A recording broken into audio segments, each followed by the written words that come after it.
The fat man was consumed by hysterical fear, screaming wildly while frantically pressing buttons. Bang!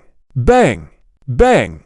A series of intense explosions spewed long tongues of fire from the front of the warship, unleashing a rain of small shells towards Zuan. Yet, without even blinking, Zuan calmly said, "These are yours, now take them back." With that, Zuan exerted force on his wrist, tossing the 2 shells he had held directly out. Boom! Boom!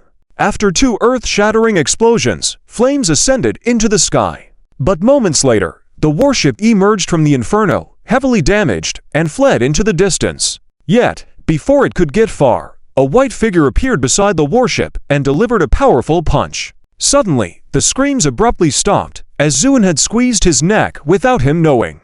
The fat man's eyes were filled with fear and pleading. Zuan had no interest in talking to him. His divine consciousness surged out, instantly destroying all of his mental defenses and invading his mind. After a moment, Zuan reluctantly released his hand. Due to the immense pressure of the divine consciousness, the fat man driver, who had already passed away, fell directly down and shattered. Zuan stood in midair for a while, then landed back on the ground. The young man still hadn't fully recovered from the shock. It wasn't until Zuan approached him that he trembled and looked up at Zuan with a frightened face. For him, the warship just now was almost the most terrifying entity in the whole world. He had personally witnessed how the influential figures in the town had fawned over the warship. Never did he imagine that such a powerful existence could be torn apart so easily by this white-clothed young man. At that moment, Zuan calmly said, "You have 2 choices now. One is to stay here, as I have already killed the evil people in the town, and you should be able to live well. The second option is to come with me to the Magic City, find the masterminds who control and enslave others with chips, and avenge your parents." Zuan gazed at the young man and asked, "Now tell me, what is your choice?" The young man appeared confused at first, then lowered his head in deep thought. Zuan didn't rush him, quietly waiting. To his surprise, it didn't take long for the young man to raise his head with a determined look and say, "I choose the second one." Zuan seemed to have expected this answer, so he smiled faintly, nodded, and said, "Good." The young man stood up, bowed 3 times towards the huge graveyard, then wiped the dust off his face, revealing an ordinary and unremarkable face. "Father, mother, I will avenge you." There was a glint of hatred in the young man's eyes as he spoke resolutely. "Let's go." Only after the young man had completed all preparations did Zuan call out lightly and then flew up, leading the young man to disappear instantly from the spot. The Magic City, as the name suggests, was a place where demons danced wildly. Following the memories of the warship driver, Zuan led the young man westward. Even with Zuan's speed, it took them about the time of the meal to finally see a city in the distance. As they journeyed further, the city became clearer in view. If they weren't in the Buddhist Pure Land, Zuan might have mistaken it for a big city on Earth. The tall buildings, the vibrant lights, even giant screens on the skyscrapers were displaying all kinds of provocative and decadent images. These images sharply contrasted with the huge Buddha statues in the sky and the temples, creating an extremely surreal feeling. People sacrificed their lives to save others, only for these saved ones to indulge in illusory pleasures they couldn't escape. It was a great irony. Zuan observed quietly for a moment, then walked into the city. The streets were wide, but dirty and chaotic, with people lying around in shadows, wearing helmets to enjoy the pleasure brought by electric currents. Gaudily dressed women stood proudly on the streets, exhaling smoke and casting seductive glances at passers-by. Almost every other building along the street was a bar, different from the one in the town, with violent music faintly heard from within, evidently a proper bar. In short, it was a city of decadence. As Zuan led the young man through the street, many people surreptitiously eyed them. Especially Zuan. His aura even in this filthy and decadent environment was so radiant, making him stand out significantly.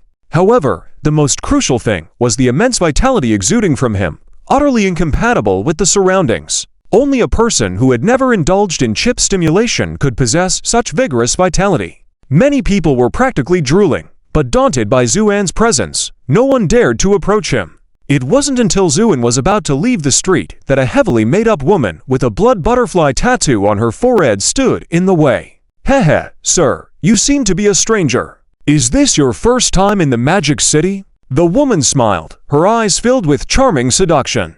Zhuan stopped, glanced at the woman, and simply said, "Move." The whole street fell silent at his words. The woman turned purple in an instant, her eyes filled with anger. "Kid, do you not know who I am? How dare you speak to me like that?" she exclaimed proudly, pointing at the street. "I rule this street. If I don't let you pass, you won't leave this street." "Oh, really?" Zhuan suddenly sneered. "What if I want to go to the Red Moon Bar?" The Red Moon Bar. These four words seemed to hold some mysterious power, immediately causing the previously excited crowd to quiet down.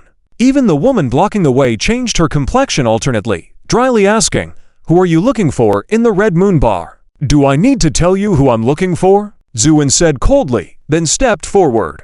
This time, the woman didn't dare block his path again, skittering to the side, watching Zhuan's receding figure with gnashed teeth. However, she knew she was no match for the Red Moon Bar. What was this young man going there for? A sense of foreboding rose in the woman's heart. Following the memories of the warship driver, Zhuan easily arrived at the front of the Red Moon Bar along the street. As one of the top bars in the Magic City, it was bustling and vibrant. Even the street outside was crowded with people in all kinds of outlandish attire. In comparison, Zhuan and the young man didn't attract too much attention. And as they entered, facing the guards responsible for checking guests, Zhuan's eyes glinted. The guards acted as if they hadn't seen Zhuan at all and directly ignored them. Zhuan strode into the bar. The overwhelming aura of magic greeted them as they entered.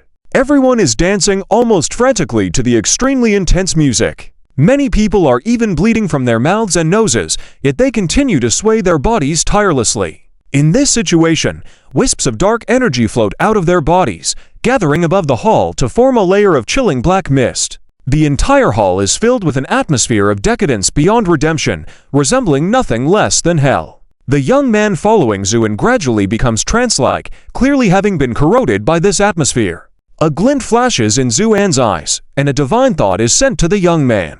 His eyes immediately clear up, but he is pale from being frightened by the scene before him.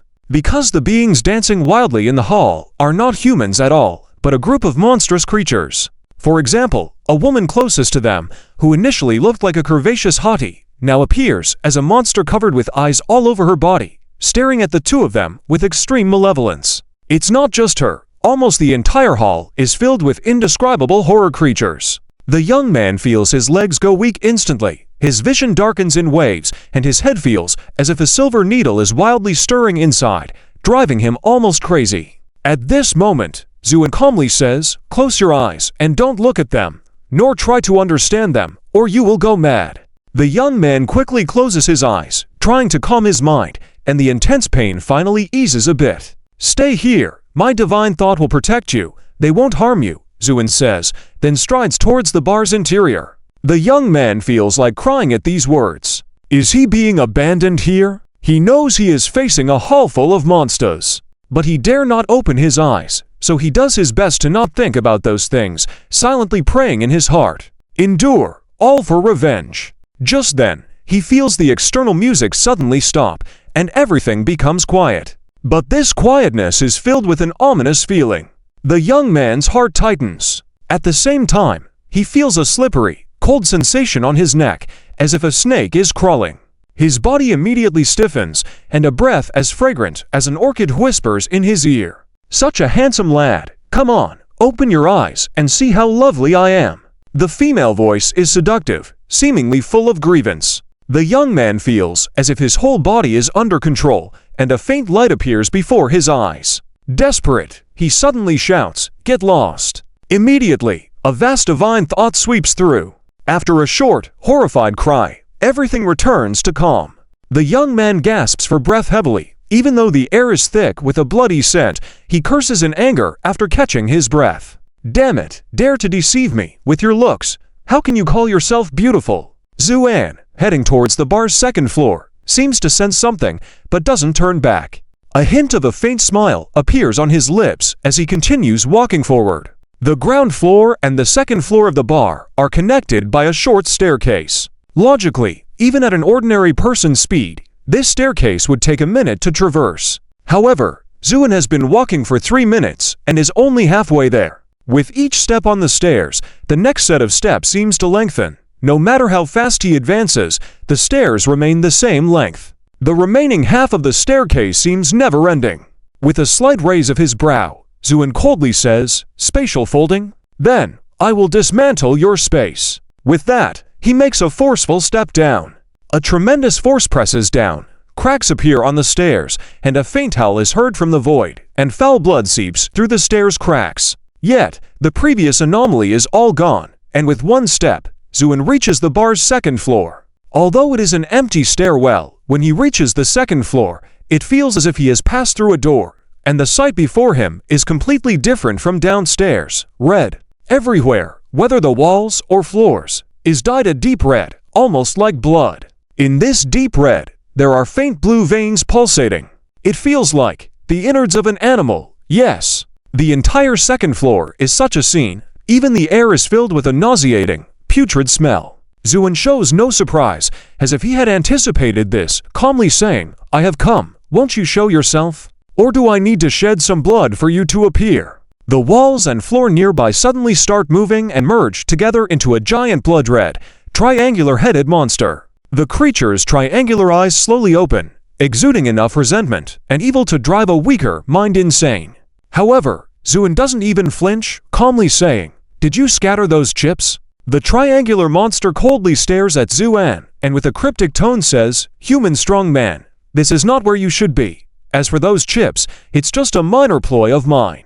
Zuen's gaze turns progressively colder. Just a minor ploy. Ho, then forcing darkness to invade the earth, pressuring a Buddhist temple to sacrifice a monk daily, is also just a minor ploy. Human strong man, although you possess a hint of Buddha's aura, you are not a monk. So, what does this have to do with you?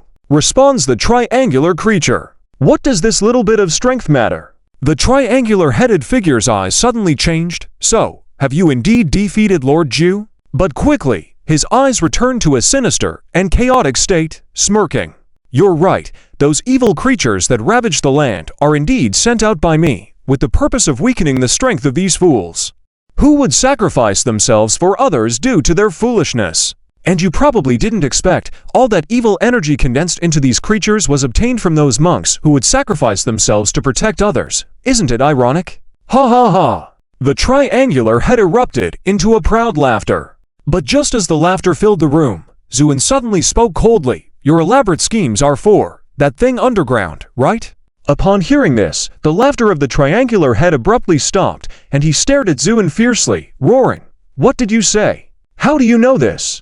Zuen's gaze was cold, dressed in white like snow and jade, appearing almost like a banished immortal in this eerie and bloody environment. Of course, I know, because from the moment I stepped into this city, I knew that the entire city is actually formed from your body, isn't it? In fact, Zuen had sensed something amiss when probing the memories of the ship pilot. Upon seeing this demonic city, he finally confirmed his suspicions. Because these seemingly bustling buildings were fundamentally formed from boundless resentment. Their purpose was for that thing underground. With these words, the triangular figure across from him suddenly fell silent. A terrifying aura secretly gathered and materialized. It seems I've underestimated you, but you shouldn't be so arrogant, coming to this bar, because right now, you are inside my belly. As he spoke, countless tentacles and vines suddenly grew on the walls and floor around Zuen, like a writhing sea of flesh, engulfing him. Where they passed, space fractured, time stood still. This indicated how dreadful these tentacles and vines were. But more terrifying than this physical attack was the omnipresent mental assault. It was as though countless mentally ill patients were whispering in your ears, inducing a maddening sense of bewilderment. You might even feel that this world was utterly nonsensical. Even beings of great caliber would instantly collapse and become mad in the face of such an attack. However, Zuen remained impassive, as if everything was just a breeze, quietly observing. When these tentacles and vines reached Zuen, there was a thunderous explosion. Flames burst from his body, blossoming like a lotus flower in red and white, resembling crystal. The upgraded version of the Red Lotus Inferno had finally appeared. After retaining the status of an immortal king, Zuen rarely unleashed this Red Lotus Inferno, but this time, he did. Faced with these malevolent forces, fire was the best form of attack. In an instant, all the tentacles and vines turned to ash, flames spreading to the walls and floor, blazing fiercely. The triangular figure howled in agony, then roared in shock and anger, "The red and white flames! How do you possess such divine flames, Zu?" Unsmirked coldly, surprised. But this is just the beginning. With that, Zuin had already dashed to the front of the triangular figure, exhaling forcefully and striking out. Bang! After a heavy and muffled sound, the triangular head was immediately blasted into a sky full of blood. But Zuin knew that this wouldn't kill it. Indeed, the blood quickly merged into the walls and floor, followed by a mocking voice from the void. "No matter how strong you are, once you enter my stomach, you will still die." The walls and floor began to tremble and emit layers of bloody chat, corroding even the space and creating large holes. Zuan's gaze hardened, then he stamped his foot, the Red Lotus Inferno expanding fiercely with sword energy layers, sweeping away the surrounding bloody chat. However, shortly after, the bloody chat filled the space again and continued to press towards Zuan. With a grim expression, Zuan stepped forward, raised his fist, and struck out. Boom! After a loud bang, his fist shattered a wall that was continuously pressing down on him.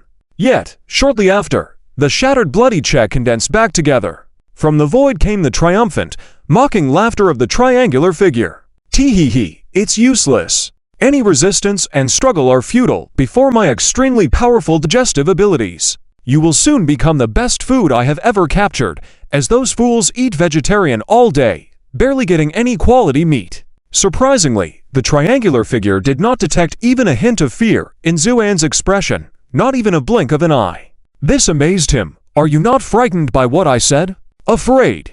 Of course not." Zu unchuckled coldly, then lifted his head to look at the triangular monster on the ceiling.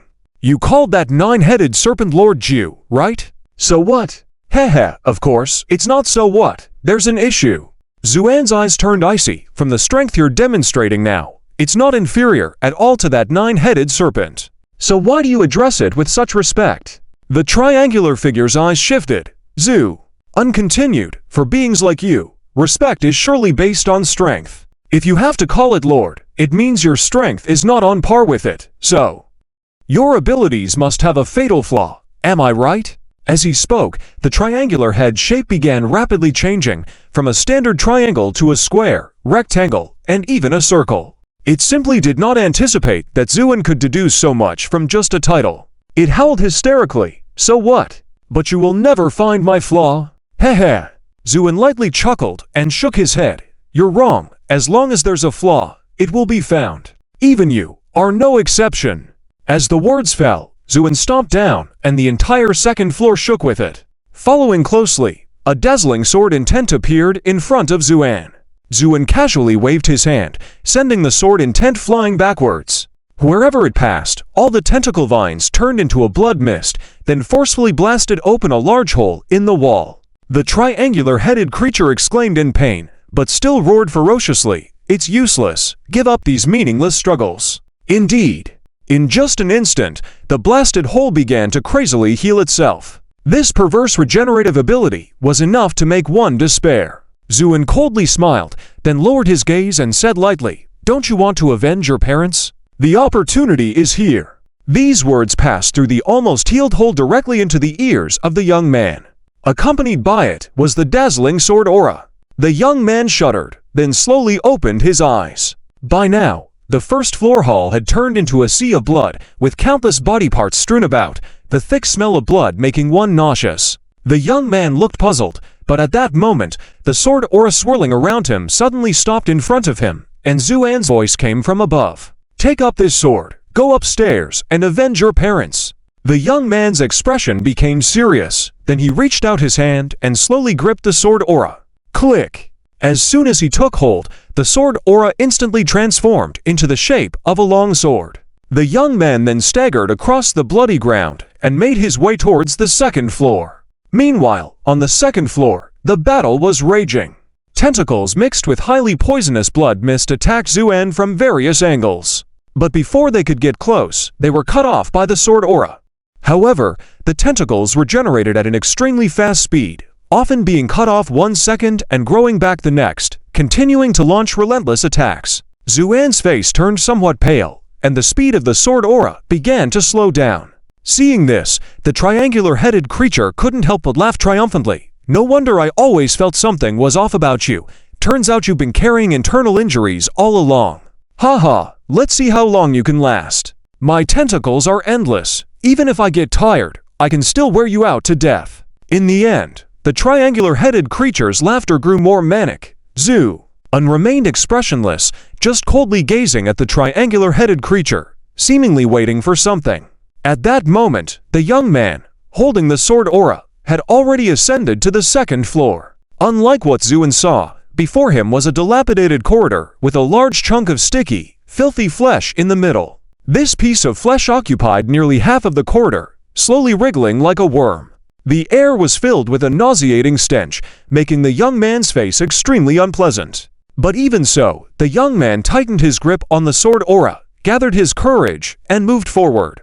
To him, while the sight of the flesh was terrifying, it was insignificant compared to seeking revenge. In fact, from the moment he stepped onto the second floor, the young man had already set life and death aside. The ground was slippery and sticky, and the young man moved somewhat unsteadily, but surprisingly, nothing happened along the way, and he safely reached the flesh ahead. The stench became more pungent. The young man held his breath, raised the sword aura in his hand, and slashed down forcefully. With a sound like cutting through butter with a hot knife, the sword aura easily chopped off a large piece of flesh. The stinky, filthy blood splattered everywhere, making people feel sick. The flesh then trembled violently, but surprisingly, it did not retaliate in any way. The young man lifted his sword again, ready to strike. Meanwhile, within the flesh, the once arrogant and confident triangular-headed creature, who had thought Zu-un was as good as dead, began to scream in pain.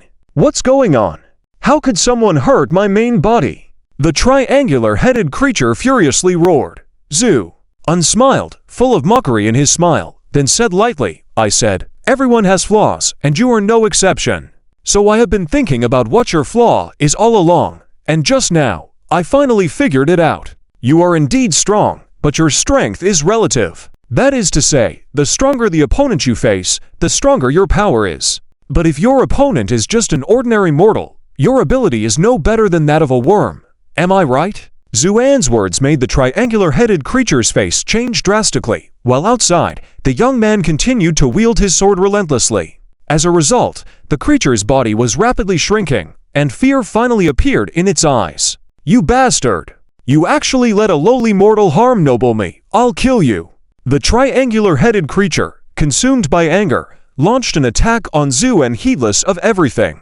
Zu-un just smiled coldly. Lowly mortal. Haha, do you know who it is that's cutting you down right now? His parents died under the control of your chip, and now, due to karma, you will also die by the consequences of your own actions. At this moment, you still talk to me about nobility. The triangular-headed creature was now so blinded by anger it paid no attention to Zu-un's words. It only wanted to devour Zu-un because only by doing so did it have a chance of survival.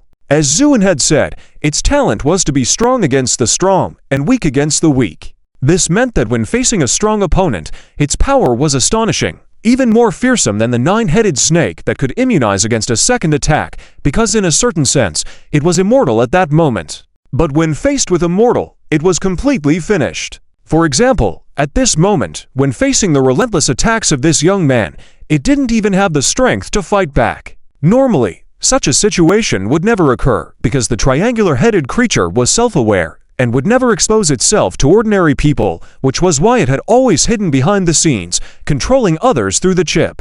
This could have been foolproof. But never did it expect to encounter Zu-un today. And by chance, Zu-un brought along an ordinary youth with no cultivation, but a strong desire for revenge. Faced with such a crazy attack, Zu-un's mouth curled into a mocking smile. What's this? Trying to use me as a shield? Or do you really think I am not your match? With a fierce glint in his eyes, Zu-un shouted, Karma! Boom! The long-unused power of karma instantly froze the triangular head. However, the triangular head struggled slightly and broke free from the control, then grinned ferociously, saying, It's useless. I am not something of your realm. How can karma bind me? This statement made Zu-un's pupils shrink instantly, because he finally confirmed without a doubt the origin of these monsters. Were they really not creatures from this realm? Then what was their purpose in coming here? These thoughts flashed through Zu-un's mind. At the same time, Due to the attacks of the young man, the triangular head, now bleeding profusely, suddenly exploded into a mist of blood, transforming into a colorful giant python, opening its blood-stained jaws to swallow Xuan. At that moment, it desperately wanted to devour Xuan in order to have a chance at survival. Xuan suppressed his doubts and coldly sneered, "If karma is useless, can you even kill me?" With a flash of light in his eyes, Xuan softly recited, "All phenomena are illusions." Boom! With this declaration, a golden light enveloped Xuan, instantly dissolving the blood that had splattered on him. His appearance became extremely handsome. Pores on his body closed instantly, without a speck of dirt, resembling a jade sculpture, eliciting admiration. If there were Buddha cultivators present, witnessing this scene would surely exclaim in amazement, because Xuan had achieved a state of purity that was extremely rare in Buddhist practice. Detached from the cycle of karma, free from any impurities, transcending the worldly realm. Once in this state, all karma would be temporarily severed, rendering attacks ineffective. Without even a trace of past existence, attacks against him would be futile. At the same time, the python formed by the triangular head rushed forward, but this time, its blood-stained jaws had no effect on Xuan. Even the dripping blood obediently fell to the side, as if following a certain will. "A Buddha cultivator! How can you possess such a profound cultivation?" exclaimed the triangular head with shock and anger. Xuan smiled faintly. "Is it unacceptable for me to cultivate both in the ways of the sword and Buddha? What? Do you have a problem with that?" The triangular head was about to say something, but at that moment, its huge snake head suddenly fell off, blood gushing out. In the distance, the voice of the young man could be faintly heard, "Sir, are you inside?" At this point, the triangular head could no longer maintain its form. The python shattered, turning into nothingness. Only a faint black shadow lingered in the air, but it was evident that this shadow was on the verge of disappearing. A terrified voice resonated from the void. "I am willing to pay any price, just spare my life. Spare your life. You should tell that to the people who were driven to madness and death by you." With these words, a sword light exploded, cleaving the flesh into halves. A voice of extreme unwillingness echoed in the void. "I will not let you go. All of you will die." With those words, silence returned. The flesh that covered the entire second floor turned into ashes at the same time, disappearing instantly. The young man who had been bravely wielding his sword suddenly froze as he realized that his benefactor was standing not far away, radiating a golden Buddha light, bringing tranquility to everyone's hearts. "Buddha, Bodhisattva," the young man murmured softly, and the sword energy in his hand dissipated suddenly. Simultaneously, the golden light enveloping Xuan shattered, and he descended from the state of purity. "Sir," the young man exclaimed in surprise, about to step forward. Xu unsteadied himself and waved, "I'm okay." Maintaining the state of purity for that long was already quite challenging for Xuan. After all, he was not a true cultivator of Buddha's teachings, and even this move was learned from the disappeared monk from Dingchan Temple. To achieve this state required his profound strength and unique insights into the universe. The young man stared blankly at the seemingly ordinary corridor and asked, "Is he dead, Xu?" An nodded, "Yes, your enemy just died by your sword. Your vengeance has been fulfilled." With those words, the young man fell to his knees, tears streaming down his face. "Mom, Dad, your son has finally avenged you." Xuan didn't stop him, knowing that anyone would be emotional at that moment. He walked to the window on the second floor, gazing at the city outside. The once vibrant city with dazzling lights and revelry was now experiencing a change. The lights began to extinguish one by one, followed by the skyscrapers shaking and collapsing. However, before the debris could reach the ground, it disintegrated in midair. Many who were indulging in worldly pleasures suddenly awakened and were shocked by the scene before them. Subsequently, the entire city began to collapse, evil beings vanished, and the surviving humans screamed in astonishment. Xuan observed quietly, then looked up at the sky. The giant Buddha statue in the sky slowly turned, signaling the arrival of night. A cold glint appeared in Xuan's eyes as he took a step forward, rising high into the sky, and thundered, "The demonic forces have been vanquished. How long will you all meditate?" His words pierced through the heavens, causing the temples floating in the clouds to tremble in unison.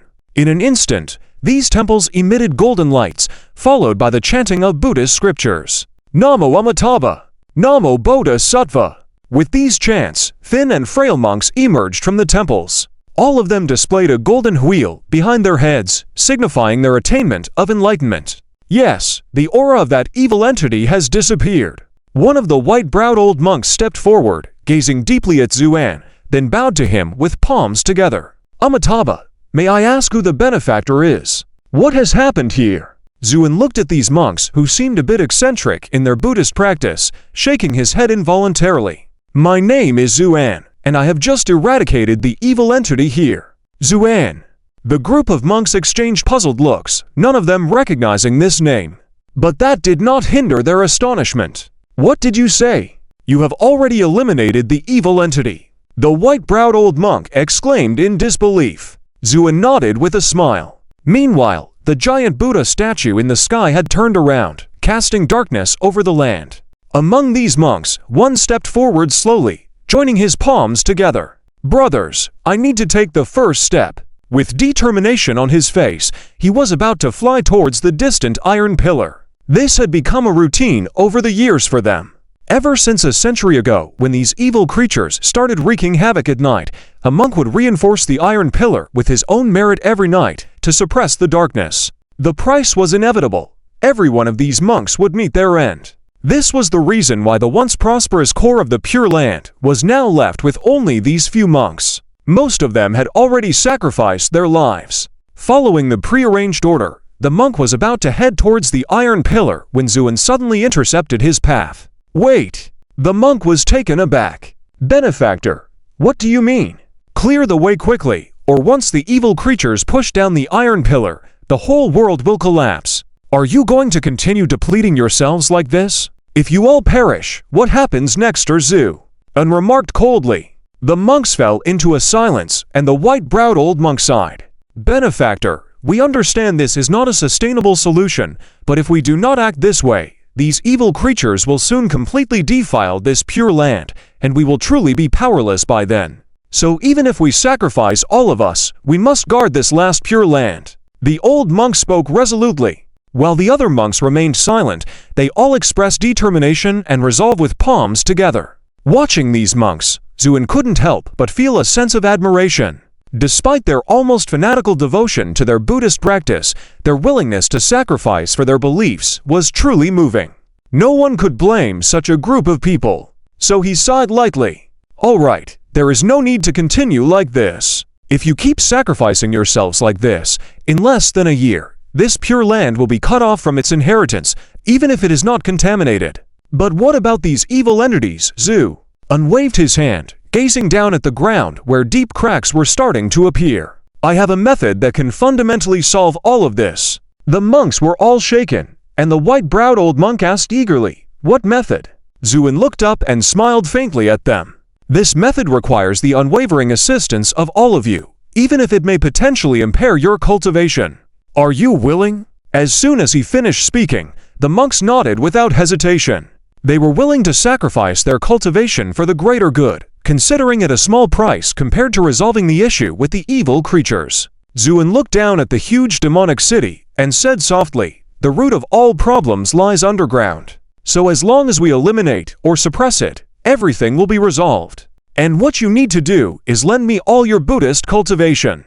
The white-browed monk looked deeply at Xuan and then joined his palms together. In that case, we should act now without delay. Yes. Without any hesitation or reservation, the monks immediately unleashed their cultivation with complete dedication. Especially the white-browed old monk, the golden wheel behind his head shone as bright as the sun and the moon. Then, they put their palms together and bowed their heads. Golden light emanated from their bodies, rushing towards Xuan. Boom! Xuan was surrounded by golden light, and a magnificent golden wheel appeared behind his head. In an instant, Xuan entered the realm of purity once again. Witnessing this scene, the white-browed old monk couldn't hide his astonishment.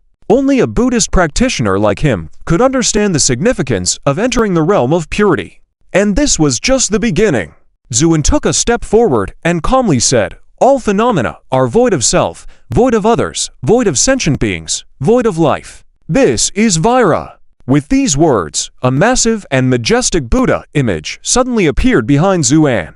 The statue stood 1,000,000 feet tall, radiating a dignified aura like a celestial emperor, and its eyes wide open, exuding a wrathful expression. Looking up at this phantom, the white-browed monk murmured in almost a sigh, "Vira wrathful eyes. This is the Vira lion's roar image." At this moment, Zuin floated in front of this Vira statue, his expression stern, as he coldly watched the evils charging towards him. He suddenly raised his hand and slammed it down. With Zuan's movement, the Vira statue behind him slowly raised its hand and slammed it down as well. Boom! A huge hand shone with dazzling golden light, smashing down on the evils as if the heavens and earth were collapsing. The black energy instantly evaporated upon contact, and then the giant hand slowly pressed down into the abyss. Wherever it passed, the black energy turned into nothingness. However, the black energy seemed to possess wisdom, swiftly retracting and forming a thick defensive shield at the entrance of the cave, trying to block the blow from the Vira statue. Boom! Another loud noise rang out as the giant hand collided solidly with the defensive shield formed by the black energy. In an instant, an invisible shockwave swept across the land for tens of thousands of miles, causing houses to collapse, yet miraculously, no one was harmed in the process. The monks were also shaken back, staring in astonishment at the scene before them. Could this benefactor be a reincarnation of a great Buddhist master? Muttered the white-browed old monk. Only with this explanation could the immense power that Zuin currently possessed be understood. At that moment, cracking sounds were heard, and cracks appeared on the defensive shield formed by the condensed black energy. Finally, the defensive shield could not hold any longer, shattering and turning into scattered debris. However, the giant hand's momentum remained, slowly descending. The earth trembled, radiance filled the air. Faint cries of countless evils within the bottomless abyss could be heard, then silence fell. Along with the palm strike, the entire land suddenly quieted down, and all the evils that would normally emerge at this time were completely obliterated. For the first time in over a century, this corner of the world finally had a peaceful and serene night. Meanwhile, the radiance gradually faded, and the entrance of the cave had melted into a glass-like form, demonstrating the tremendous power of that strike. Zuin dissipated the Vira statue and landed just before the cave entrance, overlooking the abyss, with a glint of light in his eyes before faintly speaking, "Wait here. I will go down and take a look." With that, without waiting for the monks to respond, Zuin leapt down. The monks hurried to the cave entrance, their faces filled with solemnity. This benefactor is too reckless, going down alone like this. What if he encounters danger? One monk expressed concern. "Indeed. Why don't I go down as well, to assist this Zu benefactor?" said the monk, who had been stopped by Zuan, eager to help. He had an upright mind and felt indebted to Zuan for saving him, so seeing Zuan in possible danger, he couldn't stand idly by. However, the white-browed old monk stopped everyone. "Wait, let's not act recklessly. This Zu benefactor made it clear that we should wait here, so it's best to obediently follow his instructions. And as for you wanting to assist him down there..." The white-browed old monk smiled bitterly. "With our current strength, can we really help him? Or might we become a burden instead?" With those words, the monks fell silent. The white-browed old monk continued, "So what we should do now is meditate here. After all, the Buddhist power on Zu benefactor is lent by us. By focusing on meditating here, the Buddhist power on Zu benefactor will become stronger. That is the greatest help we can offer him." The monks nodded, and two were designated to remain alert, while the rest sat around the cave entrance, closing their eyes to meditate. The formidable power of Buddhist chanting transformed into streams of white light, flying towards the cave. These white lights would somehow directly reinforce Zuan. Meanwhile, in a realm of dark void, Zuan sped forward. His speed was astonishing, like a flash of light in the darkness, leaving a long flame-like trail behind him that split the darkness in half. With his speed, in just a short moment, he had crossed countless billions of miles in the cosmos. Yet, this darkness seemed endless, with no end in sight. If it were anyone else facing this eerie situation, they would have probably stopped long ago. After all, how vast could this central Pure Land be? Surely it couldn't be larger than the billions of miles of stars in the cosmos. However, Zuan held no fear and continued to dash forward, for he could sense that within the darkness ahead, an indescribable entity awaited him. It was a divine feeling, emerging from the depths of his consciousness. In fact, when Zuan entered the city, he had faintly sensed it. It was just too weak at the time, But after dispersing the black energy, the feeling became clearer. That was why Zuen decided to enter the cave directly. Nonetheless, one thing was certain. This entity harbored no malice towards him. After a while of flying forward, a faint glow appeared ahead. Though extremely faint, in the boundless darkness, it pierced like a sharp sword. Zuen slightly slowed his pace, then rushed toward the light at full speed. Although it seemed close, it took Zuen a considerable amount of time before he arrived at the source of the light. There, he was stunned. It was not something he had envisioned. In front of him stood a colossal bronze gate stretching to the sky. The gate was covered in cryptic runes exuding unimaginable malevolence. Before the gate sat a monk on a lotus platform, bowing his head in concentration. The previous light emanated from him. The lotus platform beneath him was firmly pressed against the bronze gate, as if it had become one entity. Jew, unhalted, gazing at the scene before him. At that moment, the monk slowly raised his head, revealing a seemingly ordinary yet incredibly charming face. He faintly smiled and began, "You have finally arrived." His voice was clear yet carried immense authority. Zuen took a deep breath, his gaze clear as a mirror, then bowed respectfully. Zuen pays respects to the world-honored one. The world-honored one, also known as the Tathagata, the fully enlightened, endowed with knowledge and conduct, well gone, knower of the world, supreme guide, teacher of gods and humans, enlightened and worldly, yet most commonly known as the Buddha. Wonderful, wonderful, the Red Lotus Immortal Lord has actually ascended to the realm of children, and is able to display the roar of the virile lion, suppressing all demons, truly possessing supreme merit, the Buddha exclaimed with joy. Zuen, however, did not respond to these words, but instead gazed at the bronze door behind the Buddha, slowly saying, "World-honored one, are you guarding here in this boundless solitude for the sake of this bronze door?" The Buddha smiled faintly, "Yes." "What lies behind this bronze door, Arzu?" Unraised his eyebrows slightly, asking in a deep voice. "Cannot be told, cannot be thought of, cannot be discussed?" Zuen's gaze flickered. But where did those evil demons come from? The Buddha smiled and suddenly said, "Red Lotus Immortal Lord, do you know why I am waiting here for you?" Zuen remained silent for a moment, then shook his head. "I do not know." "Is your purpose for coming here related to the enmity of the Huaju from years ago?" Light flashed in Zuen's eyes. "Yes." "Wonderful." The Buddha joined his palms together. "Come closer. I have a few words to share with you." Zuen did not hesitate, taking a step forward. A lotus petal appeared out of nowhere and landed on top of Zuen's head. In an instant, Zuen quivered all over, then his face showed a pensive expression. After a long time, he slowly raised his head, his eyes filled with a cold light. "Since you knew all this already, why did you not tell me in my previous life when I was the Immortal Lord?" The Buddha smiled lightly. "It is simple, the opportune time had not arrived then. Even if I had told you, it would have been of no use. And now, has the time come?" The Buddha shook his head. "It is not opportune time, but calamity." "Calamity?" "Yes." The Buddha nodded. "It is not only you, but the entire heavens will face a great calamity." Zuen fell silent, trying to digest the words of the Buddha. It was only half a moment later that Zuen finally reluctantly said, "So you have known all this in advance?" "More or less. At least I foresaw all this a long time ago." "Then why didn't you try to change it?" "Change?" The Buddha chuckled. "Since the calamity of the Huaju clan, everything has been predestined and cannot be altered. Even I am powerless to change it." "Powerless?" Zuen suddenly laughed softly. "If you are unable to change everything, then why are you guarding this bronze door here? Why are you indifferent even if your own Buddhaland is contaminated?" The Buddha smiled helplessly. "The Red Lotus Immortal Lord is indeed sharp-witted and eloquent. Yes. Even though I am aware that it is pointless, I still want to do something, even if only to delay everything. At least this way, I can save countless sentient beings."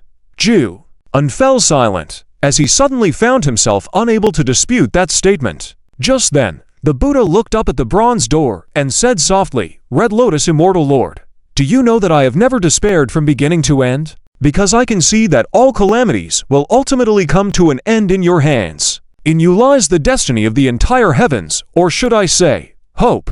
"And what about you?" Zuen suddenly asked. "Me." The Buddha sighed. "My time is running short. After hundreds of years of guarding, I am already at the end of my rope, causing the leakage of demonic energy over the past century, tormenting sentient beings. Zuan was shocked and looked at the Buddha incredulously. At that moment, the Buddha slowly untied the clothing covering his chest and abdomen. Suddenly, a terrifying scar appeared before Zuan. It seemed as though the Buddha's chest had been pierced by some immense power, creating a large hole through which black energy swirled around, revealing internal organs and even the void behind them. The hole seemed to pulsate slightly, like a beating heart. Zuan was speechless for the first time. The Buddha smiled lightly and said, 500 years ago, when this door opened, I descended here to guard, then engaged in a great battle with the evil beings that came attacking. In the end, I emerged victorious, but the cost was leaving this scar. Zuan fell into silence suddenly, as he did not know what to say. He had supreme power to suppress all the strong beings of the heavens, even able to summon the virile lion's roar of the Buddha. Yet at this moment, he felt truly powerless. For he could sense that with each pulsation of that scar, the life force of the Buddha was slowly fading away. What a cruel punishment it was! To stand alone in darkness, enduring intense pain silently, feeling life slipping away. And all this for 500 years. Such torment, even the slightest weakness of mind would lead to complete collapse. Yet the Buddha had waited silently until now, until Zuan's arrival. Do not sorrow, it is all worth it, for I have waited for you. The only hope in the dead end of the heavens, the Buddha said joyfully. What do you need me to do? Zuan asked sadly. The Buddha shook his head. There is nothing you need to do. After my death, I will seal this bronze door with all the merit I have gained through hundreds of lifetimes, but it will only last for up to 10 years. After that, the dark power behind the bronze door will return, and you will only have 10 years to prepare. 10 years. That should be enough. Zuan's eyes gleamed with a bright light, his face filled with a strong sense of determination. I believe in your strength, but before you leave, I want to assist you once more. With those words, the Buddha joined his palms together and chanted, in the empty world, able to contain all forms and colors. The sun, moon, stars, mountains, rivers, springs, grass, trees, people, laws, heavens, hells, all the vast seas, the towering mountains, all exist in emptiness. All beings are empty too, as such. Then the Buddha raised his head, exclaiming joyfully, Red Lotus Immortal Lord, today, I will assist you in refining yourself further. With that, the Buddha raised his hand and pointed a finger. Jew, and felt an overwhelming force descend upon him, imbuing him with a power that was hard to resist. At the same time, he heard the voice of the Buddha in his mind. You have internal injuries from continuous battles, and cracks have begun to appear in your Tao heart. Next, you must completely relax, as I will use the divine knowledge cultivated through hundreds of lifetimes to refine you. Boom! With those words, a vast sea of divine knowledge rushed into Zuan's spiritual sea, containing all the knowledge the Buddha had accumulated over thousands of years. This knowledge was more precious than anything else, as it represented the experiences of a top-tier powerhouse. Zuan urged his spiritual seed to absorb everything frantically. In an instant, the divine knowledge was all assimilated. If Zuan's spiritual sea hadn't been as vast as an ocean, he might have burst from the immense amount of information. When everything fell into silence again, Zuan's body shone with a radiant light. All his previous injuries vanished, replaced by a rising momentum, hinting at a breakthrough. However, Zuan did not feel a shred of joy, because he knew what this meant. Indeed, the Buddha's face turned pale, but after meeting Zuan's gaze, he smiled faintly, then said, I have done all I can. Now everything is in your hands. I hope you can be brave and lead the heavens out of this life and death calamity. With that, cracks began to appear on the Buddha's body, and in an instant, they crumbled, turning into a brilliant light that flew towards the bronze door. This light was the supreme merit accumulated by the Buddha over hundreds of lifetimes. Boom! Every beam of light caused the bronze door to tremble. In the end, dazzling lights appeared on the bronze door, completely sealing it. When everything returned to silence, the empty space in front became empty, with the Buddha now gone. Tears shimmered in Zuan's eyes, but in the end, he lowered his gaze, joined his palms together in a deep bow, and said, May the world-honored one go in peace, free from all bonds. After speaking, Zuan deeply looked at the bronze door sealed by the sacrifice of the Buddha himself. The patterns on it had been covered by Buddha's light, appearing harmonious and peaceful. But Zuan knew that this matter was far from over. 10 years later, this bronze door would reopen, and no one could predict what would happen then. Zuin took a deep breath and casually drew a symbol in the air. A flash of golden light passed, imprinting on the bronze door. Within this symbol, a trace of Zuan's subtle divine thought was separated, ensuring that if anything unusual occurred here, he could sense it immediately. After doing all this, Zuin flew up, following the original path towards the entrance of the cave. This time, Zuan's speed was several times faster than before. After all, during the Zhuanhui of 1,000 sects, Zuin consumed true essence in refining the Che of 1,000 sects elites. Although it wasn't very apparent under his thick strength, he did suffer some internal injuries. However, now, after receiving the Buddha's enormous divine thought and refinement, Zuin not only recovered from his injuries, but also greatly improved his strength. In the past, when he traveled, he often made a grand spectacle, which, although imposing, wasted much of his energy. But this time was different. Zuin walked step by step in the darkness as if taking a leisurely stroll. With each step, he crossed millions of miles, and the entire process did not stir a glimmer or a ripple. This indicated that Zuan's divine thought had entered a new realm. Therefore, just a moment later, Zuin rushed straight out of the darkness and arrived outside the cave entrance. When he appeared in front of these monks who were originally chanting scriptures, they were all stunned. They all sensed a vast and boundless Buddha's breath emanating from Zuan. This Buddha's breath was so strong that after Zuin appeared, the heavens and the earth trembled. Countless flowers appeared in the sky and gracefully fell down. On the ground, lotus flowers emerged one after another, making it a sight to behold. All the monks were astounded by the scene before them. It wasn't until a moment later that the leading white-browed old monk suddenly exclaimed, "Lord Buddha!" Standing up excitedly, he looked at Zuan. "How could you have the aura of Lord Buddha on you?" Faced with the inquiry of this white-browed old monk, Zuin landed slowly on the ground, remaining silent. The white-browed old monk sensed something was amiss. His expression suddenly changed, and then urgently said, "Master Zu, please speak. What happened to Lord Buddha? How could you have his aura on you?"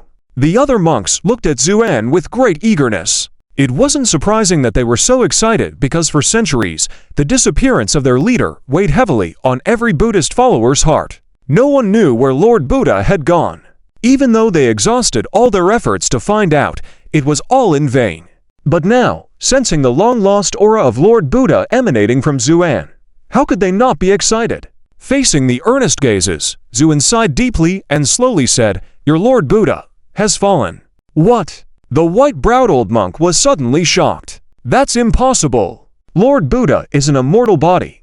How could he have fallen just like that? You must be lying to me." At this point, the white-browed old monk's 1,000 years of concentration had vanished, and he almost hysterically shouted. Zuin smiled bitterly. "I wish I were lying to you, but everything I said is true. Lord Buddha sacrificed himself to save the heavens, sealed the bronze door below, and passed all his divine thoughts to me before his death. So, that's why I have such a strong Buddha's breath." Zuan's words made the white-browed old monk's face instantly pale, causing him to stagger, murmuring softly, "No. This cannot be. You must be lying to me." The rest of the monks were also filled with fear. It was because the impact of this news was so great on them. Even though Lord Buddha had disappeared before, at least he still existed. As long as he existed, the foundation of the Pure Land of Buddhism was not broken. This gave them hope. But now, with the fall of the founder of Buddhist cultivation, what was the meaning of their existence as these monks? It was like struggling for a lifetime, only to find out in the end that what they had been striving for was just a dream. Such a blow was enough to make one collapse on the spot. Zuin looked pained, but with a heavy tone, he slowly recounted what had happened below. Because he wanted these monks to know what Lord Buddha had done and what price he had paid. After his words fell, the white-browed old monk knelt down suddenly, tears streaming down his face as he bowed repeatedly towards the cave entrance. Lord Buddha! Not only him, but the rest of the monks also knelt down, shedding tears. Zuin didn't speak but stood quietly on the side, watching silently. However, in an inadvertent moment, his eyes also became slightly moist. He thought he would have to wait for some time, but these monks were much stronger than he had imagined. Seeing the white-browed old monk recite the Sutra of Transference of Merit once, wiping away his tears resolutely, then slowly standing up and looking at Zuan, the other monks silently stood behind him. The white-browed old monk didn't speak, and neither did Zuan. The atmosphere suddenly became oppressive and heavy. The light in Zuan's eyes flickered slightly, preparing to speak. However, the following actions of the white-browed old monk surprised him greatly. The white-browed old monk respectfully knelt down and performed a ceremony to Zuan. Not only him, but the rest of the monks also silently began to bow to Zuan 3 times and kowtow 9 times. Zuan couldn't help but be surprised. "What are you all doing?" The white-browed old monk solemnly said, "Master Zhu, since Lord Buddha passed all his divine power to you before his death, it means you have inherited his mantle, so now, you are the new Buddhist leader." Then the white-browed old monk exclaimed, "We pay our respects to the master." The crowd echoed, "We pay our respects to the master." Zuan had never expected such a situation, but soon he calmed down, looked deeply at the group of monks, and then spoke slowly. As soon as the words fell, the white-browed old monk raised his head and gave a sorrowful smile. "Leader, the world-honored one disappeared 500 years ago, and the evil began to spread 100 years ago. In order to suppress these beings, we lost 90% of the senior monks in our core Pure Land at that time. Did we ever think of the consequences? Nowadays, the world-honored one is willing to seal the demons with the merits of his centuries of asceticism in order to save the heavens from fire and water. How can we, as his disciples, retreat?" Moreover, a touch of anger appeared on the white-browed old monk's face. "Even if it is to avenge the world-honored one and many senior brothers, we are willing to sacrifice our lives to eliminate demons and uphold the way." "That's right. We are willing to sacrifice our lives to eliminate demons and uphold the way." The monks shouted in unison, "Jew," and gazed at this group of emaciated but bright-eyed monks, and finally nodded deeply in respect. "Very well, then I promise you to continue this Buddhist land and solemn Pure Land. Although the evil beings have been temporarily eliminated, the entire core Pure Land is now riddled with wounds. The ground is covered with shattered cracks. Although the personnel have not suffered any harm, the whole world has almost become a wasteland. Especially those living beings controlled and harmed by the chips are in urgent need of salvation.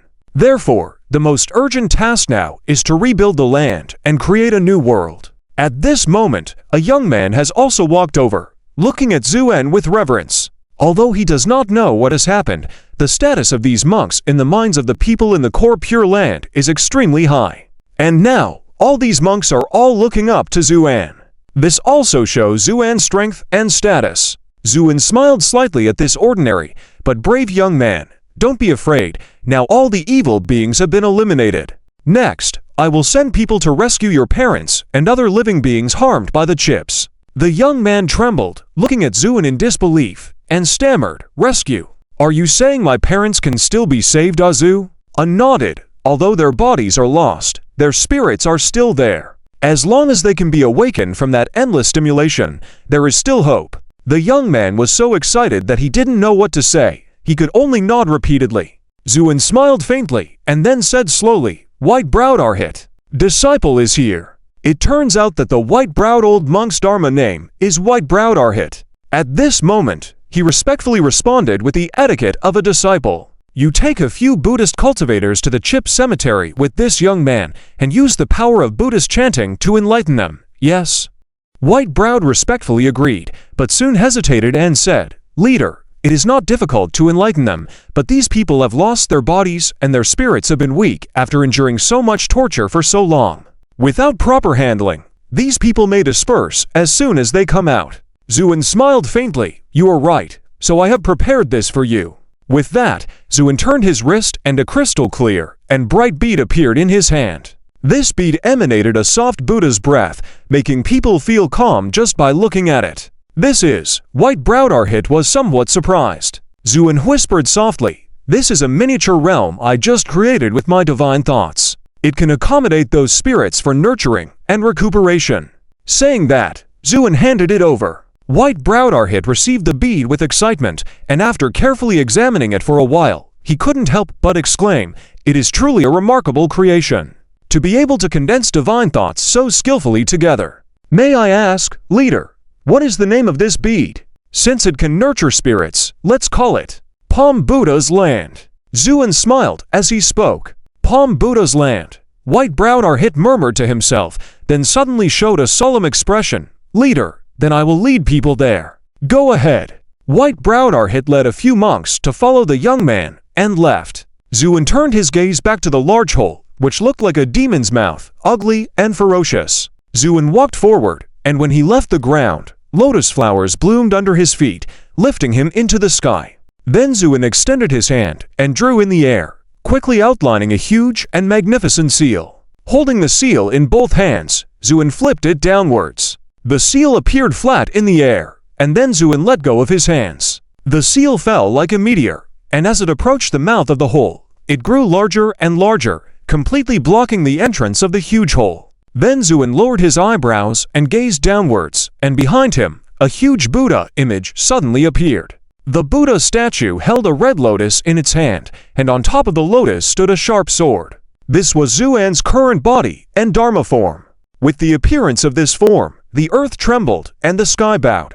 Countless bewildered people who still did not know what had happened felt a shock, and then their eyes showed a hint of clarity. At this moment, Zuin chanted softly, "By my merits, sanctify the Pure Land." Boom! In an instant, boundless golden light illuminated the heavens and the earth. Wherever it passed, all people showed expressions of joy and peace, and at the same time, the broken land began to heal, and the collapsed hills began to regrow. In a blink of an eye, the devastated core Pure Land was restored to its former solemn and pure state. Countless awakened people fell to their knees and worshipped Zuan. But it wasn't over yet. Zuan looked up at the sky, raised his palm, and struck out into the void. With a click, the restraints that solidly surrounded the core Pure Land were smashed to pieces. A rush of fresh air seemed to surge in, and people's spirits couldn't help but tremble with vitality. But the most affected was the Genjialu Zen Temple. At the moment when the restraints were broken, Moon Silence, who was meditating in the Zen Temple, suddenly opened his eyes in astonishment and looked towards the direction of the core Pure Land. Could this aura be? Then he couldn't wait any longer and flew towards the core Pure Land. Not only him, almost all the monks in the Zen Temple felt something different. Yuan Tong and Hua Tong, the senior brothers of Hu Tongzhuantu, were no exception. They were about to follow their master to the core Pure Land to see what was going on. Mu Wushuang and Gong Yunjin anxiously stopped them. "What's happening? Why are you all flying in that direction? The core Pure Land has manifested." "What? Did the leader receive news?" the two of them said in unison.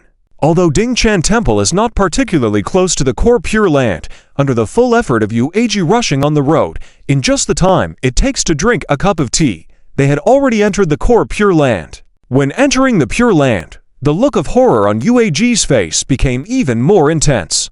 And this horror peaked upon seeing Zuan. "Master Hong! Master Hong Lian! How could it be you?"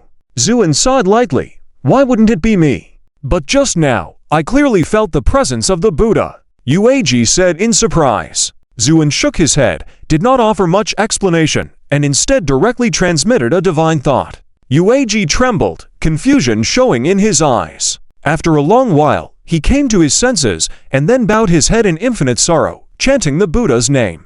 "Homage to the Buddha, the world-honored one." As he spoke, he knelt down, weeping towards the direction of the cave entrance. Zuan stepped aside, quietly watching, not attempting to stop him, because he knew how highly revered the world-honored one was in the hearts of these senior monks like Yueji. His sudden passing naturally was hard for people to accept. After a while, Yueji stood up, wiped his tears, and then once again knelt down towards Zuan. "Disciple, pay respects to the chief instructor." This time Zuan did not evade, but accepted the bow calmly. This scene was also seen by the monks, including Yuan Tong, Zhang Tong, and others who arrived later. They were all shocked, not sure what was happening. But the next moment, when they felt the Buddha's aura emanating from Zuan, they couldn't help but all kneel down involuntarily. Following them, Mu Wushuang and Gong Yunjun, who arrived later, were also stunned. The two of them did not dare to speak, only retreating to the side, staring in astonishment. Then Zuan spoke lightly, "Rise, although I am the chief instructor, it is only because of the world-honored one's dying wish, so there is no need for such formalities." Yuan Tong and Zhang Tong, the monks, finally understood what was going on. No wonder they involuntarily knelt. Zuan had now become the leader of the Buddhist community, and they couldn't resist this invisible pressure. After hearing Zuan's words, Yueji stood up slowly, his face solemnly asking, "Chief Instructor, what are your plans next?" Zhuan naturally understood what Yueji was asking. Despite this senior monk's appearance of magnanimity and gentleness, in reality, he had a hot temper. As the head of the temple, he was obligated to deal with the heavenly beings, unlike the monks in the core Pure Land who focus solely on meditating and sitting, becoming somewhat obtuse. He had to have some temper and means to be fit for this position. So upon understanding the situation, and especially after learning about the sacrifice of the world-honored one, because of it, Yueji couldn't help but hold back his anger and wanted to eradicate demons and seek revenge for his teacher as soon as possible. Hearing this, Zhuan just smiled faintly. Next step. Don't worry, when the time comes, you will naturally know. At this moment, Bai Mei Luo Han had returned with his followers. In his hands, he was holding the miniature Buddhist realm. The young man beside him looked excited. "Chief Instructor, I have fulfilled your orders. We have blessed all the chips, and now all the spirits are sheltered in this Buddhist realm." "Very good, Zhu." Nodded. "You all stay here for now. I will be back soon." With that, Zuan's figure suddenly faded, then disappeared like a wisp of blue smoke in place. His sudden disappearance left everyone present bewildered. Where did the chief instructor go? Bai Mei Luo Han exclaimed in surprise. Who knows, but since the chief instructor said he would be back soon after leaving, he should be back shortly. Also, Yueji smiled and looked at Bai Mei Luo Han. "Senior Bai, long time no see." Bai Mei Luo Han smiled back. "Junior Yueji, long time no see. Back then, so many acquaintances, and now only you're left?" "Yes, only myself." Bai Mei Luo Han sighed. After a moment of silence, Yueji suddenly said, "Seems like those who are powerless tend to live longer." Huh. Bai Mei Luo Han. Meanwhile, Gong Yunjun, who was hiding on the sidelines, couldn't hold back anymore and whispered, "Sister Wushuang, what is happening to the chief? Is he planning to become a monk?" She wore a worried expression on her face. Mu Wushuang scoffed, "Nonsense. How could such a figure become a monk? Then why did so many monks bow to him? Look, all the senior and junior monks are crowding around him. It's becoming a monk's nest." Gong Yunjun muttered softly. "That doesn't prove the chief will become a monk. Haven't they all called him chief instructor? Maybe the chief did something significant, becoming the leader of these monks." Mu Wushuang said calmly. Despite her words, a tinge of worrying showed in her eyes. Not because of the childish question of whether Zhuan would become a monk, but because she sensed a chilling atmosphere, as if an indescribable entity from the darkness was gradually approaching. What is the chief planning to do? As the crowd was in turmoil due to Zhuan's sudden departure, inside the talisman's small building, Xiong and Nian sat opposite each other, playing Go. Behind them, Zisha and Zhang Ziyu stood separately, arguing incessantly. No, Xiong, you can't make that move. You'll lose if you do," Zisha urgently said, reaching out to move a piece. "Sir Zisha, how can you do this? Are you playing chess or is the young lady playing?" Zhang Ziyu said. Zisha glared. "What? Do you allow yourself to move but not me? Is this you playing chess or the lady playing? Look, what nonsense are you talking about? When did I move?" "Right, Miss Nian," Zhang Ziyu said without backing down. Compared to the excitement of Zisha and Zhang Ziyu, the two players remained calm. Even facing Zhang Xiaoyu's questions, Nian yawned in boredom. "Sister, playing chess is so boring. Let's go find Kyuki to play instead." "Let's go. I'm a bit tired of sitting too." Saying this, the two little girls stood up, hand in hand, and walked out, leaving only Xiaosha and Zhang Xiaoyu staring at each other.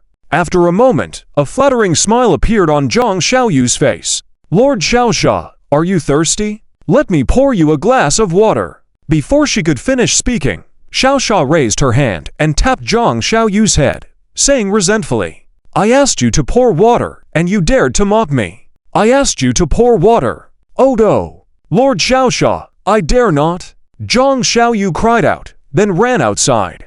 At this moment, Channer came in carrying a small basket. Zhang Xiaoyu, as if seeing a lifesaver, immediately ran behind Channer, trembling and exclaiming, "Sister Channer, please save me. Lord Xiaosha is losing her patience." "What did you say? Which eye of yours saw me losing my patience?" Xiao Sha was infuriated and was about to go around Channer to catch Zhang Xiaoyu. Zhang Xiaoyu, frightened, clung to Channer's shoulder from behind, trying to use her as a shield. Despite this, they couldn't stop the verbal exchange. If you have the guts, come out. What's the skill in hiding behind Sister Channer? I'm not coming out. If you have the guts, come in.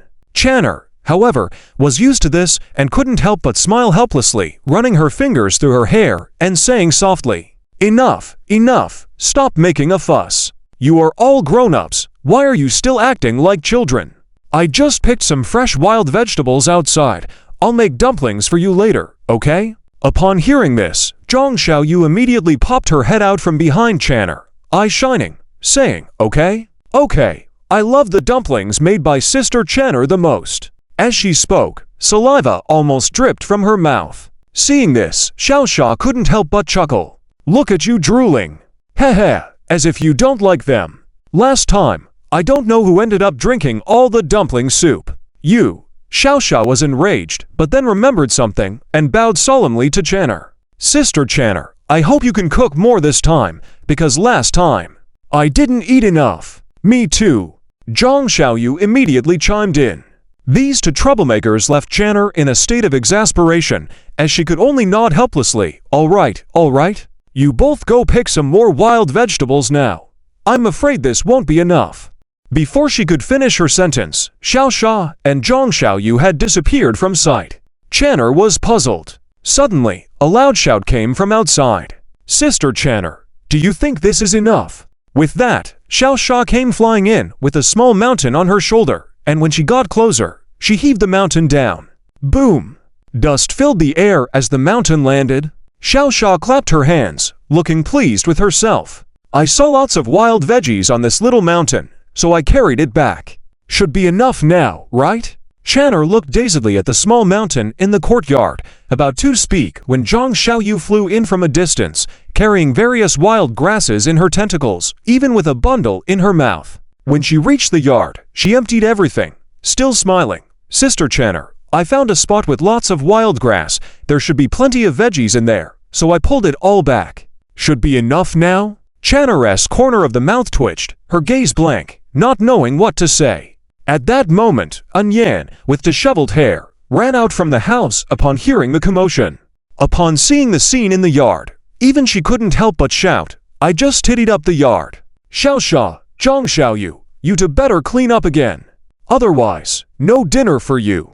Faced with An Yan's scolding, the two obediently stood still in midair, not daring to flee, bowing their heads in apology. "Yes, madam." Just then, a faint chuckle came from afar. "Who made my Yan so angry?" With those words, Zuan's figure gradually appeared in the sky, smiling as he looked at An Yan. However, An Yan's reaction was unexpected. She let out a gasp and covered her face with both hands before running back into the house.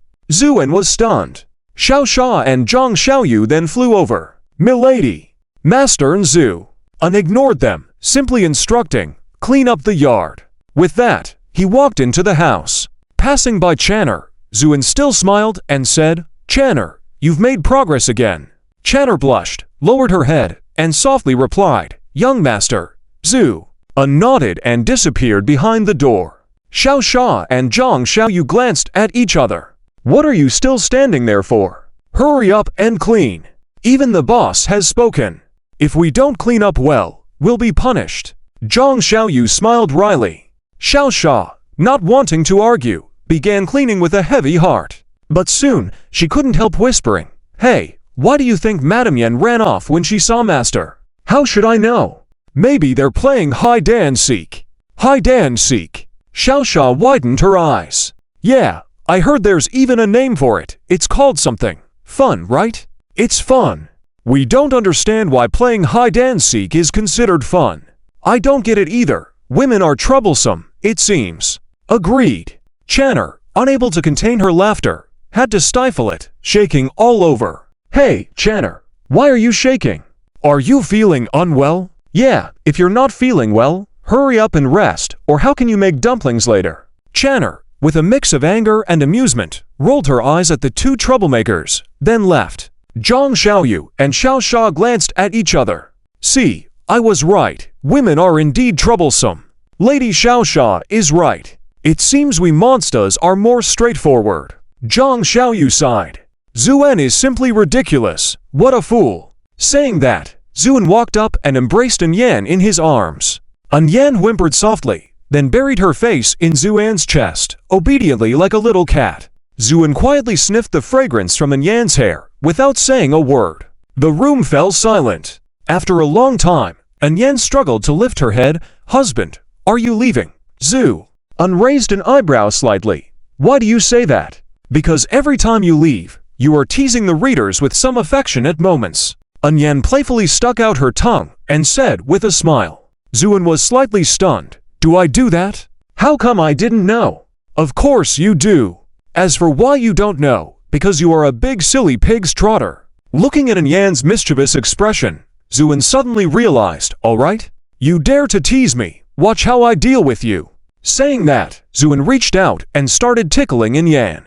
He knew very well that Yan was sensitive and was most afraid of being tickled. Indeed, before Zuan's hand even touched her, Yan couldn't help but burst into laughter. Husband, I know I was wrong. Stop tickling me, ha ha ha. Zuan certainly wouldn't give up that easily. After a few tickles, Yan completely collapsed into a bundle and then began to beg for mercy between breaths. I was wrong. Husband, I won't do it again. Zuan stopped his mischievous actions, leaned close to Yan's ear, and chuckled softly. Won't do what? I won't call you a big silly pig's trotter again. Is that all, Zhu? Yan smirked. Then what else do you want? Before she could finish her sentence, Yan's mouth was covered. Yan's eyes widened instantly, then turned into a pool of autumn water, passionately responding. Long. Yan's cheeks reddened, leaning against Zuan's chest, suddenly bit Zhu. Unviciously. Why did you bite me? HMPH, that's for you. Who makes you, this big bad guy, big silly pig's trotter, always bully me? And Yan said fiercely. Zuan didn't retort, just chuckled. As he had already taken enough advantage, a few scoldings did not bother him. After playing around for a while, Yan's expression became serious, and she said softly, Husband, are you really leaving? Zuan smiled and shook his head. Who said I am leaving?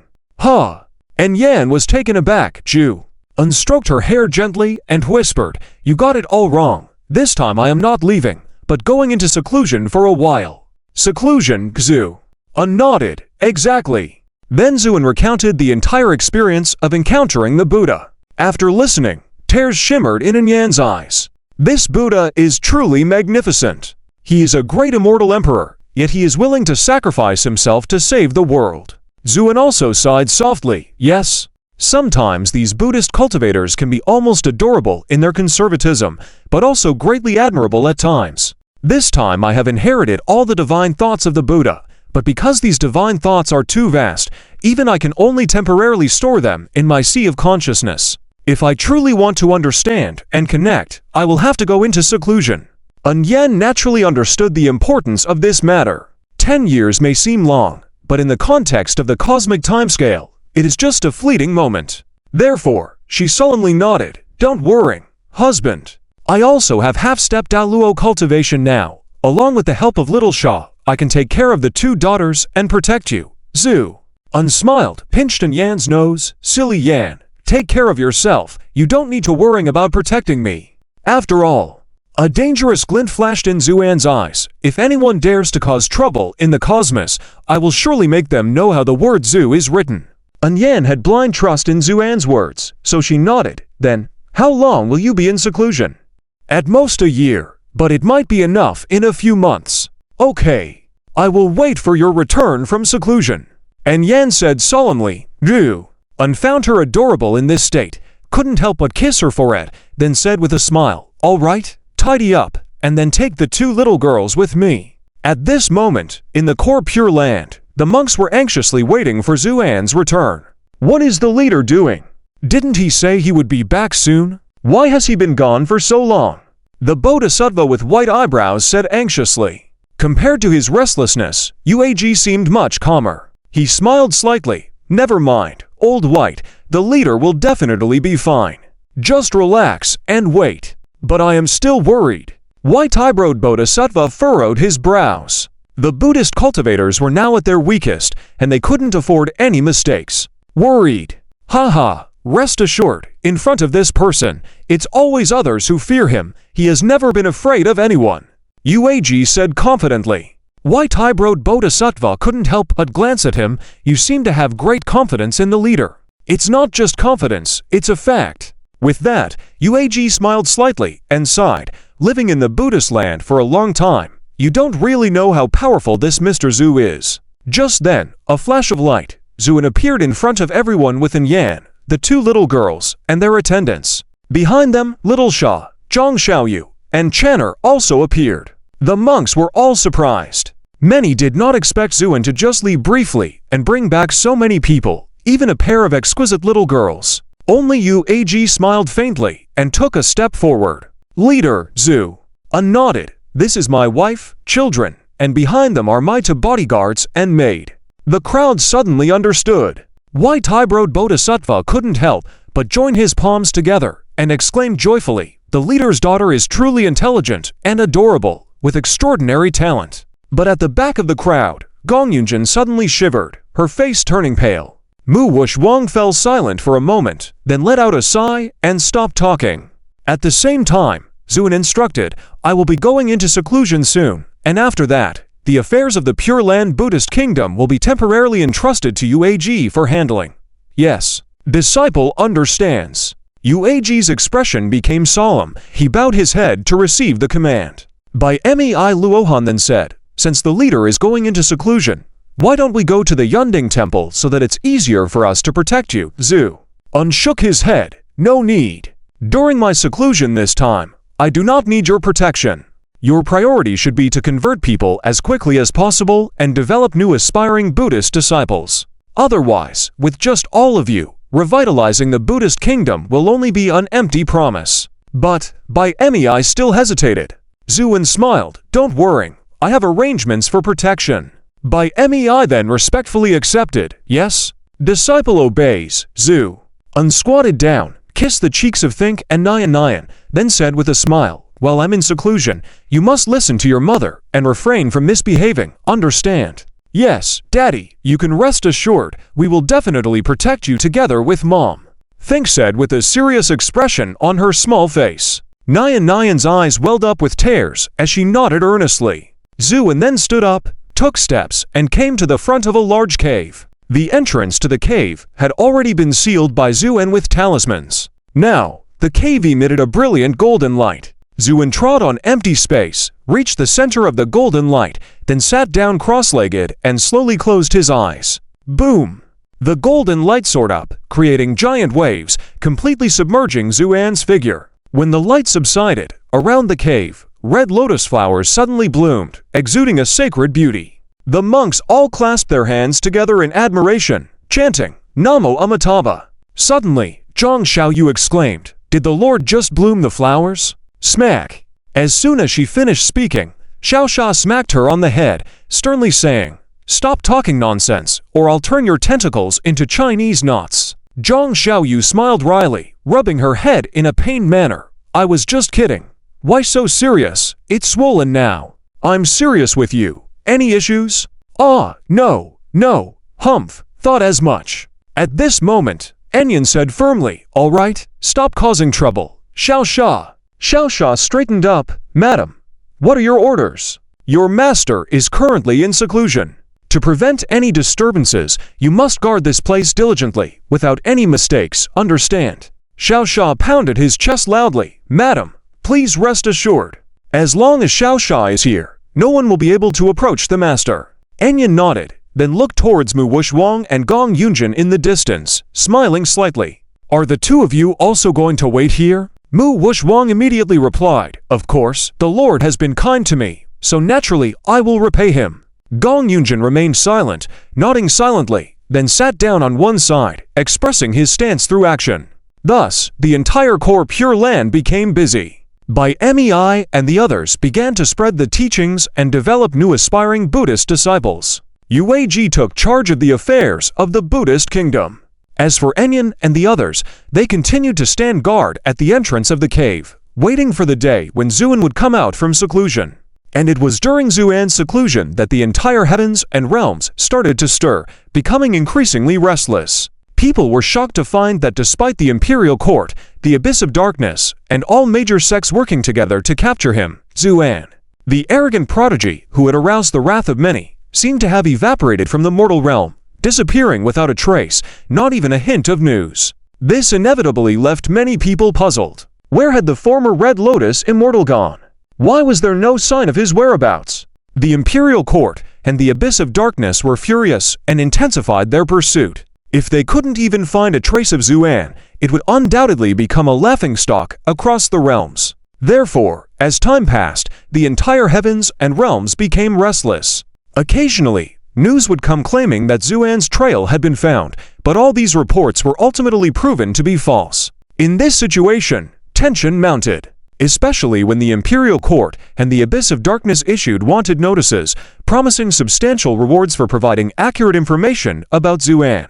The heavens and realms once again roared with activity. Many people, with red eyes, began searching everywhere for Xuan's whereabouts. And it was under these circumstances, on a planet with moderate spiritual power and average strength among all realms, that the two figures, one large and one small, were strolling leisurely. "Hey, old man, how much longer do we have to walk like this?" The small figure lifted her cloak, revealing a delicate and immature face. This was a young girl, no more than 8 or 9 years old, very likable in appearance, especially her clear eyes, bright and distinct, darting around mischievously. But the most noticeable feature was the red mole between her eyebrows. The red mark looked as if it had been dotted with cinnabar, crimson like blood, carrying a hint of mystery. At the same time, the other figure slowly raised his head, revealing a handsome, almost demonic face. However, there was a hint of weariness in his eyes, but upon hearing the girl's words, he still showed an indulgent smile.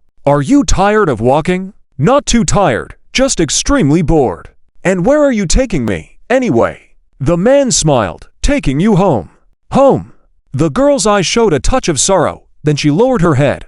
"I don't have a home. I was abandoned as a harbinger of misfortune ever since I was young." At that moment, the girl felt a weight on her shoulder, looking up to see the man solemnly patting her on the shoulder. "You must remember, that place is not your home at all. You are not an ill omen, do you understand?" The girl looked somewhat bewildered but still nodded vigorously. "Okay. Then, the home you're taking me to, is it far away?" "Very far, but we should arrive soon." The man smiled, then looked ahead. As the sun was setting, and they were walking westward, the sunlight painted their path a golden hue. "There should be a town ahead. We'll rest there, eat something. How about that?" "Okay." The two put their hoods back on and walked into the bloody sunset. This is a small town shop, with the official road passing straight through the middle, making it bustling with passing customers and traders. After all, not everyone can enter a sect and learn immortal techniques, and being able to fly and control the air is destined to be only for a few. Most people are just ordinary mortals, leading lives similar to those of ancient people on Earth. That's why this small town shop is so vibrant and full of the atmosphere of the marketplace. When a man led a little girl into this small town, the young girl's eyes were almost not enough, sneaking a peek under her cloak. Especially when she saw those shiny little trinkets, she couldn't even take another step. But she had self-control, and when the vendor smilingly asked, "Little girl, would you like to try one?" she shook her head. "No, thank you."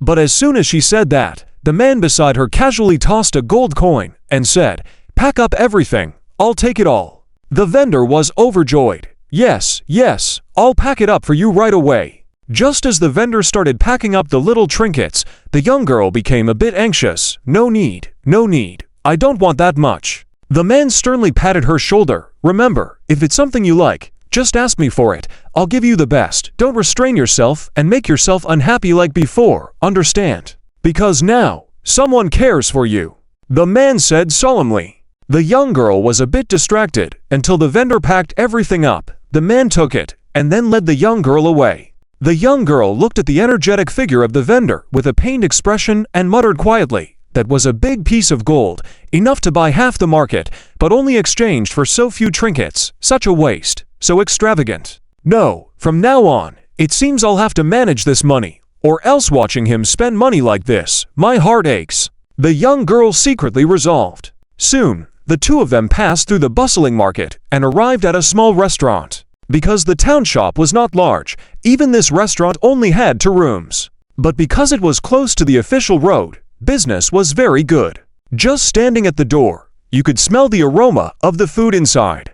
And when the two entered the restaurant, a lively young woman came forward with a smile. "What would you like to eat?" Before the man could speak, the young girl said, "What's the cheapest thing you have here?" "The cheapest?" The woman was a little surprised, then smiled and said, "The cheapest is the soup cake, 3 copper coins a bowl." "Then we'll have a bowl of soup cake. Does the soup cost extra?" "Of course, the soup is free." The woman couldn't help but gaze at the young girl, who was like a little adult. "All right, then add more soup and divide it into 2 bowls. Is that okay?" "Divide it into 2 bowls? Will that be enough to eat?" "Oh, don't worry about whether it's enough or not. We can just have more soup.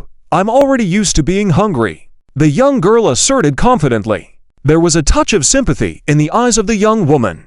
In her opinion, these two must be in dire straits, otherwise why would they say they were used to being hungry? She was about to speak, but the man slowly removed his cloak and calmly said, "Ying Luo, stop fooling around." With that, he lifted his head and said to the woman, "Give us your best dishes, and also a bowl of plain noodles and a cup of tea." Saying that, he casually took out a gold coin and handed it over. But the woman did not take it, because she was stunned. Not only her, but many people in this small restaurant were also somewhat dumbfounded, because when the man removed his cloak, it revealed a bald head underneath. But even with such a hairstyle, it did not diminish the man's handsomeness at all, even adding a hint of charm, especially the slight fatigue in his eyes, which gave him a somewhat mysterious charm.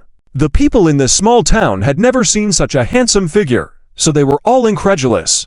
At that moment, the man raised his eyebrows slightly and called out softly, "Miss." The woman shivered all over at this, coming out of her shock, and her face turned red immediately to the roots of her ears as she looked down and stammered, "I'll arrange it for you."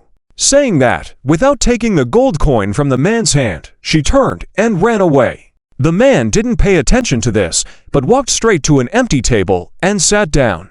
This girl named Ying Luo pouted and muttered under her breath, "Is he that charming?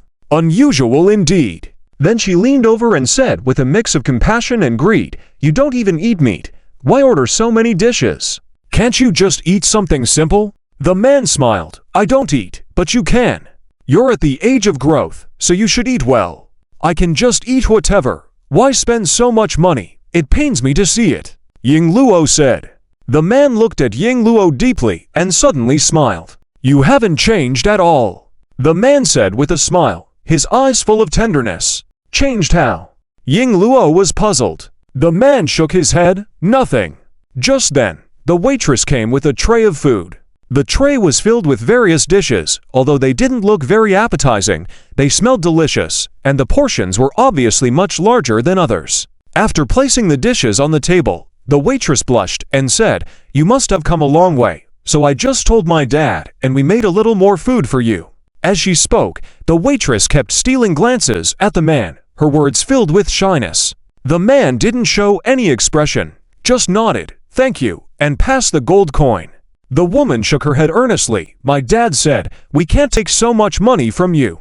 The man was slightly taken aback, but then smiled and placed the gold coin on the table. "Okay, let's settle everything in the end," he said, and very thoughtfully picked out a dish for Ying Luo, placed it in front of her, and then picked up the plain noodles in front of him and took a bite. "How is it?" the woman asked eagerly, her eyes filled with anticipation. The man nodded, "It's good. Heh, I made it myself. The noodles were made with eggs, no meat, but very fragrant," the woman said happily. "Thank you."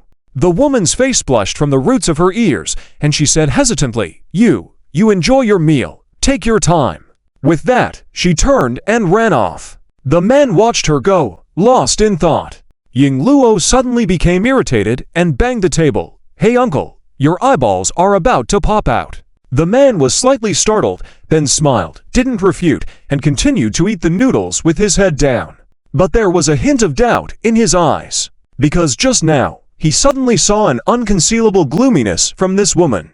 It seemed like something bad was about to happen. At this moment, a long procession came winding along the official road. The procession was grand and imposing, with guards in bright armor exuding a strong and impressive presence. In the center of the procession was a large and exquisite carriage, with a large flag fluttering on top bearing the prominent character Zhao painted in a dragon and phoenix style. The carriage was surrounded by crowds and moved forward slowly, causing merchants and commoners on the road to step aside. Some even knelt down in fear without daring to raise their heads. As the carriage rumbled past, heading towards the small town, the people along the road breathed a sigh of relief and began murmuring and gossiping.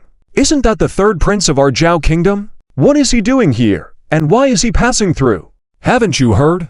This time the third prince brought valuable gifts to the Kingming Immortal sect, finally moving an old immortal who accepted him as a disciple. Now the third prince is an inner disciple of the Kingming Immortal sect. Wow, does that mean the third prince will become an immortal and live forever? Not only that, I heard that the third prince might inherit a great treasure and become the crown prince. These words left the crowd in silence. After a while, someone reluctantly said, originally born into a noble family, and now becoming a disciple of the Kingming Immortal sect, this third prince will be unstoppable. This statement made everyone's face change color. Someone whispered, "Don't talk nonsense. The third prince is now a member of the Immortal sect with various unpredictable methods. If he finds out someone is speaking ill of him behind his back, we will all not survive." The crowd nodded in agreement and dispersed hurriedly. The reason they were so fearful was that they knew very well how arrogant and domineering this third prince usually was. Bullying and mistreating others was his common practice, even indulging in killing for pleasure, making him a demon in the eyes of the people of Zhao Kingdom. No one had expected that such a miscreant would become a disciple of the Kingming Immortal sect. Many who had hoped for retribution against the third prince were now left disappointed. As many lamented the unfairness of fate, the third prince of Zhao, Zhao Jingsheng, strolled confidently into the town. As rumored, he had indeed become an inner disciple of the Kingming Immortal sect under the guidance of the sect's chief punishment elder, although he had yet to begin formal cultivation. Due to the lavish gifts he presented, the elder personally refined his body and passed on skills to him.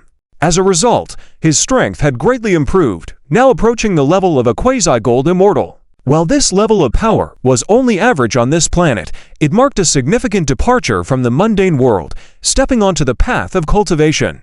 Particularly, the elder had gifted him a magic sword, bolstering his confidence even further. Already arrogant by nature, he now considered himself invincible in the world. Therefore, instead of flying back to Zhao Kingdom directly, he orchestrated this grand display to show the common people his power. Now, he leisurely played with a wine cup, looking out through the window of his carriage at the streets.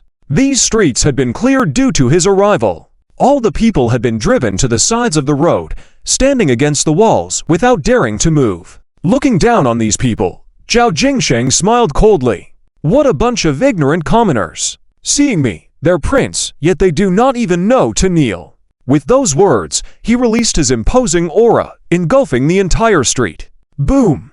Although Zhao Jingsheng was only a quasi-gold immortal in strength, the ordinary people couldn't bear his pressure. After a series of screams, they all knelt on the ground, unable to move. Satisfied, Zhao Jingsheng nodded approvingly. This is the way it should be. Not kneeling when you see your prince deserves punishment. With that, he burst into a haughty laugh. The convoy continued its journey. Suddenly, Zhao Jingsheng stopped laughing and commanded, "Stop the car." The convoy came to an immediate halt, and a military officer hurried forward. "Your Highness, what are your orders?" Zhao Jingsheng did not speak, as his attention had been caught by a waitress in a small inn. At that moment, the girl was cleaning the tables in the hall, unaware of the silver gaze fixed upon her from outside. Though she was not particularly stunning, her innocent and pure demeanor was enchanting. Zhao Jingsheng's subordinate, noticing this, smiled knowingly and whispered, "Your Highness, should I go fetch this common girl for you?" "No need." Zhao Jingsheng sneered, and a hint of malice appeared on his handsome face. "I am feeling a bit hungry. This small inn seems to have good food. I will go down and taste it." With these words, he lifted the curtain and stepped down from the carriage, heading towards the inn. The people inside the small inn had naturally noticed the commotion. Terrified, they prayed silently, hoping this star-like figure, the third prince, would leave soon. Unexpectedly, the prince not only stayed, but also descended from his carriage and entered their inn. This caused a panic among the customers and staff. Yan Luo, sensing the tension, softly said, "Uncle." The man did not lift his head, focusing on the noodles in his bowl. He only responded after hearing Yan Luo's call, "Don't talk, keep eating." Yan Luo pouted and fell silent, but her eyes kept darting towards the direction of the inn's entrance. Meanwhile, Zhao Jingxing had entered the inn. With his status and position, he usually had a retinue surrounding him wherever he went, and this time was no exception. The waitress watched in shock as the crowd poured in. She was just an ordinary girl, forced to work at her father's small restaurant due to limited resources and unable to hire many employees. She had started serving tables reluctantly. The server girl was trembling all over, and at this time, her father also rushed over from the kitchen.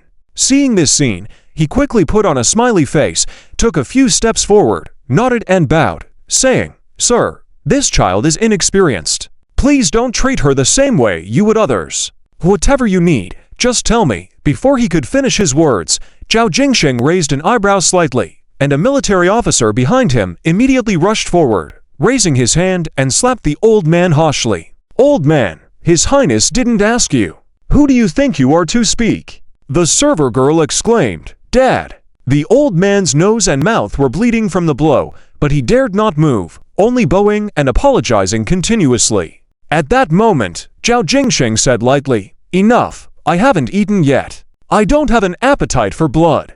The military officer immediately bowed and stepped back. Then, the third Prince Zhao Jingxing beckoned to the server girl and said with a smile, "Come here." Full of anger, the server girl reluctantly walked up slowly, mindful of the situation. When she approached, feeling the pure aura emanating from her, Zhao Jingxing looked at her delicate cheeks and couldn't hide his greedy eyes. But he concealed it well, smiling, and asked, "I see your small restaurant is good. Do you have any specialty dishes?" "None." The server girl replied stiffly, shaking her head. "How bold!" Someone immediately reprimanded. However, Zhao Jingxing waved his hand and said casually, "Then, pick your most expensive dish and prepare a table for me. If it tastes good, I will reward you." The server girl's eyes flashed with anger, but knowing she couldn't afford to offend, she lowered her head and agreed. Then she helped her father to leave. No one dared to speak in the hall, and it was so quiet that one could hear people's heavy breathing.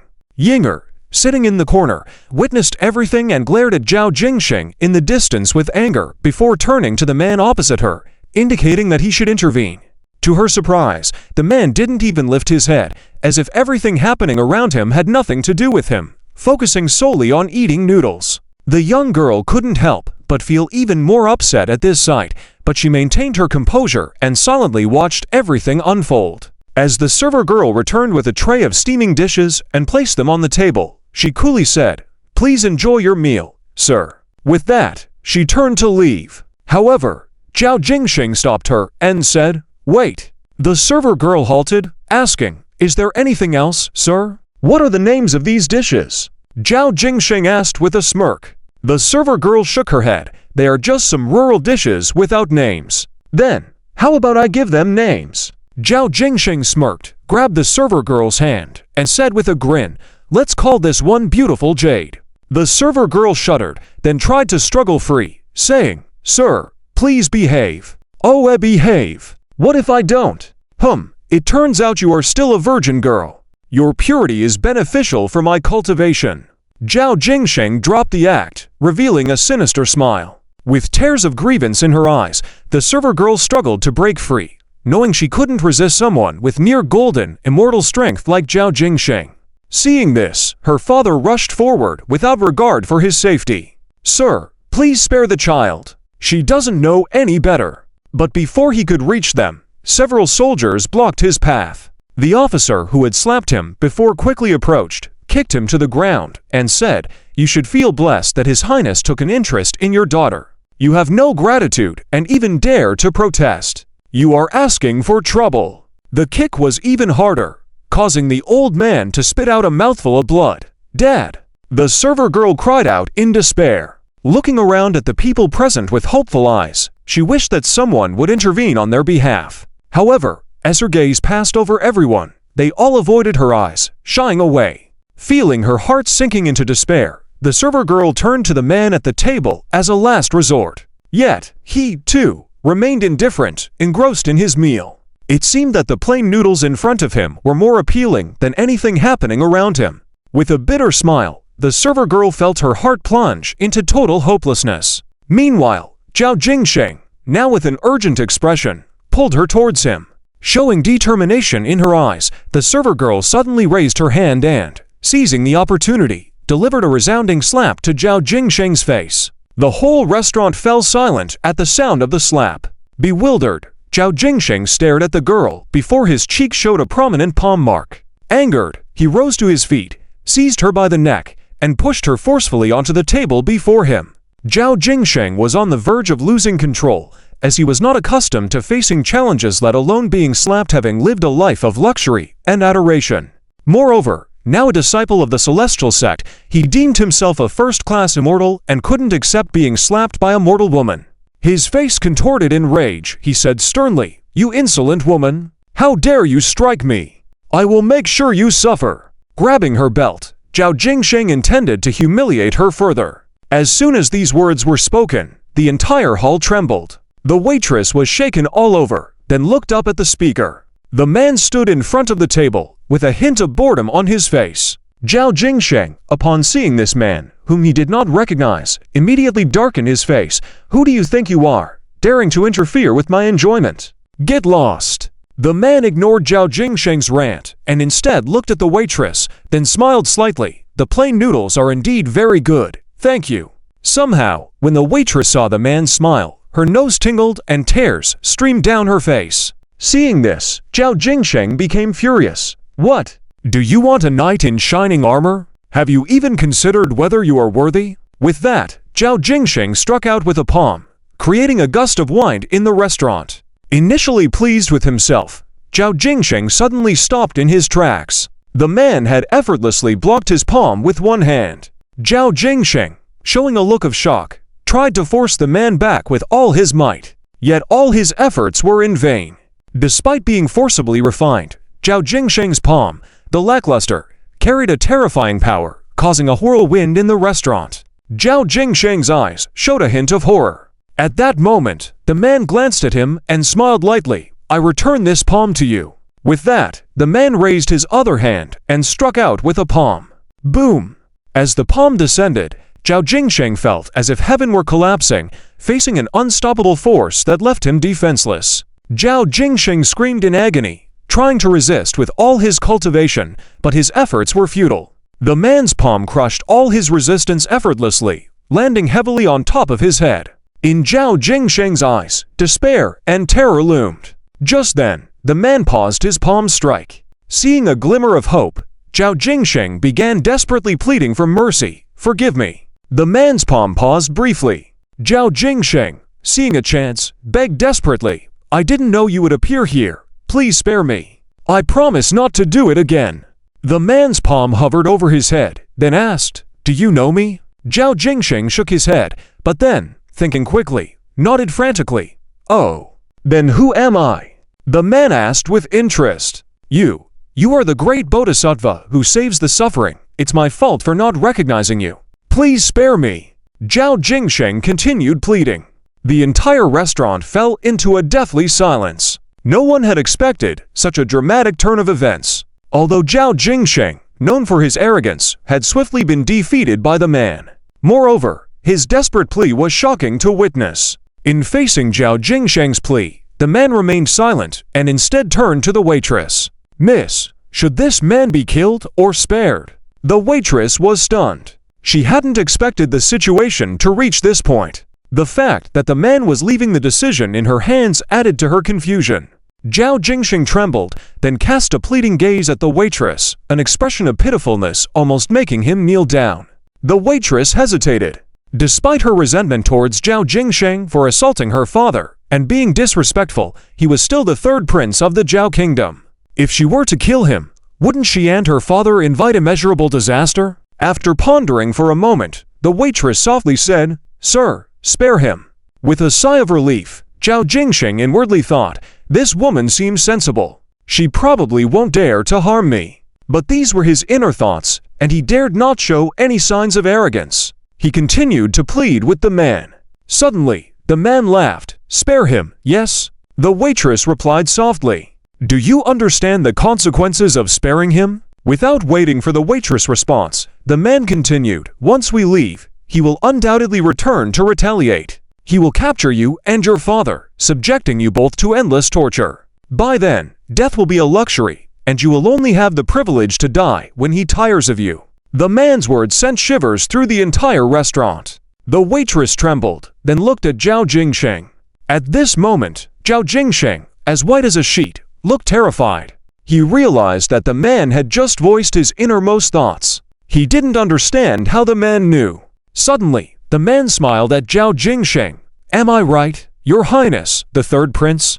Zhao Jingsheng shuddered, realizing the truth, and cried out in terror. No, it's not like that, I didn't. Before he could finish speaking, the man's palm struck down, decisively shattering Zhao Jingsheng's skull. Splattering blood and brain matter on the ground, Zhao Jingsheng stared blankly at the man, eyes filled with disbelief, unable to comprehend his own death. Soon, the light in his eyes dimmed completely, and he collapsed lifelessly. The man clapped lightly, then said calmly, Therefore, dealing with such people requires either non-intervention or complete annihilation. Do you understand now, miss? Throughout the process, the man never glanced at the dead body on the ground, as if it were an insignificant ant rather than a prince. While he remained calm, others could not. Following a moment of silence, the entire restaurant erupted. As for the soldiers and officers who followed Zhao Jingsheng, after a moment of confusion, they all rushed towards the men. The men didn't even lift their eyelids, casually waving their hands.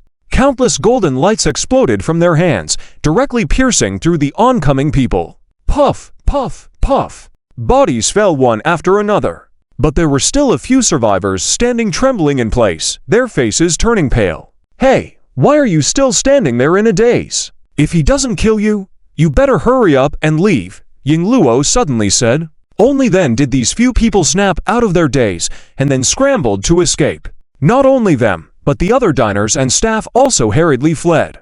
Soon, the entire restaurant lobby was empty, with only bodies scattered on the floor and the unconscious restaurant manager lying there. The serving girl stood dumbfoundedly, looking at the men, suddenly remembering something, and anxiously said, Go! Quickly leave this place, don't stay for a moment. Leave! Why should we leave? The serving girl became more anxious. When the third prince dies, the Zhao kingdom will quickly notice, and by then you won't be able to leave even if you want to. So leave this place quickly, the farther the better. Then we will leave, but what about you? Don't worry about me, I have my ways. What ways? Are you planning to commit suicide once we leave? The man suddenly spoke. The serving girl wanted to explain, but under the man's shining gaze, she ultimately fell silent. At that moment, the man smiled slightly, then shook his head. I won't leave, because if I leave now, it would be equivalent to pushing you into a corner, and since I've taken action, I must see this through to the end. That's right, young lady, rest assured, this uncle is very powerful and will surely capture those scoundrels. But that's a whole country, especially now that the third prince has the backing of the Kingming immortal sect. Just the two of you would be simply walking into your deaths. The serving girl was almost in tears. Throughout the process, she never once thought about her own safety, only considering how the man could escape. However, the man seemed unconcerned and walked directly to the unconscious restaurant manager, bending down to place a golden light on his forehead.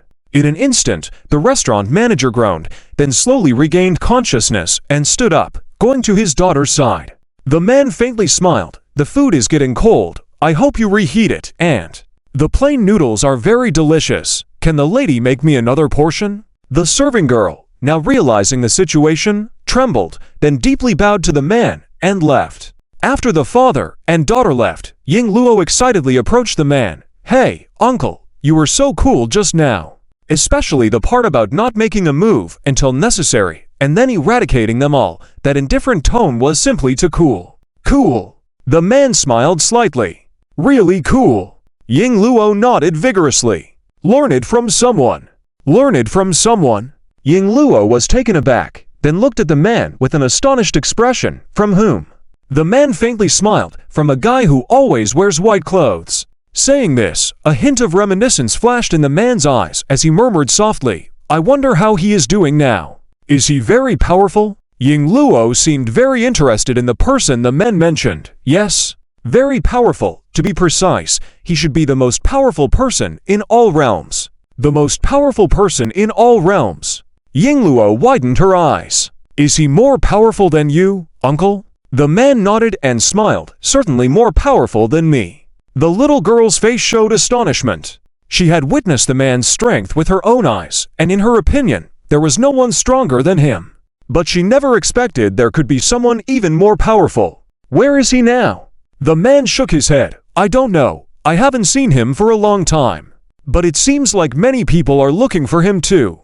While they were conversing, the serving girl, carrying a tray, entered the lobby. Besides the freshly prepared dishes, there was a bowl of steaming plain noodles on the tray. The serving girl placed these items carefully on the table. The man smiled faintly, thank you, and picked up the chopsticks to take a bite of the noodles. Is it delicious? The serving girl asked eagerly. The man nodded. Very good.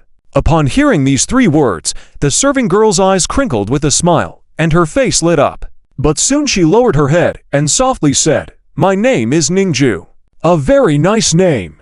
The man said, continuing to eat the noodles. Ningju bit her lip, gathered her courage, and asked, And what is your name, Sir-Dimi? The man chuckled, My name is something I've long forgotten, even from myself. Ningju's face fell, and she murmured softly, then turned and left.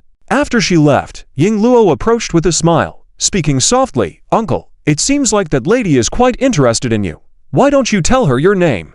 The man swallowed a bite of noodles, then calmly responded, Instead of giving people unrealistic fantasies, it's better to outright refuse from the start. Ying Luo pondered for a moment upon hearing this, then nodded, It sounds reasonable. Was this also taught by that person? The man shook his head with a smile. No, quite the opposite. I learned this lesson from him. Now, I have one last question. Ying Luo suddenly became serious. What is your name? The man remained silent, then lowered his head and softly said, As for names, I've long forgotten them, so if you wish, you can call me Yusha. Yusha, what a strange name. Ying Luo remarked, then leaned in close to the man's ear, smiling mischievously. Just now that lady asked for your name, you didn't tell her, but now you've told me. Does this mean you like me? Yusha's face turned red for a moment, then he quickly regained his composure. You talk too much, eat your food. With that, Yusha fell silent and focused on eating his noodles. Ying Luo pouted and muttered softly, HMPH. That must be it. Uncle, your thoughts are truly dangerous and perverse, but... She glanced at Yusha's handsome, almost bewitching face. Considering your face, I'll forgive you for now. Next, the little girl began chattering away with funny and adorable remarks. Yusha paid her no mind, concentrating on his meal. The bodies on the floor cooled, and the blood slowly congealed with the passing of time. In the backyard, Ningju silently prayed, hoping that the pursuers would arrive late. The sound was like thunder, shaking the whole town. All the residents showed expressions of incredulous terror. Some even whispered in despair, It's the Iron Floating Massacre. Dear God, we're finished. It's no wonder they were so hopeless, because the Iron Floating Massacre was to renowned, being the most elite cavalry legion of the Zhao Kingdom, second to none.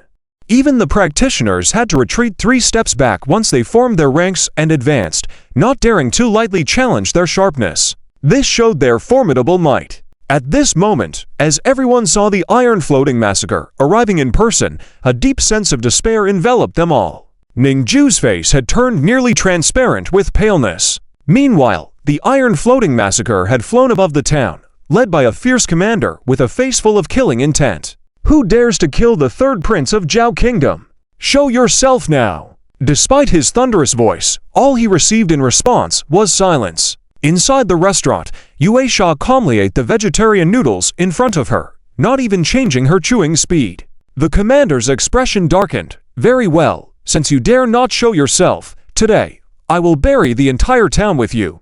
With that, he pointed down and bellowed, Slaughter the city. Leave no one alive. The military order was like a mountain, and the iron floating massacre simultaneously swooped down towards the town. Many people couldn't help but let out desperate screams at this sight. However, right at that moment, a radiant golden light burst forth from the restaurant, spreading like bubbles. Boom! The golden light appeared delicate, but was as unyielding as a fortress, sending all the iron floating massacre troops flying back. Following this, a light sigh was heard. "Why must you attack me while I'm eating noodles? Can't I peacefully enjoy a bowl of noodles?" With those words, Yue Sha appeared in the sky above the town, facing the iron-floating massacre legion in front of him. The commander narrowed his eyes. Buddhist monk. Yue Sha lightly chuckled and shook his head. That's a thing of the past. He then scanned through the floating iron riders and said casually, "Are all of you here for the third prince?" The commander's face was as deep as water. "Yes. You've assassinated the royal family of Zhao Kingdom. According to Zhao's laws, you should be executed by Ling Qi. If you surrender now, I can grant you a quick death. If not," he pointed to the town, "everyone here will die with you." The crowd trembled. Yue Sha chuckled. "Oh, it sounds impressive, but I have a question. Does your Zhao Kingdom laws only apply to ordinary people, while the royal family members can do whatever they want without consequences?" The commander was stunned by the question. Yue Sha's tone turned cold, performing public harassment against innocent girls, assaulting the elderly, and even publicly humiliating women. Were these not the deeds committed by your third prince? What punishment should he receive for these crimes? Inside the restaurant, Ziying Luo clapped her hands and sighed. "Well said." Ningju, on the other hand, watched silently with tears in her eyes. The commander, now angered and humiliated, growled, "I don't care what the third prince did, but since you've killed him, you must die. Form ranks." The iron-floating massacre soldiers moved in unison, creating a formation that rolled thunderously towards Yue Sha. The people were horrified, but Yue Sha remained composed, lowering his eyes slowly. "Today, I seal this with my dharmic seal, preventing any demonic interference." As he spoke, a brilliant golden dharmic seal appeared in front of Yue Sha, and with a pointing finger, it erupted with a torrent of golden light, showering down on the approaching iron-floating massacre troops. As the light pierced through, a sharp, teeth-gritting sound accompanied the rapid disintegration of the soldiers' equipment upon contact. These floating iron riders were ordinary people who had practiced some martial arts, relying on their equipment to travel through the air. Thus, once their equipment disintegrated, they plummeted from the sky, screaming. However, upon hitting the ground, they were surprised to find themselves unharmed, seemingly cradled by a gentle force. Nevertheless, they were now rendered powerless. In that moment, only the commander remained in the sky, his equipment evidently superior to the floating iron riders, withstanding the golden light assault. Yet, his face displayed infinite fear. The bald monk in front of him had effortlessly nullified all his strength with a single strike. Now, with only himself left, how could he continue the battle? His face paled, lips trembling, not knowing what to say. The residents of the town couldn't help but exhale in relief. Ziying Luo proudly boasted, "See how powerful my uncle is." Yet, she failed to notice the profound weariness in Yue Sha's eyes after executing that move. Despite this, Yue Sha calmly inquired, "Shall we continue?" The commander instinctively took a few steps back, faltering and unable to speak. At that moment, a voice echoed from afar, "Sinister and arrogant, who dares to kill the disciples of my Qingming immortal sect?" Accompanying the words, dozens of lights surged forward, led by a man in green robes. The momentarily relieved townspeople's hearts sank at the sight, as this man, undoubtedly a member of the Qingming immortal sect, was akin to an immortal to them. Particularly with the green energy swirling around him, he was undoubtedly extraordinary. Simultaneously, the commander, as if seeing a life-saving straw, shouted, "Immortal, save me! This is the one who killed the third prince." The man in green robes nodded arrogantly, then turned his gaze to Yue Sha, smirking coldly, "A monk. This is the territory of my Qingming immortal sect. When did you bald donkeys ever have the right to run amok here?" Yue Sha raised an eyebrow slightly. "And who might you be?" "Me. Hehe, I am the chief elder of punishments in the Qingming immortal sect. The one you've killed, Zhao Jingsheng, was my newest disciple. Chief elder of punishments." This title made many people's expressions change. Yue Sha's lips curved into a slight cold smile. "Disciple. With his arrogance and tyranny as his master, you are also implicated. With your state of mind, dare you still call yourself a practitioner? Nonsense! How dare you judge me? The green robe elder fumed, since you killed my disciple. Today, I'll crush you to dust and avenge him. With that, he clapped his palms together forcefully. The leaked power shook the general back from a distance. As for the residents of the small town, they were all on their knees, unable to even lift their heads. The elderly man in green clothes showed a sinister smile, as if he could already see the scene of him slapping the moon god to death. The Green Abyss Immortal Sect is the top sect guarding this planet. Although not as powerful as the Void Great Sects or the Starry Sea Divine Sect, it is still quite impressive. The elderly man in green clothes is the chief elder in charge of punishing, and he also possesses great cultivation. His strength is considered top-notch even among the various realms. Therefore, he naturally could see that the moon god seemed to be heavily injured, exhibiting an unmistakable tiredness in his eyes. That's why he was confident that the moon god wouldn't be able to resist his palm. However, at that moment, the moon god joined his palms together and softly chanted, "All things are impermanent, the law of birth and death. Birth and death and self, silence is bliss." With these Buddhist verses, a golden wheel appeared behind him, and a radiant light burst forth, directly blocking the incoming green abyss vitality. With a dull thud, the green abyss vitality was frozen in midair, unable to progress. Meanwhile, the golden light on the moon god remained steadfast like the earth, unshakable. The elderly man in green clothes was pushed back several steps, and after a while, he finally managed to calm his boiling blood and energy. Then, he roared, "Damn you! You are seriously injured. Let's see how long you can hold on." As he spoke, the elderly man in green clothes unleashed multiple attacks, with each green abyss vitality crazily bombarding the moon god's golden light. The continuous muffled sounds made everyone's spirits tremble. All the onlookers had pale faces, especially Ningju, who stared blankly at the moon god facing the powerful enemy alone in the sky, her heart tightening. Ziying Luo also lost her previous lightheartedness.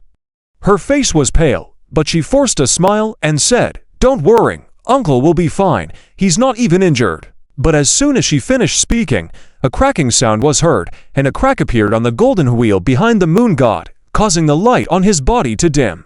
Seeing this, the elderly man in green clothes couldn't help but burst into mad laughter. "How about that? Can't hold on any longer, right? Today, I will make you pay for my disciple's life." As he spoke, his attacks became even more frenzied. The golden light on the moon god's body began to show signs of collapse, and the golden wheel behind his head started to shatter continuously. Ningju's tears flowed uncontrollably. Ziying Luo was so frightened that her face turned pale, and she suddenly shouted, "Uncle, please be safe. You promised to take me home. You can't break your promise." The moon god didn't turn around, just smiled faintly. "Of course, I won't break my promise." With that, he took a step forward. It was at that moment that the golden light on him completely shattered into pieces. The brilliant sword aura emerged between his eyebrows, exuding a vast power. The Green Abyss Elder's Green Abyss vitality dissipated immediately, and he, feeling the strong sword intent, was shaken all over and then screamed hoarsely, "This is impossible. Weren't you a Buddhist cultivator? How could you possess such a strong sword intent?" The moon god said calmly, "Why is it impossible? You should know that this sword intent is borrowed." With those words, the dazzling sword aura slashed out. The Green Abyss Elder let out a desperate cry, "No," and then turned to flee. But it was too late. With his speed, how could he outrun the sword light? A dazzling light cut through the sky from above, severing everything in its path. In an instant, it seemed as if lightning had struck through the sky, and when people opened their eyes again, everything had vanished. Only the elder in green clothes and his subordinates stood still in the air, unmoving as if turned into statues. But in the next moment, a strange scene unfolded before them. Starting from the elder in green clothes, a red line suddenly appeared around each person's waist. Then, the red line rapidly expanded, lifting their upper bodies into the air, causing blood to gush out like a fountain, dyeing the entire sky red. Soon, the bodies fell to the ground, leaving behind an empty sky. Everyone was stunned. Ziying Luo, however, excitedly clapped and cheered, "Uncle, you're amazing." The moon god smiled, but the fatigue in his eyes deepened, and then he turned and descended to the ground. Ziying Luo rushed over, full of joy, saying, "Uncle, that sword you just used was so cool. I didn't know you knew how to use a sword. Can you teach me?" The moon god concealed his fatigue with a forced smile and shook his head. "I can't teach you because, as I said, that sword was borrowed from someone else. If you want to learn, it's best to find that person." "Who is that person?" Ziying Luo asked curiously. But the moon god remained silent, looking solemnly at Ningju, who was standing beside them. "Miss Ning, the sword movement just now has exposed my location and attracted their attention. So, for now, you're safe, but to be sure, I suggest you leave this town as soon as possible, without delay." Ningju shook with shock, her face full of disbelief. "Sir, are you leaving?" The moon god nodded. "Yes, if I don't leave, you all will be in danger. By leaving now, I can draw their attention to me, allowing you to escape safely." Ningju's tears flowed like a flood from start to finish. But, the moon god didn't give her more time and joined his palms together, saying, "Take care, miss, and may you meet a good man in the future and live a peaceful life." With that, he said to Ziying Luo, "Let's go," and then walked out. "Okay.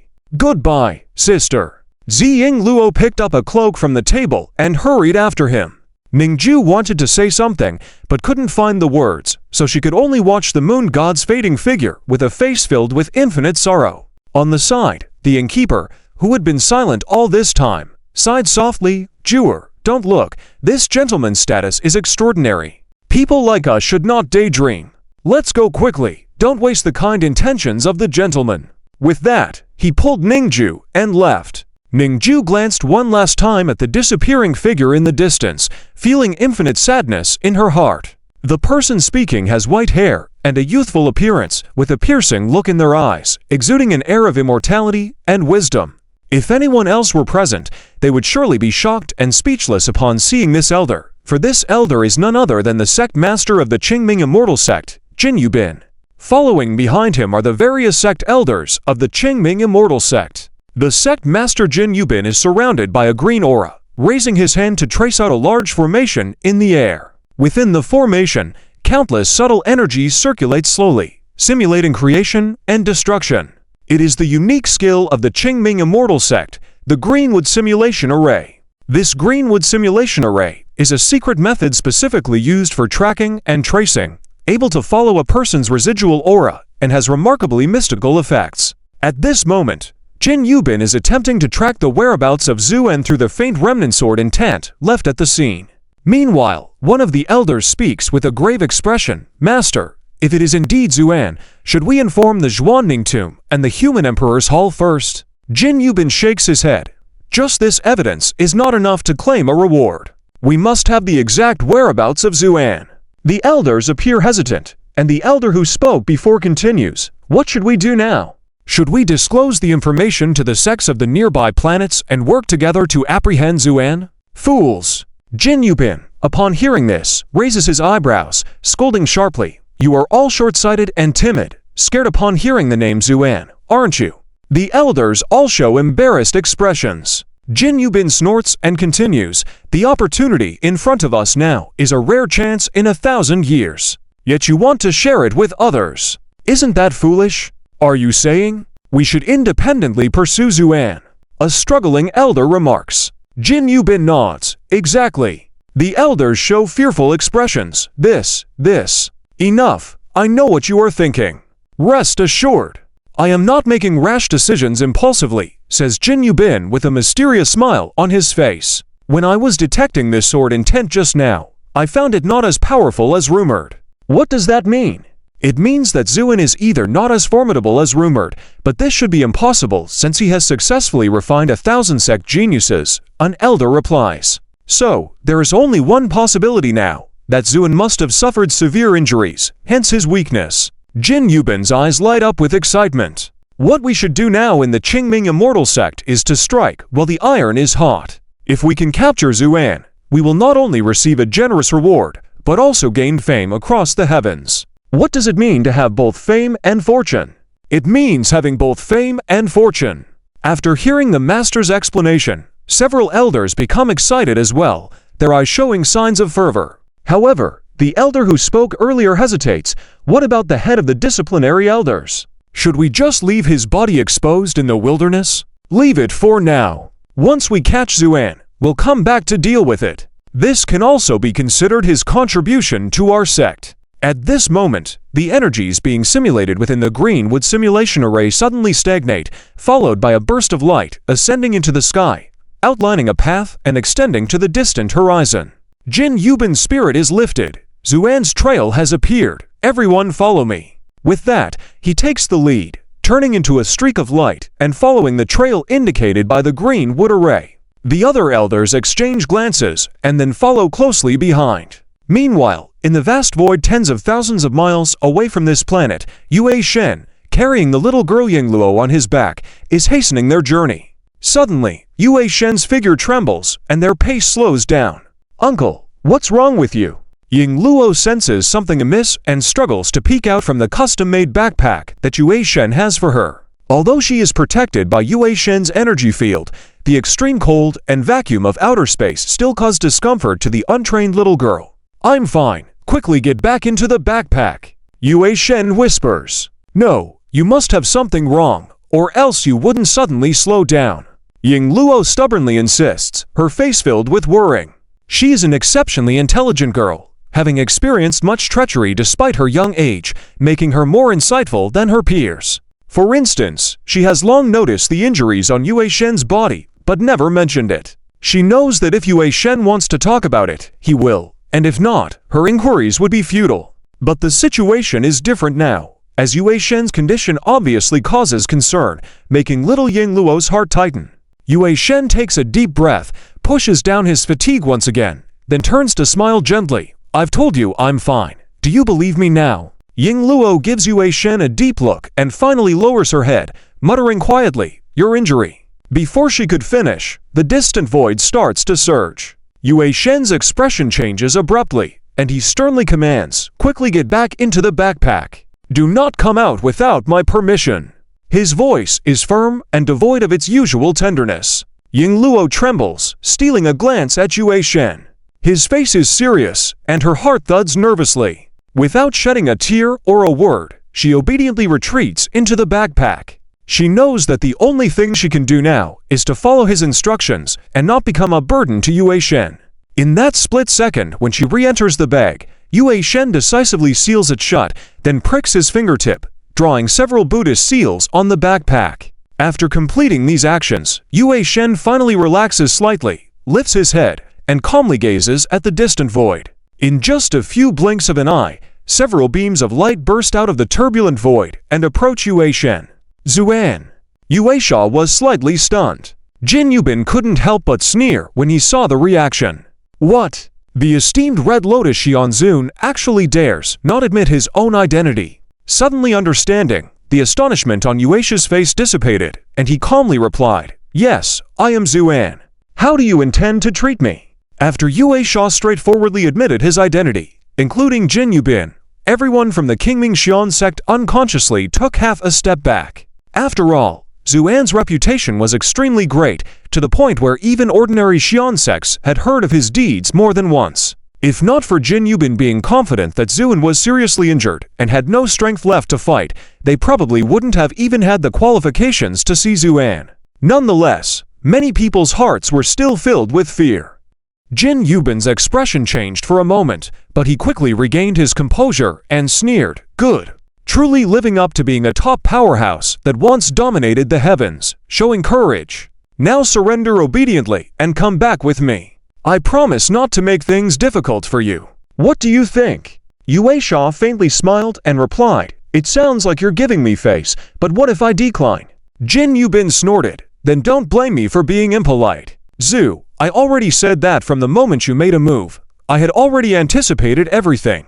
And if I'm not mistaken, you should be seriously injured by now, nearly exhausted." Despite this, Yuesha remained unmoved and calmly said, "So what? Heh, so what? Zhu, don't use this cryptic attitude to deceive me. I'll tell you the truth, you are now the most wanted criminal in the heavens. Including the Human Emperor's Palace and the Venerable Dark Tomb, almost all major sects have issued warrants for you. But you have hidden well, evading capture all this time. However, our Kingming Xian sect got lucky this time and actually found you. So, can you expect me to let you go? Yue Sha became more surprised as he listened. Although he had been traveling among the heavens during this time, he had mostly been in the human world for cultivation and had limited contact with the cultivation world. Therefore, he had no idea what was happening and had only vaguely heard that many people were looking for Zuan. So, after hearing Jin Yubin's words, he couldn't help but murmur softly, "Namo Amitabha, Zuan, what have you done? Why is everyone in the entire heavens looking for you?" But his reaction was seen as playing dumb by Jin Yubin, which made him angry and embarrassed. "Zu, if you still had your strength, I wouldn't dare touch you. But now you are severely injured, yet you dare to kill our Kingming elder and toy with me. You really don't know the severity of the situation. Today, I'll make you realize it." With that, Jin Yubin's eyes suddenly turned into two different colors, black and white, and he waved both palms. Boom! A black and white air current intertwined like giant dragons and rushed toward Yue Sha. This was the Kingming Absolute Che, the sect's ultimate technique. However, the power behind Jin Yubin's execution of this move was far superior to that of the previous elder. Its strength was amplified many times over. Yue Sha's expression turned serious as he joined his palms together and softly chanted, calm and unmoving, like Mt. Sumeru. Boom! Around him, immeasurable golden light appeared and directly clashed with Jin Yubin's Kingming Absolute Che. Although there was no air in the void, lacking a medium for sound transmission, the Kingming sect elders felt as if an immense sound resounded, shaking them to their core. As they were filled with fear, Jin Yubin took a few steps back, his expression turning ugly very quickly. He had never expected that he wouldn't be able to deal with even an exhausted Zuan. As the head of the Kingming Xian sect, although he wasn't on the level of the major teachings like the Void Court or the Starry Sea Divine Sect's leaders, he still possessed considerable strength as a top-tier Grand Xian. The fact that he couldn't even shake Zuan and was being pushed back by him made him wonder whether there was indeed such a huge disparity in power. However, at that moment, a look of pain crossed Yue Sha's face, and the golden light around him cracked and shattered before finally crumbling. Jin Yubin couldn't help but burst into laughter at the scene and said, "Zu, I didn't expect your Buddha's cultivation to be quite good. But unfortunately, it's not enough to save your life today." Then, he once again charged forward, waving his hands rapidly, causing numerous threads of green energy to entangle Yue Sha like silk. At this moment, Yue Sha joined his palms together, continuing to recite scriptures with his head bowed. There was a greedy gleam in Jin Yubin's eyes. To him, this was not a person, but a representation of endless power and prestige. If he could control it, he would have everything. However, just as the green threads were about to touch Yue Sha, he suddenly raised his head, his eyes deep as the sea, and uttered with a light shout, "Namo Samantabhadra, Vira," as it destroys tangles. This incantation was chanted at an extremely fast pace, completed in an instant. Then, a virtual image of a bodhisattva emerged above Yue Sha's head, seated on a rock throne with 7 topknots, a face full of anger, carrying a fierce fire on his back, holding a Vira staff in his right hand and a wisdom sword in his left hand. This was the main deity Yue Sha cultivated, the unmoving Vira Bodhisattva, also known as the unmoving Vidyaraja. As soon as this bodhisattva image appeared, all of Jin Yubin's attacks were shattered and turned to nothingness. Additionally, the supreme majesty that emanated from the deity made Jin Yubin secretly startled, causing him to retreat repeatedly. However, he quickly calmed down and sneered, "Red Lotus Xian Zun, when did you become a disciple of Buddha? Even resorting to summoning your main deity, you're on the brink of exhaustion. Even if you can suppress with your deity temporarily, how long can you hold on?" Jin Yubin's words had just fallen when the image of the unmoving Vidyaraja began to sway, as if on the verge of collapsing. Jin Yubin snorted and decided to wait patiently, holding his shoulders. But at that moment, 2 golden lights suddenly appeared in the distant void. These 2 lights flew towards the scene and voices praising loudly could be heard from within. "Wonderful, wonderful. I wonder which great benefactor is present here, actually able to evoke the main deity of the unmoving Vidyaraja." In an instant, the 2 golden lights arrived in the midst of the scene. When the glow dissipated, it was revealed that they were 2 monks dressed in white clothes, handsome and charming.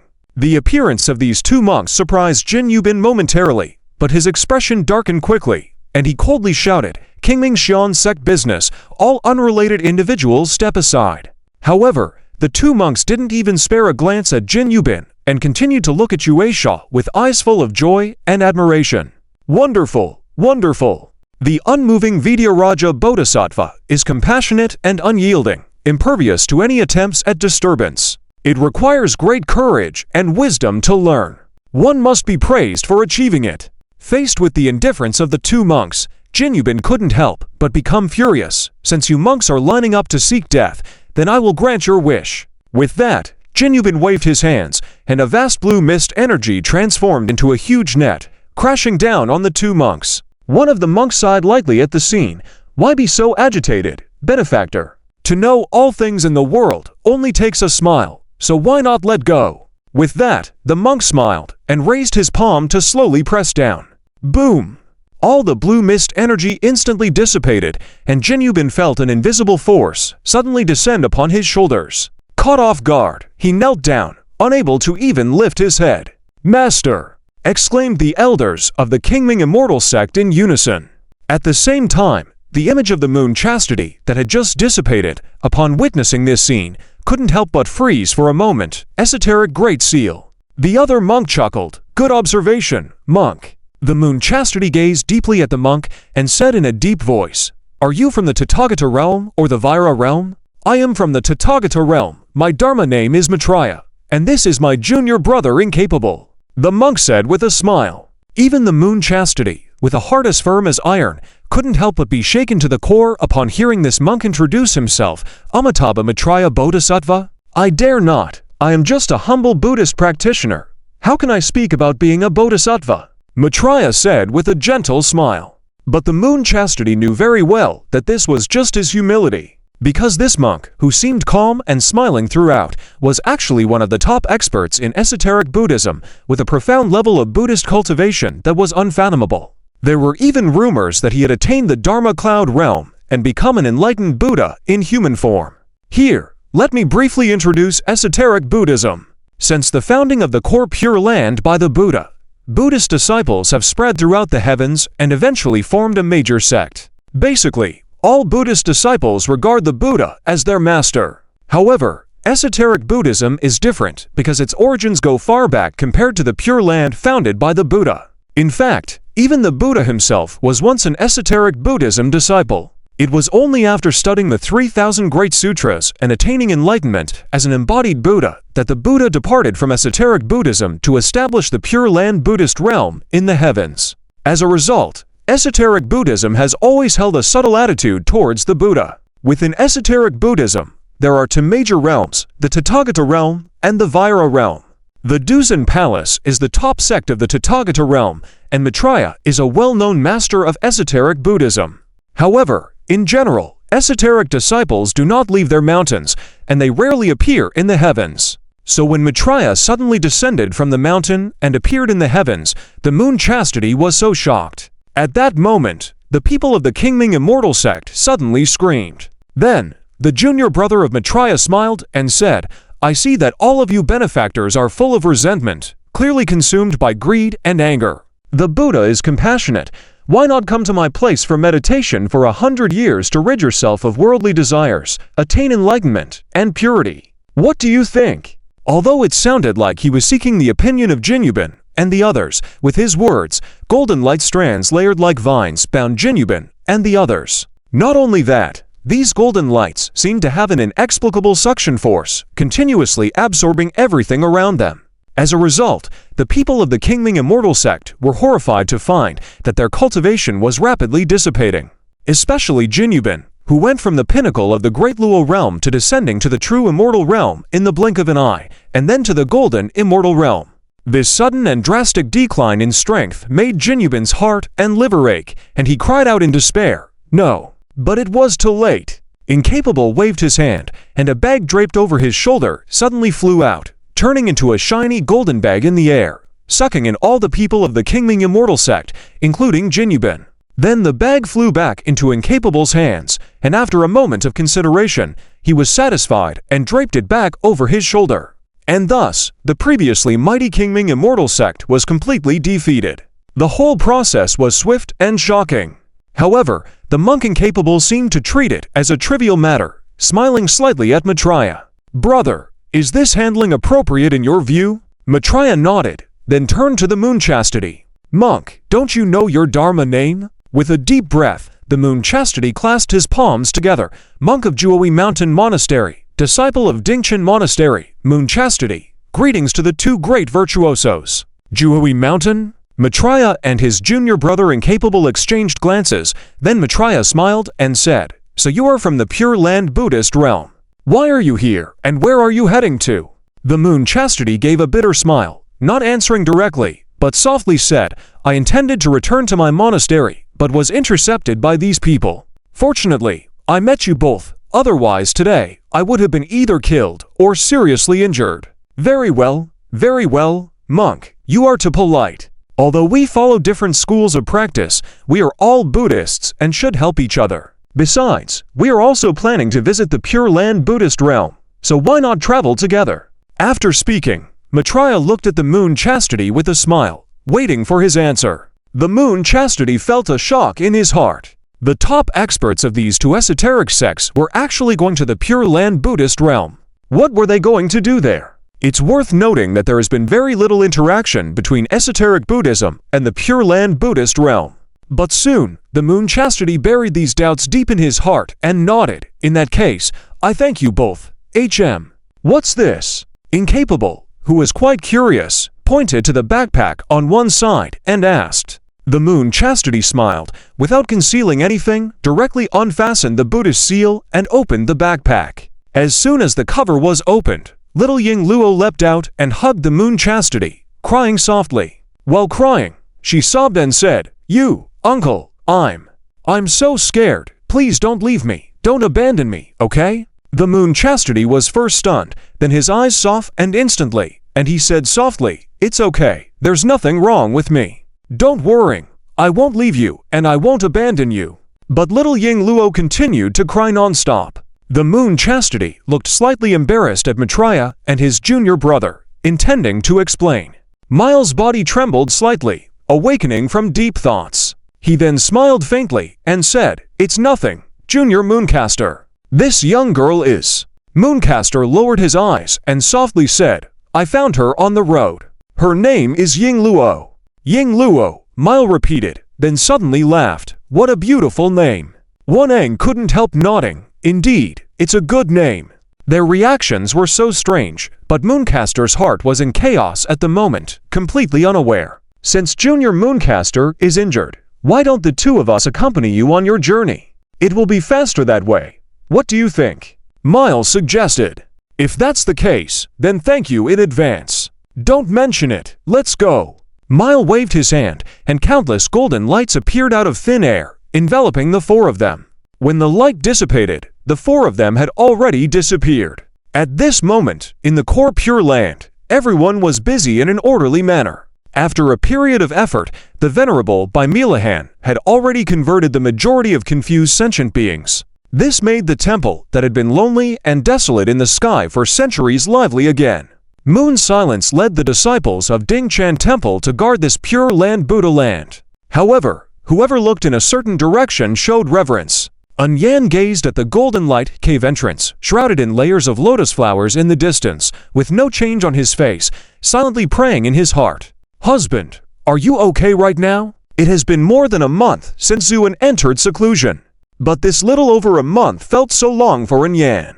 Although she had spent a long time in the Fubao building and had been separated from Zuan for a long time, the feeling was completely different from now. In the Fubao building, she could communicate with Zuan through divine thoughts anytime, anywhere. Because they had established an intimate mental connection, they were like one. But now, this uninterrupted mental connection had been completely severed. No matter how Yan tried to contact him, there was only emptiness on the other side with no response. For the first time, Yan felt the bone-chilling loneliness. This feeling could almost drive a person crazy. But Yan didn't show any abnormalities. She ate when she needed to, slept when she needed to, and smiled brightly when necessary. Only when she was alone, a hint of sadness and worrying would appear in her eyes. Because she had never experienced this situation before, No matter how desperate she had been in the past, she could still feel Xuan's presence. Only this time, she couldn't feel it. But she couldn't collapse, because if she did, what would happen to those two young girls? The atmosphere became more subtle. The two young girls became more sensible and tried to accompany their mother as much as possible every day to make her happier. Today was no exception. But just as the three of them were talking together, a sudden burst of golden light appeared on the horizon in the distance. A powerful wave shook the earth and sky for miles around. Moon Silence, who was patrolling at the other end of the Pure Land Buddha Land, immediately sensed the anomaly and led everyone to rush there. Milahan also led everyone over immediately, prepared for any situation. Meanwhile, the golden light dissipated, and Mile walked out first, smiling slightly at the vigilant crowd. Venerable Milahan, long time no see. Seeing Mile, the Venerable Milahan was surprised at first, then his mouth opened wide. Mile. Indeed, it's me. Mile replied with a smile. Just then, Moon Silence also led the group over. But before he could speak, he saw Mooncaster standing behind Mile and couldn't help but tremble all over. Junior brother. Mooncaster took a step forward, bowed, and saluted. Senior brother, I'm back. Moon Silence looked at him in astonishment because he never expected Mooncaster to come back at this time, let alone with people from the esoteric sect. Just as the atmosphere became tense, little Ying Luo curiously asked, Uncle, what's going on? Why are they all bald like you? Her words slightly eased the tense atmosphere. Moon Silence glanced at little Ying Luo deeply, then nodded slightly, saying, Regardless, it's good to be back. With that, Moon Silence clasped his palms together and greeted Mile and Waneng. Namo Amitabha, to great esoteric practitioners suddenly visit our Pure Land Buddha Land. I wonder what the matter is. Pure Land Buddha Land. The Pure Land is still here, but the Buddha Land seems to have disappeared. Mile suddenly said. With this statement, the previously relaxed atmosphere became tense again. Mile Bodhisattva, what do you mean by this? Moon Silence's expression darkened as he asked sternly. Mile smiled faintly, didn't respond to Moon Silence's question, but instead raised his eyes to the wilderness covered with lotus flowers in the distance and said lightly, The Tathagata has entered nirvana. How much longer do you plan to conceal it? Upon hearing this, Mooncaster's face changed, blurting out, What did you say? Having just returned, he naturally didn't know about the events that had occurred in the Pure Land Buddha Land. Miles smiled. Although we are in the Garbhakosha realm, we can still feel the disappearance of the Tathagata's aura. So, I'm curious to know who is in seclusion there. With that, Miles stepped forward, followed closely by Waneng, walking towards the Golden Light Cave entrance. Stop them! Moon Silence's voice was stern. Mid-Tong, who was already eager, immediately rushed forward. This disciple of the Ding Chan Temple, known for his hot temper and disbelief, despite knowing that the other party was a great practitioner from the esoteric sect, still made a move to intercept without fear. But just as his hand stretched halfway, Miles shouted, Retreat! Mid-Tong felt like he had run into a giant elephant head-on and flew out straight without stopping. Senior brother! Yuan Tong and the others exclaimed and also rushed up. However, without exception, they were unable to stop Miles' steps, but were all shook and sent flying. Although these people were thrown out, they landed unharmed and were just temporarily immobilized. Milahan shouted deeply, flashed his figure, and blocked the way. Mile raised an eyebrow slightly. Venerable Milahan, are you going to stop me as well? Mile, this is not your Garbhakosha realm, let alone the Tutita heaven, so please leave. Mile smiled, with my power, who can stop me? With that, Mile recited, all appearances arise from the mind, all phenomena arise from consciousness. At this, including Moon Silence, everyone trembled and was fixed in place by a tremendous force. She was stationed here by the order of Yan, and naturally would not allow Maitreya to pass. After seeing Little Shah, Maitreya Bodhisattva's eyes flashed with brilliance, then clasped his palms together and exclaimed joyfully, Good, good, it is actually a new kind of dragon clan that has never been seen before, perfect to serve as the protective deity dragon under my seat. Saying this, Maitreya raised his head to look at Little Shah, smiling gently and saying, Dragon Clan, are you willing to surrender to me? Little Shah's dragon eyes gradually widened, a white mist emanated from her nostrils. Monk, are you out of your mind? You want me to surrender to you?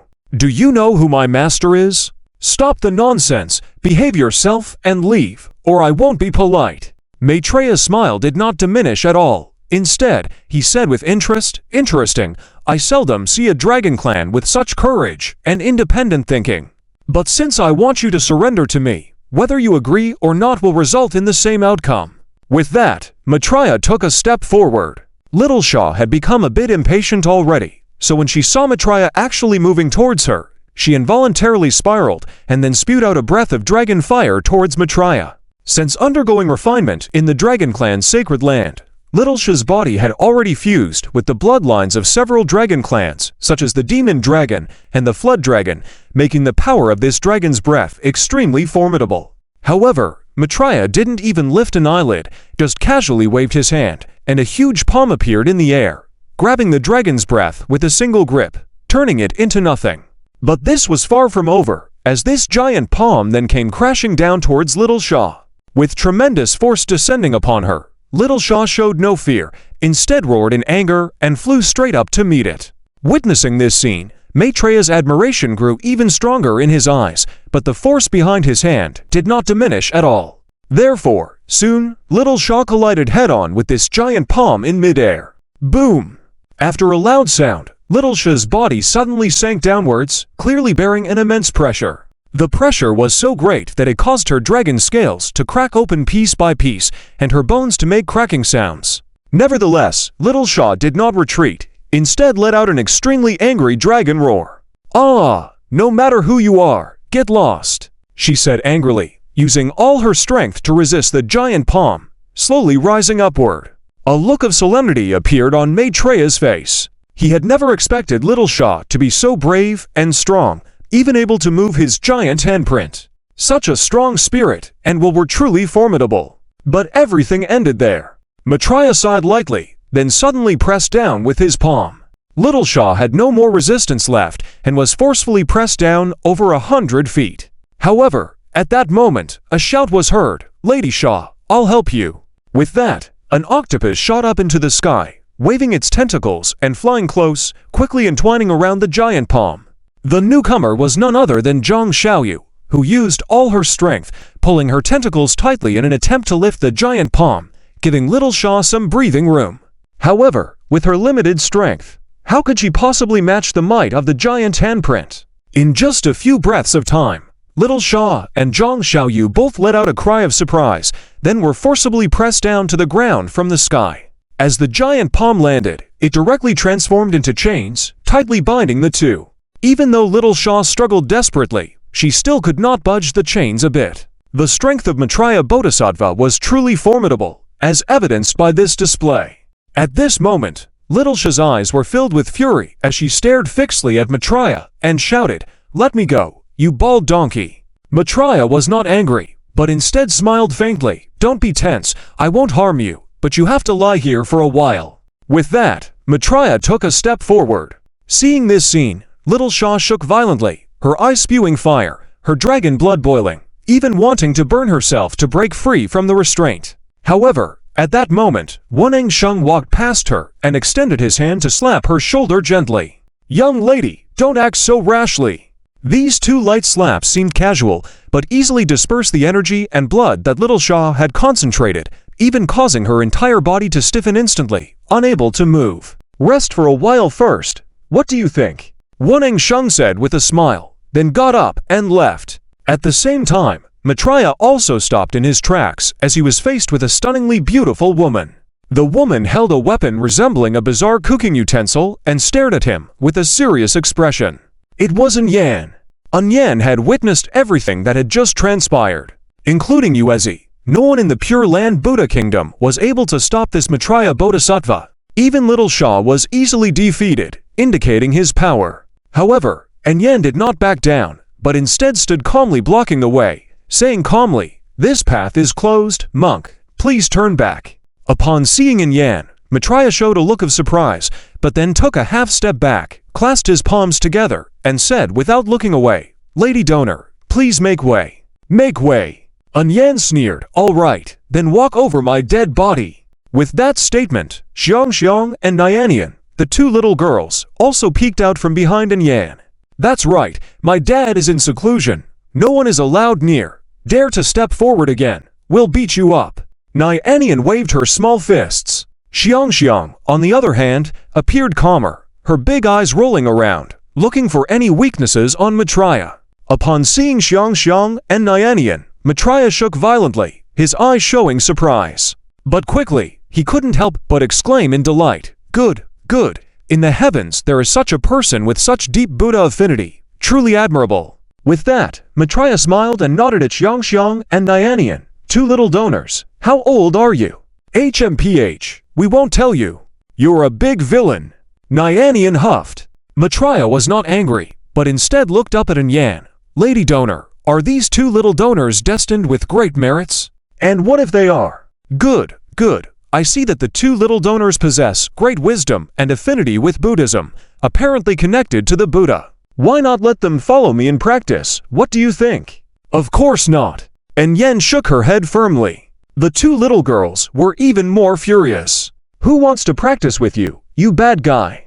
Yan's lips curled into a cold smile, then slowly raised the frying pan in her hand, pointing it at the opposite Maitreya. Enough nonsense. My daughter will never become a monk. Let's fight. Maitreya sighed lightly at the situation. What a pity. Then he took a step forward. Yan raised her hand, and as the frying pan shook slightly, a huge thunderbolt roared toward Maitreya. But just as the thunder was halfway there, it disappeared without a sound. Yes, it vanished as if someone had erased the bottom half of it, without a trace or ripple. The thunderbolt simply disappeared like that. Yan clenched her teeth, waving the frying pan in her hand repeatedly, as bolts of lightning seemed to attack Maitreya relentlessly. However, Maitreya's steps didn't pause for a second, only softly saying, Lady, please give up.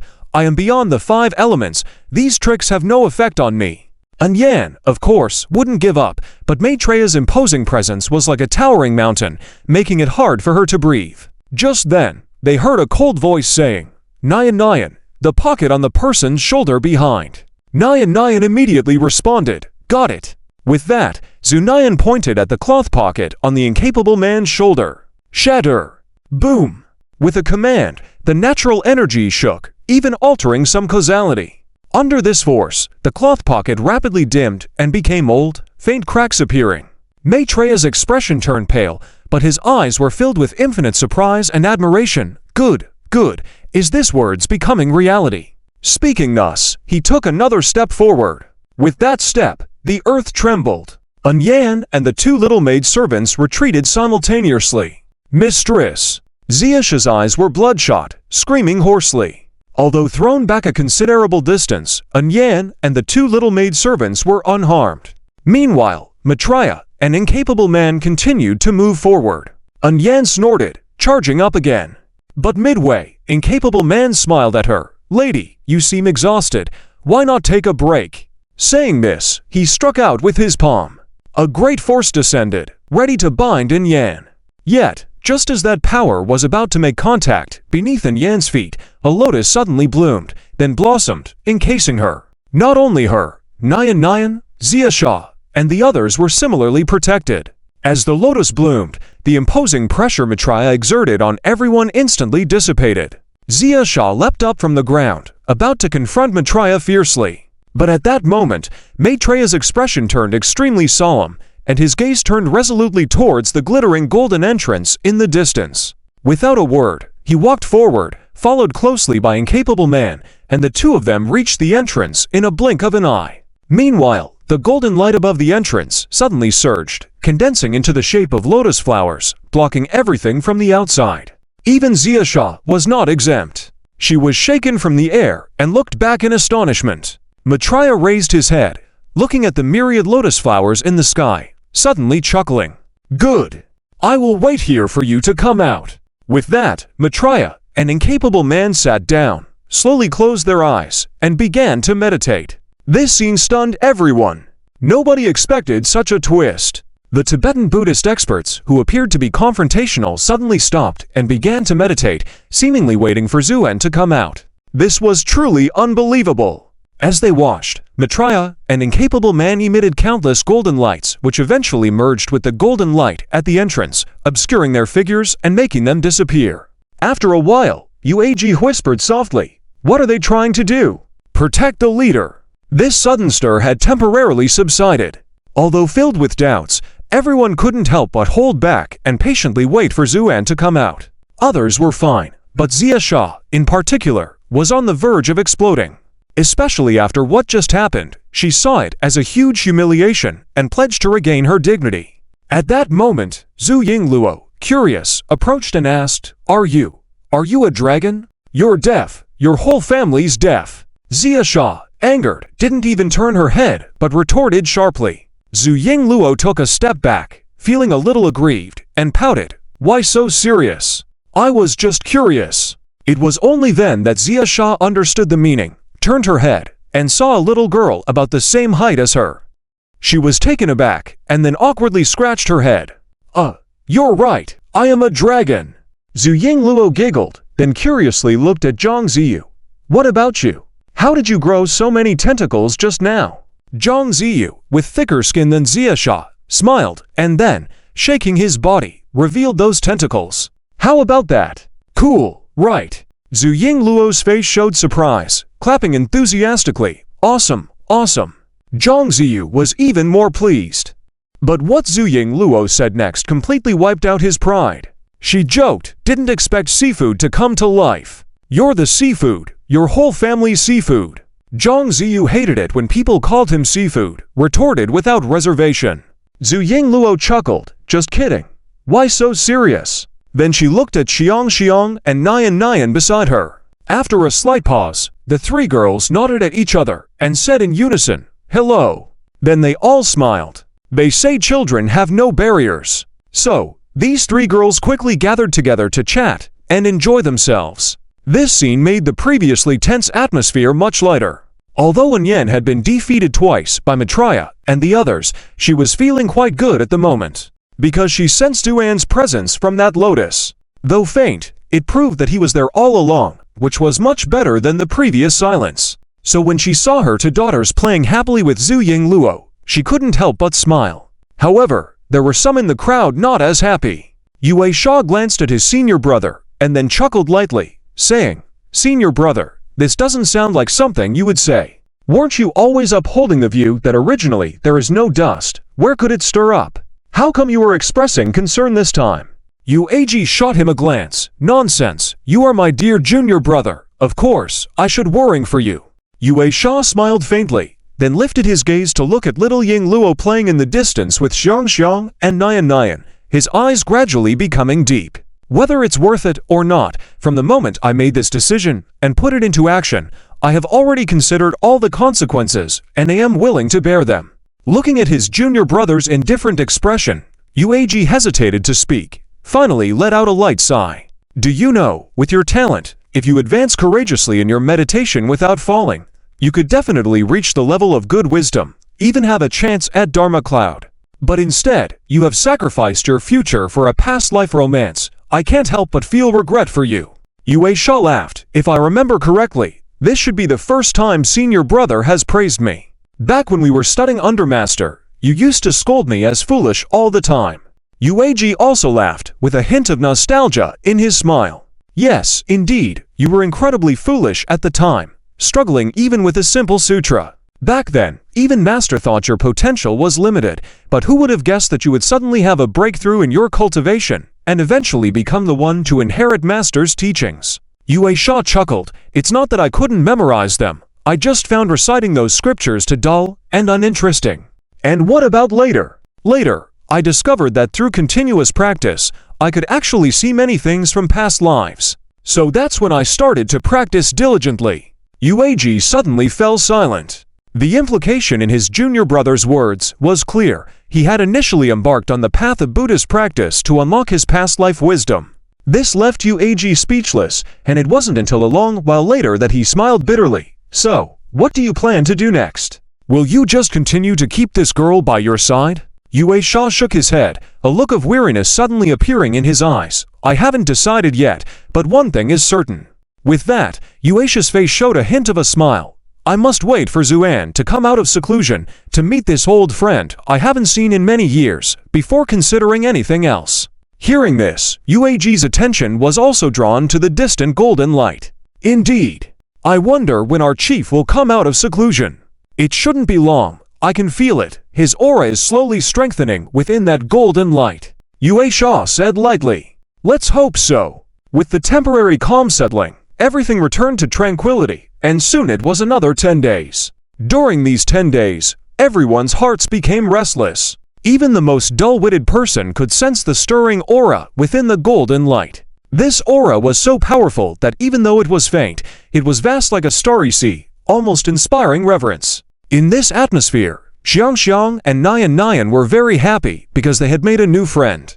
Compared to Little Fish's silly and Little Sand's domineering ways, this little Ying Luo was the favorite playmate of the two little girls. And because of her special background, little Ying Luo had never had real friends or playmates before, so the three of them got along perfectly and spent their days happily together. Today was no exception. The three of them played for a whole afternoon, chatting and sharing secrets like little girls do. Suddenly, Nian, being curious, asked, Ying Luo, who is that Yue Sha figure to you? Ying Luo grinned. He's my uncle. Just an uncle. It's that simple. Xiang clearly didn't believe it. Or what? Heh, I thought you were his adopted daughter. All right, teasing me. I challenge you. With that, Ying Luo reached out to tickle their sides. Xiang couldn't defend herself, and after a few rounds, she gave in, laughing and gasping for breath, begging for mercy. Okay, Ying Luo, I'm sorry. I won't say it again. Humph, that's about right. Ying Luo finally let go, satisfied. Xiang lay on the ground for a while before sitting up, a curious look on her face. So how did you two meet? Well, that's a long story. Ying Luo sat on the ground casually. If I had to sum it up in one sentence, it would be that I was picked up by uncle. Picked up? Were you an abandoned child? Nian asked nervously, unwittingly striking a nerve with Ying Luo. Ying Luo couldn't help but reach out and pinch Nian's cheek. Silly Nian, don't talk nonsense. How could I be abandoned? I was already 5 years old by then. Nian nodded thoughtfully, then added, so you were a 5-year-old abandoned child. Ying Luo, can we stop talking about abandoned children? Fine. I was probably around for at the time, because of some incomprehensible reasons, my family considered me to bring bad luck, so they threw me into the deep mountains. Saying this, a shadow of sadness appeared on Ying Luo's face. The two little girls looked at her with sympathy, tightly closing their mouths. But soon, Ying Luo recovered, and in a lighter tone, she continued, Heh, back then, they thought I would surely die in the deep mountains, but never did they expect that I would survive, and pretty well at that. With pride, Ying Luo said, have you ever tasted wild mountain pears in autumn? Both girls shook their heads. I have. Ah, the taste. So sweet and juicy, simply delicious. There's also black honey, Chinese yam fruits. Even once I came across a stupid mountain goat that crashed into a rock because it couldn't see properly. That goat was really huge. I couldn't move it by myself, but I was clever, so I carefully cut off pieces of meat with small rocks, dipped in honey, and ate. I ate a whole leg of the goat myself. Amazing, right? Ying Luo said with a grin. The two little girls were left dumbfounded, just nodding instinctively. But at that moment, Ying Luo turned her head away, not wanting the two little girls to see the tears in her eyes.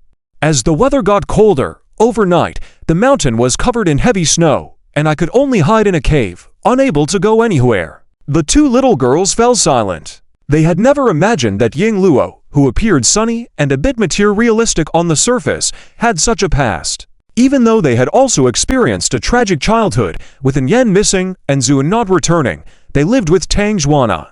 To support the two young girls, Tang Zhuana worked overtime every day to make money, with little time to take care of them. Therefore, the two little girls learned early on to take care of themselves, even coming up with the idea to sell flowers on the street on Valentine's Day to supplement the family income. But it was not like Ying Luo, who was abandoned by her family in the deep mountains. It was simply terrifying to think about. So, what happened next? One of the girls asked softly.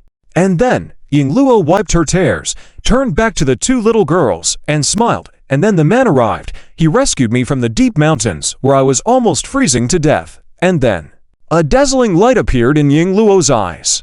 And then he held me in his arms and took me to my previous home.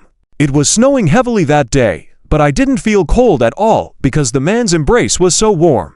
I even thought at that moment, it would be better to die like this, at least better than freezing to death alive. But I didn't die. Not only did I not die, I saw many people die in front of me, including my uncles, aunts, cousins, and my parents. Ying Luo suddenly chuckled. You can't imagine at all how the expressions on the faces of those so-called relatives and parents who had abused me since I was born and abandoned me in the deep mountains looked before they died. I still remember how beautiful the blood splattered from them was, just like the fire in the snowy night. Ying Luo's eyes showed fascination as she whispered, in front of the rising flames, the man said to me that he would take me away and asked if I agreed. And then, did you agree? One of the girls asked foolishly. Yan lightly tapped the girl's head in amusement and said, Ying Luo is standing right in front of us now. Do you think she agreed at that time? Oh right, why didn't I think of that just now? Heh. The girls laughed. At that moment, Yan walked over with a plate of snacks, smiling. What are you three talking about so happily? As soon as she arrived, Ying Luo hurriedly stood up from the ground, looking somewhat at a loss as she gazed at Yan, then lowered her head and didn't speak. One of the girls enthusiastically said, We are talking about Dad. Mom, tell Ying Luo, is Dad the most powerful person in the heavens? Yan nodded with a smile. Yes, he is. He is the most powerful person in the heavens, all right? She then handed the plate to Ying Luo, saying, Ying Luo, come. Try the snacks Auntie made. Ying Luo's face turned red to the roots of her ears, even trembling slightly all over. Yan didn't notice her reaction and thought the girl was just shy, so she picked up a snack and handed it to Ying Luo. Ying Luo trembled, then looked up at Yan. Silly girl, why are you looking at me like that? Eat quickly. Yan said with a smile. Ying Luo's eyes gradually filled with tears, then she took a bite of the snack and chewed slowly. Is it delicious? Yan asked with a smile. Ying Luo nodded, then took a few steps forward, approached Yan, and said in a very low voice, Aunt Yan, can I secretly call you Mom? Yan was taken aback. Ying Luo looked up at her with pleading eyes, holding out a finger, just once quietly, can I? Seeing the almost humble expression on the young girl's face, Yan felt a pang deep inside. She took a deep breath, squatted down gently, and looked at Ying Luo tenderly. Why do you want to call me Mom? Ying Luo lowered her head and sadly said, Because I no longer have a mother. And your scent is very familiar to me, and you are exceptionally kind to me, so I want to call you Mom. She looked at Yan cautiously. Is that okay? Yan looked at the young girl with great affection. These days she often combed the girl's hair and made her little snacks. But these seemingly insignificant things meant so much to the girl. She couldn't help but reach out to gently stroke Ying Luo's hair and smiled gently, all right? As long as you're willing, you can call me Mom anytime and anywhere, and I will treat you like my daughter, okay? Tears welled up in Ying Luo's eyes as she forcefully nodded. Yes, Mom. She said the word Mom very loudly. The two young girls couldn't help but lean in and cheer after hearing Yan's words. Heh, I have another sister now. One of the girls said with a grin. Another girl patted Ying Luo's shoulder and said seriously, I don't care about myself, but you have to call me sister. Why? You were only born 6 minutes earlier than me. Age-wise, I am older than you. 6 minutes earlier is still earlier, and I have always been called the older sister, so you have to call me sister. The three young girls began to argue about who should be the older and younger sister. Yan smiled, stood up, and fixed her hair. Just then, Yue Cha appeared not far away, glanced at the beaming little Ying Luo, and respectfully bowed to Yan. Sister-in-law, thank you. Although Yue Cha was a Buddhist monk, whenever he saw Yan, he would always address her as sister-in-law respectfully. Yan smiled, it's nothing. I quite like this little girl too, but... Suddenly, Yan hesitated. When I take her as my daughter, your relationship. Yan was well aware of the entanglement between Yue Cha and little Ying Luo. Yue Cha smiled and waved his hand. Don't worry about that. As long as she's well, it's okay. Yan nodded, about to speak when suddenly, the earth began to shake violently, and then golden light shone from the cave entrance in the distance, transforming into various magical and wondrous scenes. Lotus flowers bloomed one after another, filling the sky in an instant. Under the vast sky, in the center of the sea of flowers, a deep crimson lotus suddenly grew. The lotus grew taller and taller, soon reigning above the sea of flowers. Then, the lotus trembled and bloomed. In an instant, a golden light shot up into the sky, shaking the universe. Within the golden light, the figure of a young man sitting cross-legged faintly appeared. His hands were tightly clasped, his face full of tension and anticipation. Meanwhile, two golden wheels appeared on either side of the golden light. Beneath the wheels, the figures of Maitreya and Undefeated from the Tantra Taizong realm also emerged. The three rays of light illuminated the entire core Pure Land. The residents of the Pure Land looked on with fanaticism at the scene in the sky, then knelt down and worshipped. Wow, has the boss ascended to godhood? Chapter Xiaoyu murmured in shock. Before she could finish speaking, Zia Sha slapped her head heavily. Stop talking nonsense, the master is much more powerful than a god. Yes, he is. I was just making a comparison. Chapter Xiaoyu smiled. At that moment, the golden light gradually converged and finally returned to Zuin alone. When all the light dissipated, Zuin moved slightly, then slowly opened his eyes. When he fully opened his eyes, the heavens trembled, the stars shook, and an extremely mysterious aura swept through like a fierce wind. Everyone was in awe, bowing their heads, not daring to look directly into Zuan's eyes, because his eyes were extraordinary. Neither happy nor sad, calm as the sea, yet emanating an incomparable aura that made one want to worship. At that moment, many felt as if they were seeing an ancient true god. However, soon the auras also converged. Zuan's momentum gradually calmed and eventually became as flawless as a jade, warm and clear. Wow, Dad looks even more handsome now. Nyan muttered dreamily. Nonsense, when is Dad not handsome? Xiang retorted.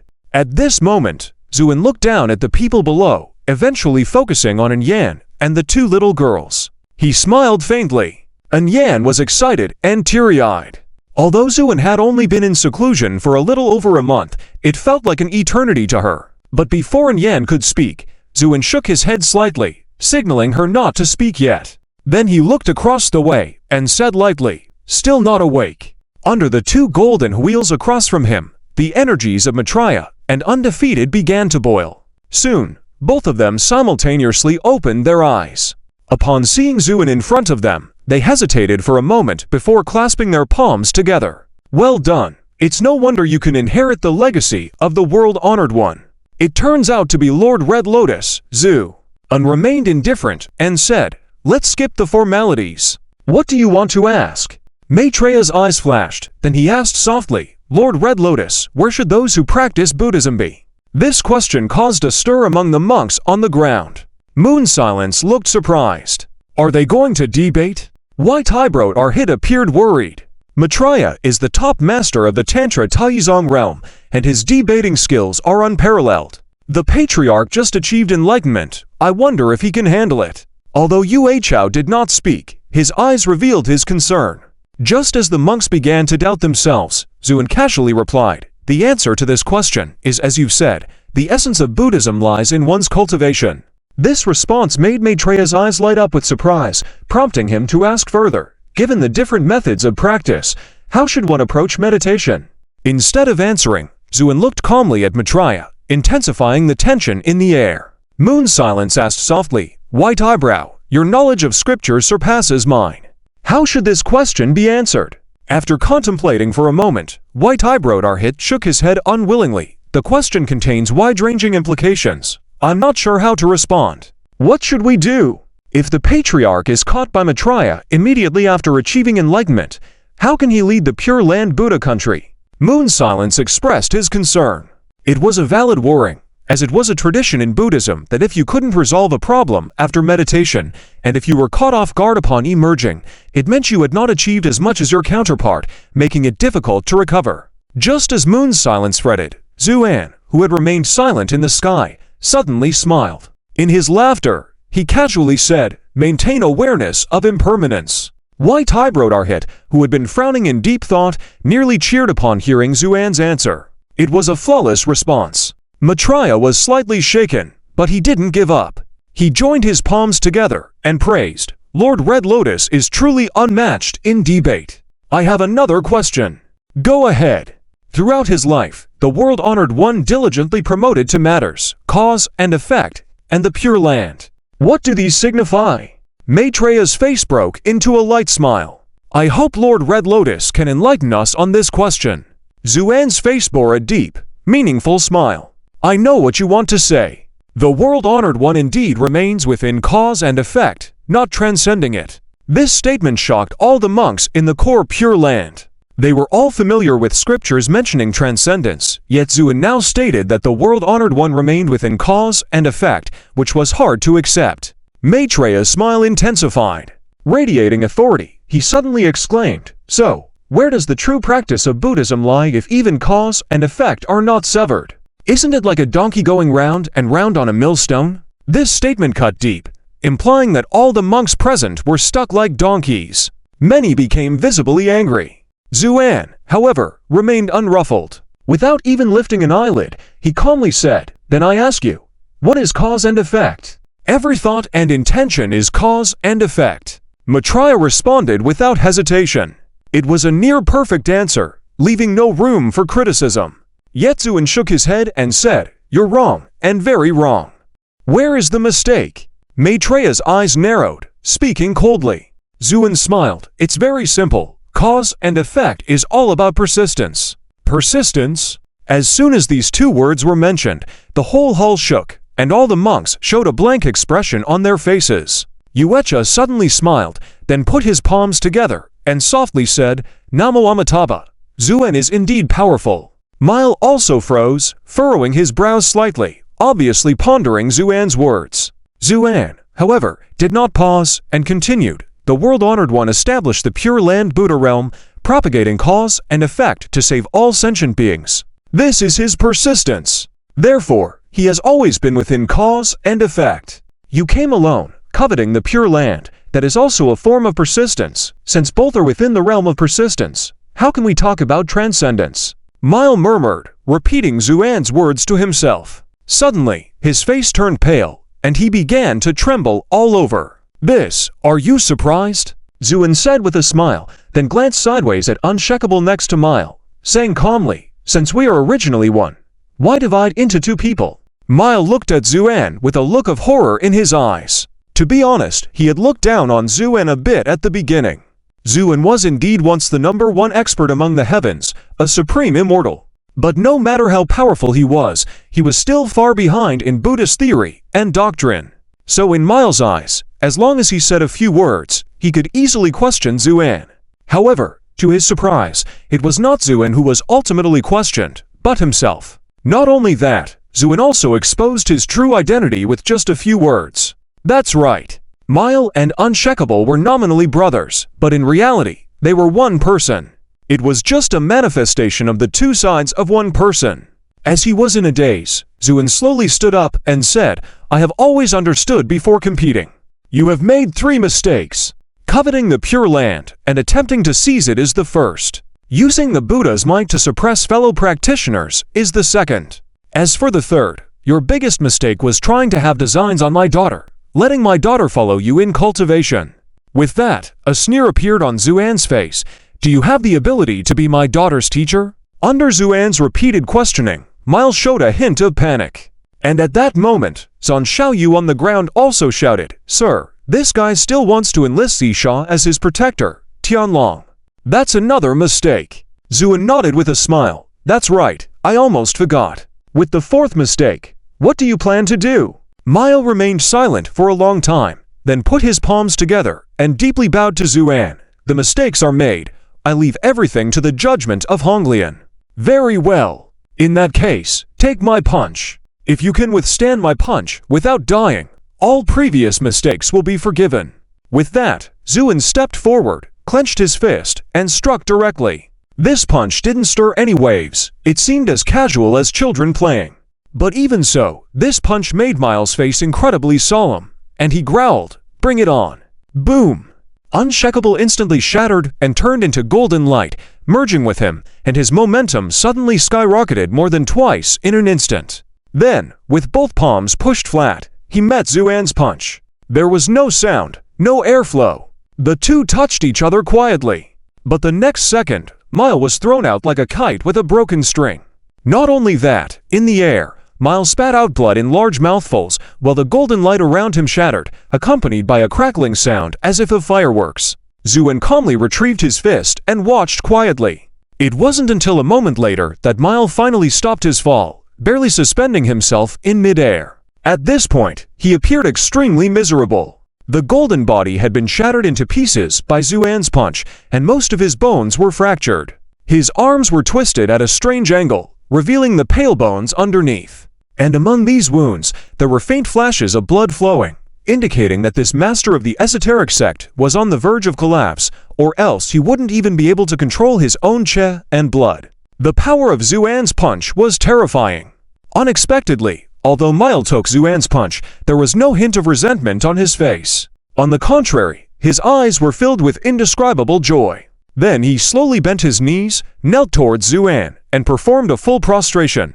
This was the highest courtesy in the esoteric sect. Zhuan did not dodge, accepting the bow in a dignified manner. Everyone was dumbfounded. What's going on with this monk? How could he kneel after being punched by the leader? Zisha said in surprise.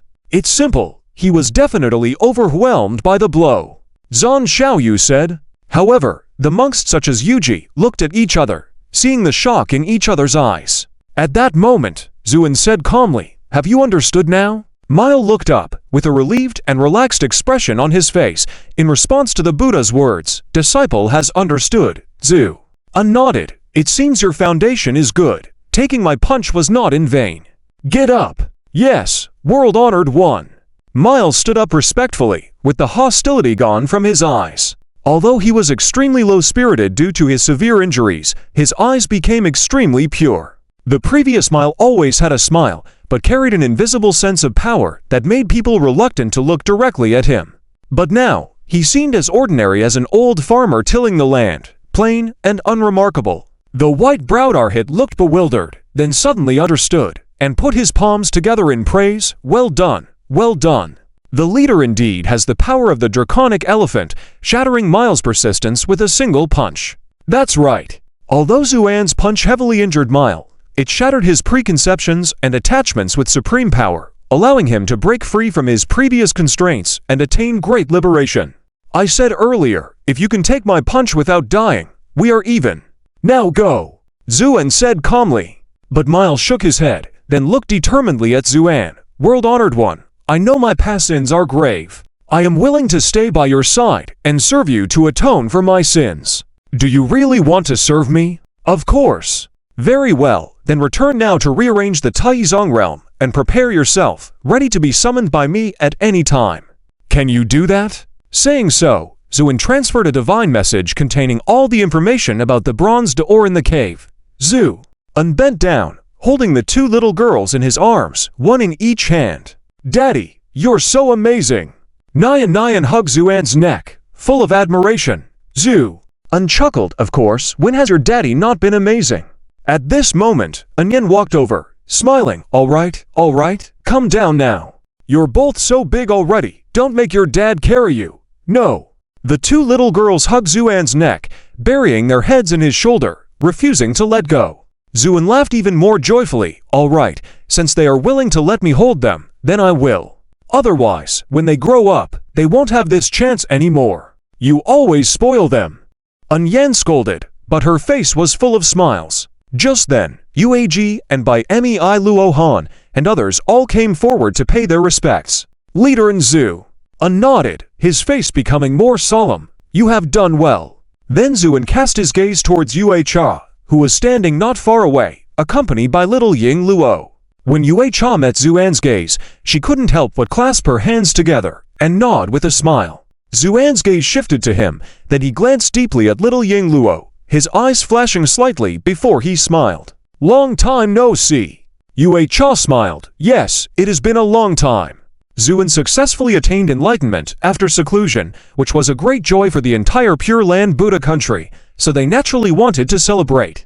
Therefore, before nightfall, the entire core Pure Land was decorated with lights and laughter, turning into a sea of joy. Zhuan even used his supreme powers to hold the massive Buddha statue in the sky still, making it seem like there was no distinction between night and day in the core Pure Land. At this moment, the atmosphere in the temple in the clouds became even more enthusiastic. All the monks showed rare smiles.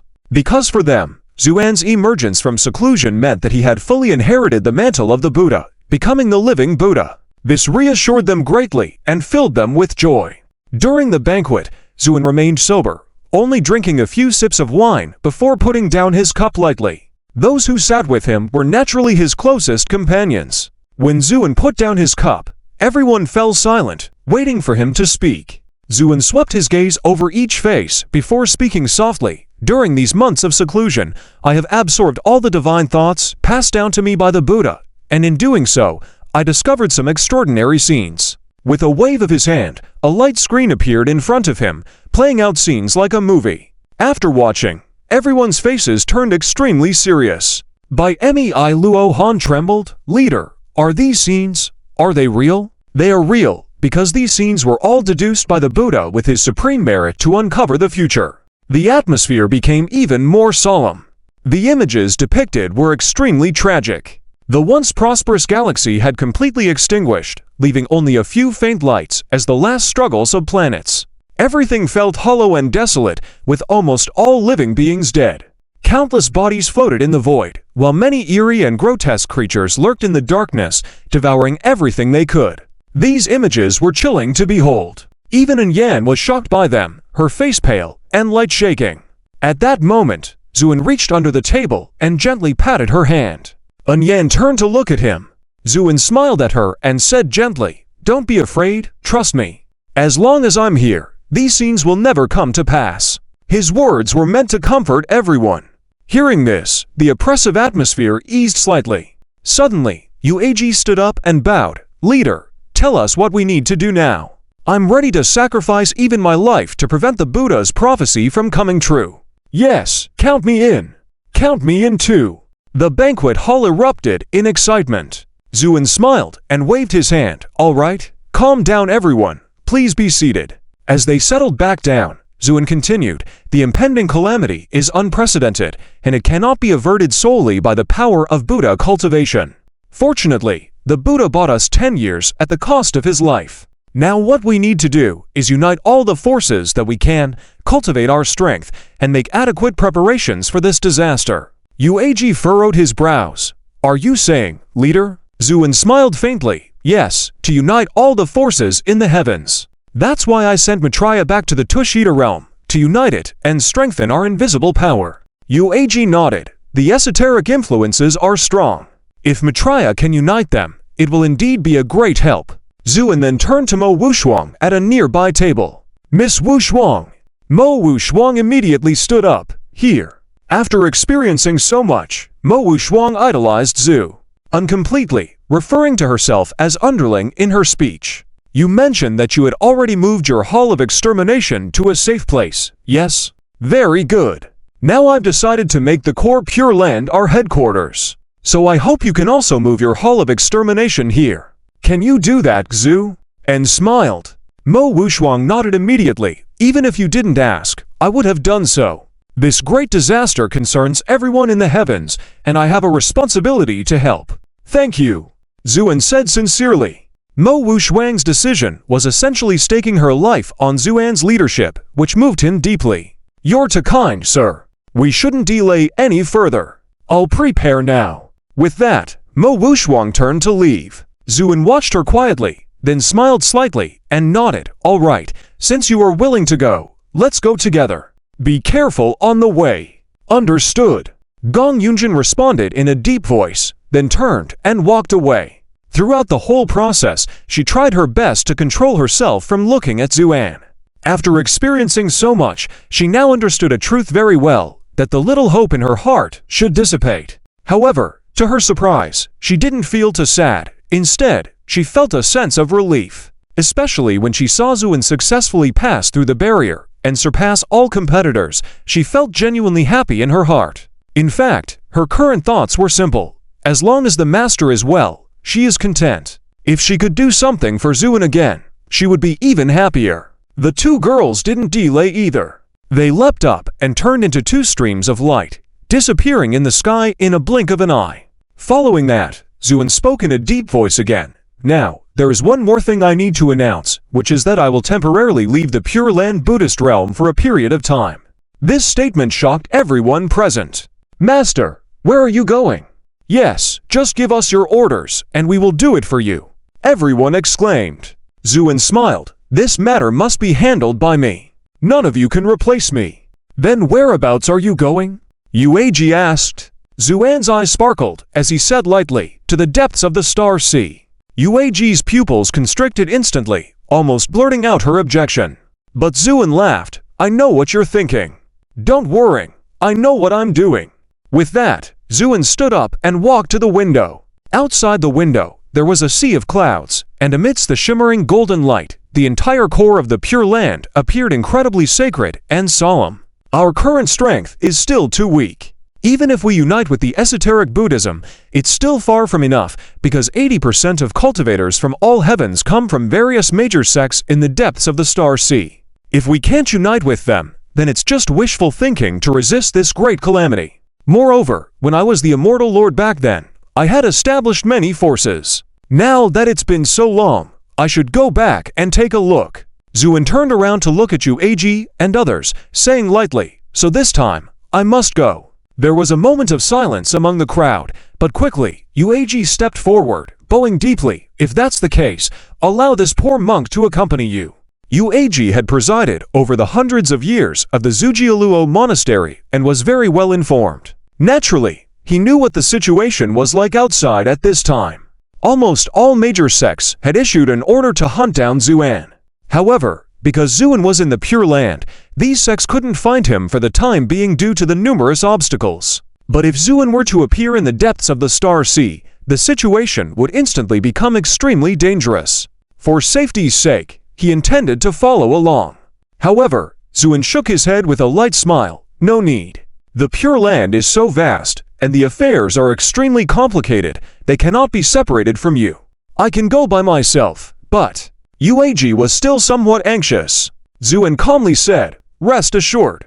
This time, when I emerge, I have already broken through to the realm of a demigod, one step away from becoming an immortal emperor. Even if these sects join forces to hunt me down, they won't be able to harm me. Saying that, a glint of light suddenly flashed in Zuan's eyes, and an invisible coercion enveloped the entire banquet hall, causing everyone's expressions to change. Yueji even retreated repeatedly, and finally had to bow deeply and submit. Yes. Finally, the banquet ended in this way. Everyone felt heavy-hearted, and they all went their separate ways. Even Yan led the two little maids and the young girl Zuluo to leave temporarily. The only person who stayed was Yuksha. After the spacious meditation room was left with only the two of them, Zuin looked deeply at him and spoke in a deep voice. Does that young girl know about your situation? Yuksha fell silent for a moment, then shook his head. She doesn't know. Not only does she not know, even my senior brother is unaware. Zuin couldn't help but sigh. I see. What do you plan to do next?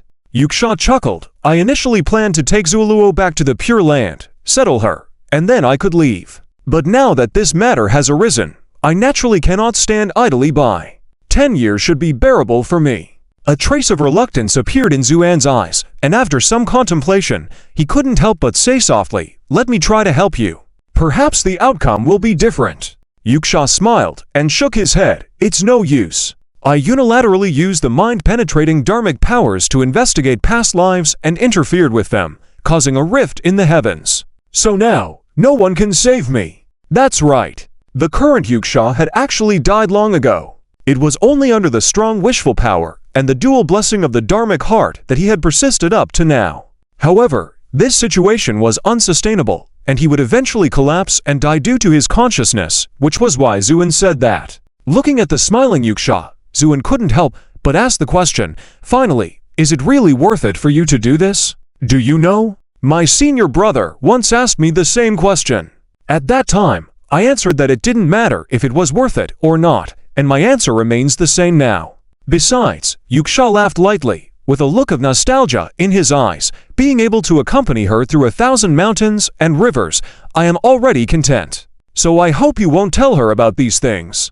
Let me accompany her well for the next 10 years. Yuksha said calmly. Su Un fell silent for a while, then nodded heavily. All right? I promise you. "Thank you," Yuksha said sincerely. After Yuksha left, Zuin returned to the amulet tower. Unexpectedly, it was quiet inside the amulet tower. When he walked into the living room, Anyan was sitting quietly on the sofa, waiting for him. There was a steaming bowl of noodles on the coffee table in front of him. Zuin smiled slightly, didn't say anything, and sat down, picking up the bowl to eat. Soon, he finished the bowl of noodles. Anyan gently wiped away the food residues at the corner of Zuan's mouth and then leaned lightly in his embrace. "Husband, can you take me with Yung Zu?" Un smiled. "What do you think?" "Oh." Anyan responded listlessly, then fell silent. Zuin gently pinched her cheek, but Anyan didn't react. The earth is situated on the edge of various heavens, surrounded by desolate wilderness, without a trace of spiritual energy in the vacuum zone. This vacuum zone's territory is vast, even occupying a place on this map of heavens. Places like the Tianjiao Star Domain and the Realm of Regret, where Zuin had visited in the past, may seem very distant from Earth on the surface, but they are actually neighbors on this map, just a stone's throw away. Other places, such as Yihanshang's Ghost Realm and the Qingku Fox Kingdom of Fox Yi, are like bright stars, scattered in various corners of the heavens, shining brightly in the dark void. The Pure Land Buddha's realm is located at the other end of the heavens. Interestingly, the surroundings of the Pure Land Buddha's realm are also vast areas of spiritual vacuum, facing Earth from afar and forming a symmetrical relationship on the map, suggesting some unknown connection. Despite the brilliance around it, the most prosperous place in the heavens is the Central Star Sea. When viewed from above on the map, the Central Star Sea shines brightly, almost blinding to the eyes. These lights are actually composed of planets abundantly filled with spiritual energy and stable laws. Connected to each other, they form a unity, shining like a golden sun, illuminating the entire void. Previously, Zuin had followed Mu Wushwang to attend the Zhuan meeting of the Thousand Sects. Although the Shangqing mountain was powerful, it was only on the edge of the Star Sea. Despite being on the edge, it gave birth to numerous brilliant cultivation civilizations and nurtured many sects and schools of the highest level. It can be imagined how terrifying the strength of the sects in the depths of the Star Sea must be. In fact, in the depths of the Star Sea, there are many sects that never appear, like shadows behind the light, always hidden in the darkness, silently observing everything happening in the heavens. Only on rare occasions do the descendants of these sects briefly emerge in the world like a flash, and then quickly disappear without a trace. And the territory of the Star Sea is so vast that even Zuan, who was once an immortal venerable, had never traveled through its depths. It can be said that in the depths of the Star Sea, there are many secret corners that many practitioners would never be able to set foot in throughout their lives. How many secrets are buried there is unknown. However, recently, the Star Sea has become somewhat different. Due to the high rewards from the Emperor's Palace of the Dark Abyss and various major sects, many bounty hunters have appeared in the Star Sea, like ghosts darting across various planets, trying to find any traces of Zuan. In this situation, the atmosphere in the Star Sea has become somewhat tense. Just as these bounty hunters were tirelessly trying to find the whereabouts of Zuan, they had no idea that at the same moment, a very inconspicuous starship suddenly appeared in a certain part of the Star Sea. It was a lonely void. Although on the map the stars in the Star Sea seem to be densely packed, in reality, due to the vast territory, these stars are separated by billions of miles. Zuan sat on the starship, observing the surrounding star chart with a deep expression. It had been his 10th day since leaving the Pure Land Buddha's realm. Due to the speed of this starship, he had just entered the Star Sea. Now, after looking at the star chart for a while, he slowly closed his eyes. In an instant, his divine awareness spread out like a tide, extending countless tentacles to detect the surrounding stars. In just a few breaths, Zuin suddenly shook, then looked thoughtfully in a certain direction in the void. Immediately, the starship made a loud roar, accelerated suddenly, and then disappeared from its original position. It was a very ordinary starry sky, so ordinary that you couldn't find any memorable features. In the distance, a faint blue star was rotating slowly. In the depths of the Star Sea, there were countless stars similar to this one, so it was not surprising. However, in such a plain starry sky, several starships suddenly appeared. These starships varied in size and shape, and one of the starships even had a painted emblem of a skull on it, which was intimidating. At this moment, these starships were hovering not far from the faint blue star, starting to communicate with each other through divine awareness. Young, is that the Howard Academy you mentioned ahead? Came an excited voice from one of the starships. And in the central starship, a powerful middle-aged man nodded. Yes, it is the site of the Howard Academy, which is indeed founded by the Red Lotus Immortal Venerable himself. Is this Howard Academy really established by the Red Lotus Immortal Venerable? A voice of doubt came from another starship. I paid a hefty sum to buy this information from a long-lived wandering cultivator. It couldn't be wrong. Young confidently replied, "Heh, we're going to hit the jackpot this time. If we can find Zuan's exact whereabouts through this Howard Academy, the rewards from the Emperor's Palace and the Dark Abyss will be enough for us to enjoy ourselves." Someone chuckled mischievously. "That's right, why else would I bring you all across billions of miles of void to this desolate place?" Young boasted. "That's right, it's all thanks to Young's planning. Young, you're great." Flattering words came from several starships simultaneously. Although Young felt pleased inwardly, as a top bounty hunter, he kept himself clear-headed. Yes, he and the people on these starships were all bounty hunters, and they were from the same bounty hunting team. The so-called bounty hunting team, as the name suggests, is a group of individuals who collaborate to undertake complex tasks and then share the rewards upon completion. And recently, in the bounty hunting world of the heavens, the most explosive news was the bounties placed by various major sects on Zuan. Especially after a period of fermentation and escalating rewards, the tasks related to Zuan had reached a new level. In this situation, he had a sudden inspiration and opened up a new path, starting to seek out people who had interactions with Zuan in the past, hoping to extract some clues from them. Unexpectedly, his strategy worked, and he managed to find a lone cultivator. After paying a large sum of money, this cultivator revealed an important clue to Shy Yang. It turns out that in the corners of the heavens, there are many sects closely related to Zuan. Some had received favor from Zuan, some had been guided by him, and others had even assisted Zuan, including sects founded solely by Zuan, such as the Howard Academy. Among these sects, there could potentially be clues to Zuan's whereabouts. The cultivator then provided Shy Yang with a star map of the Howard Academy. Upon receiving this information, Shy Yang was overjoyed and immediately led his followers to head towards the academy. Looking at the distant pale blue planet, Shy Yang took a deep breath, suppressing his inner excitement, and solemnly said, "Now is not the time to celebrate. We need to first find Zuan's whereabouts on this planet. Everyone, stay focused and follow me." Yes. The several starships roared to life and set course for the planet.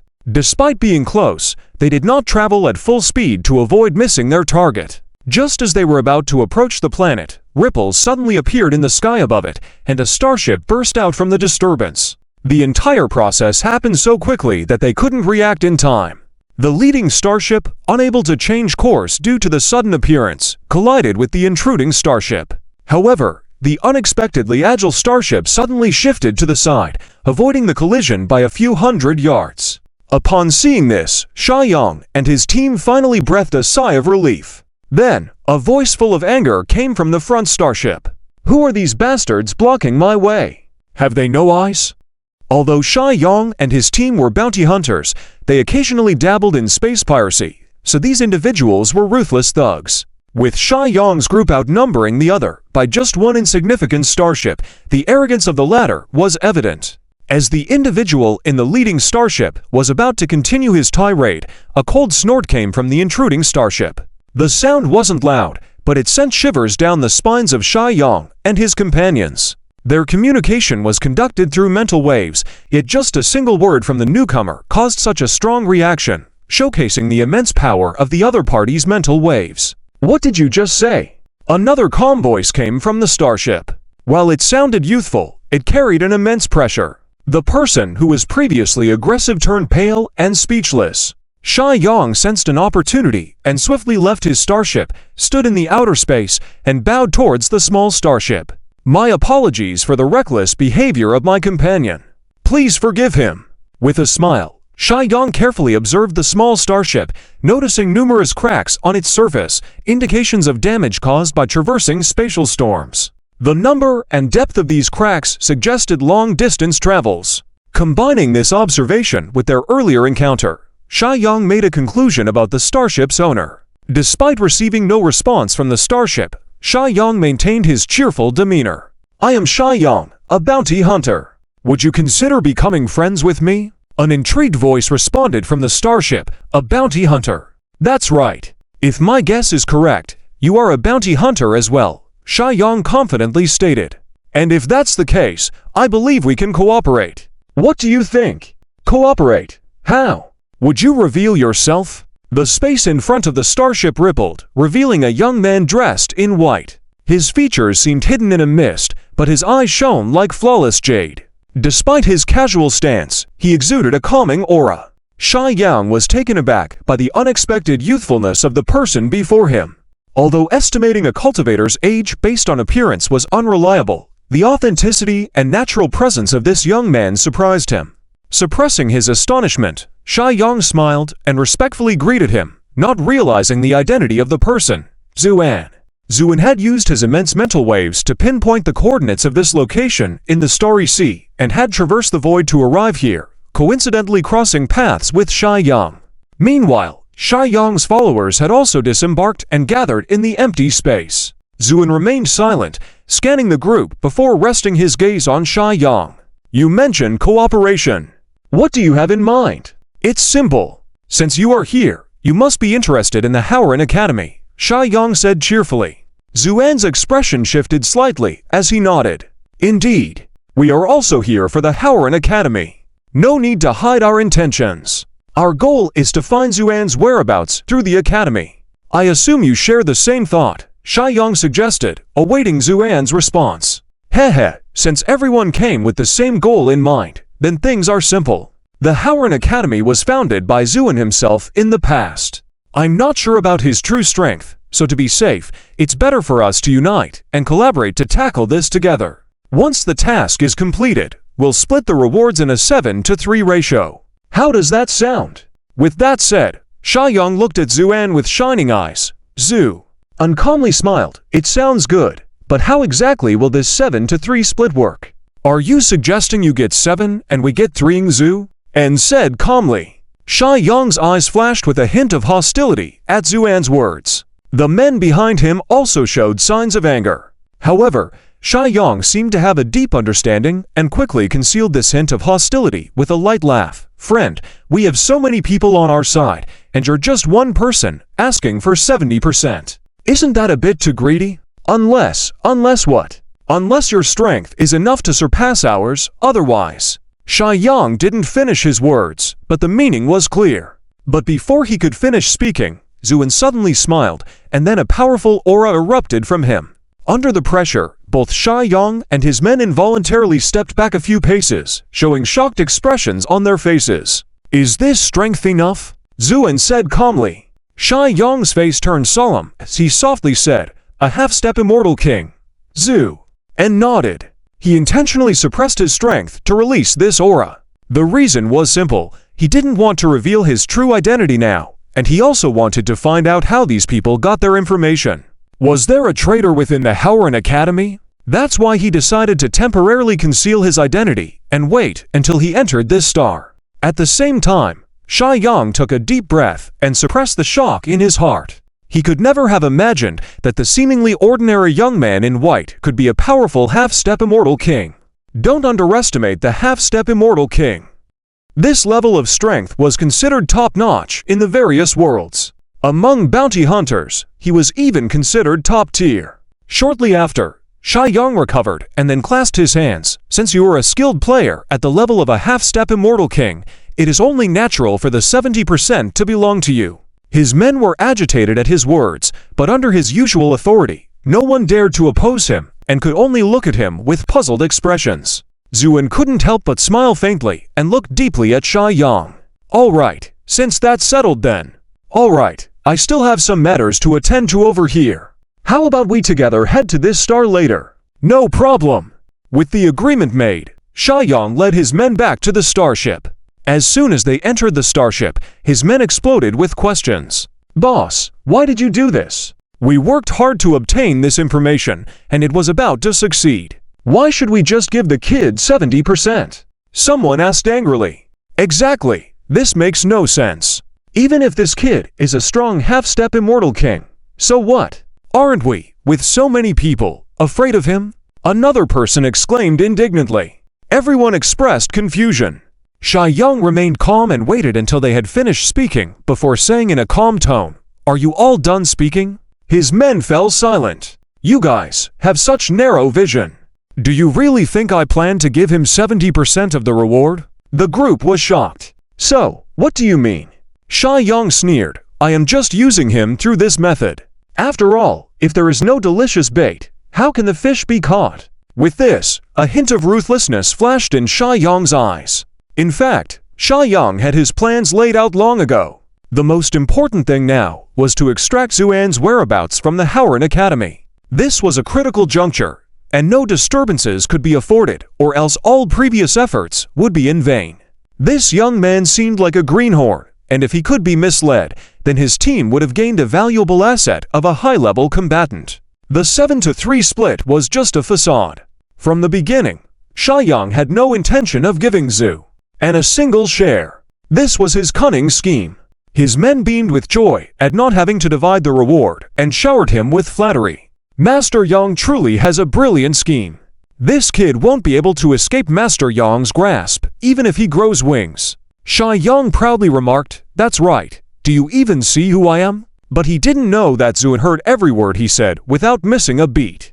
Despite the layers of protections placed on his starship to prevent mental intrusion, they were like sieves to Zuan, full of holes. Therefore, he effortlessly invaded them with his consciousness. At that moment, after hearing Sha Yang's words, Zuan smiled faintly, not saying a word, but a glint of sharpness flickered in his eyes. Soon, Sha Yang and his men stowed away their starships, and Zuan was already waiting in the void ahead. Sha Yang greeted him with a smile. "Friend, I still don't know your name. May I ask for your name?" "My surname is Ling, and you can call me Zun." "Just call me Ling Zun." "Ling Zun." That's correct. Sha Yang felt that the name was a bit strange, but he didn't understand these names from the Hua country. Thus, he nodded and said, "In that case, Ling Zun, please come along with us." They were now very close to the pale blue star, so with full speed, they arrived above the star in the blink of an eye. Simultaneously, due to their momentum, ripples formed on the star, and a green light began to flicker. This was a sign that the protective barrier was about to activate. Unbeknownst to Sha Yang and his group, they thought there was no protective barrier around the star and hurriedly flew into the planet's atmosphere. As the last person entered, Zuan formed a hand seal, causing a slight tremor in the sky, and the gap in the sky suddenly restored to its initial state. All this went unnoticed by Sha Yang's group, who flew forward cheerfully. At the same time, on a high mountain on this star. He has already said this for the 5th time, because ever since they entered this realm, they were shocked to find that the spiritual energy here was terribly lacking. Not only that, they had flown over more than a dozen cities in succession, yet they still hadn't seen a single cultivator. How could this not make him feel puzzled or Zhu? Unlightly smiled without saying a word, while Yunyang was starting to feel impatient and turned to ask, "Elder brother, what do you think is going on here? Why do I feel that something fishy is going on?" Zuan replied calmly, "What's so fishy about it? This planet is situated in the Sea of Stars and has always been unheard of. Doesn't this just show that it's a desolate place without spiritual energy? What's there to be surprised about?" In theory, yes, but wasn't Zuan the former Red Lotus Immortal Venerable? Why would he choose to establish a sect in such a desolate place? Isn't that a waste of effort? Yunyang furrowed his brows as he spoke. Zuan stopped in his tracks, looked at him, and suddenly asked, "May I ask what cultivation level you're at now?" I naturally can't compare to you. I am only at the Mokaxayapa stage now. Heh. Yunyang said somewhat nervously. In reality, even his Mokaxayapa stage was achieved using many unsavory means. Of course, he couldn't mention these things to Zuan. Zhu nodded. "I see. I just thought you had also attained the level of Immortal Venerable. How else would you dare to speculate on the actions of a powerful Immortal Venerable?" Zuan's words made Yunyang's face turn red and green alternately, feeling extremely embarrassed, but he couldn't find a reason to refute. Because what Zuan said was indeed correct. In the realms, a difference of 1 level in strength already meant a world of difference. Moreover, the distance between himself and the Immortal Venerable was unimaginable. Such a disparity was enough to turn them into completely different creatures. Therefore, There was an uncheckable experience in the realms that trying to speculate on the actions of a higher-level powerhouse with one's own experience was a ridiculous thing to do. Yunyang obediently closed his mouth. Zuan then looked towards the distant horizon and said lightly, "I can sense that there is a huge city ahead. There should be what we are looking for." With that, Zuan took a step forward and flew ahead, leaving Yunyang and the others looking at each other in place. "Sir Yang, what should we do?" "Of course, we follow along." With that, Yunyang hurriedly caught up, but as he saw Zuan's figure, a sinister look flashed in his eyes. Indeed, in just a short while, a magnificent city appeared on the vast wilderness ahead. The city was extremely vast. Although it was far away, it was still possible to see the constant flow of people inside, and a faint noise could be heard, indicating how bustling the city was. Most importantly, this city had no walls. All the buildings followed a certain rule of arrangement, giving a unique sense of beauty in an orderly manner. Yunyang couldn't help but get excited. This city is so bustling. Even if we can't find the Howren Academy, having this indigenous city is not bad. His group of followers showed greedy expressions, nodding repeatedly. Zuan's eyes flashed with a sharp light upon hearing this, because he knew very well why these people were so excited. In the realms, an undeveloped indigenous planet with a large population meant a tremendous amount of wealth. Many cultists from evil sects often needed a large amount of soul energy and resentment when practicing. However, they didn't dare to touch planets guarded by sects, so they would target planets with depleted spiritual energy, but a large population. Demand creates business. Under the massive profit incentive, many bounty hunters have engaged in this dark business. Once they find a suitable planet, they would secretly store the coordinates, hide their tracks, and then sell them to cultists in need.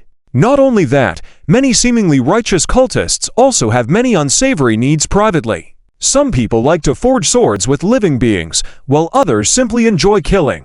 To satisfy these perverse desires, they would also secretly purchase indigenous planets. The price of an indigenous planet soared under all these factors. Although major sects openly prohibit such things, many sects are secretly involved in them. After all, in the eyes of these sects, a planet without cultivation potential is considered trash, and the natives are not even considered human. They are just ants that can be bought and sold at will. Under the influence of these factors, the black market trade of planets has been repeatedly banned and has become a terrifying black industry chain. Just now, Yunyang's words meant this. It can be imagined that, if it were another, ordinary planet, these people would suffer a miserable fate. Zuan's mind was filled with killing intent, but he was not in a hurry to act. Because to him, Yunyang and his group were just ants that he could crush at any time. Killing them had no value at all. What he wanted to know was how these people knew the location of this planet and who had betrayed the Howren Academy. So he suppressed the killing intent in his heart, landed on the ground with a calm face, then stepped forward towards the city. Yunyang and the others were unaware that they had just taken a stroll through the gates of hell, and they eagerly followed suit, landing on the ground and entering the city together. This was a city with a distinct classical charm of the Hua Kingdom. Several clear rivers flowed through the city, with streets lined with green trees, a pleasant climate, resembling the charm of a southern water village in the Hua Kingdom. Of course, Yunyang and the others naturally couldn't feel this atmosphere. All their attention was drawn to the passers-by on the streets. People flowed through the streets like a web, each person's face filled with a look of prosperity and ease. Fair and beautiful women with beautiful hair accessories walked in groups of 3 or 5, while young men in simple blue shirts recited poetry as they walked past, shaking their heads and walking through the crowd.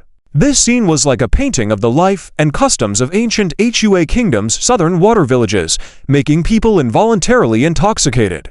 In contrast, Zuan, dressed in white, appeared much more pleasing to the eye.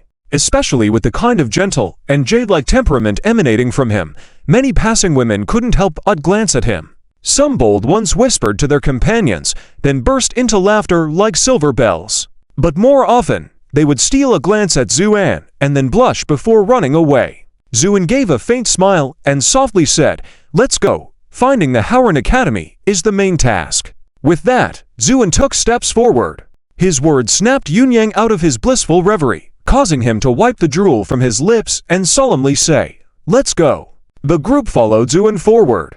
Unbeknownst to them, whether due to negligence or other reasons, after they left, two young men in green suddenly appeared in the place they had just vacated. The two looked in the direction Yunyang and the others had left, their faces grave. There's something off about those people. There should be a big issue. You quickly report to Sannang. I'll follow them from behind. A slightly older young man spoke in a deep voice. Lingjie, maybe I should be the one to track them, you? The other young man seemed worried. Stop the nonsense. Your skills still have a long way to go. With that, the young man took a few quick steps forward and then seamlessly blended into the crowd, disappearing. Gritting his teeth, he turned and left. Zuin walked at the forefront, strolling leisurely on the main street as if taking a casual walk in a garden, occasionally stopping to watch the street performers showcasing their skills. Even at exciting moments, he would applaud and cheer. Yunyang and the others following behind were speechless and perplexed. Here stood a half-step immortal king, yet he seemed so interested in these martial artists performing on the street. When Zuin cheered for a girl performing on a large urn, Yunyang finally couldn't help himself and approached, saying, "Dear brother, didn't you say we were looking for the Howren Academy? Why are you interested in these boring acts?" "I have been looking for it all along," Zuin smiled innocently. "Looking? Where from?"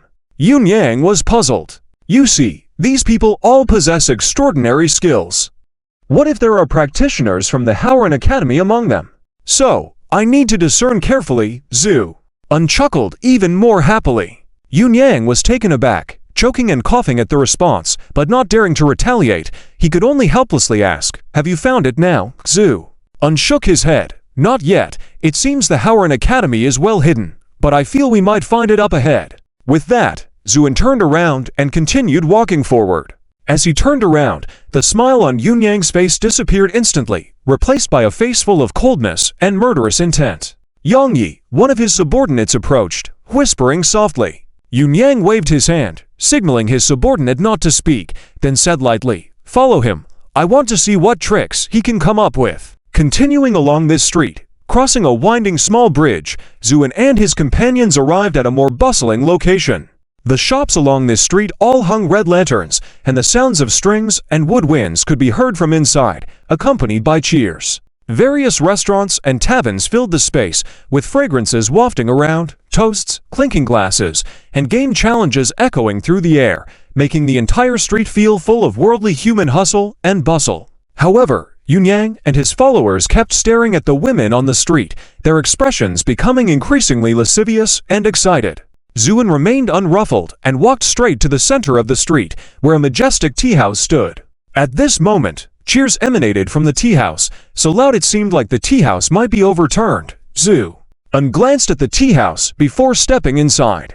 Yunyang and his people followed suit. Once inside the tea-house, they saw guests everywhere, all intensely focused on a high platform in the center of the tea-house. On the platform lay a desk, behind which stood a young lady dressed in a moon-white cheongsam, her face beautiful. At this moment, the young lady was narrating stories in a calm and elegant voice, captivating the entire tea-house with her enthralling tales. Zuin stood quietly at the back of the crowd, watching. Yunyang and his group didn't rush him, as they too were drawn to the young lady on the stage. While their strengths were lacking, they were at least half-step experts. Yet they were all captivated by this young lady on stage. Especially Yunyang, whose eyes were filled with greed and excitement, feeling overwhelmed. He could clearly sense the pure and flawless temperament of the young lady, an ideal candidate for refining evil sect practitioners. This meant that the young lady was very valuable. However, at that moment, the young lady's voice suddenly changed, the story reaching a climax, and around her, countless illusions appeared, transforming into various forms as she narrated. Yunyang was shaken to his core, exclaiming, channeling words into power. Zhu unshook his head. Not quite. It should be the power of speech and spirit. Nevertheless, Yunyang and his group remained highly excited. Given their journey and encounters with ordinary people lacking even a trace of spiritual power, suddenly seeing a young lady wielding the power of speech and spirit indicated they were not far from the Howren Academy. Damn, this little girl is so tender she could squeeze water out, yet she possesses the power of speech and spirit. It's truly tantalizing. Yunyang's men started to become restless. At that moment, Zuin casually remarked, "If you want to stir up trouble, feel free to do so now." With those words, Yunyang shot a fierce glance at his men, then smiled, saying, "Dear brother, you jest. My brothers and I are not so short-sighted. We'll discuss our plans after the crowd disperses." Zuin remained silent, calmly watching the stage. After a while, the young lady's voice suddenly became intense, filled with a sense of battle, and as she spoke, numerous weapons appeared around her, shrouding the entire tea house. The crowd gasped in shock. "Third Miss, we will always support you. Third Miss, you are the best." The many men in the audience were going crazy, pushing forward regardless of everything just to be closer to this third miss. The young girl had a smile on her face, nodded gently, and said, "Thank you." After that, her eyes glanced casually towards Zuan, then she turned and left as if nothing had happened. But that brief glance made Yunyang and the others feel all tingly. Yunyang couldn't wait and went straight to the back. Watching this group of aggressive people, a scornful smile appeared on Zuan's lips, and then he followed along casually. Walking through the lobby of the tea house, passing through a door, they arrived at a narrow alley behind the tea house. The young girl walked ahead, while Yunyang and the others hurriedly followed behind. Since there were no outsiders here, Yunyang's men had no more reservations, and their speech became unfiltered. "Little lady, why are you walking so fast? Stop and hang out with us for a bit. Little lady, how old are you this year? How come as you speak, you show various signs? Are you doing magic tricks?" These people were teasing and playing around.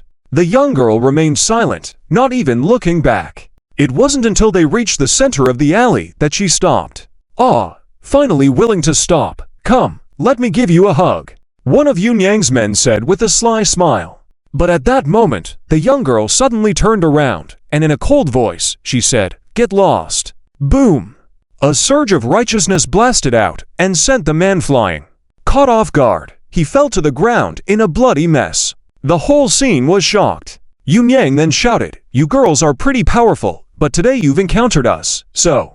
Before Yunyang could finish his sentence, he saw many young men in blue clothes appearing at both ends of the alley. These people were all armed with sharp blades, their faces cold and stern as they silently approached. When they came closer, it was revealed that Ling Jie, the young man who had been tracking Yunyang and his men, stepped forward and bowed.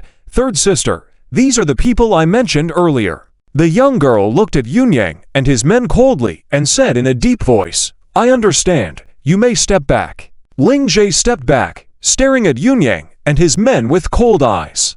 A powerful aura rose from these young men, creating various illusions above their heads, causing even Yunyang and his men to feel uncomfortable. "Who are you people?" the young girl suddenly asked coldly. Yunyang smirked a few times and arrogantly said, "Do you really think that with these people, you can stop us? Let me tell you, our origins are much more terrifying than you can imagine. If you know what's good for you, you'd kneel down obediently now, and we might spare your lives. Otherwise... hum." At his words, the young men all showed signs of anger, and a fierce aura surged like a tidal wave. The young girl remained unfazed. "Oh, that impressive. Then what are you doing in this city?" Before Yunyang could speak, he heard Zuan's voice in his mind. "If you still want to find the Howren Academy, shut up." Yunyang shuddered, then retreated obediently to the side. At this moment, Zuan separated himself from Yunyang's group and approached. His appearance caused a slight commotion in the crowd. The young girl's eyes showed a hint of astonishment. She had noticed this young man in white on the stage in the tea house. But at that time, she hadn't paid much attention, thinking he might be a young man from some prominent family. However, she never expected to see him here, associating with this group of obviously unscrupulous individuals. Suddenly, Zuan smiled faintly. "It's strange that you have the power of speech, yet you're not from the academy. So who taught you all this?" The young girl trembled all over, her eyes filled with astonishment. "Don't look at me like that. I just happen to know some things." Zuan smiled. The young girl's expression gradually became serious as the situation seemed to exceed her expectations. "Don't be afraid. I mean no harm. If you can't make a decision, have the person who taught you the power of speech come see me. There might be unexpected gains." Then Zuan smiled. The young girl looked at Zuan deeply, hesitated for a moment, and spoke softly. "I will take him to see the master. You keep an eye on the rest of these people." The young girl said to Zuan in a low voice, "I hope you will behave well from now on. If there is any strange movement, I won't be lenient with you." Zuan chuckled. "Okay, I will behave myself." Yun Yang and the others felt a bit anxious at her words. It seemed like this person was going to act alone, distancing himself from the group. That could jeopardize their efforts if he managed to infiltrate the Howren Academy without them knowing. Thinking this, they rushed forward. "Brother Wen, are you really going to abandon all of us?" Yun Yang asked anxiously. The young lady's eyes widened in surprise at this title. Zuin was about to say something when his voice erupted in Yun Yang's mind. "I can't handle the Howren Academy alone, so I will definitely come back to find you later." Hearing this, Yun Yang realized it made sense and took a step back, smiling awkwardly. "Then we will wait eagerly for good news from Brother Wen." Zuin smiled and turned to the young lady, saying, "Shall we go?" The young girl then led the way, and they left directly. Yun Yang and his men were surrounded by the aggressive young men, not exactly scared, but feeling uncomfortable. One of his men whispered, "Master Yun, is this young man going to run off by himself?" "Humph, he's not that stupid. Without our help, he couldn't possibly deal with the Howren Academy on his own.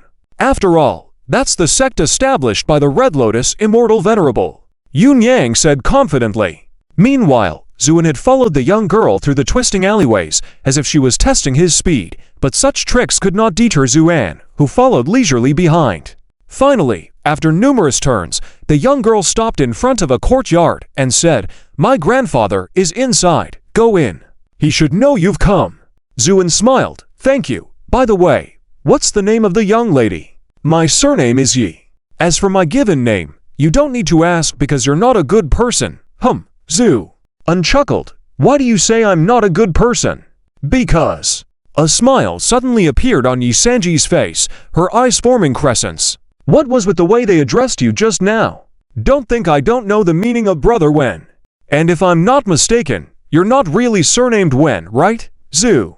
Un laughed. "You're quite clever, young lady. You saw through it." "Yes, I am not named Wen." That title was simply to tease them. At the same time, the courtyard gate opened silently, and an elderly voice inside said, "Honored guest, please come in." Zuin smiled faintly and took a step inside. Once inside, facing him was an exquisite screen wall bearing a pair of couplets with majestic calligraphy. One read, "Heaven's movement is vigorous, the noble soul perseveres without cessation. Earth's position is yielding, the noble soul carries all things with virtue." Beyond the screen wall was a small courtyard. In the center sat a pomegranate tree with a stone table underneath. A white-haired old man sat beside the table, deeply contemplating a chessboard, not even looking up when Zuin entered. Zuin remained silent, walking straight to the table. The board displayed an endgame, with black and white pieces locked in a final struggle, the white pieces on the brink of danger. Zuin stood there silently staring. After a moment, the old man looked up and smiled at Zuan. "Do you understand chess as well?" "I'm okay, just a little understanding," Zuin replied calmly. As he spoke, a white chess piece from the box on the table floated into the air and landed lightly on the board.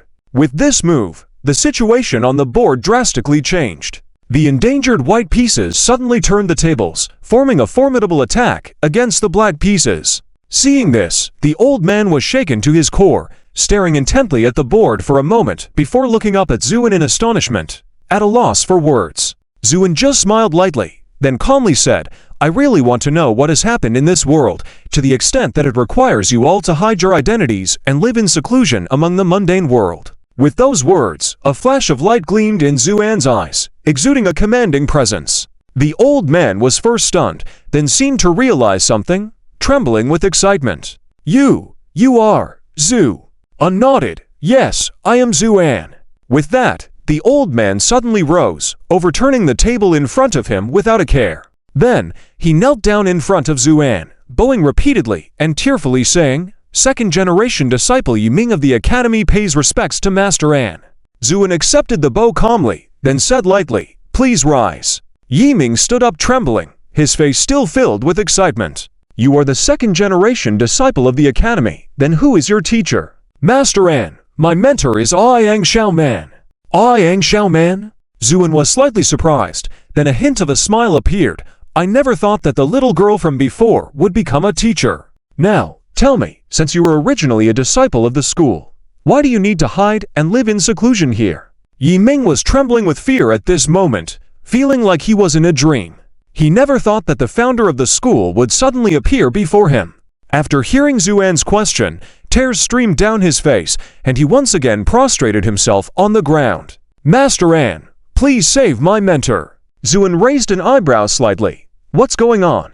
Stop crying and tell me in detail." "Yes." Next, Yiming recounted the events. It turned out that when Zuan happened to arrive on this planet, the planet was in a dire state, almost on the brink of collapse. The native inhabitants fought each other, causing bloodshed for miles, resembling a hell on Earth. Touched by compassion, and to verify a guess in his heart, Zuan established the academy, transforming the classics of Confucianism into a practice method and teaching it. Yang Xiaoman was one of those who joined under Zuan. This was originally an unintended act on his part, and he left shortly after establishing the academy. However, to their surprise, the academy grew rapidly under the teachings left by Zuan. Despite the lack of spiritual energy on the planet, the Confucian method did not require much, only the cultivation of righteousness in the heart to display various miraculous effects. Therefore, the Academy of Howren quickly became the undisputed top immortal sect in this realm, a sacred place in the minds of countless people. If it had continued to develop in this way, it would have been a great joy for all. However, things took a turn quickly. A foreign cultivator who accidentally landed on this planet was severely injured and fell unconscious at the Academy's doorstep.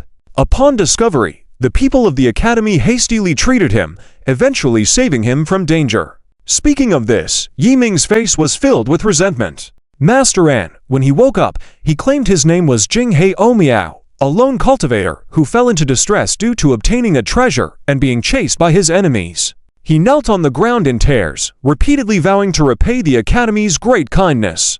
We believed him, even kindly accepting him into the fold. But to our dismay, this man was treacherous to the core. He skillfully managed to join the Grandmaster's side through sweet words, began practicing the Confucian method you left behind, and for a few peaceful years, became the Academy's top disciple due to rapid progress. Until one day ... Yiming's eyes flickered with anger, he suddenly attacked, gravely injuring the Grandmaster, who was unprepared, then deceitfully captured several elders of the Academy, usurping control. It was then we realized that this Jinghei Omiao was not a lone cultivator at all, but an evil cultivator. Hearing this, Zuan raised an eyebrow slightly. An evil cultivator. Exactly. He is an evil cultivator. Yiming emphatically nodded. A cold light gleamed in Zuan's eyes. Throughout history, there have been both good and evil, and in the heavens, it was no exception. Although the righteous cultivators of the heavens were overwhelmingly dominant on the surface, in reality, these evil cultivators were like maggots on the bone, impossible to eradicate. And with many sects consciously or unconsciously indulging them, the power of these evildoers had been growing steadily over the years. As he spoke, Yiming kowtowed repeatedly to Zuan, saying, "But every moment I am thinking of bringing this thief to justice and saving everyone. Unfortunately, I am weak and can only secretly gather strength. It's a stroke of luck that you've returned, Master. Now there is hope for the Academy." By the end, Yiming was in tears. Zuan remained silent for a moment before softly saying, "Get up. Rest assured, since I have returned, I will naturally seek justice for you all. Yes." Yiming stood up, wiped away his tears, and with both reverence and curiosity, asked, "Master, how did you suddenly appear here? Hana mentioned that there are a group of fierce individuals following you. What's that about?" Zuan smiled faintly. "Those are just bounty hunters I intentionally let in. As for why I found myself here, I sensed a righteous aura lingering faintly in this city, so I came." "What are your next steps?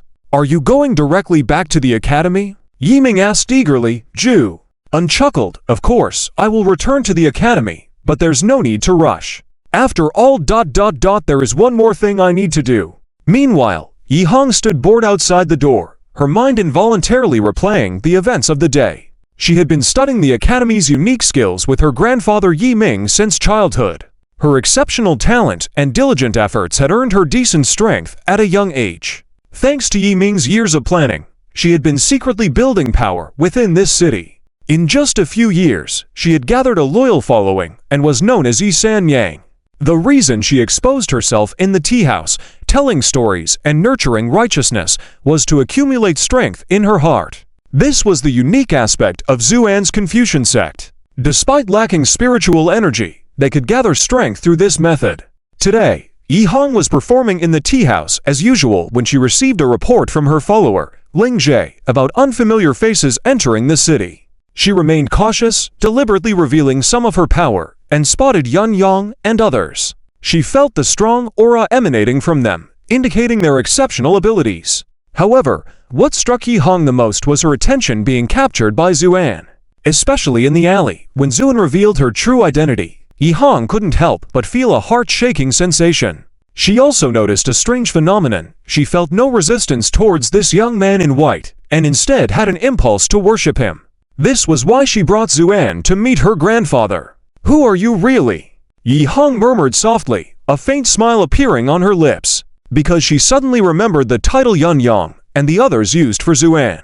Esteemed brother. Only the heavens knew how this guy managed to take advantage like this. Just then, the courtyard door creaked open, snapping Yi Hong out of her reverie as she stood upright.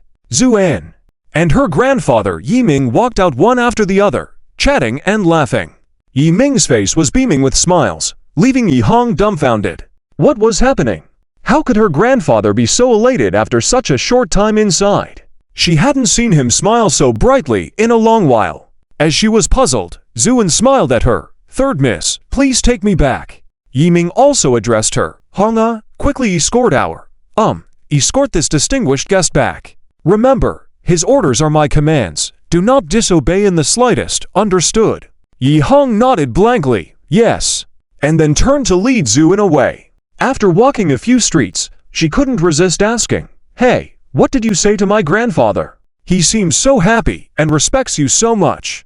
Zuan chuckled. "I didn't say much, just unraveled a chess puzzle he couldn't solve. Just that simple. Just that simple." Yi Hong wanted to ask more, but when she stole a glance at Zuan's profile, she noticed a coldness in his eyes behind his smile, so she shut her mouth. Soon, the two of them walked back through the streets, returning to the alley. By this time, Yun Yang and the others were getting anxious. They breathed a sigh of relief at the sight of Zuan and said, "Esteemed brother, you keep your word." Hearing this title, Yi Hong couldn't help but chuckle and finally burst into laughter. Zuan also smiled, but his expression was cold, and he said lightly, "Third miss, please take your followers and leave for now. I have something to discuss with my friends here." Yi Hong looked at Zuan strangely, but remembered her grandfather's instructions and nodded. "All right." With that, she waved to the young men and retreated like a tide. In moments, only Zuan and the rest remained in the alley. Yun Yang asked eagerly, "Esteemed brother, have you found out about the location of the Howren Academy?" Zuan nodded, "Of course." "Excellent. Where exactly is it?" Yun Yang asked excitedly. Zuan remained calm, just gazing at Yun Yang and the others. His lack of response puzzled Yun Yang, who felt a hint of nervousness and forced a smile. "Esteemed brother, what are you looking at? Let's hurry over now, or all our previous efforts will be in vain." A cold smile appeared on Zuan's face. "No need to rush. I just want to know, how did you all find out about Howren Academy?" Yun Yang was confused. "How did we find out?" "We paid for information from someone's hands." "And who is this person?" Zuan asked immediately. Yun Yang suddenly felt something was amiss, took a step back, and asked with a forced smile, "Esteemed brother, why do you ask this? It seems to have nothing to do with you." Zuan lowered his head, looked at his palm, and said, "It does have to do with me, and it's a big deal. I really want to know, how do you want to be impolite to me?" With this imposing statement, Yun Yang and the others couldn't help but tremble uncontrollably, especially Yun Yang, whose face turned as white as paper in an instant. Yun Yang couldn't help but be shocked, because the power emanating from Zuan at this moment was frighteningly overwhelming, resembling that of a divine king-level powerhouse. Such power was truly terrifying, because the difference between a half-step divine king and a divine king was like night and day. The former could possibly achieve it with effort, but a divine king required extremely strong talent and extraordinary luck, both of which were indispensable. This led to the rarity of divine king powerhouses. What Yun Yang didn't know was that Zuan was currently suppressing his power to a great extent, because if he unleashed his full power, it would be comparable to the might of a divine emperor, enough to turn the entire city to dust. "You Aren't you at the half-step Divine King level? How could it be? Yunyang muttered with a shaky voice. Zuin lightly smiled. Who said I must be a half-step Divine King? What about you? Yunyang was frightened to the core. His face quickly filled with a fawning smile. No. I definitely didn't mean that. I was just. But he struggled to complete a coherent sentence, his forehead breaking out in a cold sweat. Just what? Didn't expect me to be so powerful, so you're disappointed? Zuin said coldly. Yes, no, I wouldn't dare think like that. It was all a misunderstanding earlier. Just a misunderstanding. Yunyang nervously replied. As for his subordinates, they were already dumbstruck, standing obediently in place, not daring to make a sound. Zuin coldly smiled, disregarding Yunyang's flattery, and said, misunderstanding or intentional, it doesn't matter. What I want to know now is who told you about the information regarding Howren Academy. This time, Yunyang didn't hesitate and directly presented a spiritual message respectfully. Sir, these are all the images of the person who informed me of the information. Please take a look. Zuin took the spiritual message, and after a quick check, his expression changed. It's him. Then a deep, unfathomable gloom appeared on Zuan's face, with a chilling glint in his eyes.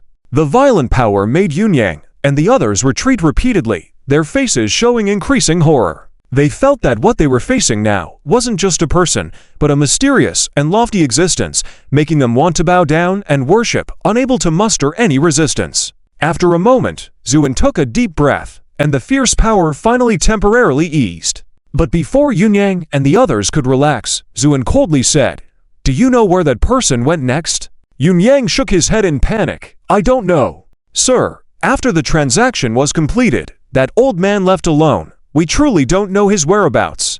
Zuin fell silent. This ominous silence made the atmosphere in the room extremely tense. Yunyang felt his back soaked in cold sweat, his legs trembling uncontrollably. Even so, he didn't dare to move a muscle, and could only watch Zuan with fear and trepidation. After a moment, Zuin suddenly chuckled softly to himself, saying, Well, since you dared to betray me, don't blame me for disregarding past kindness. By the end of his words, the killing intent in Zuan's words had grown so intense that it was almost tangible. With that, Zuin looked at Yunyang in front of him and said faintly, Next, it's time to settle matters between us. But before we get physical, I'd like to hear your opinion first. Yunyang trembled all over, almost on the verge of tears, then he swallowed hard and forced a smile. Sir, we were blind to your greatness before, and made many mistakes. We hope for your forgiveness this time, and we will leave this planet immediately, no questions asked. Oh, leave the planet. Yes, it was all thanks to your efforts that we found out about Howren Academy and your whereabouts. We dare not have any further thoughts, Yunyang said cautiously. He stole a glance at the white-clad young man opposite him, trying to gauge his reaction. But he soon noticed Zuan's expression had become strange, with a hint of mockery in his half-smile. I am truly puzzled right now. How could individuals with your intelligence manage to survive in the celestial realms for so long? What did he mean? Upon hearing these words, Yunyang and the others looked puzzled. At that moment, a deep red lotus suddenly appeared between Zuan's brows. The lotus was clear and sparkling, yet exuded an unparalleled power, inspiring awe. Zuan then said indifferently, Now, do you know who I am? Boom!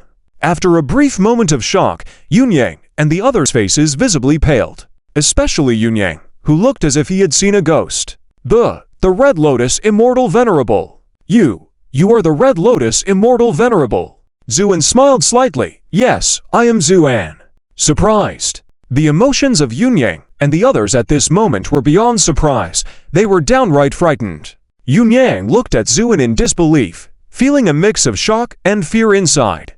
This turn of events was both ironic and humbling for him. As someone who had been searching for Zuan's whereabouts everywhere, he only wanted to gather clues and sell them to the Imperial Palace and the Dark Abyss sect for a hefty reward. But he didn't dare to confront Zuan head-on, as he was a former unparalleled Immortal Venerable. Who would have thought his luck would be so good, encountering the real deal right in front of him?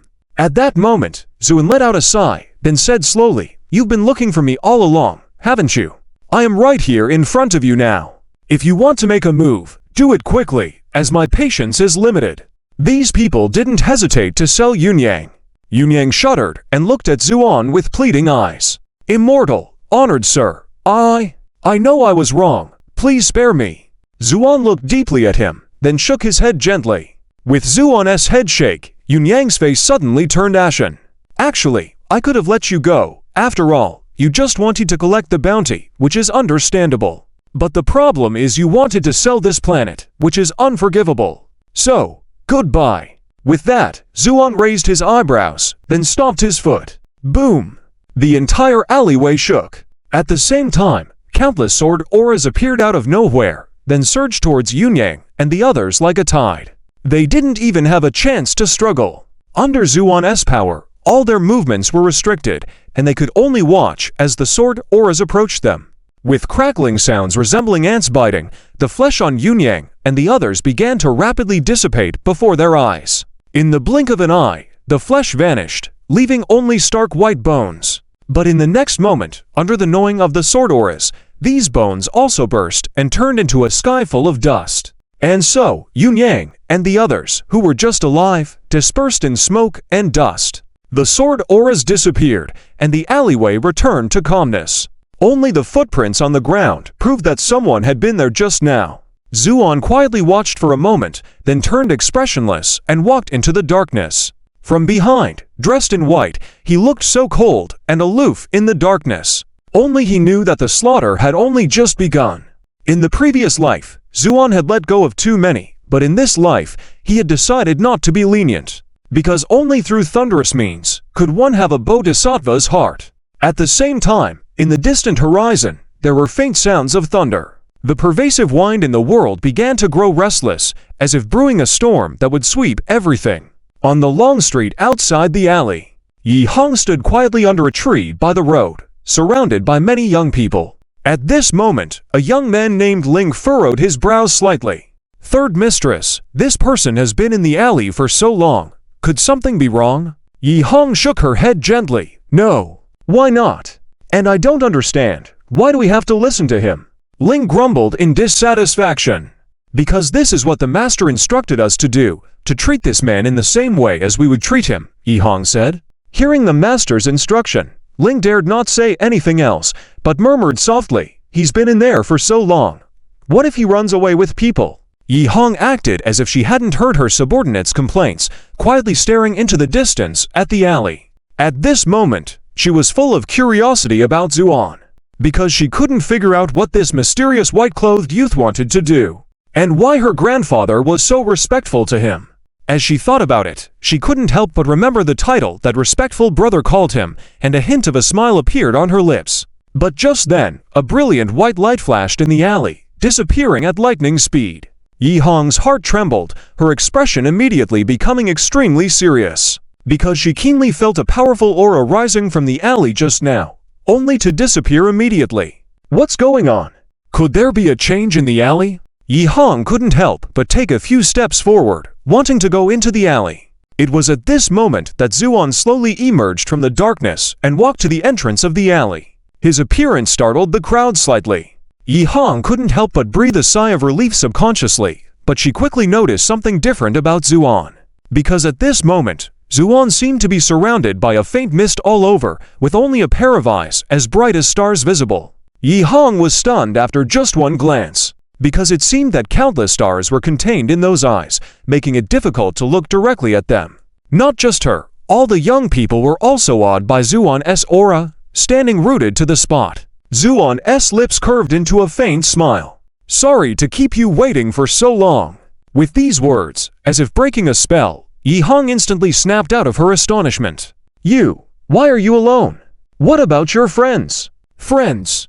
Zuan smiled. They have urgent matters and have already left on their own. Left? Yi Hong was puzzled. Just then, there was a sudden lightning flash in the sky, followed by extremely violent thunder. The entire city trembled at the thunder. Many people looked up. The sky was shrouded in dark clouds, with occasional lightning flashes. Soon after, a strong wind swept across the sky. It's going to rain, Zuan said nonchalantly. Yi Hong couldn't be as calm as Zuan, her face slightly pale, never having seen such a violent storm of wind and thunder. It was at this moment that a figure sped towards them from afar. When the figure approached, it turned out to be Yi Hong's grandfather, Yi Ming. At this moment, his face also became very serious.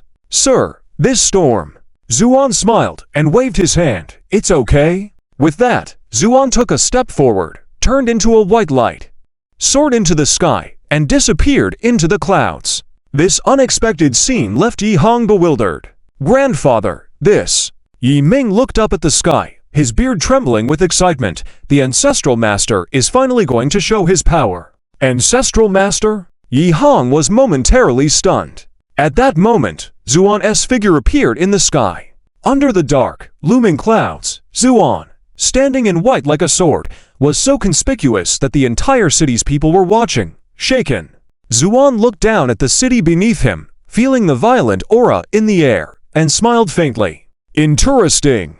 As if sensing Zuan's disdain, there was a series of thunderous explosions, and lightning bolts came streaking towards Zuan with immense power. The brilliance was so dazzling that the sky lit up. Many people couldn't help but exclaim. Yi Hong's heart tightened instantly. With a single step, the sky trembled violently. The once dark and oppressive black cloud seemed to boil like a pot on fire. In an instant, the black cloud scattered, revealing a sky full of stars. Zu dissipated the great storm in an invisible manner. But this was far from over, as Zuan slowly extended his hand like jade and pointed towards the empty space in front of him. The empty space rippled like a disturbed water surface, spreading out into the distance. Suddenly, everyone felt the entire firmament start to shake. The ripples above the city gradually dispersed, revealing a towering mountain peak behind a hidden window. The majestic mountain peak stood tall, shrouded in mist at its peak, resembling a fairy land. Behind the mist, there lay Academy. Seeing this scene, Yi Ming on the ground felt tears of excitement well in his eyes. "It's the Academy. I never thought I could see my master's gate again in this lifetime." Yi Hong, on the other hand, looked bewildered. Was this the academy that her grandfather had always yearned for? But wasn't the academy supposed to be hidden deep in the mountains? How could it suddenly appear in the sky above the city? She did not know that Zuan had actually pierced through time and space with supreme means, connecting the location of the city and the academy in time and space. Meanwhile, the academy seemed to sense something as a green light enveloped the sky above it, covering the entire academy. Zuan gave a cold smile, then reached into the light barrier and pressed down. Bang! The green light couldn't hold for even a second before shattering. A cry came from the academy. "How is this possible, Zu?" And calmly stated, "Why not?" Then, an immense force suddenly appeared in Zuan's palm. With a shrill cry of despair, countless dark energy surged out, trying to stop Zuan. At the same time, a faint figure shot up into the sky and flew rapidly towards the stars. Zuan's eyes flashed, trying to escape. With a finger flick, the dark energy instantly dissipated. Then, Zuan casually pointed at the figure swiftly moving away. "Come back." The figure abruptly halted and involuntarily flew back towards Zuan. "Ah!" The figure let out a series of unwilling roars, trying to break free. But all was in vain. In the blink of an eye, the figure flew obediently to Zuan's side, and he firmly grasped it in his hand. "Zu, unsmirked, you are Jinghei Omiao, aren't you?" It was then that people could see clearly that the figure was actually an elderly man with white hair. From his appearance alone, it was impossible to associate him with evil cultivation. He seemed more like a rural school teacher. However, under Zuan's questioning, Jinghei Omiao trembled, his eyelids twitching, yet a forced smile appeared on his face. "Yes, I am Jinghei Omiao. May I ask who you are? Cert me." Zuan coldly smiled. "You've occupied the academy that I founded, yet you still ask who I am. What?" Hearing this, Jinghei Omiao's eyes widened in fear. You, he stammered, unable to form a complete sentence, because he was on the verge of losing his mind due to fear. He had been feeling uneasy for the past few days, with his right eye twitching incessantly, a sign of impending misfortune. But he never expected to be so unfortunate as to encounter this god of killing. Just as he was filled with dread, Zuan gave a cold smile. "Don't you recognize me? It seems that when he sent you here, he didn't prepare you well." If at the moment when Zuan revealed his identity Jinghei Omiao only felt fear, he was now completely shocked, to the point where his eyes lost focus, and he could only stare blankly at Zuan. "Are you surprised at how I know?" Zuan coldly remarked. It's simple because unless someone betrays me, ordinary people wouldn't know the location of this academy. And since you are an evil cultivator, there is only one explanation. Were you sent by Yuwahui? Jinghei Omiao was beyond shocked and speechless. Indeed. Hehe, it seems that I was too lenient back then, to the point where these people have lost their reverence. A chilling light flashed in Zhu An's eyes. Yuwahui was once one of his subordinates, as well as a top expert from an evil sect.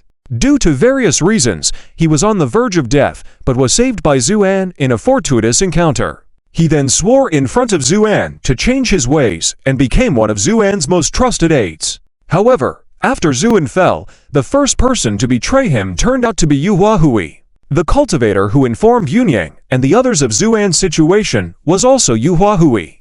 As for the reason for his betrayal, Zhu An coldly stated, "Did he send you here to find the key I left behind?" Jinghei Omiao trembled violently and turned to look at Zhu An. As he met Zhu An's stern gaze, he finally broke down and pleaded, "Supreme Immortal, spare me. I will tell you everything." Jinghei Omiao then spilled the beans, explaining the whole story. As Zhu An had mentioned, he was indeed sent by Yuwahui. After Zhu An's fall, Yuwahui seized the opportunity to rebel and quickly established himself using the influence he had accumulated over time. It was during that period that Jinghei Omiao pledged allegiance to Yuwahui, hence his lack of recognition towards Zhu An. Due to his competence, Jinghei Omiao gained Yuwahui's trust and was eventually entrusted with this task. At the time, Yuwahui did not reveal the full truth, only mentioning a sect that had defied his authority and had some grievances with him. He ordered Jinghei Omiao to capture them all, promising a hefty reward upon completion. Eager to prove himself, Jinghei Omiao agreed without hesitation. However, when he arrived beyond this planet, he found that he could not enter. The protective mountain formation was beyond his ability to counter. Helpless, he had to return empty-handed. As for what kind of key it was, even Yuwahui himself didn't know. Then, Jinghei Omiao followed Yuwahui's orders and began executing this covert plan. It must be said that Jinghei Omiao was indeed very capable, as the plan actually ended up being completed by him. But the key that Yuwahui mentioned, he never did find. That's how things unfolded in the past. Speaking of this, Jinghei Omiao suddenly remembered something and quickly added, "Respected Immortal, I actually didn't harm any of the people in the academy. I just used formations to trap them, so please spare me." Everything was orchestrated by Yuwahui behind the scenes. Zhu An listened with a demeanor as calm as water, then suddenly asked, "If that's the case, why did Yuwahui send bounty hunters to this planet?" Jinghei Omiao sighed, "Respected Immortal, you are not aware. The enchantments on this planet are very mysterious. The stronger one's power, the more difficult it is to enter. Yuwahui couldn't enter because of this, and as I spent more time on this planet, I also became assimilated, to the point that even my connection with Yuwahui was severed." After saying this, Jinghei Omiao looked earnestly at Zhu An. "Respected Immortal, that's the whole story. I promise I haven't lied at all. Please spare me." Severed the connection. Zhu An murmured softly, then suddenly smirked. "Do you really think he wouldn't have anticipated this? What's the meaning of this?"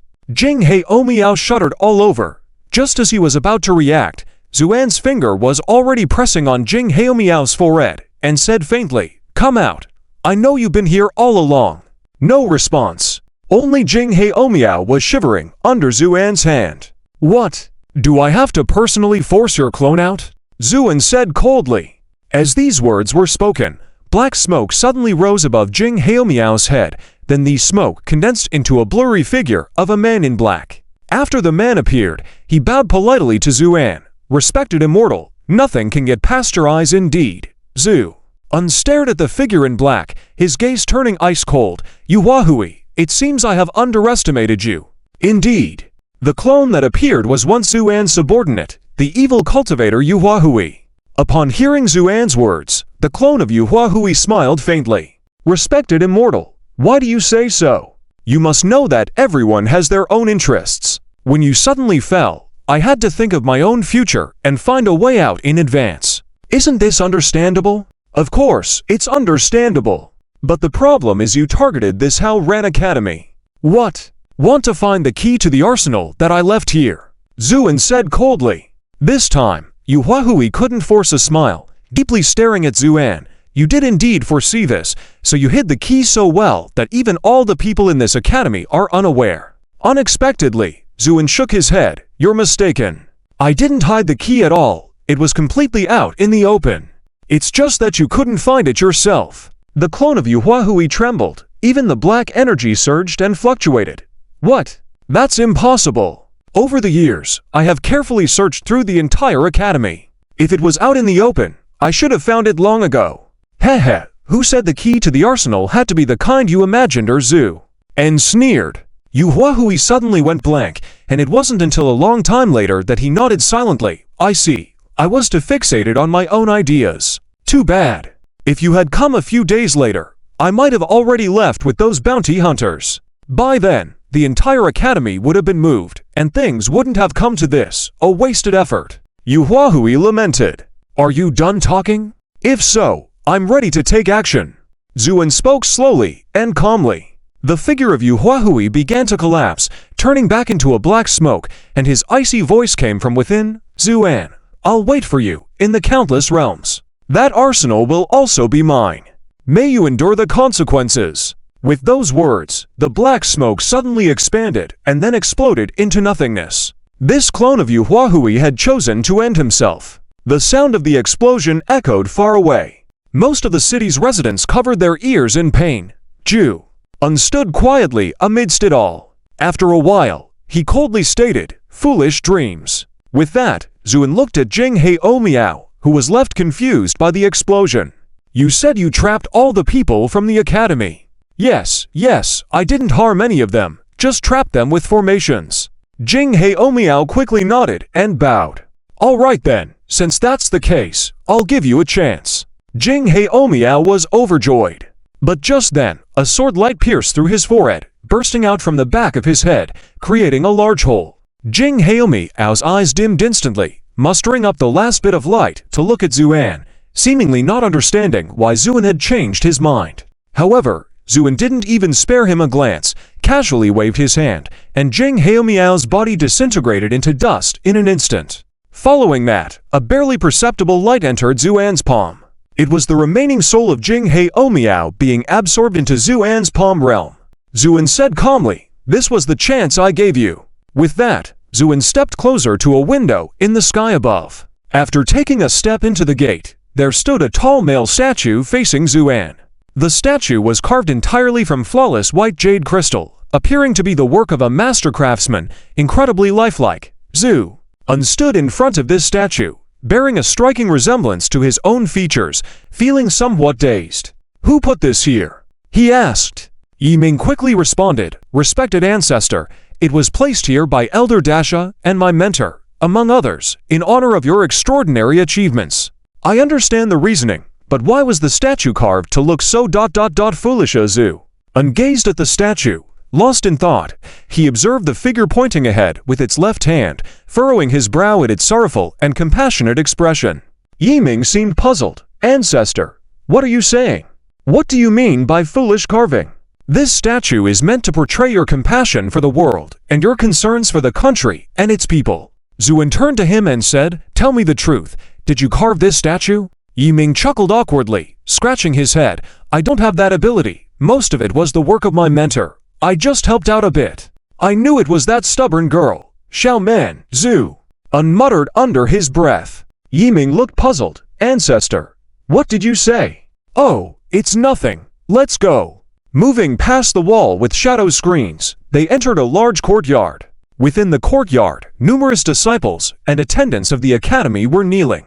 These were the disciples taken in by Jing Miao after he took charge of the academy. Upon seeing Zuan, they all bowed their heads to the ground without daring to raise them.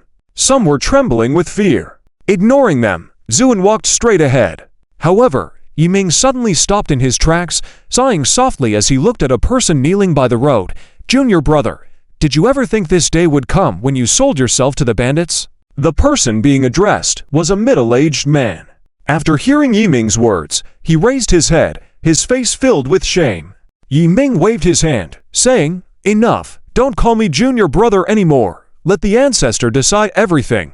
With that, Yiming hurried forward, following Zuan towards the back of the academy. Watching Yiming's departing figure, the man's eyes filled with deep regret. As Yiming had just said, this man was Yiming's own junior brother. However, after Jing Haomiao's rebellion, this man did not escape with Yiming and the other survivors. Instead, he sided with Jing Haomiao, willingly becoming his henchman.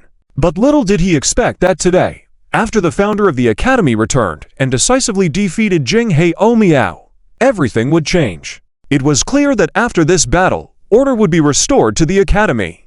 Others could perhaps explain themselves as being deceived by Jing Haomiao to join, but he had willingly surrendered. Whether he could survive in the academy, let alone live, had become a question. Realizing this, his regret deepened, leading him to also harbor resentment towards Zuan, Yiming, and the others. It's all your fault. Everything was fine. Why did you have to come back? And just because you were able to defeat Jing Haomiao doesn't mean you can break those seals, he thought maliciously. Just then, a dazzling white light suddenly exploded at the back of the academy, causing the entire mountain peak to tremble. The man's mouth fell open in shock as he watched this unfold. How could this be? It had only been a short while since these two entered the back courtyard, yet why had they already broken the seal? Unbeknownst to him, while he harbored resentment, Zuan had already entered the back courtyard. This area was a garden with lush trees, and towering white towers were etched with intricate runes that formed the seal binding Elder Dasha and others. Yiming, showing excitement on his face, softly asked, "Ancestor, which seal should we start with to break?" With a light chuckle, Zuan shook his head. That would be too troublesome. Let's do it all at once. With that, Zuan raised his palm, its center emitting a golden light, then exhaled and pressed down. Boom! With his palm strike, all the towers in the back courtyard simultaneously exploded. Countless lights soared into the sky, creating the brilliant white light the man had witnessed earlier. Within this light, a powerful aura emerged. The first to appear was a charming young woman. After glancing around in confusion, she spotted Zhu, standing with a smile on his face. Upon seeing him, she trembled. Zuan then quipped, "Little girl, what's the matter? Don't you recognize me?" Hearing this, clarity returned to the woman's eyes, and she was overcome with excitement. "Master!" she exclaimed, rushing forward and embracing Zuan. Though surprised, Zuan did not move, simply lifting his hands and standing there with a smile.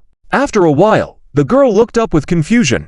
"Why haven't you disappeared yet?" "Disappear? Why should I disappear?" Zuan replied nonchalantly. "Strange, isn't this a dream? You better leave soon, or I'll feel terrible when I wake up." The girl sighed.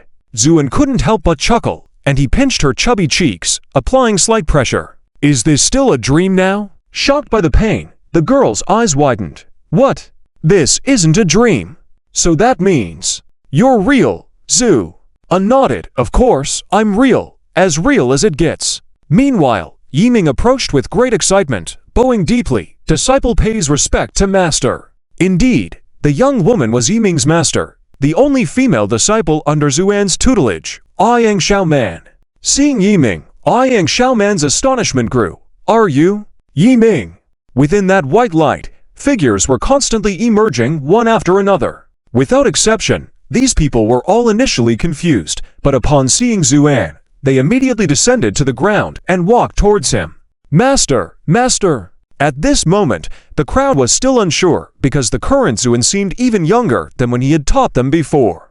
Zuan faintly smiled and nodded. "It's me." Hearing Zhu confirm it with his own mouth and realizing it was not a dream, these disciples immediately knelt down, deeply bowing towards Zuan, their voices choked with emotion.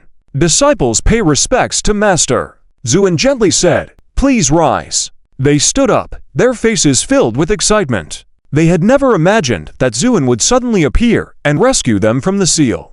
It goes without saying, since the master has returned, that troublemaker from before must have been dealt with. Zuan's gaze swept across each of their faces, and he sighed softly. "You all have suffered over these years." Hearing this, each of them appeared ashamed. Among them was an older figure in a green robe who stepped forward. "Teacher, we failed to protect the legacy you left behind and were taken advantage of by villains. We have truly failed your trust and are guilty." With that, The elder bowed deeply to the ground, followed by everyone else performing the same gesture, except for a nonchalant figure named Yang Xiaoman standing beside Zuan. This elder was Xu Wenbin, the head of the Howren Academy, and the first disciple taken in by Zuan. Xu Wenbin was known for his integrity and gentlemanly demeanor, making him a worthy head of the academy. He lived up to expectations by managing the academy efficiently after Zuan's departure. However, with the arrival of Jinghei Omiao in this world and understanding his temperament, he easily gained his trust, eventually leading the academy to a catastrophe. Therefore, Xu Wenbin was now overwhelmed with guilt and wished for death to atone for his sins. Zuan naturally understood what was on his mind and smiled faintly, saying, "All right, the past is the past, there's no need to dwell on it. And you shouldn't blame yourself for this matter. After all, you are a gentleman, while Jinghei Omiao is a villain. A gentleman is easily deceived by a villain, and Jinghei Omiao used this to toy with you all. Learn from this lesson in the future, because although a gentleman is noble, one must also understand the treacherous hearts of people. Otherwise, you won't just be a gentleman, but a naive one, yes? Disciple will heed master's teachings." Xu Wenbin bowed respectfully. At this moment, Yang Xiaoman curiously asked, "Master, where did you come from?" Zuan smiled faintly. "As for me, naturally, I come from among the realms." Yang Xiaoman pouted, complaining, "HMPH, you're such an irresponsible teacher, leaving in a hurry after teaching only half of what you should, and being gone for so long." Xu Wenbin's face darkened at the remark. "Xiaoman, show respect to master." Zhu waved his hand, signaling Xu Wenbin not to speak, and then patted Yang Xiaoman's head. "You're right. I indeed have been irresponsible, but it was unavoidable as I had many matters to attend to. So, master, have you completed these matters this time around? Are you leaving again?" Yang Xiaoman eagerly asked, her face showing hope. Zuan remained silent for a moment, then gently shook his head. "Not yet."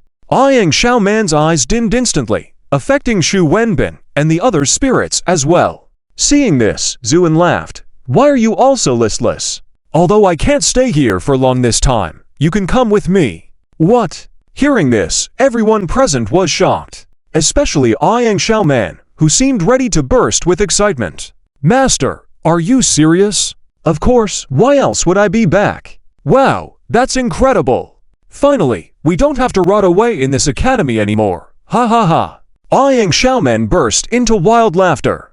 Even the usually composed and dignified Xu Wenbin couldn't hide his joy. Zuan then gestured for Yang Xiaoman to calm down and calmly said, "However, this journey may be dangerous. Have you all thought it through?" Danger. What could be more dangerous than facing Big Brother's stinking face all day?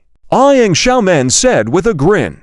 Xu Wenbin and the others nodded without hesitation. "Master, whatever you do, even if it means our lives, we are willing." "Good." Even Zuan couldn't help but exclaim, "But before we depart, there are many matters to attend to." With that, Zuan turned and walked towards the central part of the academy, saying, "Xiaoman, come with me. Wenbin, take care of the disciples and children in the front yard, dismiss those who need to be sent away, handle those who need to be dealt with, and the rest should make their own preparations." "Yes." Everyone responded and dispersed. Yang Xiaoman followed Zuan to the front of the library in the center of the academy. "Master, why did you bring me here?" Yang Xiaoman asked curiously. Zuan looked up at the tall building and said, "We're here to find something."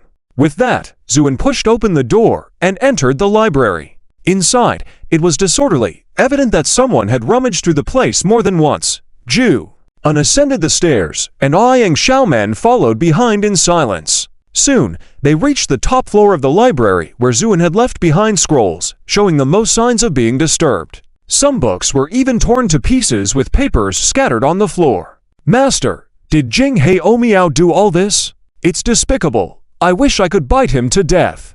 Yang Xiaoman fumed. Zuan merely smiled calmly, not paying attention to the scattered books but looking up at a piece of writing hanging on the wall. It was written in an ornate style. "Those who are good at defense shall be hidden beneath the 9 grounds, and those who are skilled in offense shall move above the 9 skies. Therefore, they can protect themselves and achieve complete victory." Yang Xiaoman noticed Zuan's peculiarity and followed his gaze, appearing puzzled. "Master, what are you looking at this writing for?" "Oh, nothing.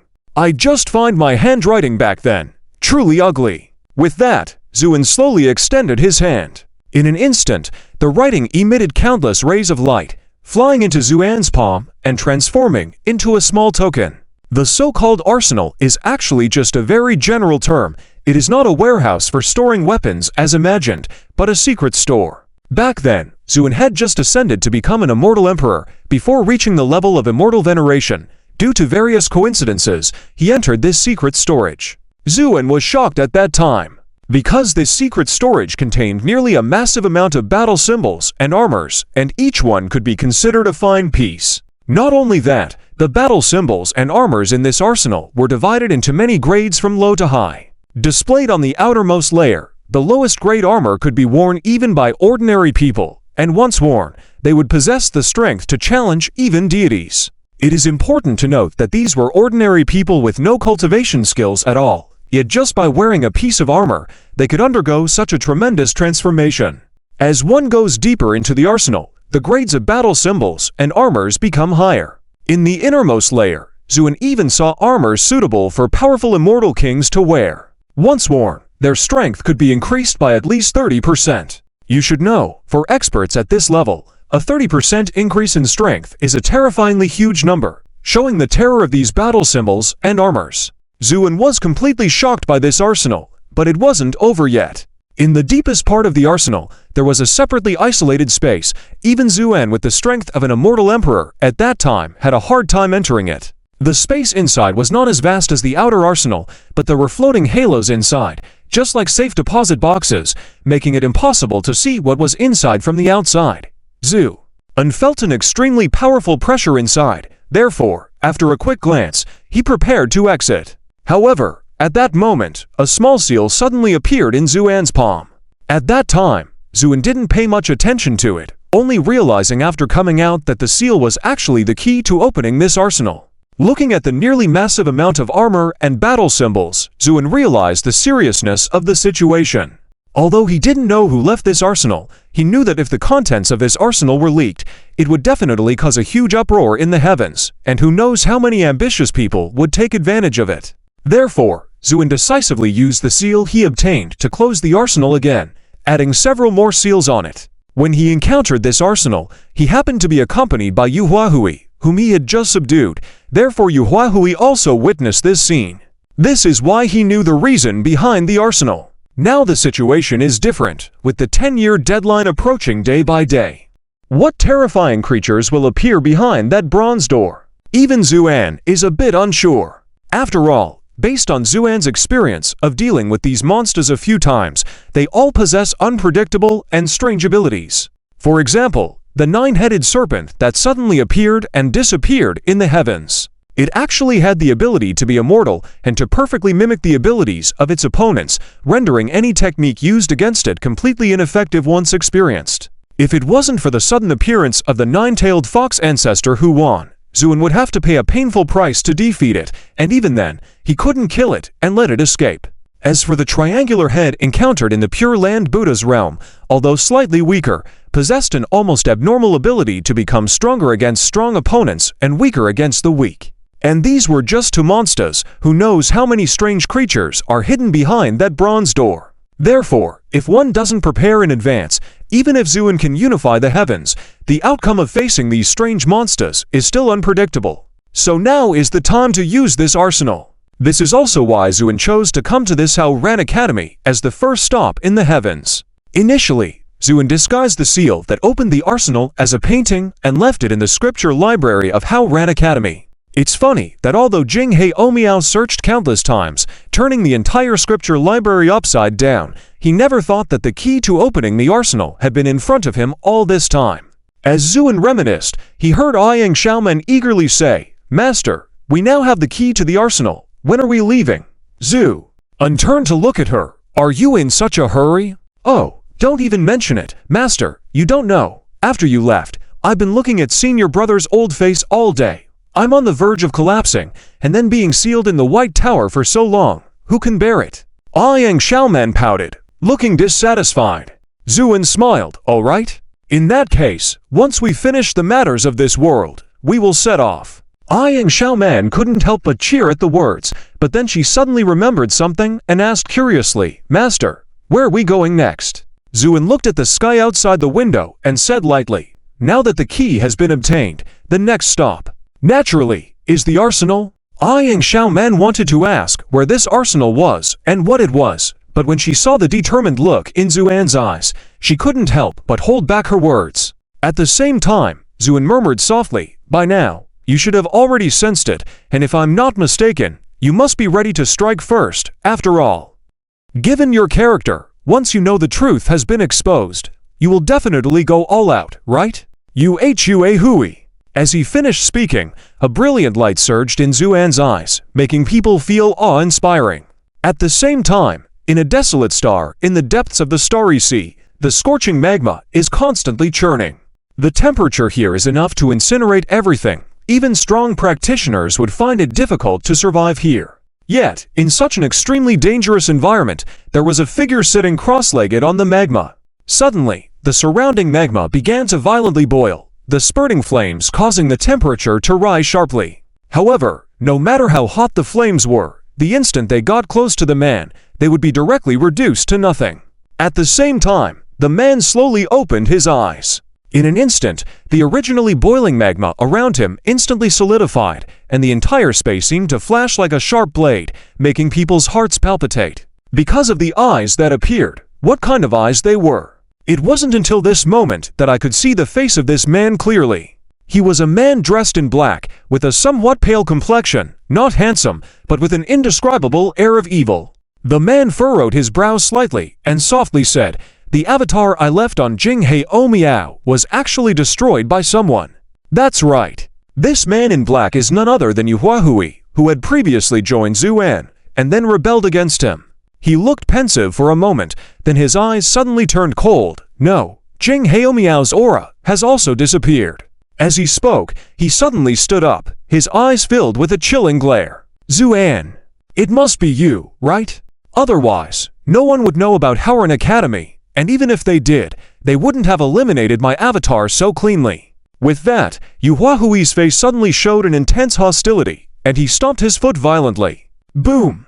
The pool of magma under his feet instantly solidified, turning into fiery red crystals. Then Yuhuahui smirked, saying, "Zuan, you are indeed lucky. Not even the calamity of the immortal sovereign could take your life. You have successfully reincarnated, but do you think you still possess the power to dominate the heavens as you did before? Now that I am the supreme immortal emperor, and I command millions of evil soldiers, what can you do to fight against me?" With that, Yuhuahui couldn't help but burst into laughter. His mad laughter caused the planet to tremble violently, with tectonic plates shifting and countless volcanoes erupting magma as high as 10,000 meters, resembling a hellish scene.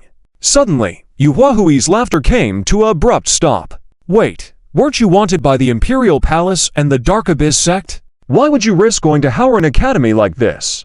Could it be the key? You've hidden the key to the armory in Howard Academy. No, I must reach the armory before you do. Seize the opportunity, or all my previous efforts will be in vain." With that, Yuhuahui soared into the sky, smashing through the thick layer of rock above him, and in an instant flew out of the planet. After his figure disappeared into the vast emptiness, the planet's interior suddenly erupted with violent explosions, followed by a massive fissure tearing through the earth. The planet, overwhelmed, began to moan and slowly split apart. Before all this, Zuan said to Yiming and Yihong, "I'll leave this place in your hands for now. Do you have any questions?" Yiming said firmly, "Master, rest assured, as long as I'm alive, I will ensure the safety of the academy." Zuan smiled and shook his head. "Don't be so nervous. I just upgraded the mountain protecting formation of this planet. Everything will be fine, but..." Zuan's expression turned slightly serious. "You must not slack off during this time. Have you both understood the techniques I taught you before?" Yiming and Yihong both nodded. "Very well. During this time, you must not only cultivate diligently, but also focus on nurturing disciples to strengthen the academy in preparation for impending challenges. Understand? Yes. We understand." After handling all this, Zuan turned to Shu Wenbin and others. "Time is pressing. In order to quickly reach the armory, all of you shall enter my Buddha's realm." Everyone nodded without hesitation. Then Zuin raised his hand and pressed down suddenly. Brilliant golden light swept over everyone's heads, and when it dissipated, they had all disappeared. Yi Ming and Yi Hong were momentarily stunned, and Zuin also soared into the sky, turning into a stream of light disappearing behind the formation of green light. Yi Hong looked blankly at the green light filling the sky and couldn't help but ask, "Grandfather, will this person return?" "Of course." Yi Ming nodded firmly, his eyes sharp. "And it shouldn't be too long. What exactly does this person want to do? Why come and go in such a hurry, even causing such a big stir?" Yi Hong asked in confusion. Yi Ming smiled bitterly. "How would I know?" Then his gaze became serious. "But one thing's for sure, it must be something big, something that can shake the entire heavens." At Zuan's current speed, even describing it as fast as lightning was an understatement. With each step, Zuan could span billions of miles, flying straight into the depths of the void like a beam of light. This time, Zuan did not ride the starship because time was running out. He was well aware that Yuhuahui probably already knew the news by now. The two sides were now competing to see who could move faster, so he had to hurry. However, this inevitably disturbed powerful beings along the way. Like now, as Zuan passed by a star cluster, a powerful aura suddenly appeared in front, blocking his way. "Who dares to be so rude? How dare you wander around in my territory?" The voice thundered like an explosion, shaking the entire void. This star cluster consisted of dozens of stars, with a territory spanning tens of billions of miles, all belonging to the powerful being in front of him.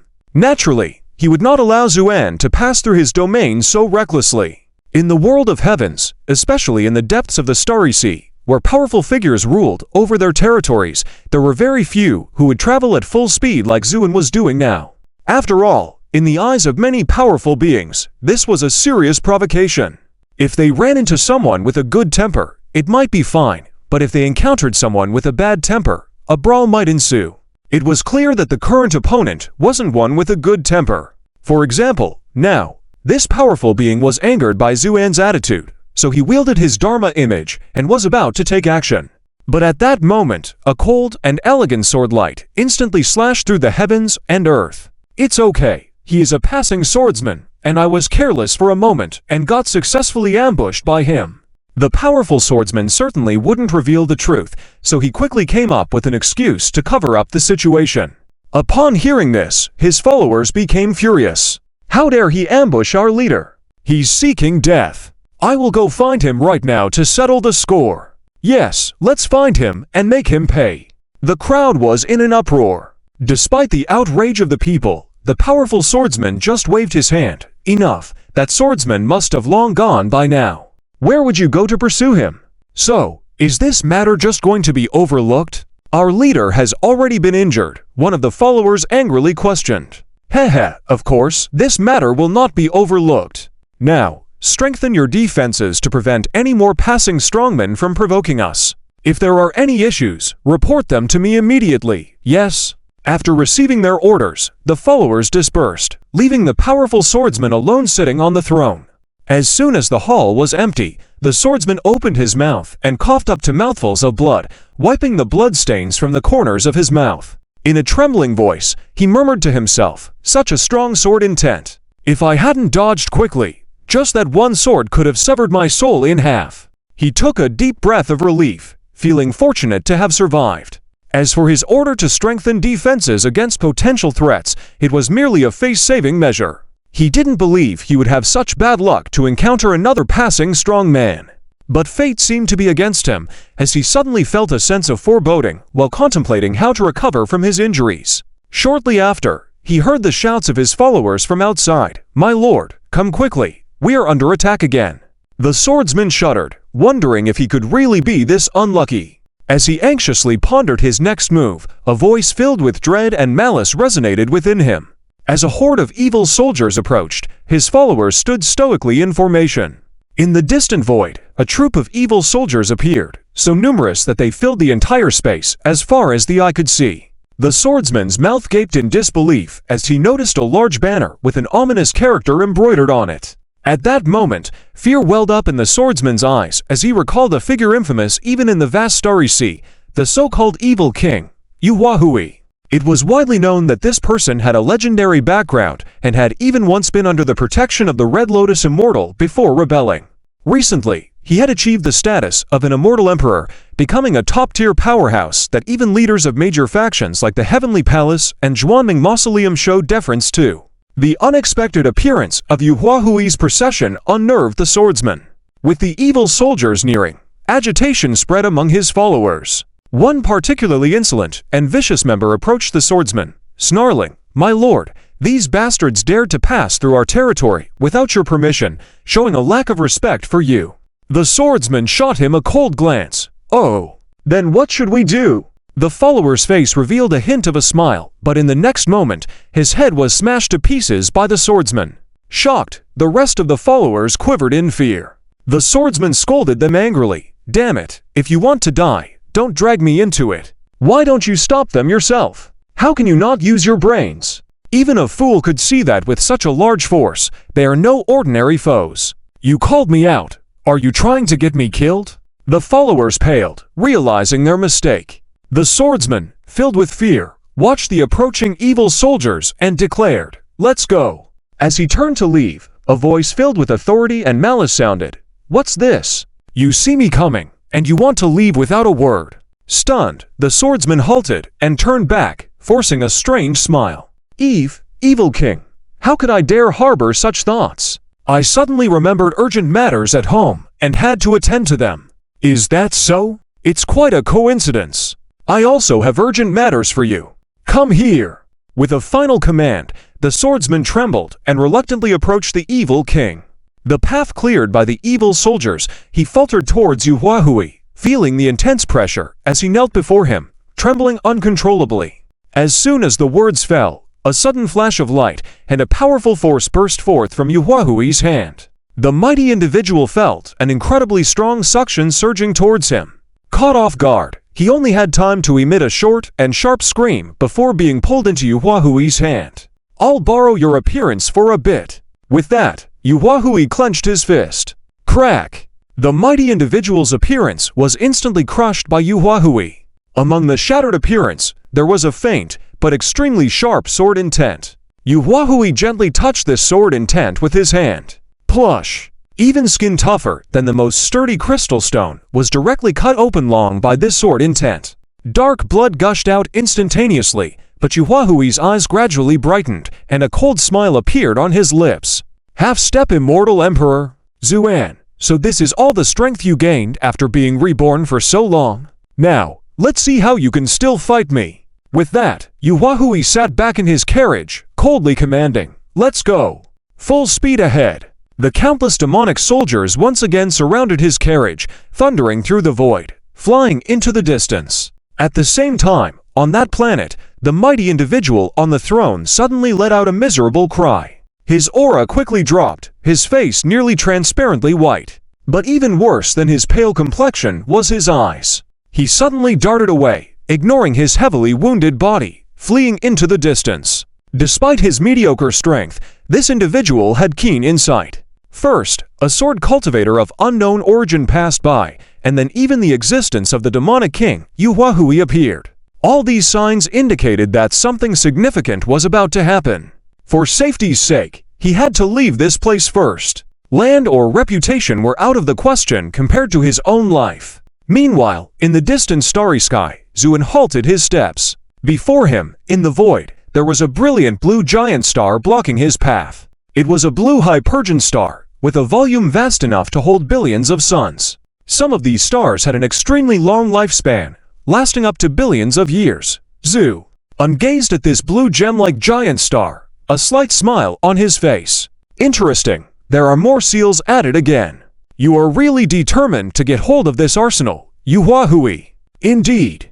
The entrance to the arsenal was within this blue Hypergean star. When Zuan emerged from the arsenal initially, to prevent any unnecessary troubles from leaking, he had added more seals. Unexpectedly, now, on top of his seals, there were more seals, undoubtedly the work of Yu Huahui. The purpose was clear. What he couldn't obtain, others could forget about it. However, Zuan only sneered a few times at this, then raised an eyebrow slightly. Boom! A red lotus suddenly appeared between his brows, expanding rapidly, eventually enveloping his entire being.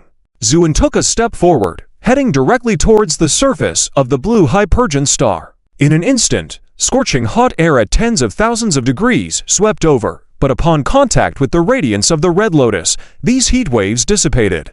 This temperature was enough to incinerate any beings below Immortal King level, yet even Zuin required the protection of the red lotus to move freely. Walking on the surface of the blue Hypergean star, Zuin moved rapidly, dragging a long tail of flame in his wake. In the blink of an eye, he arrived at the center of the blue Hypergean star. The temperature here reached a horrific 1,000,000 degrees Celsius. In this environment, known physical laws had become ineffective, high temperatures governing everything. Even Zuan's red lotus radiated red light to counter this terrifying heat. Holding his breath, Zuin surveyed his surroundings like lightning, then stepped forward. Boom! Under his foot, a continuous series of explosions could be heard, as the seals he had placed initially were all shattered. Then, a radiance began to appear on all sides, forming dense and eerie glyphs. These were the seals set up by Yuhuahui. Zuin coldly smiled, clenched his fist, and launched a direct attack. Boom! Accompanied by a deafening roar, the entire blue Hypergean star seemed to tremble slightly, and the seals then cracked open, eventually shattered. It was at the moment when these glyphs disintegrated that a hint of aura suddenly appeared in front of the flames. Zuan's light flickered, his wrist flipped, and the military token appeared in his palm, declaring coldly, "Open." With this command, the aura suddenly increased, and with irresistible force, Zuin was drawn in. Boom! The fire blazed high, then gradually returned to calm. However, in just a few moments after Zuan's disappearance, Yuhuahui led the horde of demonic soldiers, marching in mightily. He even distinctly felt the last trace of aura that Zuin left before he departed. Yet soon, this aura disappeared, leaving only the blue Hypergean star shimmering on the surface. Yuhuahui was furious. No! Saying this, countless layers of ice armor suddenly appeared around him, and disregarding everything, he rushed to the blue Hypergean star's surface. Boom! The scorching heat instantly burst thousands of the ice armor, but Yuhuahui was evidently well prepared. No matter how many ice armors shattered, they would be replenished in a breath. Moreover, his strength had not been in vain from the time he spent in seclusion amidst the molten lava on the planet. Thus, despite the astonishing temperature, he emerged unscathed. However, by the time he reached the entrance to the arsenal, Zuin had long disappeared. Along with him, all the seals he had established were completely destroyed. No, Zuan, you scoundrel! I refuse to accept this. Yuhuahui's eyes were filled with hatred.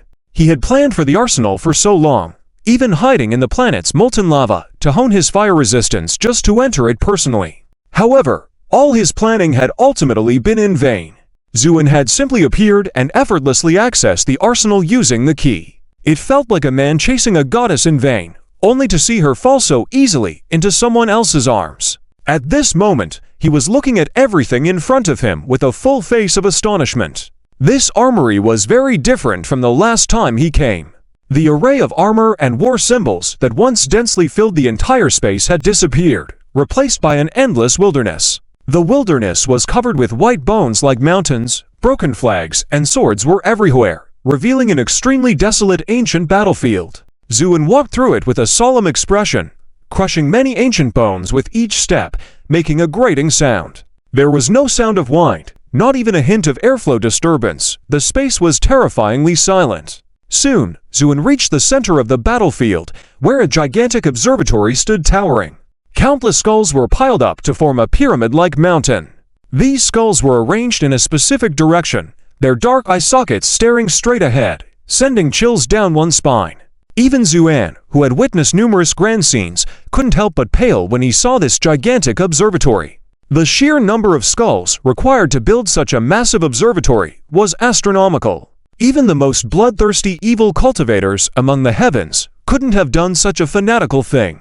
What was the story behind this battlefield? Just as Zuin was puzzled, a voice suddenly rang out by his ear. "You've finally arrived." Zuin was startled, his aura soaring to its peak in an instant, his gaze sweeping left and right like a sharp sword. Who's talking? Heh. The voice chuckled. "Don't be so tense, I mean you no harm." The voice then said in a tone of sigh, "Isn't this sight spectacular? After all, Millions of warriors were forged into this observatory. Such a sight should be extremely rare among your heavens. Who are you finally, Zu? Un asked coldly. At this moment, every muscle in his body was tense, his guard raised to the extreme. Because up to now, he couldn't detect where the voice was coming from, not even a trace of breath. Yet this voice naturally appeared by his ear, catching him off guard. This was terrifying, as it meant that if the other party intended harm, he couldn't even maintain basic vigilance. The voice gave a faint smile. I told you, there's no need to be so tense. I really have no ill intentions towards you. If I did, I wouldn't have allowed you to enter here twice and given you the military token seal. The military token seal? Zuin was taken aback. Are you the spirit of this armory? Because only the armory spirit could explain how it could transmit messages to him without his awareness. And for such a vast armory, giving birth to a spirit was not surprising. You could say that, although I prefer to call myself ... Lord Cat. With these words, a faint figure suddenly appeared in the space in front of Zuan. As the figure gradually became clearer, it turned out to be a tabby cat. This tabby cat was robust in size, with shiny fur, especially its eyes, which were akin to emerald gems, captivating. Zuin hadn't expected the armory spirit to be a cat, feeling slightly surprised. At this moment, the tabby cat turned elegantly in the air, then smiled slightly at Zuan. Yes, the cat actually smiled. There was no sense of incongruity in its laughter. Do you have many questions for me, Zu? Nodded, indeed. No rush, I will explain all your doubts one by one. But before that, I want to ask you a question. Are you from the Hua clan? Zuan's whole body shook, a look of horror finally appearing on his face. He had never expected the cat to mention the Hua clan. Answer me, yes or no. What if I am? What if I'm not? Zu regained his composure, looking coldly at the tabby cat. Heh, as expected, you still don't believe me, still so guarded against me. The tabby cat let out a laugh, then circled Zu. And twice. And said lightly, I've guessed your identity, since you first entered the armory, otherwise you wouldn't have been able to come in. Even if you did, you wouldn't have seen the true face of this armory. Then why ask? Heh, just out of boredom, to confirm it, right? After all, I have been sleeping here in this ghostly place for thousands of years, usually not even a fly around, and finally encountered someone to communicate with. Of course, I want to talk a bit more. Thousands of years? You've been here for thousands of years? Zuan was both startled and amazed. To be exact, it's 11,728 years and 59 days. The tabby cat said casually, then grinned at Zuan. Young man, what? You don't believe me? Young man. This address made Zuan somewhat speechless, as no one had ever dared to address him this way. But facing this tabby cat, Zuan suppressed his other emotions, and asked solemnly, since you asked me if I am from the Hua clan, then I presume you or your master have deep connections with the Hua clan. So, may I ask, who is the owner of this armory? Well, about that, the tabby cat suddenly appeared hesitant, then chuckled awkwardly a few times. My master has instructed not to disclose such matters casually. Not to disclose. But you just said you would explain all my doubts. Heh, the tabby cat rubbed its front paws awkwardly. That was just me boasting, don't believe it. Zuan. Then he pointed at the huge observatory in front of him and the desolate battlefield, and said in a deep voice, so what's going on here? The tabby cat let out a sigh. These are scenes I personally witnessed. These were all passionate male warriors who were forged into the observatory. Zuan's eyes flickered slightly as he asked, what kind of passionate male warriors? The tabby cat gave Zu a deep look, then chuckled and shook its head. Don't try to manipulate me with your words. I'll say what I should, but won't reveal what I shouldn't, including these matters. I won't tell you. This can't be said, that can't be said. Then what can you tell me, or Zu? Fell silent for a moment, then coldly said, there's plenty to talk about, like how to use these military tokens and battle armor.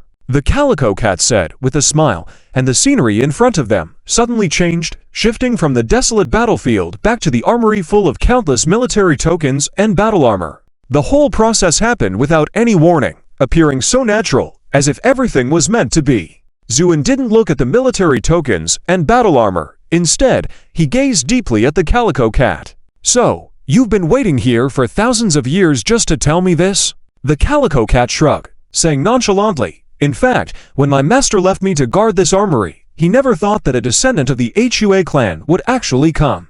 Everything was just for that slight possibility. If it happens, great. If not, it doesn't matter. It's like I just had a 10,000-year nap." Zuan was stunned. After a while, he somewhat puzzledly said, "Are you saying that you are spending 10,000 years waiting for a possibility that may or may not happen?" "Yes." "Is there a problem, Azu?" Un suddenly fell silent. He truly didn't know how to respond to the Calico Cat. 10,000 years is an extremely long time, even for the top-tier experts among the heavens. In fact, most immortal kings might not last that long before dissipating on their own. Yet, the Calico Cat didn't seem to care, using such a long time to wait for someone who may or may not appear. What could Zuan say to that? Just exclaim in disbelief. "Young man, I know you're surprised, but since you've come here, it proves that you are the chosen one. Sooner or later, you will understand that when life reaches a certain point, there's no such thing as wasting time. Just like you don't care about 1 minute of time, I don't care about a 10,000-year slumber. So, you have nearly limitless life, Xu." And asked, "Heh, where did you get the idea of limitless from?" The Calico Cat chuckled self-deprecatingly, then a trace of fear appeared in its eyes as it lowered its voice. "You see, in the eyes of certain beings, even time is just a toy to be played with." Zuan's eyes showed deep contemplation at these words. Sensing its mistake, the Calico Cat quickly changed the subject. "Of course, it's too early for you to think about these things. Let me teach you how to use these military tokens and battle armor as soon as possible. These items were carefully selected by the master himself and are extremely powerful." With that, the Calico Cat raised its hand, and several sets of battle armor flew over, ready to demonstrate to Zuan.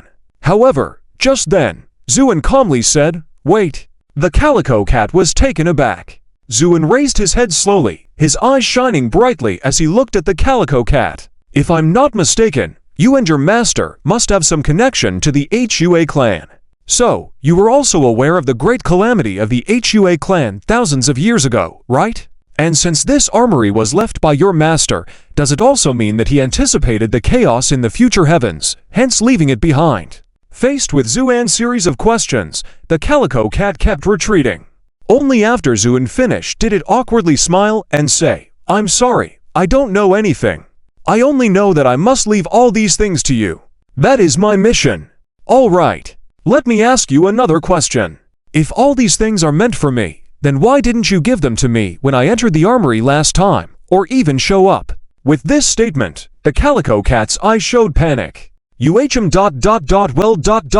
Finally, it sighed helplessly. "All right, I'll come clean, yes. I should have handed over these things to you last time, but I happened to be in a deep sleep at the time, leaving only a part of my consciousness here to guard.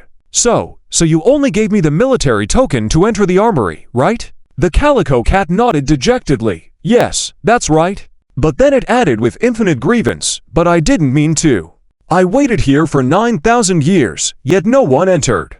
Well, I can endure loneliness. 9,000 years was already too much. So I decided to take a little nap, but who would have thought you came in just as I fell asleep. Zuan paid no attention to its excuses and calmly said, "All right, in that case, you have caused a major delay. Now, these military tokens and battle armor are of no use to me. Goodbye." With that, Zuan turned and walked away. The Calico Cat grew anxious, flashing to stand in front of Zuan.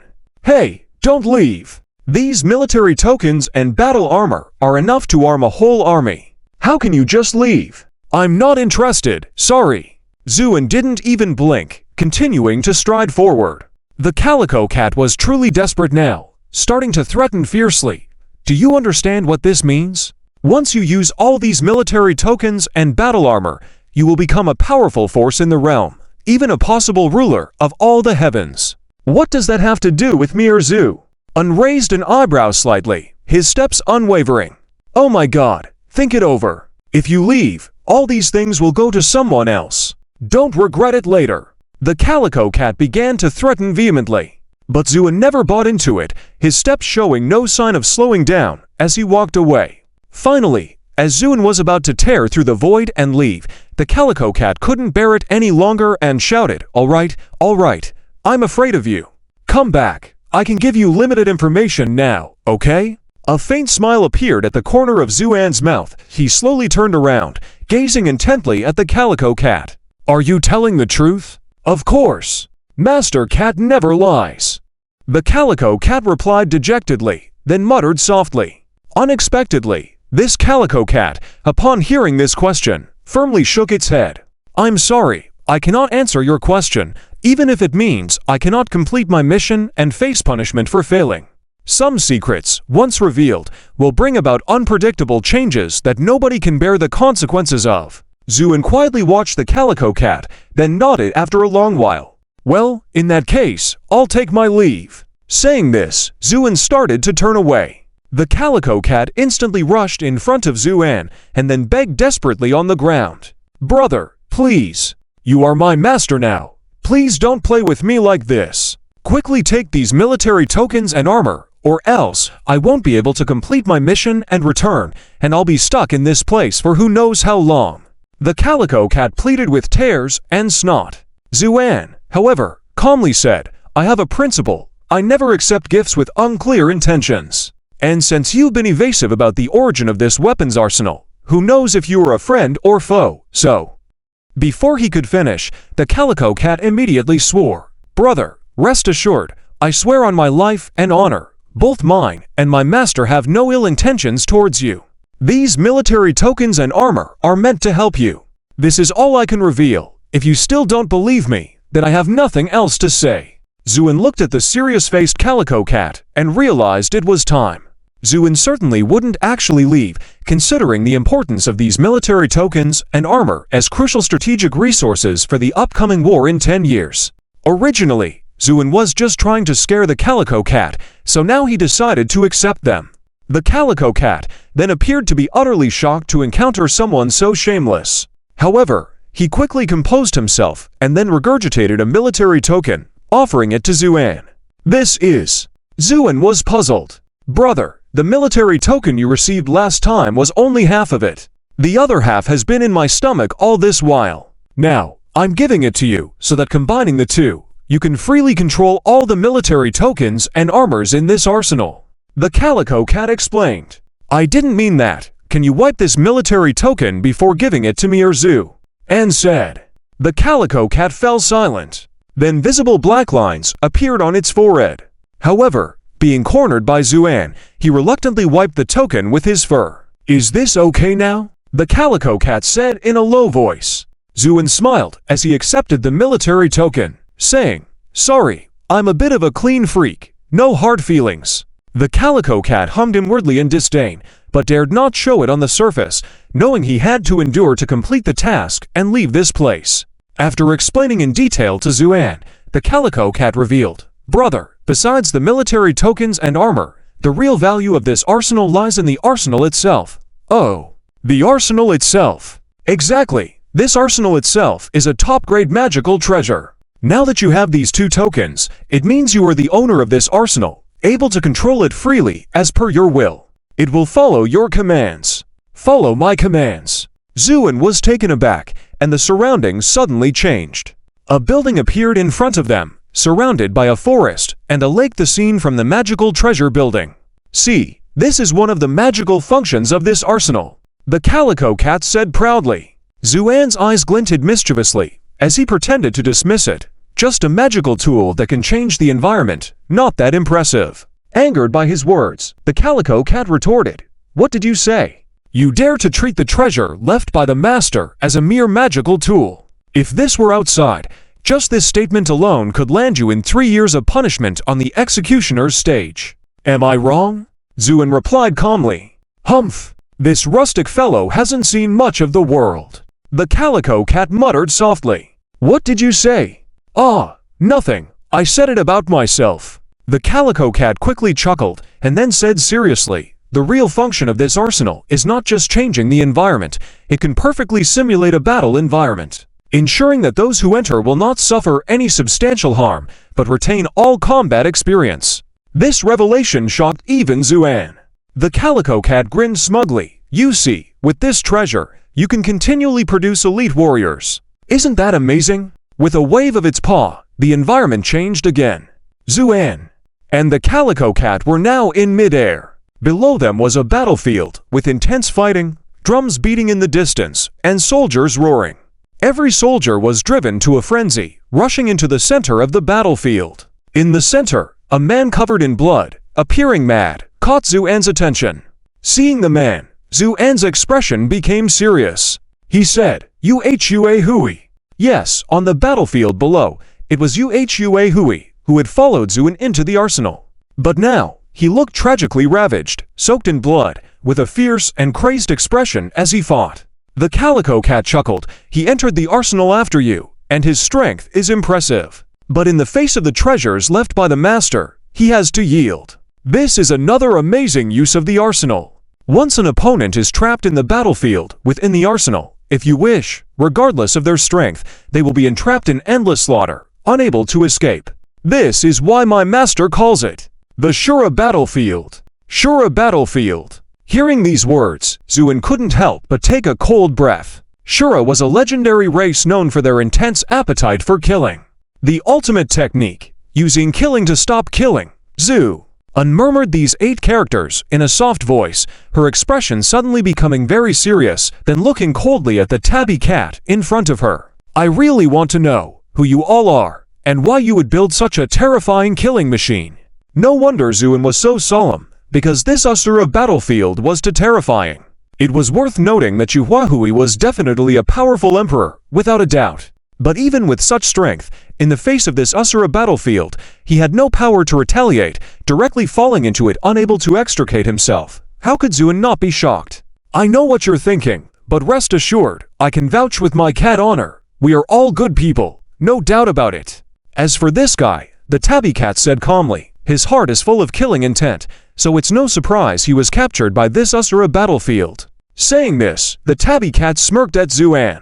However, this cat had a strange look when smiling, like a large black rat winking at you mischievously, making people burst into laughter. Now he's like a fish on the chopping board, ready for you to slaughter. Even if you ask him to commit suicide now, he would do it without hesitation. How about that? Impressive, isn't it? The tabby cat said smugly. But soon his smile faded, because at that moment, Zuan took a step forward, appearing directly on the battlefield, then coldly addressing the crazily fighting Yuhua. "Yuhua, do you still remember me?"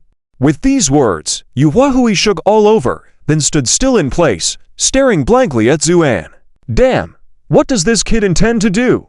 Although the other party is just an emperor, you can't just release him like that. The tabby cat whispered, then tried to control the Asura battlefield, attempting to make Yuhua fall again. But for a master at Yuhua's level, techniques used once are often not as effective. Like now. Although bloodthirsty intent occasionally flickered in Yuhua's eyes, his overall demeanor gradually returned to normal. Following this, the soldiers all over the battlefield began to decrease dramatically. Finally, when all the soldiers on the battlefield had disappeared, Yuhua's eyes cleared completely. Then he coldly stared at Zuan standing not far away, not speaking for a long while. Zuan smiled lightly. "What? Don't you recognize me?" A smug grin appeared on Yuhua's lips, showing an extremely sinister smile. "I really don't understand. Why didn't you strike when I was in a confused state just now, but instead woke me up?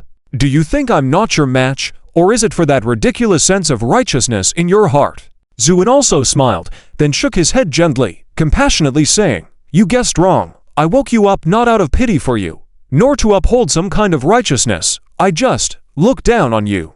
Yuhua was shocked to the core, his face turning instantly ugly. "What did you say?" Zuan sneered. "What? Didn't catch that. Let me say it again. You think you are my worthy opponent, but from beginning to end, I never once esteemed you. Now, do you understand?" Fury and humiliation flared in Yuhua's eyes. For someone always so self-confident, Zuan's words felt like a series of loud slaps, leaving him red-faced. But just as he was about to explode, Yuhua suddenly burst into a bizarre laugh. Amidst the laughter, Yuhua used a mocking tone to say, "Zuan, it seems you haven't changed at all. When you were the immortal emperor, you were adept at using this tone to crush my pride. Back then, I endured it. After all, you were the peerless Red Lotus immortal emperor of the time. But the situation is different now. After reincarnation and cultivation, you are just a half-step emperor, while I have attained the great Tao. In this disparity of power, you are still entrenched in the glory of the past, pitiful and lamentable. Do you truly think I am the same as the game I used to be, saved by you, then begging for mercy? Yu Huahui's words were arrogant and insolent, seemingly releasing a long-suppressed resentment. At the same time, his imposing aura surged violently around him like a hurricane, making even the tabby cat retreat slightly. TSK. This guy has such strong killing intent, he'd be a great material for puppet soldiers. It's a pity his master isn't here. The tabby cat sighed lightly, then gloated at Zuan. Kid, let's see how you handle this. Just kill him directly at that time. Must you awaken him and mess things up? Now look, it seems like things have gone awry. The tabby cat rambled, having been suppressed for over 10,000 years. Whatever situation he encounters, he always has to go on and on with a long speech. And at this moment, facing the fiercely approaching Yu Huahui, Zuan didn't even blink, speaking indifferently. You followed me for so long, but you still haven't figured out why I attained the immortal emperor status back then.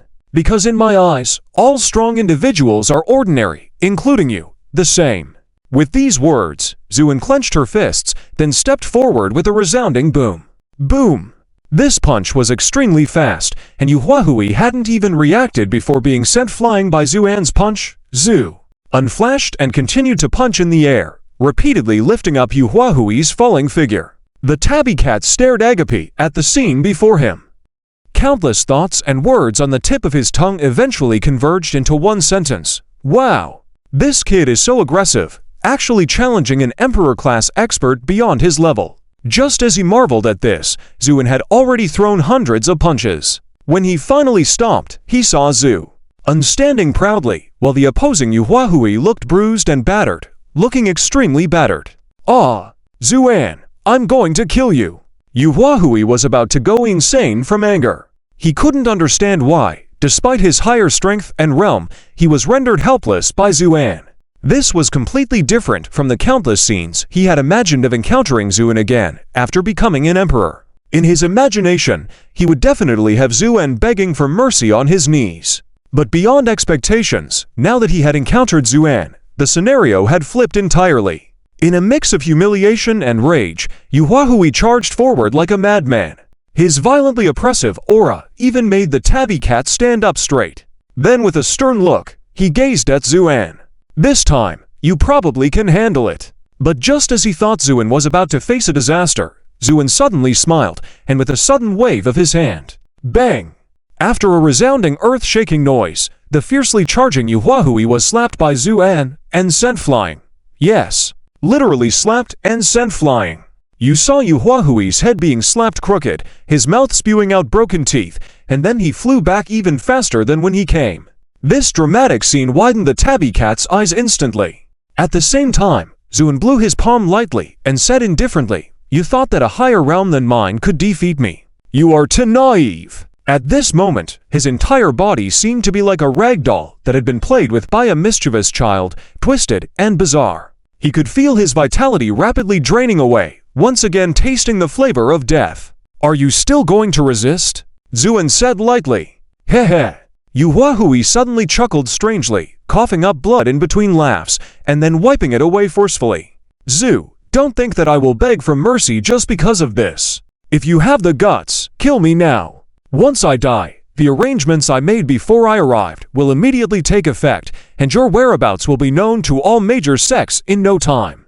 You understand how serious the consequences will be, right? With that, Yu Huahui burst into a wild laughter full of arrogance. He firmly believed that Zuan would not risk exposing his whereabouts by killing him. This was the trump card he had left to save his own life. But he never thought that, just when he was laughing triumphantly, a cold voice suddenly sounded behind him. Oh, do you think I dare not kill you? The voice was so close that Yu Huahui could feel a chill on his neck. This sent shivers down his spine, just as he was about to turn around. At that moment, he suddenly felt a cold sensation in his chest and abdomen, followed by a piercing pain. Dazed, he lowered his head and saw a bright red sword tip piercing through his abdomen, shimmering outside. Accompanied by gushing blood, Yu Huahui felt all his strength being sucked away by the sword, causing him to scream in misery. Ah! As a practitioner of dark arts, he had pushed countless others into the depths of despair, but when it came to his own turn, he was the most afraid. Zuan, didn't you once say that you would never easily kill your subordinates? Yu Huahui roared hoarsely. Jew. Unsneered. That was then. This is now. And as a traitor like you, what right do you have to call yourself my subordinate? With that, Zuan suddenly twisted his wrist. Yu Huahui felt the sword in his chest and abdomen make a full circle, causing excruciating pain and making him spew blood once again. But as a powerful immortal emperor, his strong life force prevented him from easily giving up his life. However, at that moment, a bright red light flashed in Zuan's eyes. A red lotus then appeared above Yu Huahui's head, spinning rapidly. Boom! Streams of red lotus flames poured down from above, engulfing Yu Huahui completely. The red lotus flames, after several evolutions, were already unstoppable. Even Yu Huahui, the self-proclaimed indestructible immortal king, could not withstand the burning of the red lotus flames. Yu Huahui began to scream madly, mixed with hysterical curses. Zuan watched coldly without flinching. Finally, after a full minute, Yu Huahui and the flames gradually fell silent. After the final explosion, the flame soared into the sky, leaving Yu Huahui's body completely collapsed on the ground, turning into ashes, leaving only a white glowing skeleton. With that, the reign of the evil king Yu Huahui came to an end. Zuan stood before his skeleton, silently watching.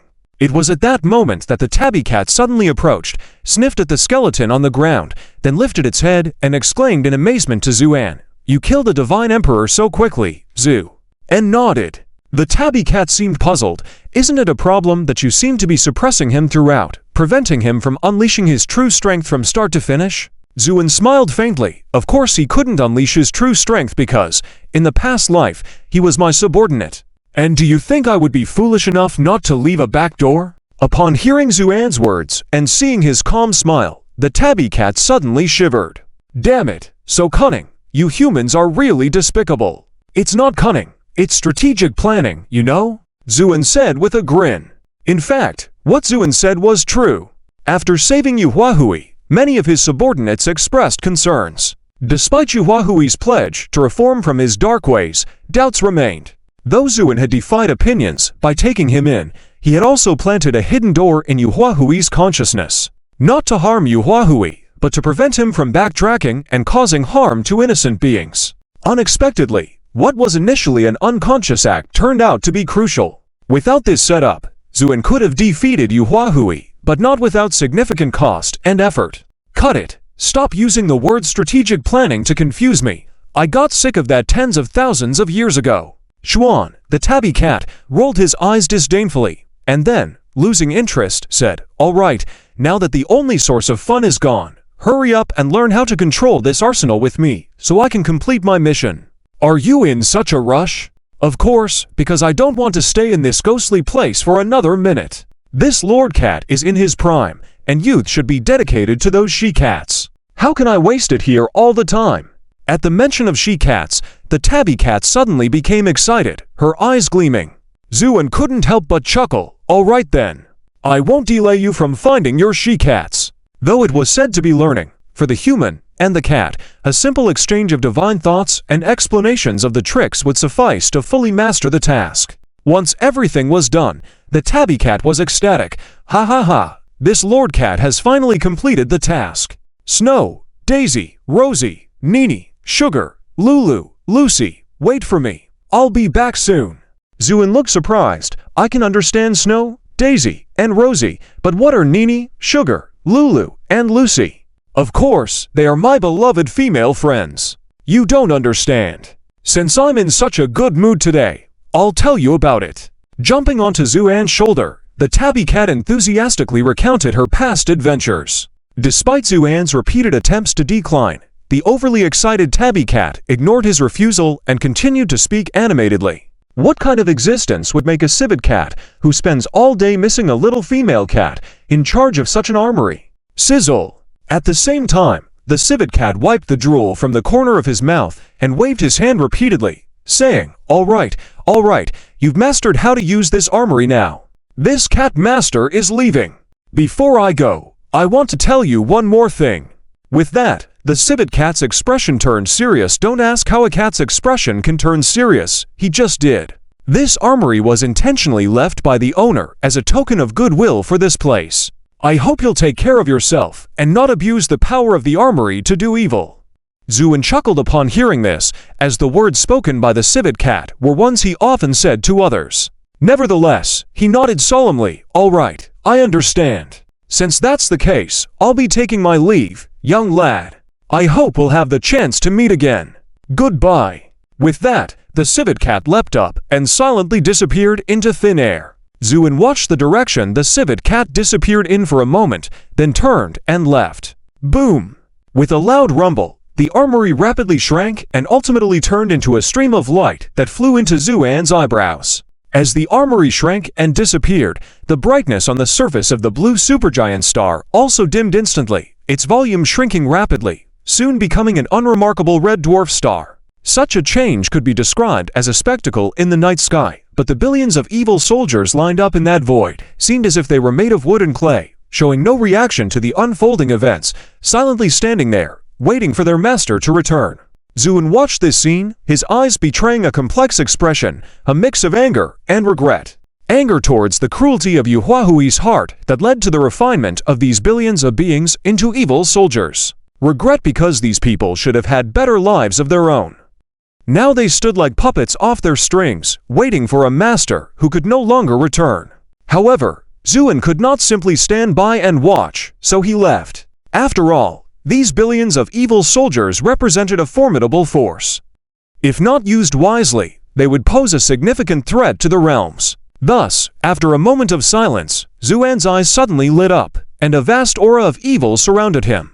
It was the same aura as that of Yuhuahui. For the current Zuan, mimicking Yuhuahui's aura was not difficult, given that he had planted a dark seed within Yuhuahui's soul. Sensing this evil aura, the billions of evil soldiers trembled in unison, and then focused their gaze on Zuan, waiting for his command. Zuan calmly said, "Listen up, all of you, enter my palm of the Buddha's land." With that, Zuin slowly raised his hand, and a towering brilliance appeared in the void. At his command, these evil soldiers surged like a tide, rushing into the golden light one after another, disappearing. In the blink of an eye, the billions of evil soldiers were in Zuan's palm of the Buddha's land. After completing all this, Zuin turned to look at the now dim and lightless star, smiled faintly, then transformed into a stream of light and vanished into the vast starry sky. After his departure, a pair of emerald-like eyes suddenly appeared in the shadows of the void, belonging to the civet cat who called himself the Cat Master. He gazed in the direction Zuin had left, murmuring to himself, "Young master, I wonder if this lad can indeed win the bet, as you predicted." At that moment, there were sudden fluctuations in the distance. The civet cat trembled all over, and upon seeing a few beams of light, his eyes filled with an incredibly shocked light. For among those beams, he sensed a different aura, one that made his whole body tremble slightly. He mumbled a few words, "Wu. It's the aura of Wu." Then, like encountering a snake or scorpion, he retreated into the darkness without a sound, disappearing. Just as he vanished, these beams of light rushed forward. When the light dissipated, it revealed a middle-aged woman of remarkable beauty and noble temperament leading the way. The woman's eyes were as clear and noble as those of a crane. If anyone else had been present, they would have been astonished to see her, because this woman was none other than the master of the Cayenne Palace, Hua Wuyu.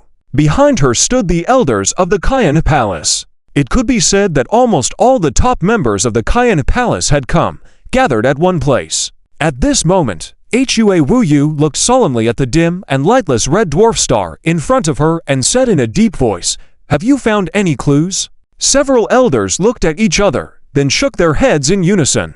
"It's strange. The aura came from here, but why did it suddenly disappear? And I also detected an extremely powerful evil aura. Could it be that an evil cultivator had been here?" This elder was at a loss for words. He was not alone. All the high-ranking members of the Cayenne Palace, including the Master Hua Wuyu, looked bewildered.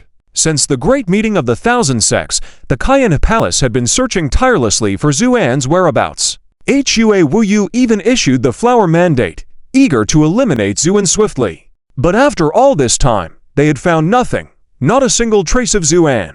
Yet they never gave up, firmly believing they could find Zuan one step ahead of others. On the day of the Thousand Sects meeting, Hua Wuyu's disciple, the chief disciple of the Cayenne Palace, Funianzi, had cursed Zuan before his death. This curse was handed down by an indescribable and unimaginable figure left to the Cayenne Palace, one that could not be unraveled. Now, almost all the high-level leaders of the Cayenne Palace rushed over as soon as the nest exploded, but to their surprise, they found nothing upon arrival. The clear traces suddenly disappeared, replaced by a monstrous evil aura, leaving Hua Wuyu and others baffled and stunned. Hua Wuyu spoke in a deep voice. Evil cultivators don't usually appear in this kind of place, and why do I feel something strange about this planet in front of me? An elder from the Cayenne Palace echoed. Yes, I also feel something is amiss. This star gives off a sensation as if a robust man in his prime suddenly got drained dry. While they were randomly speculating, there was a sudden intense fluctuation in the distant void, followed by the appearance of several spatial doors. Shortly after, people from the Renhuang Palace, Zhuanming Mausoleum, and several top sects aggressively approached. Zuan, you dog thief, where do you think you're running off to? Huh? How come it's you guys? A peak elder from the Zhuanming Mausoleum was originally yelling angrily, but upon seeing Hua Wuyu and the others standing in the void, he was momentarily stunned. Not only him, but the members of the other major sects were also similarly surprised. Chief Hua, why are you here? A strategist from the Renhuang Palace asked in a solemn tone. Hua Wuyu's eyes flashed. Isn't it obvious? We are naturally here to chase after Zuan. Oh, the strategist replied cryptically. In that case, Chief Hua and the others are quite fast. In reality, Hua Wuyu was also shocked and puzzled, not understanding how the Renhuang Palace and Zhuanming Mausoleum had also received the information.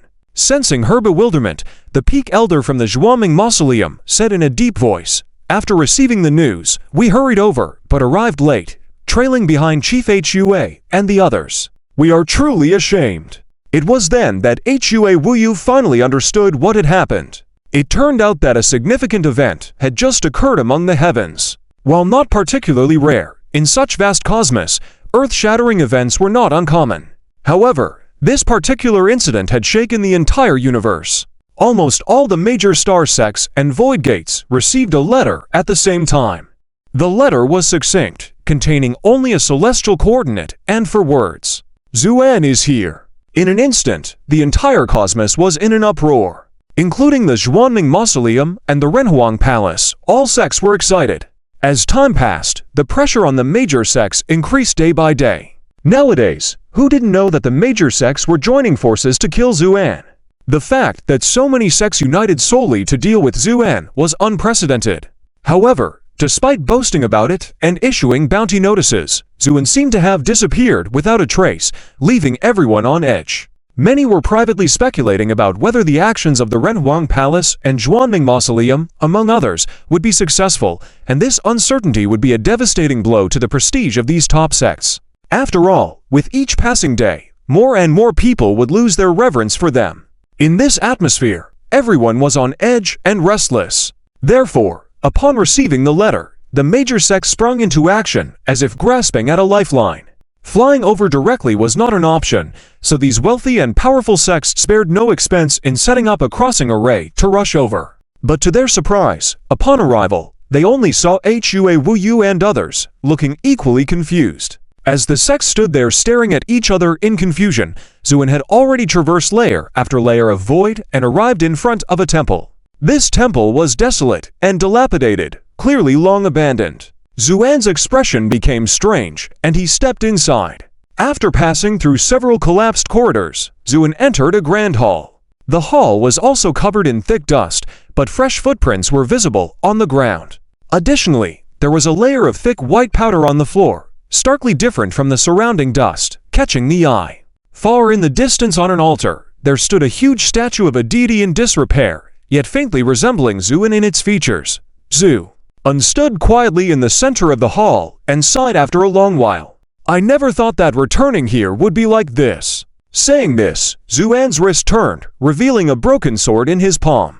Despite this, the tip of the broken sword continued to hum upon sensing the temple's aura. Zuan gently caressed the sword's blade and said softly, "Is this where you have been hidden all this time, Moang An?" "That's right. The broken sword in Xuan's hand was indeed Mo Wang'an, and this temple had been the hiding place of Mo Wang'an ever since Xuan's disappearance. It wasn't until the battle on Earth, when Xuan faced off against the 5 elemental evil emperors and the 6 fairy kings, that Mo Wang'an resonated with Xuan's call and soared through the void.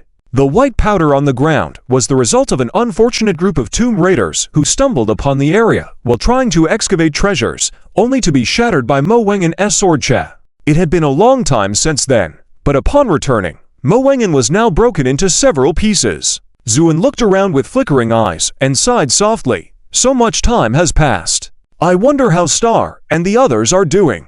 Suddenly, a part of Mo Wang'an's sword blade floated upwards, trembled anxiously, and flew off into the distance. Xuan was momentarily surprised before quickly following.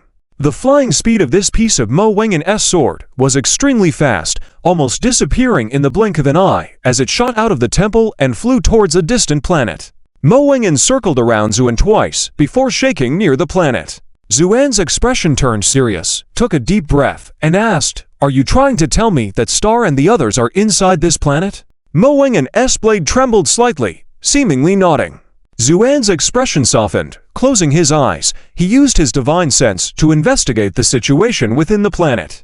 The whole process may sound easy, but the difficulties and dangers involved are beyond the imagination of outsiders. Just the hardships along the path of cultivation are not easily comprehensible by ordinary people. This is why, from ancient times to the present, although there have been many brilliant talents, very few have been able to attain the position of immortal. It is simply because it is extremely difficult. Each realm on the path of cultivation is like an invisible barrier, blocking countless individuals behind closed doors. Some manage to pass through, while others spend their entire lives without even catching a glimpse of the world beyond that door. Filtered through layers, not to mention becoming an immortal, even being a powerful immortal king, is a rare existence among the heavens.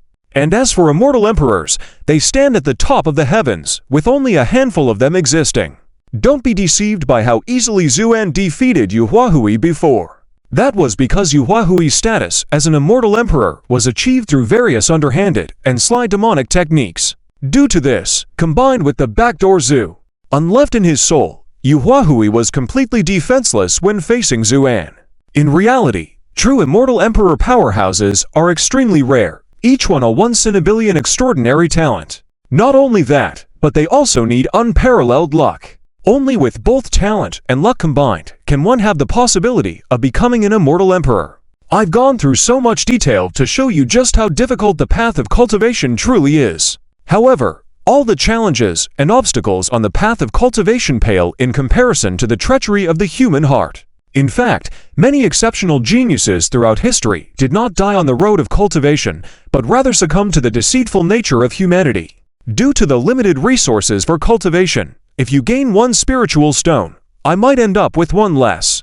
And if your cultivation level surpasses mine, then my life might be in danger. Thus, influenced by a mindset of greed and envy, the cultivation world is extremely harsh. Many relationships are purely based on naked self-interest, devoid of any emotional involvement. Therefore, when Xuan first arrived from Earth, his situation was extremely dire. No connections, no inheritance, no resources, not even a guide on the path of cultivation. He was completely lost without a clue where to start. Thus, in the initial decade, Xuan lived a turbulent life, barely surviving on low-grade cultivation techniques. If not for a chance encounter, his fate would have been sealed, most likely ending in a lonely death on some planet. It wasn't until Xuan met a person named Gongliang Crossing that his destiny took a different turn. Gongliang Crossing was a descendant of the Qingyang sect, one of the many sects in the heavens, albeit a less prominent one. Without grand fame or abundant resources, even the founder of the Qingyang sect was merely a true immortal-level powerhouse. Despite its unremarkable status, this small sect provided immense help to Xuan, a significant factor in his journey to becoming an extraordinary immortal. The Qingyang sect selflessly assisted Xuan, laying a solid foundation for him despite not having highly sophisticated techniques, but offering substantial support in various resources.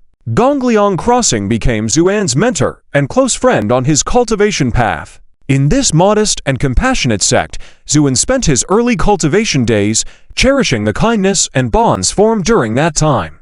Thus, as Xuan's power and realm grew, Eventually reaching immortal status, he made multiple attempts to help the Qingyang sect flourish. However, to his surprise, the sect rejected his offer, with Gongliang Crossing even stating that the sect was fine as it was. Growing further would only bring unnecessary burden. In the end, Zuan had to abandon his plans and gifted the Maoangan sword to Gongliang Crossing. With this sword, the Qingyang sect would be protected and safe. Gongliang Crossing later enshrined the sword in a temple specially built for Zuan, which explained the presence of Maoangan's sword in that temple. When Zuan sensed something amiss during the summoning of the Maoangan sword on Earth, he had a vague hunch. However, upon arriving at the Qingyang sect, he found the once thriving sect in ruins, reduced to a dilapidated temple. Guided by the Maoangan sword, Zuan discovered a white planet covered in ice and snow, where a sense of imprisonment and eternal entrapment pervaded the atmosphere. Zuan, filled with rage, strode forward, directly entering the planet. Meanwhile, on this planet, numerous ragged cultivators labored under extreme conditions, carrying heavy stones while chained and enduring severe cold. Amid this plight, a cultivator stumbled and was mercilessly whipped by a brutal guard. Despite a plea for mercy from an elderly bystander, the harsh punishment continued, highlighting the oppressive nature of their existence. Exactly, the old man who refuses to die does not even look in the mirror, and someone like you still wants to beg for mercy for others. Give him a good beating. Let's see if he still dares to speak nonsense. Amidst the clamor, the old man remained calm as he set down the giant rock on his back, then turned around and said solemnly, "Very well, I'll take the remaining beatings for him." The prison guards did not expect this turn of events and were momentarily stunned. But quickly, the guard holding the whip sneered repeatedly, "TSK, TSK. What touching camaraderie among your fellow disciples. But do you think it will help? If I were you, I would have already destroyed my soul, because your little Qingyang sect has no hope of redemption. You all somehow got entangled with that Zuan and refused to correct your ways. You have angered a few higher-ups, resulting in eternal punishment for you. And where is Zuan that you all swore to protect now?" The guard spoke fiercely, intending to shake the minds of these cultivators. To his surprise, after he finished speaking, the other cultivators also set down their giant rocks, turned around, and said plainly, "We will share the remaining beatings together." Their voices resonated across the wilderness, causing the prison guards to change color. "All right, since you all seek death so keenly, I will grant your wish today. Brothers, attack together. Let's whip these wretches to death." The guard roared. "Understood." The numerous guards brandished their whips and mercilessly struck the cultivators. But just as the whips reached halfway, they suddenly halted, then silently disintegrated into powder. The guards were startled, and at that moment, Zuan's figure appeared in the air. Seeing the pitiful state of the cultivators, his anger grew, and he turned to the guards. "You all deserve to die." The killing intent around Zuan materialized into a powerful pressure, bursting forth. Bang! The guards hadn't even had a chance to groan before they were shattered by this force. Blood and flesh sprayed all over, the stench making one nauseous. The guard at the forefront trembled uncontrollably. "Spare, spare me," he whispered, his face pale with terror. But Zuan didn't give him a chance to continue. His eyes flashed, and his powerful spiritual sense invaded the guard's mind, erasing all his memories. Then, with a muffled sound, the guard's head exploded like a rotten melon. His brain, turned into mush by Zuan's spiritual sense, splattered on the ground. After finishing all this, Zuan descended to the ground, looking at the cultivators with regret. "I'm sorry, I arrived late." With that, Zuan waved his hand, conjuring a green wooden talisman in the air. The innate aura of green would spread out, enveloping the cultivators. In an instant, the visible wounds on their bodies rapidly healed. Their spiritual cultivation also recovered to its original state. When the green aura dissipated, these people no longer looked exhausted, but stood there with full vitality, surprised by Zuan's actions. "Are you Zuan?" The first senior cultivator to speak suddenly trembled and hoarsely shouted. Zuan nodded with a smile. "It's me, Songbo." This senior cultivator had been in charge of cultivating medicinal fields in the Qingyang sect, and Zuan had interacted with him frequently. Hearing Songbo's cry, tears flowed from the old man's eyes. Thank the heavens, the weight of thousands of members in the Qingyang sect was not in vain. You have finally returned. The others also cried, as the suffering they had endured over the years was indescribable. Yet, they never gave up because they held on to the belief that Zuan would return. Moved by Songbo's tears, Zuan's eyes glistened with tears as well. He took a deep breath and said, "Songbo, please don't cry. I've just learned the truth, and I will not spare those who harmed you. Now, follow me to the central prison of this realm, and witness how I avenge you all." With a wave of his hand, dozens of sword lights appeared and entered the bodies of the cultivators. "Let's go!" Zuan led the way, soaring into the sky, followed closely by Songbo and the other cultivators, heading towards the central prison. By searching through the guards' memories, Zuan knew that the true leaders of the Qingyang sect were imprisoned in the central prison of this realm. Only some ordinary disciples were banished to the outskirts to endure punishment. Therefore, Zuan hurried without pause, heading directly to the prison. Meanwhile, in the central prison, a grand feast was taking place. Despite being a prison, the structure was towering and grand, appearing like a white tower reaching the sky from afar. At the top of the white tower, several dignified and distinguished generals were chatting happily. Though it was freezing outside, inside the room was warm as spring. Wine and delicacies were served abundantly, and the generals were already slightly intoxicated, their voices slightly elevated. "Heh, though this is a cold and harsh land, I feel it's better here than outside. After all, we brothers are the bosses here. We can do whatever we want, right?" One of the generals chuckled. "You have a point. After all, we were sent here by our sects to suppress the cultivators of the Qingyang sect. But I don't think these cultivators can cause any trouble now, so we can enjoy some leisure time," another general said nonchalantly. The general sitting in the middle listened calmly. Only when both of them looked at him did he smile lightly and say, "You two are right, but we must not let our guard down. After all, Zuan has reappeared, and we must be wary of his interference." At the mention of Zuan, the other two generals recoiled in fear, their momentum faltering. But soon, they remembered something, and their arrogance returned. "Heh, Big Brother has a point, but I don't think that Guy Zuan would find his way here. After all, the entire realms are looking for him, unless he is suicidal. Why would he be stupid enough to come here voluntarily? I agree. He wouldn't risk his life for a mere Qingyang sect, right?" The two generals discussed excitedly, seeming to downplay the threat of Zuan. However, just as they reached the peak of their excitement, a deafening roar echoed, shaking the entire prison. "What's going on? How is this possible? This is the celestial prison of my Huntia fortress. Who dares to cause trouble here?" another general said with uncertainty. But as soon as he finished speaking, a beam of light appeared before his eyes. A dazzling and radiant sword light. Boom! As the sword light passed through, the entire celestial prison was cut in half from the middle. Not only that, a general who was standing directly under the sword light was sliced into two halves before he could even groan, leaving behind his smooth body like a mirror, sending chills down the spines of the rest of the people. What is going on here? Who wielded this sword?" a general exclaimed hysterically, fear in his eyes. Because the general who died had just been chatting and laughing with them, but in the blink of an eye, he became a meticulously cut corpse into two halves. It is worth noting that although this general's strength was not particularly strong, he was still a distinguished golden immortal. Yet at this moment, he died without dignity, just like a common chicken or dog. Moreover, the entire process happened without them even seeing the opponent's shadow. How could they not feel frightened? However, the central general did not speak. His strength and knowledge were the highest among these people, so he faintly sensed that an external force was approaching. Though the aura was faint, just the leakage of it was enough to make him horrified.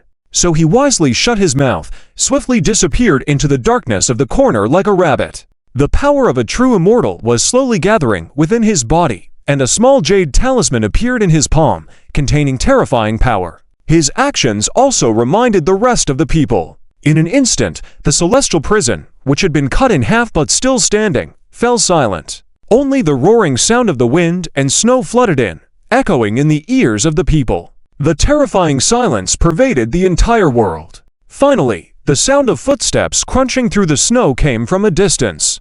The generals and soldiers of the celestial prison were on high alert. The general hiding in the shadows was rubbing the jade talisman in his hand, a cold light flashing in his eyes. But at that moment, the footsteps suddenly stopped outside the celestial prison. Then a calm yet unquestionable voice rang out, "I'll give you 3 snaps of a finger to escape." After 3 snaps, those who fail to escape will die. 1. As soon as the words fell, the general who had been preparing to ambush rushed out of the celestial prison and flew into the distance without looking back. He didn't even have the courage to look at the person who spoke and just wanted to flee as fast as possible, hoping to get far away from the speaker. Because the moment he heard the voice, his blood ran cold, his courage vanished, and his hair stood on end, all because he recognized the voice. He was one of the heaven's executioners under the Huntia fortress, named Shan Yuanjia. He had met Zuan by chance in the past, which allowed him to recognize Zuan's voice immediately. And this discovery made him abandon the ridiculous idea of ambushing and choose to escape without a second thought. 2. Zuan watched as the figure disappeared into the swirling snow at an extremely fast speed, sneering as he shouted the second word. At that moment, the other people in the celestial prison also awakened. But they didn't know what had happened, and they were clueless about why Shan Yuanjia chose to flee in the face of the enemy. However, under Zuan's icy voice devoid of any emotion, some people were completely enraged. Who do you think you are, daring to threaten the people of the Huntia fortress? Die, die, die! A general roared, waving his hands and unleashing his strongest attack, blasting it towards the outside of the celestial prison. Although this general was not ranked as one of the heaven's executioners of the Huntia fortress like Shan Yuanjia, he still had considerable strength. Especially with this angry attack, his full power was unleashed, resembling a golden comet, carrying terrifying might toward Zuan. The others breathed a sigh of relief. But in the next moment, fear appeared on their faces. Because Zuan didn't even lift an eyelid, just calmly uttered the third word, 3. With that word, the radiance that had just reached him disintegrated instantly, disappearing into nothingness. Then, countless sword lights appeared out of thin air around Zuan, rushing towards the celestial prison like a fierce wind and tsunami, completely engulfing the entire structure. Sizzling sounds filled the air. Along with the sounds of gnawing insects, the entire celestial prison was reduced to rubble in an instant by these countless sword lights. As for the soldiers and generals inside, they had no power to resist and were consumed by the sword lights, revealing their bare bones, before collapsing to the ground with a resounding thud. Watching this bloody scene, tears welled up in the eyes of Songbo and others. Because the hands of these soldiers and generals were stained with the blood of the Qingyang sect. Now that they saw them meet their deserved end, they felt a sense of relief. The next moment, the sword lights dissipated. Looking at the celestial prison in front of them, except for the ground, the entire structure on the surface had been destroyed. Songbo, however, looked hesitant and took a step forward, saying, "Mr. Zhu, Shan Yuanjia is the most vicious executioner who has persecuted the Qingyang sect. Are you just going to let him go like this?" Songbo had also seen Shan Yuanjia fleeing earlier and thought Zuan really intended to let him escape. Zuan smiled faintly, "Of course not. But just now, I was just messing with him. After all, if I kill him just like that, it would be too easy for him." With a cold glint in his eyes, Zuan continued, "I have to give him some hope first, and then personally push him into despair. Only then can he understand what true despair feels like." Listening to Zuan's cold words, Songbo couldn't help but shudder. Despite harboring hatred for Shan Yuanjia, he suddenly felt a hint of pity for him. Why pick a fight with Mr. Zhu of all people? It's as if you won't get a peaceful death. As he was contemplating, Zuan raised his hand and a strand of swordlight appeared out of thin air. Then Zuan said calmly, "Come back." With those words, the thread-like sword instantly tightened and retracted. At the same time, on the edge of this planet, Shan Yuanjia was frantically fleeing. At the sight of almost leaving the orbit of this planet, a hint of joy appeared on his face. At that moment, he suddenly felt a tightness around his waist, and then uncontrollably flew backward. What's happening? I don't want to go back. Shan Yuanjia's whole body shook violently. Then he understood what was happening, his face drained of color, desperately struggling to break free from the control of the sword threads. But all his efforts were in vain. Under the immense force that he could not resist, he had no room to fight back and was forcefully dragged back to the icy planet. Shan Yuanjia's eyes showed a fierce look. He crushed the jade talisman in his hand, trying to break free from the sword threads. This jade talisman he obtained by chance contained a powerful strike from a fairy king with terrifying power. But as the jade talisman emitted light, another thread of sword energy emerged, wrapping around the talisman and tightening. The jade talisman didn't even create a ripple, being silently strangled by the invisible sword thread. Shan Yuanjia could hardly believe his eyes, but at that moment, he saw Xuan's arrogantly standing figure before him. He couldn't help but show deep despair, and then gathered courage to shout, "Didn't you say, as long as I escape within 3 snaps of your fingers you would let him go? Why are you going back on your word? Oh, did I say that?" Xuan smiled faintly and lifted his finger slightly. Shan Yuanjia was instantly pulled closer, the sword thread around his waist untied, but he couldn't move, suspended in the air, looking at Xuan with a terrified expression. What do you want, Zhu?" uncalmly said. "Didn't you just ask me why I broke my promise? Let me tell you now, I don't want you to die so easily. I want you to taste the bitterness of despair before you can die. Only this way can it make up for your many kindnesses to the people of Qingyang sect back then." When Xuan mentioned kindness, he emphasized it with sarcasm. Shan Yuanjia trembled, murmuring, "Please, spare me." Suddenly, as if he remembered something, he hastily said, "Sir, I'm willing to tell you all the plans of the Hunshan Fortress, and I can also release the main people from the Qingyang sect. Please spare my life. After all, I was just following orders from the Hunshan Fortress. I'm just an expendable soldier." However, to Shan Yuanjia's surprise, Xuan remained unmoved, just smiling ambiguously at Shan Yuanjia until his voice gradually faded and he fell silent. Xuan then said indifferently, "I naturally have to know all of this." Shan Yuanjia's face showed extreme joy, but the next moment his expression froze. Xuan's tone changed, but the problem is, "If I want to know, why not directly extract it from your soul? Do I need you to tell me?" Shan Yuanjia's lips trembled, his eyes filled with extreme defeat. He was about to say something, but Xuan didn't give him a chance to speak. Xuan's eyes flashed, his powerful mental force directly pierced into Shan Yuanjia's mind. Shan Yuanjia trembled like being electrocuted, with an extremely painful expression on his face. This kind of pain reached deep into his soul, enough to make even the toughest person crumble. Xuan remained expressionless, methodically searching through Shan Yuanjia's memories. Finally, when Xuan found what he wanted, he withdrew his mental force. Shan Yuanjia, now in a state of shock, floated with empty eyes in mid-air, a sign of his shattered soul. With a casual gesture from Xuan, Shan Yuanjia's head exploded instantly, turning into a headless corpse that fell to the ground. "Are you satisfied now?" Xuan spoke calmly without looking back. Song Bo behind him was already in tears, quickly wiping them off and nodding vigorously, satisfied. Xuan smiled slightly, good to be satisfied, but this is just the beginning. With that, Xuan flew to the location of the previous prison. Though the prison was destroyed, its foundation remained intact. Xuan learned from Shan Yuanjia's memories that beneath the foundation was a huge prison that required a special method to enter. However, Xuan didn't bother with those complicated methods. Instead, he simply stepped on it. With a bang, the earth trembled, and dense runes were directly stamped on the ground from Xuan's step. The runes flickered, seemingly resisting, but under Xuan's pressure, they shattered in a matter of moments. After a dazzling light, a dark hole appeared in the ground. Xuan stepped in, with Songbo and others following him. After walking for about a quarter of an hour, the scenery suddenly changed, as if passing through a boundary of light and darkness, revealing a massive ice palace. Inside the palace, the cold air intensified, freezing the moisture in the air, making it extremely dry and cold. But their attention was drawn to the densely interwoven iron chains ahead. Xuan's expression turned cold as he walked forward. Suddenly, he stopped, his eyes filled with immense anger, and his violent intent made the ancient ice beneath his feet crack. Song Bo arrived, saw the scene, and knelt down, crying out, "Sect leader!" No wonder they were so emotional. The scene before them was too horrifying. Dozens of iron chains crisscrossed and extended to the top of the ice palace, binding individuals. These individuals were all half buried in the ice, resembling ice sculptures emerging from the ground.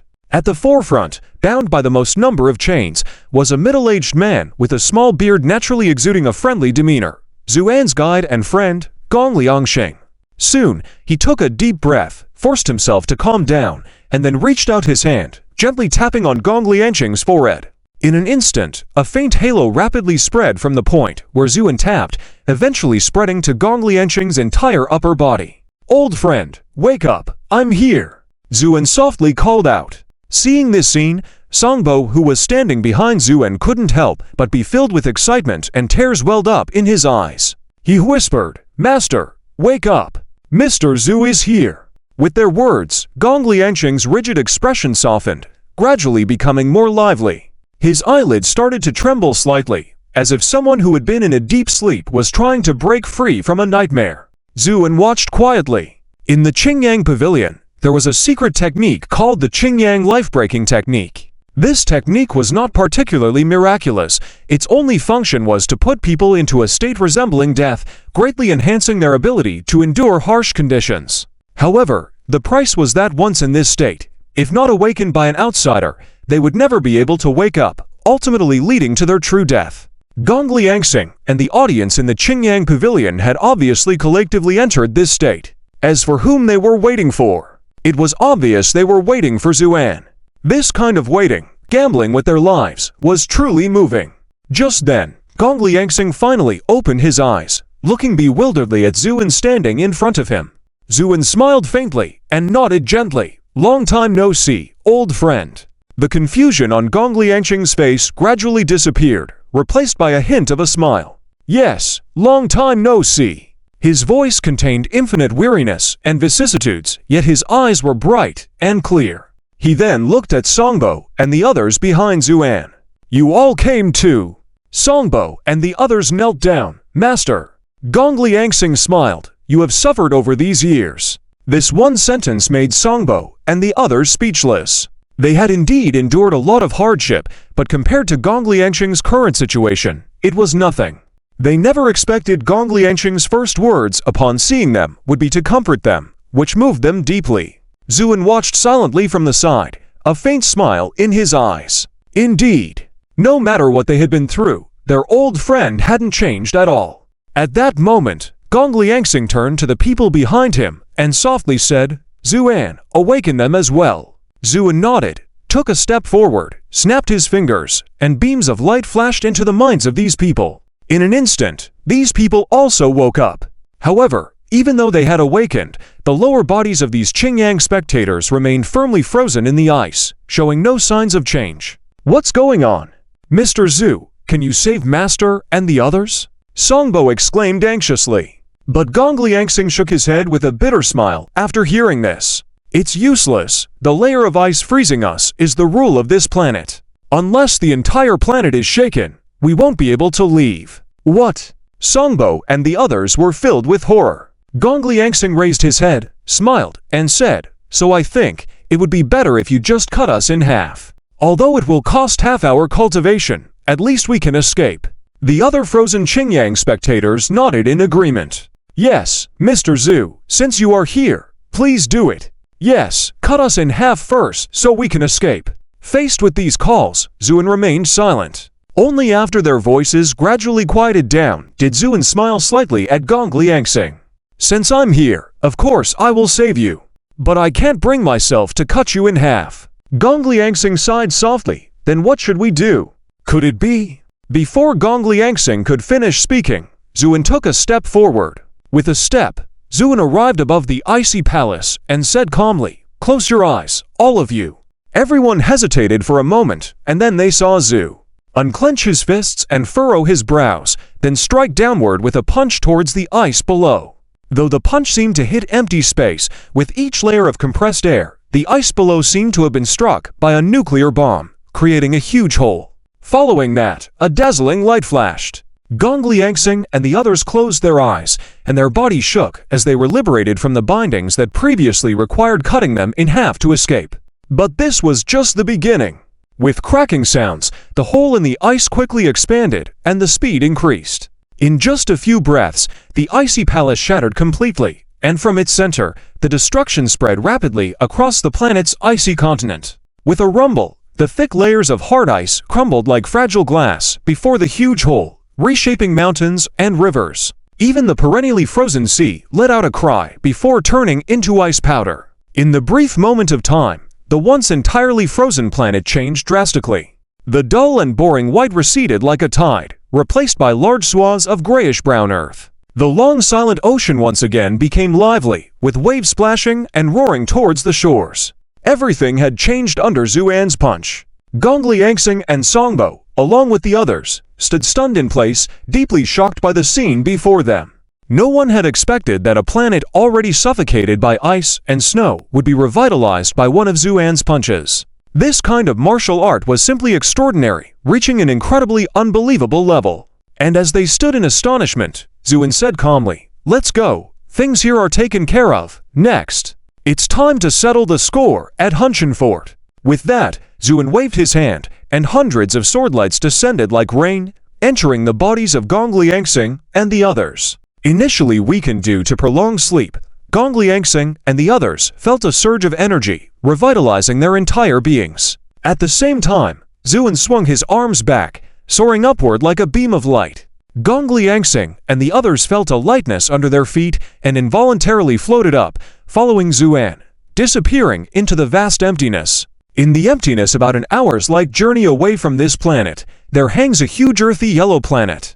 On this planet, there are frequent hurricanes with speeds reaching thousands of kilometers per hour sweeping through, leaving destruction in their wake. Even when viewed from outside the planet, one can see the vortexes formed by these hurricanes. In the eye of the countless hurricanes converging, there stands a fortress. This fortress is desolate and ancient, standing tall amidst the raging winds, unmoved by the violent gales. This is the Huntia Fortress that controls the star region within a radius of over 1,000 light hours. At this moment, the lord of the Huntia Fortress, Shen Pengxing, is sitting in the hall of distribution with a furrowed brow and a serious expression. In recent days, he has felt unsettled, as if something bad is about to happen.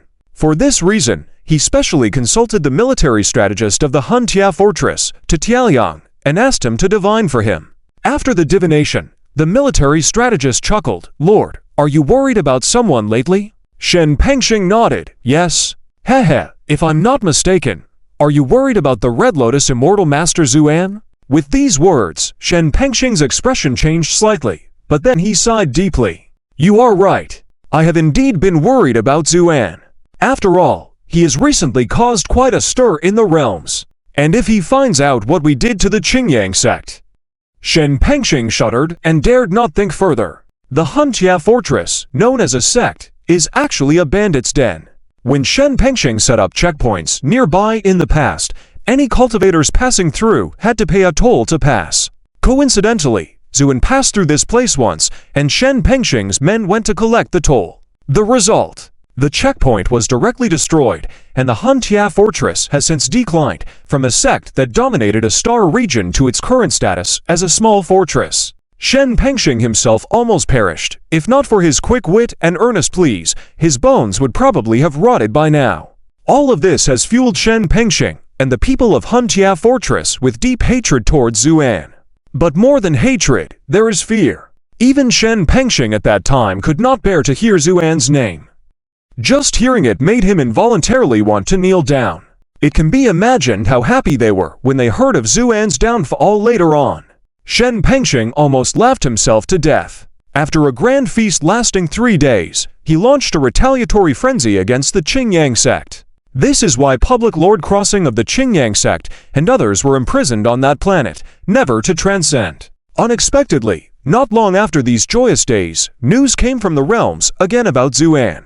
This time, Zuan emerged and swiftly defeated 6 great immortal kings, followed by refining numerous heavenly prodigies. His might rivaled that of the past.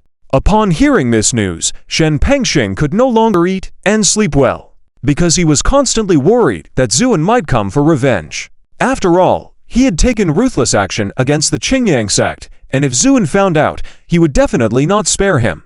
That's why he was so anxious that he resorted to having the military strategist of the fortress divine for him. At this moment, the leader of the fortress, Tiaoliang, gave a sly smile. "Lord, rest assured, I can guarantee that Zuan will never come looking for trouble with us though." "Why do you say that?" Shen Pengxing became interested. "It's simple, because nowadays almost all sects in the realms have issued wanted kill orders against Zuan. Unless he's gone mad, he will not show himself, let alone reveal his whereabouts for the sake of a mere Qingyang sect. Don't you think so?" Shen Pengxing's mood greatly improved upon hearing these words, thinking it was indeed logical, and he generously rewarded the military strategist. But in recent days, Shen Pengxing started to feel unsettled again, even waking up from nightmares at night. This feeling was truly scratching at his heart, so today, he arrived early at the hall of distribution and called upon his subordinates to come for a meeting. Soon, heavy footsteps were heard outside the hall, and a burly man with a black face and beard burst in. This man exuded a powerful aura, and his muscles seemed as strong as black iron. Just standing there exuded a ferocious air. He was Shen Pengxing's chief enforcer, the top beam among the 4 beams and 8 pillars. Speaking of which, let's briefly introduce these 4 beams and 8 pillars. They were the organizational titles within the Huntia Fortress, with the 4 beams consisting of the top beam, head beam, logistical beam, and security beam. The 8 pillars had slightly lower status, akin to middle-level managers, and were divided into 4 internal and external pillars each. They were responsible for various tasks like debt collection, accounting, intelligence gathering, etc. The entire Huntia Fortress had a clear division of labor and a strict hierarchy, making it one of the top bandit groups in the realms. Today, the 4 beams and 8 pillars gathered in the hall of distribution, and they paid deep respects to Shen Pengxing sitting on the high seat. They exclaimed in unison, "Boss!" Shen Pengxing waved his hand and said solemnly, "I've called you here today, not for any other reason, but because I've been feeling uneasy lately, sensing something bad might happen, so I wanted to discuss strategies with everyone." Shen Pengxing looked around at his subordinates, and in a deep voice said, "I believe you all know that Zuin has reappeared, so if he comes to our Huntia Fortress, how should we respond?" This statement stunned the fierce bandits present, and their arrogant airs slightly subsided. Not a single person dared to speak up. Shen Pengxing's face darkened. "What's this? Are you all scared stiff, not daring to say a word?" Just then, the military strategist, Tiaoliang, standing below, lightly nudged the top beam and exchanged a glance with him. The black-faced man understood, stepped forward, and spoke in a deep voice, "Boss, you need not worrying too much. Let alone dare to come. Even if Zuin truly arrives, our Huntia Fortress's 13 Tai Bao is not trained in vain. He will not leave unscathed." His voice resonated like a golden bell throughout the hall. Everyone nodded, and Shen Pengxing's expression slightly eased. Before he could say anything, a sentinel's piercing cry suddenly came from outside. A man claiming to be called. "Zuin said to you, go out and die." Boom! The whole place erupted into chaos. Those who had been bragging before, saying that even if Zuin came, the one who could dominate the battlefield would make him come and go, his face instantly turned pale, then quietly stepped back, fearing to attract attention again. Shen Pengxing's face turned ashen. He sat heavily back in his chair, looking dazed, muttering, How is this possible? Isn't he supposedly not coming?" But before he could finish speaking, a cold and supremely authoritative voice came from outside. "Shen Pengxing, what gave you the courage to think I wouldn't come?" With these words, the entire gathering hall began to tremble violently. Following the sound, Zuan's figure gradually appeared above them, looking down on everyone. And standing behind him were Gong Liangxing and others. Their appearance caused an uproar in the whole hall. Shen Pengxing turned to run into the void to escape, but the previously soft space suddenly became as hard as a stone wall, and he couldn't escape. Shen Pengxing was shaken and bruised, then looked at Zuin in horror. Zu, sir, Before he could finish, Zuin shook his head with a smile that wasn't a smile, then made a hushing gesture. "Shh, don't speak. What you should be doing now is quietly enjoying this final moment." Shen Pengxing trembled all over, his face turning even uglier than death. "Oh, by the way. And you." Zuin looked smilingly at the pillars in the hall. "Enjoy this final moment because next, you will have no chance." As soon as these words were spoken, the underlings of DRIZZLE shuddered together, and then saw Gong Liang and others frantically fleeing into the distance. But as their figures had just left the gathering hall, a sword light flashed by like a shooting star. Plap! Plap! Plap! There was a muffled sound, and the heads of the frontrunners went flying, blood splattering, their headless bodies taking a few steps before collapsing to the ground and dying instantly. This horrifying scene immediately quieted the agitated crowd. Zuin sighed lightly. "I've already said to be quiet, why won't you listen?" Saying that, Zuin looked at Shen Pengxing with a slight smile. "Master Shen, do you know the relationship between Qing Yangguan and me?" Shen Pengxing nodded palely. "I know. Since you know, why did you still dare to harm them?" Zuan's eyes suddenly turned cold and sharp, as if a cold wind had swept through his eyebrows, or is someone instructing you from behind.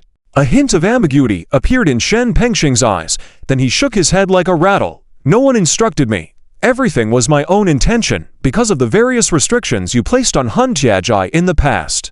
So, after your fall, I retaliated wildly against your people. Oh, is it that simple? Zuan said with a smile that wasn't a smile. That's right, it's that simple. Shen Pengxing supported himself forcibly and said decisively, Zuan, I know you have come for revenge this time. There's no point in saying more. Let's get started. Zuan looked quietly at Shen Pengxing, who was ready to face death, then suddenly smiled. Do you think sacrificing yourself will hide the truth behind you? Shen Pengxing shook violently, then asked hoarsely, What do you mean? Zuan's tone changed. If I'm not mistaken, you have a son, right? As soon as this was said, Shen Pengxing's face turned nearly translucent white. Zuan smiled even more brightly. It seems I was right. You do have a son, and the reason you dared to target Qing Yangguan at all comes from the instructions of your son's sect, right? Or is it purely a business transaction? Not only did this conversation leave Shen Pengxing pale, but it also left the surviving members of Hun Tianjai dumbfounded. The military advisor, Lu Tianliang, shuddered all over and whispered softly, So that's why we've never seen the young master of the family. Shen Pengxing suddenly grinned, seemingly crying and smiling. Zuan, you're right, I do have a son, and targeting Qing Yangguan did come from the instructions of my son's sect. But even if you know, what can you do? I won't tell you who they are. Just be prepared to live in confusion for the rest of your life. Ha ha ha. Shen Pengxing laughed hysterically, his aura surging, showing that he had made the final preparation. But after hearing Zuan's words, he just smiled calmly. Do you really think that if you don't tell me, I'll be helpless? With that, Zuan's eyes gleamed brightly, and a supremely powerful aura suddenly descended, intimidating everyone present. If you don't tell me, I will extract it from your soul. As soon as Zuan's words fell, Shen Pengxing gathered his last bit of strength and roared, Let's take action together, or we'll all die. Boom! The surviving pillars and others attacked Zuan without hesitation. For a moment, the gathering hall was dazzling, and the atmosphere kept shaking. But the next moment, all the attacks turned into nothingness. Zuan stood proudly in white, saying slowly, Everyone will pay the price for their choices, including you. With these words, sword lights appeared in front of Zuan, interweaving directly through the throats of everyone present. Plap! Plap! Plap! There were muffled sounds as one by one, the corpses fell to the ground, their faces full of incredulous shock before death. Just a breath later, only Shen Pengxing was left in the gathering hall. He tried to struggle, but when Zuan's gaze fell on him, he felt a chill, losing control of his body, only to watch himself float up, heading slowly towards Zuan. You seem very desperate, Zuan, and smiled and asked. Shen Pengxing looked terrified. Don't look at me like this, what's next will be quick. With that, a flash of light appeared in Zuan's eyes, and a powerful surge of divine consciousness invaded Shen Pengxing's sea of consciousness. In a flash, Shen Pengxing's eyes showed infinite pain. But just a moment later, his eyes returned to emptiness. The Celestial Palace. It is one of the top sects in the Void Great Taoist School, but due to the lack of outstanding successors in recent years, it was absent from the current Thousand Sects Divination Conference.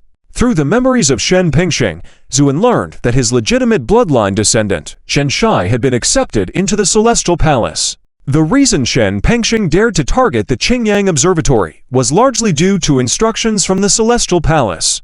As for why the Celestial Palace went to such lengths, it dates back to when Zuan was just an immortal king. At that time, Zuan traveled through various realms, cultivating his mind, attempting to break through the Immortal King barrier and ascend to the next realm. Ironically, he encountered the most talented and brilliant successor in over 100 years under the Celestial Palace, a young girl of tender age. But beneath her seemingly gentle and lovely appearance, this girl possessed a devilish heart, mercilessly slaughtering and exterminating cities and tribes for the perverse satisfaction of her desires. This behavior was even worse than that of evil cultivators. After all, evil cultivators have their own purposes, while this successor of the Celestial Palace acted purely for amusement, reveling in bloodshed. Due to the powerful influence of her sect, no one dared to reprimand her, allowing her arrogance to grow unchecked. until she encountered Zuan. When Zuan crossed paths with this successor, who was indulging in massacre, a confrontation ensued. The girl thought no one would dare lay a hand on her, displaying extreme arrogance. But to her surprise, Zuan was not one to be trifled with. Enraged by her wicked deeds, Zuan struck her down without hesitation. Not only that, he single-handedly stormed the gates of the Celestial Palace, compelling the entire sect to bow down and admit guilt before his sword. This marked a glorious moment for Zuan, but it also sowed seeds of enmity between him and the Celestial Palace. After Zuan's fall, the Celestial Palace immediately took action.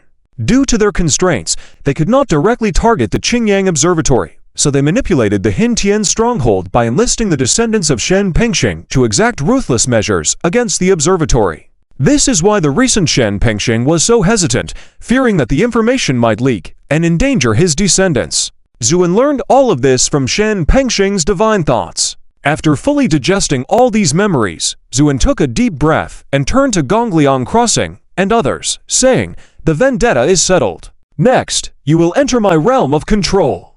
Good. Gongliang Crossing and the others nodded in agreement, then they threw themselves into Zuan's realm. As the radiance dissipated, Zuan gazed at the now empty Hintian stronghold, then with a single step, he smashed the ancient and desolate fortress to the ground. Following this, Zuan strode outside this planet, and, after taking a deep breath, unleashed a strike with his palm. A sword light extending over millions of miles suddenly appeared, slicing through the star in front of him with irresistible force. With a resounding boom, the star shook violently, revealing a deep chasm that gradually widened, then split into two halves with Zuan's sword.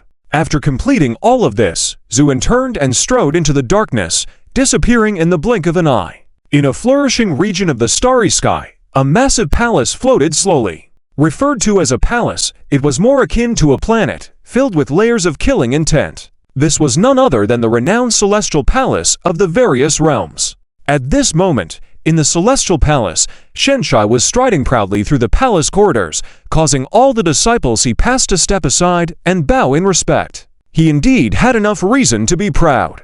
Because of the downfall of the successor painstakingly nurtured by the Celestial Palace in previous years, Shenshai could be said to be the most talented and fastest growing among the younger generation of the Celestial Palace. In the Celestial Palace, strength represented everything, which was why Shenshai was so arrogant. Moreover, deep down, he harbored a hint of ambition.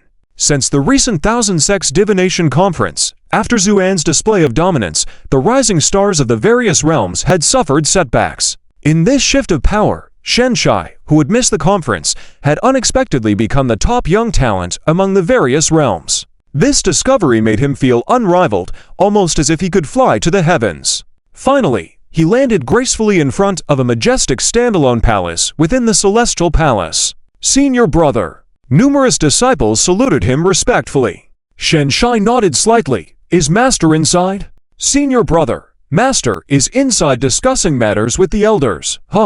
Shenshai walked into the palace. True to expectations, his master, the Grand Elder of the Celestial Palace, was in discussion with the elders. When he entered, a faint smile appeared on the Grand Elder's face. "Master." Shenshai bowed respectfully. "Come over here." Shenshai moved to his master's side. The Grand Elder spoke. "The situation is this: Zuan appeared before a blue Hypergean star in the deep starry sea, then disappeared again. Now, the whole realm is searching for him, so we must be vigilant." The elders nodded in agreement. At the mention of Zuan, Shenchi's eyes gleamed with light, and he spoke in a serious tone. "Master, I don't think we need to worry too much. What's so special about Zuan? Even though he is an immortal venerable, that was in the past. If he comes, I won't let him escape." Shenshai exuded confidence, especially since his cultivation had recently progressed, leading to an inflated sense of self-assurance. The Grand Elder couldn't help but smile indulgently at Shenchi's words. "You're not wrong, but we should still not be complacent. After all, although Zuan has been reincarnated and recultivated, his strength is not to be underestimated." "I understand." Though he said so, Shenchi's face displayed an indifferent expression. However, at that moment, a stream of light soared towards the Celestial Palace at an indescribable speed. As it stopped, Zuan, emanating a fierce aura, cast a disdainful glance at the massive palace before him, then took a deep breath and stamped his foot. Boom! Swordsmen surged, merging into a torrent that directly rushed towards the Celestial Palace. This all happened so quickly that just as a defensive barrier began to shimmer above the Celestial Palace, it was instantly shattered by the onslaught of sword energy. Only to see this originally grand and magnificent giant palace, now it has been shattered to pieces, countless fragments floating in the air, forming a chaotic and unclear giant vortex. However, this is not the most surprising to them. What truly shocks them, even fills them with a sense of fear, is the towering giant stone pillars erected in front of the vortex. These stone pillars are obviously made of the same material as the palace itself, crafted from extremely tough crystal stones, but now they have been forcibly pulled out and somehow fixed in the void. And on these pillars, there are embedded bodies. Yes, literally embedded. These bodies were forcefully smashed into the pillars by an indescribable force. The bodies are twisted and contorted, some still showing traces of fear before death. Most importantly, there are a large number of these bodies, so much so that all the pillars are densely embedded, giving a chilling sight at just one glance. Such a bizarre and bloody scene made many people gasp in horror. What is going on? Someone asked with a trembling voice. And the strategist from the Imperial Palace took a few steps forward, flew to the vicinity of the stone pillars, and after careful examination for a moment, he couldn't help but say with a heaviness in his tone, "These are people from the Celestial Palace. They have all been killed." How is this possible? Someone said disbelievingly. Yes, although the Celestial Palace has somewhat declined in recent years, it is still a prestigious void sect. How could it be easily butchered like this? The strategist from the Imperial Palace remained silent, only pointing to a pillar not far ahead that was noticeably thicker than the others. "I also don't want to believe it, but what do you see there?" Everyone followed his gaze, then collectively froze. Because on the top of that pillar, there was a well-dressed old man nailed. The old man's face was twisted, his limbs in a strange posture, his hollow eyes staring straight ahead, his mouth wide open, clearly having suffered immense pain before death. This is the Grand Elder of the Celestial Palace," someone exclaimed. This stirred even more intense commotion among the crowd. Because the Grand Elder of the Celestial Palace was a dignified immortal king-level powerhouse, a status and position that were considered impressive even in the depths of the galaxy. But now he had been killed just like a pig or a dog. Not only that, next to this Grand Elder, the once arrogant and domineering Shanshai was also nailed to the pillar. There was a round hole through his forehead, making his once handsome face look eerie and horrific. The entire void fell silent. The hastily arrived group, including Hua Wu Yu, fell silent as well. They had traced Zuan's whereabouts to this giant blue star, only to find themselves empty-handed upon arrival. They had expected it to become more difficult to find Zuan again, but before they could disperse, the palace master of the Thousand Crane Palace, Hua Wu Yu, sensed Zuan's aura again. Overjoyed, she quickly shared the news, and various factions gathered and rushed here aggressively. However, to their astonishment, instead of finding a trace of Zuan, they witnessed such a bloody scene. I thought Zuan always prided himself on being a righteous person. Why did he act so ruthlessly this time? Someone murmured with a pale face. "It's simple. He is using this method to intimidate us," said the Imperial Palace strategist with a fluctuating gaze, speaking in a solemn tone. Intimidate. Everyone was puzzled. Yes, intimidate. The Imperial Palace strategist continued. He knew all along that we were tracking him, but he didn't care. Instead, he went on a killing spree and completely annihilated the Celestial Palace. This shows. Suddenly, a tinge of fear flashed in the strategist's eyes. This shows. This Red Lotus Immortal Venerable, after undergoing a rebirth and cultivation, has obviously changed his strategy. At least, he won't be as restrained as before, but will directly use iron-fisted methods to intimidate everyone. He wants to show those who betrayed him that he has returned. The words of the Imperial Palace strategist left everyone speechless. Some stared blankly at the bloody scene before them, muttering to themselves, "Heavens, what kind of demon are we dealing with?" Just then, Hua Wu Yu spoke in a grave tone. "No, he is even scarier than a demon. That's why we need to kill him before he breaks our necks, or else ... we will be the ones to die." The news of over hundreds of disciples of the Celestial Palace being killed, and the Grand Elder nailed to a pillar naturally spread rapidly throughout the galaxy, and even the heavens. Everyone who heard the news was dumbfounded. How is this possible? That's a prestigious void sect, and it was just wiped out like that. The key is that Zuin never used such heavy-handed methods before, but this time, he was so ruthless. Obviously, he has been completely provoked. Now, the entire heavens will be swept up in a storm of bloodshed and violence. Some lamented. In short, the entire heavens were in an uproar, and if anyone was most afraid after hearing this news, it had to be Zuan's former subordinates. What is Zuin up to? Wasn't he always lenient? Even if mistakes were made, as long as you apologize sincerely, he would spare you. Why would he ruthlessly wipe out his sect like this? Someone nearly screamed hysterically. Hundreds of lives ... Those were hundreds of lives. And I heard even the newly recruited apprentices weren't spared. Zuin has truly changed. He used to only target the ringleaders, never harming the followers. Someone muttered in a pale voice. Many who had once sided with Zuan, but later rebelled and fled, were now hiding in the corners of the heavens, cautiously observing the situation's development. However, just as the entire heavens felt as if an enemy was at the gates, Zuin disappeared once again.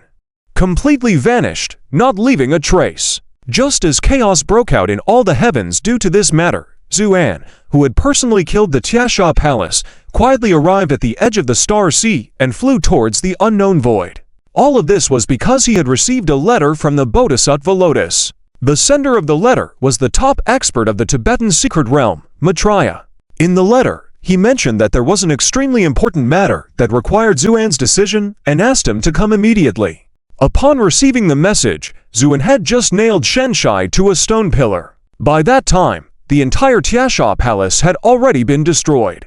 Even the spirit beasts guarding the entrance were not spared, truly leaving no one alive. Zuan's actions were not out of cruelty or a desire to establish authority, but stemmed from the Tiasha Palace's own wrongdoing. Since arriving at the Tiasha Palace, Zuin had discovered a thick layer of resentment hanging over the palace. Upon probing with his divine sense, Zuin was enraged to find that the seemingly upright Tiasha Palace was secretly experimenting with the souls of ordinary cultivators and even mortals. The purpose was to cultivate the most effective techniques through these means. This method was extremely sinister and ruthless, as the souls subjected to experiments would ultimately perish. Moreover, Zuin witnessed despicable and vile acts within the palace, further fueling his anger. Thus, he did not hesitate to destroy the entire Tiasha Palace. Afterward, he set off towards the Tibetan secret realm. However, this action caused a stir in all heavens, which Zuin had not anticipated and would not care about even if he had. The distance between the Tibetan secret realm and the depths of the Star Sea was considerable, but under Zuan's feet, it took just over a day to arrive. Finally, a faint radiance appeared in the front of the void. Passing through a thin layer of light mist, a magnificent and splendid altar city came into view before Zuan. The altar city, also known as Mandala, symbolized completeness and was an exceptionally sacred place within the Tibetan secret realm. The outermost layer of the city was engulfed in burning flames, serving as an impenetrable barrier against evil forces. Inside was a square city, where golden light permeated and sacred sounds resonated, causing ripples in the void and blooming lotus flowers. As Zuin halted his steps, the chanting in the city suddenly ceased, and the city gates slowly opened. Lotus flowers manifested out of thin air, forming a long corridor that extended to where Zuin stood. Subsequently, a venerable monk with a dignified countenance emerged from the city and greeted Zuin with clasped palms. "Homage to the Master! Zu Benefactor, we have been awaiting your arrival. Please follow me." With that, the monk turned and led the way into the city. Watching the monk's receding figure, a gleam flashed in Zuan's eyes, and a golden wheel faintly appeared behind his head as he advanced. Upon stepping into the city, the gates closed with a resounding thud behind him, and a towering preaching platform came into view. Maitreya stood beneath the pulpit, wearing a concerned expression. Upon seeing Zuan, he hurried forward a few steps, urgently calling out, "Leader." Zuan smiled faintly, waving his hand. "There's no need to say more. I understand everything." With that, Zuin didn't spare a glance at the monks below the pulpit and ascended the platform. Just as he set foot on the first step, a monk with a dignified appearance, the same one who greeted him outside the city, appeared before him. Expressionless, the monk calmly stated, "If Zu Benefactor wishes to ascend the platform, you must first pass through me." Unexpectedly, Zuin didn't pause for a moment, nor did he raise an eyelid. He simply said, "Move aside." With these words, Zuin ascended the second step without hindrance. The monk snorted at this reaction, summoning an illusory image of a Vira staff that lunged toward Zuan. The Vira staff was known for destroying all evil and was an exceptional weapon of the Dharma. In the hands of this monk, the strike carried a tremendous momentum that shook one's spirit. Yet, in the face of this attack, Zuin remained unaffected, his gaze flickering as a lotus suddenly bloomed in the void, blocking the Vira staff's path. With a crisp sound, the supposedly indestructible Vira staff couldn't withstand the delicate lotus for even a moment, shattering inch by inch. The monk grunted, the gleam in his eyes dimming, then respectfully saluted Zuan with clasped palms before stepping aside. Expressionless, Zhu continued his ascent. However, after walking a few steps, a robust monk blocked his path. This monk, resembling a mountain of flesh, stood above on the steps and grinned at Zuan. "Zhu benefactor, dare I have a go as well? If you can move me from this spot, then you have passed. How about it?" Though seeking Zuan's opinion, the monk exuded shimmering golden lights circulating within his body, accompanied by the sound of bones and muscles vibrating. His already imposing figure gained even more height, exuding an intimidating aura that would awe anyone standing before him. Most people would lose their courage merely standing before this monk, let alone provoking him. Zhu, unhalted, looked up at the monk, and a cold smile formed at the corner of his mouth. The Vajradhatu Mahakala method. Zhu benefactor indeed has sharp eyes. I am cultivating the Vajradhatu Mahakala method in the Golden Vira realm. The monk spoke somewhat proudly. However, Zuin shook his head gently. Unfortunately, you still lack the necessary refinement in your cultivation. Upon hearing this, the monk's complexion turned sour. What? You don't accept? No need for more words. If Zhu benefactor finds my cultivation lacking, then please make your move. The monk's response was cold. Zuin smiled faintly. Very well. Today, I will show you what true power is about, the immovability of the Vira. With a gesture, a golden light condensed on Zuan's slender fingertip before he pointed it out. The monk, initially dismissive, believed his indestructible Vira body could easily withstand the attack. However, the next moment, he paid a heavy price for his arrogance. You should know that his golden body is considered one of the best in the entire tantric tradition of the womb realm and diamond realm. Even the monk, whose stature had greatly shrunk, looked completely puzzled. He never expected to be defeated so quickly and so miserably. While everyone was still dumbfounded, Zuin took steps to continue walking towards the high platform. At this moment, the large and plump monk suddenly stood up and stood in front of Zuan. Zuin raised an eyebrow slightly. What? Still want to fight? The plump monk immediately shook his head like a rattle. No, of course not that meaning. As he spoke, he grinned foolishly, clasping his palms together. Mr. Zhu, your humble servant goes by the name of Vira Hand, and the person you just stomped, named Empty Treasure, is my senior brother. The magnificent monk from before also bowed to Zuan. Empty Treasure, Vira Hand. Zuan's eyes flashed with a light, smiling faintly. So it is the great bodhisattva of the tantric tradition. In the tantric tradition, there are several renowned experts, and Vira Hand and Empty Treasure are among them. Hey, how could I dare to call myself a great bodhisattva in front of you? Mr. Zhu, please. With that, Vira Hand solemnly stepped aside, making way for Zuan to continue walking up. This time, no one dared to block him on the steps until he was about to step onto the high tower. A white figure slowly emerged in front of him. It was a white-robed monk, who looked young with handsome features, but his eyes contained endless wisdom. This contrast gave the monk a peculiar charm. Zuin stopped in his tracks, gazing at the monk in front of him, and asked, "Are you also here to stop me?" The white-robed monk smiled slightly, then bowed with one palm. "I am Guanzizai, and I have been waiting for Mr. Zhu for a long time."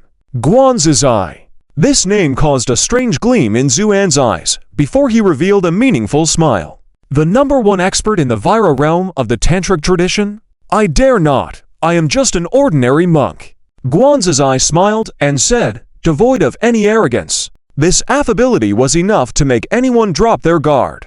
However, Zuin remained unfazed and said calmly, regardless of that, since you were here to stop me, then let's begin, and let me see how capable you, these tantric experts really are." These words caused anger to surface on the faces of many monks, as Zuin clearly did not regard them highly. Guanzizai maintained his smile, sighed lightly, and said, "Mr. Zhu truly lives up to being a former supreme immortal, possessing such a grand air. In that case, I must offend you." With that, Guanzizai raised his pure white hands and lightly clapped. Along with a sharp sound, numerous lotus petals suddenly appeared around Guanzizai and rushed towards Zuin aggressively. Amidst the shining light, the entire world was enveloped in a supremely oppressive aura, centered on Zuan. Facing such a ferocious attack, Guanzizai's delicate appearance stood in stark contrast. However, Zuin faced this onslaught without even batting an eye, calmly placing his hand behind his back while watching the petals flying towards him. The incredibly sharp lotus petals fell on Zuan, causing a series of extremely unpleasant friction sounds, as if someone were grinding concrete with a large electric saw, making one's bones go soft. These lotus petals were ruthlessly cutting and grinding Zuan's flesh and blood. But soon after, the petals shattered into pieces, dispersing into fragments. By then, Zuan's body was spotless, without a single trace of injury. Not only that, Zuan's skin seemed to have no pores, smooth and shining like jade, exuding a faint fragrance. Guanzizai's face changed, and he involuntarily blurted out, "Pure." Zuin said lightly, "Indeed, it is purity." The so-called purity was a very high realm in Buddhist practice, where the body becomes as pure as crystal, free of blemishes, and impervious to external influences. Zuin had learned this from Yueisha in the past, and his current attainment had surpassed that of Yueisha. He could even resist the attacks of Guanzizai, the #1 expert in the Vira realm of the Tantric tradition. Guanzizai's smile faded, his eyes turning serious. At the same time, Zuin spoke coldly, "You had your fun just now. Now it's my turn." With that, Zuin took a step forward, moving at such a speed that Guanzizai couldn't react, and he had already extended his jade-like fingers straight towards Guanzizai's forehead. His intention to kill was already apparent. Like a sharp needle, the sword intent burst forth between Guanzizai's eyebrows. With a bang, as the light flashed, everyone felt a slight pain in their eyes and involuntarily shut them. When they opened their eyes again, they were all dumbfounded. Guanzizai stood there with a bitter expression, while Zuan's finger was pointing directly at his forehead, rendering him unable to move. A drop of bright red blood slowly seeped from Guanzizai's forehead and fell to the ground. Although it was just a drop of blood, it shook the entire platform. "Are you satisfied now?" Zuin said calmly. Guanzizai sighed lightly and was about to speak when a majestic and authoritative voice resounded from the platform. "Guanzizai, you are not a match for Mr. Zhu, so step down." "Yes." Guanzizai immediately stepped aside. Upon hearing this voice, the monks present all knelt down and paid homage to the platform. Zhu remained expressionless and walked up the platform. As Zuin spoke, a golden light emerged in the center of the high platform, revealing a figure sitting on a lotus throne. The figure's face was blurry, but its aura was vast and majestic like the sea. It was the Buddha Bodhi, the root master of the Vajrayana, who established the fundamental deity of the Garbha and Vira realms. Although his face was unclear, he gazed at Zuan with gentle eyes, and after a long silence, he sighed lightly. "You do indeed carry his aura, so he has already fallen, hasn't he, Zhu?"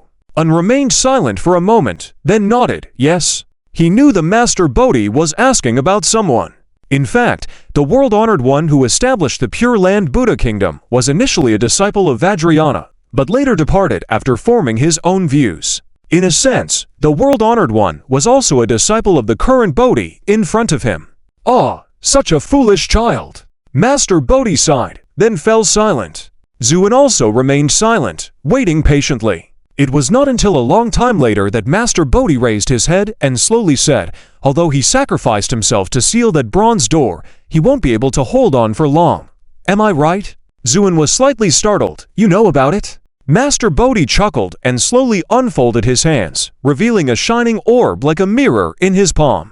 The orb slowly spun, with countless energies intertwined in cycles of birth and death. "Although I am here in this altar city, few things in the celestial realms can escape my knowledge," said Master Bodhi as the mist around him dispersed, revealing a face showing half grandeur and half kindness. "You just asked me why I invited you here. Well, I will tell you now. Maitreya has already informed me of everything, so now I want to hear what you have in mind." With those words, Master Bodhi's eyes sparkled brightly, fixed on Xuan. Unfazed, Xuan met his gaze calmly and firmly said, "Naturally, it is to eliminate any enemy daring to invade and defend the celestial realms." "Defend the celestial realms?" Master Bodhi suddenly smiled. "Do you know what kind of beings you will be facing, Zhu?" Nodded, of course. "And are you still that confident?" Master Bodhi curiously asked. "Whether they are what kind of beings, does it conflict with how I defend the celestial realms as Zhu encountered?" Master Bodhi was momentarily taken aback, then laughed heartily. "Your answer truly reflects the style of the Red Lotus Immortal Lord. But have you considered that, if I agree, the entire Vajrayana will be drawn into this catastrophe, and even the chance of survival is uncertain?" "I have considered it," Xuan nodded. "So now I want to ask you, will you join or not?" Master Bodhi gazed at Xuan and suddenly said, "Have you already noticed something?" "About what?" "For example, that you have dissipated, and now you are conversing with me as a mere consciousness." Xuan replied coolly. This revelation shook Master Bodhi, who then smiled wryly. "Indeed, nothing can escape you. However, what you said is not entirely accurate. I have not dissipated. I have melded my consciousness with the entire city and the Garbhavira realms." Xuan listened attentively, knowing that Master Bodhi had more to tell. "Indeed," Master Bodhi sighed and said, "the reason for my actions is that my true form has been destroyed, and the instigator also originates from beyond the celestial realms." Even Xuan could not help but be shaken by this revelation, as Master Bodhi was one of the great beings from ancient times. Despite his dwindling reputation due to the nature of his Buddhist cultivation, his strength was considerable, close to the realm of a semi-saint. Yet, even with such strength, he had been targeted and had to connect his consciousness with the world, leaving him unsettled. Sensing Xuan's surprise, Master Bodhi sighed softly. "I know you must be eager to know who and what kind of power is involved, but I am unable to tell you." "Why?" "Because that part of my memories has been erased by some force." This revelation raised Xuan's eyebrows. "Your memories have been erased?" "Yes." "Unbelievable. I also find it hard to believe, but everything happened as such, so." Master Bodhi's radiant eyes fixed on Xuan. "Now, tell me if you still have the confidence to fulfill your promise in the face of the entity we just discussed." Anticipating a hesitation from Xuan, Master Bodhi was surprised when Xuan decisively nodded. "I stand by my words. No matter the entity, I fear nothing." "Very well. Now, in response to your previous question, Vajrayana has accepted this great calamity." "Thank you." "No need to thank me. In reality, even if you did not act, I would not stand idly by. I understand the principle that a broken nest cannot hold complete eggs. Moreover, I must seek justice for that incident from back then." At this point, Master Bodhi suddenly chuckled. He thought erasing my memories would grant him peace, but little did he know that through countless years of meditation, I managed to find a trace of that memory. With that, a shimmering screen appeared between Master Bodhi and Xuan, displaying a vague image. In a chaotic cosmos, an enormous finger was descending, with nothing else in sight. Xuan gazed at the scene, his eyes flickering as he contemplated the implications. Master Bodhi calmly said, "This is a remnant shadow in my Alaya consciousness. Although the entity that erased my memory was formidable, it forgot that the Alaya consciousness could retain certain traces." Outside the high platform, the monks in the altar city began to stir, uncertain of what had transpired since Xuan entered. Maitreya, with a worried expression, looked on. "Senior brother, are you worried about the Red Lotus Immortal Lord?" Avalokitesva appeared beside him and asked softly. Maitreya took a deep breath and nodded. "I'm truly puzzled. What did he do to you that even you, who are usually proud and aloof, regard him with such reverence?" At the same time, the high platform in front of them began to tremble slightly, and then silently collapsed, turning into a sky full of light and dust. Everyone was shocked. And it was at this moment, amidst the scattered light and dust, that Xuan appeared, radiating with brilliance, and behind him a towering statue of a Buddha appeared with a boom. "Venerable Master Bodhi!" All the monks knelt down upon seeing this Buddha statue, exclaiming with excitement.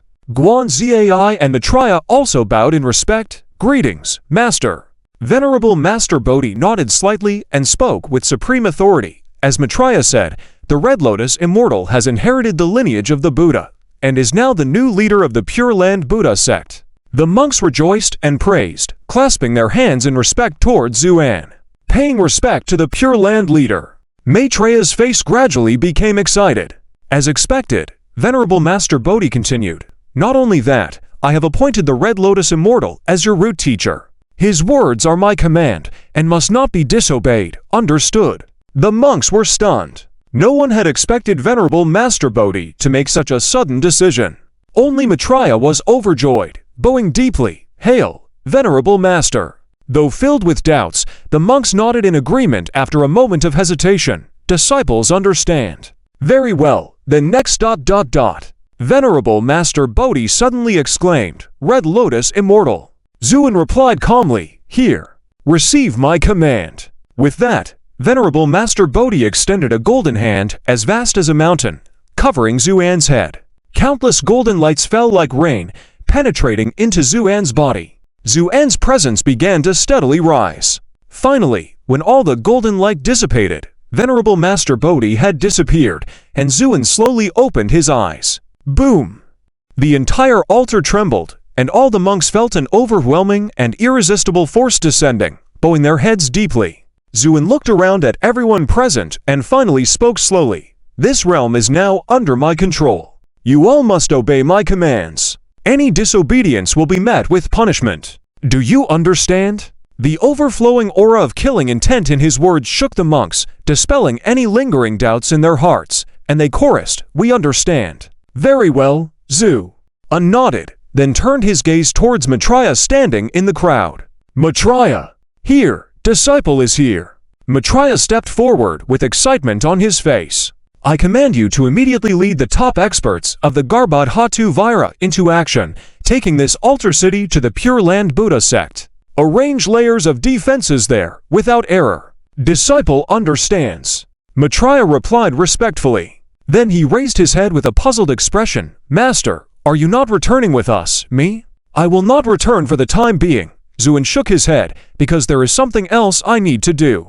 Maitreya wanted to ask what it was, but seeing Xuan's expression, he ultimately held back his words. "You all go. I will return to the Pure Land Buddha sect within half a year at most." With that, Xuan spread his sleeves, rose into the sky, and vanished amidst the heavens in the blink of an eye. Maitreya gazed deeply at the direction Xuan had left, then turned to Guanzai and the others. "The Master has given the order. We must act promptly. We are going to the Pure Land Buddha sect, yes." The monks resoundingly affirmed, and quickly sprung into action. After a while, the altar city suddenly began to transform and finally turned into a blooming lotus flower, disappearing at a rapid pace into the vast emptiness. As the Vajrayana monks set off for the Pure Land Buddha sect, Xuan had also left the depths of the Starry Sea, heading at a speed as swift as light towards a certain direction. Eventually, after several days of travel, a faintly blue planet appeared in the distance in the void. It was the Earth. The Earth at this time had undergone a significant transformation. It was bathed in dazzling light, with countless spiritual energies surging out, forming huge spiritual springs that extended tens of thousands of miles into the sky before falling back down, creating breathtaking arcs of spiritual light. Xuan stood before the Earth, his gaze sweeping over it like a blade, observing various formations enveloping the entire planet, with vast celestial laws, indicating significant development during his absence. Xuan's eyes narrowed slightly, then he emitted a golden light, silently merging into the formations, disappearing without a trace. Beijing. After several years of development, this city had become one of the leading metropolises in the entire Huaiguo region and even the world. Towering skyscrapers rose thousands of meters high, connected by numerous skywalks, forming a dense network of aerial transportation. The streets were crowded with people, including powerful martial artists. There were martial arts halls and cultivation centers lining the streets, occasionally echoing with disciplined shouts. However, no one on the bustling streets noticed a young man in white suddenly appearing among the crowd. Xuan walked along the street, looking at the diverse new things around him, a faint smile playing at the corners of his mouth. No matter how many places he had been, only Earth could give him such strong human world vibes. Xuan did not rush to find Tang Zhuaner and the others, but strolled casually on the street, intrigued by the bustling surroundings. Though his departure this time wasn't long, Earth had undergone significant changes. He wanted to observe as a bystander and then decide whether to execute his thoughts. Soon, Zuan strolled to a park, and upon seeing the park's name, he couldn't help but chuckle. He hadn't expected to end up here. This was where Zuan, when he was just an ordinary man, used to frequent with Yan. It was also the first stop on Zuan's journey after his rebirth. However, this park was now much livelier than before. Many students in martial arts attire stood in line at the park entrance, showing reverence as if on a pilgrimage. Zuan was slightly surprised, but said nothing. He followed these students into the park. Zuan's eyes flashed with a hint of astonishment, because in front of this statue, there were prominently displayed a few large characters. Zhu Shenzun's statue. Is this my statue? No matter how Zuan looked at it, he could not connect this statue, with a dull expression like a deity's statue in a temple, to himself. But under this poorly crafted statue, many students had gathered, and faintly, one could hear someone speaking passionately about something. Curious, Zuan walked closer, only to see a man in a gray robe standing on the steps next to the statue, speaking excitedly. Students, Zhu Shenzun began his legendary journey right here. Back then, Zhu Shenzun, just like all of you, was still a youth unfamiliar with the ways of the world. In order to make a living and support a goddess, he toiled tirelessly. His greatest pleasure every day was sitting by this small lake with an goddess. Hearing this, a glint of light flashed in Zuan's eyes. This guy knows quite a bit. Indeed, Zuan often came here with Yan to relax. But why was he talking about these things now? At that moment, the man looked at the students below, his face full of excitement, saying, "But do you know?" Despite the seemingly insignificant walks, Zhu Shenzun realized the essence of martial arts from it. Hearing this, Zuan almost burst out laughing.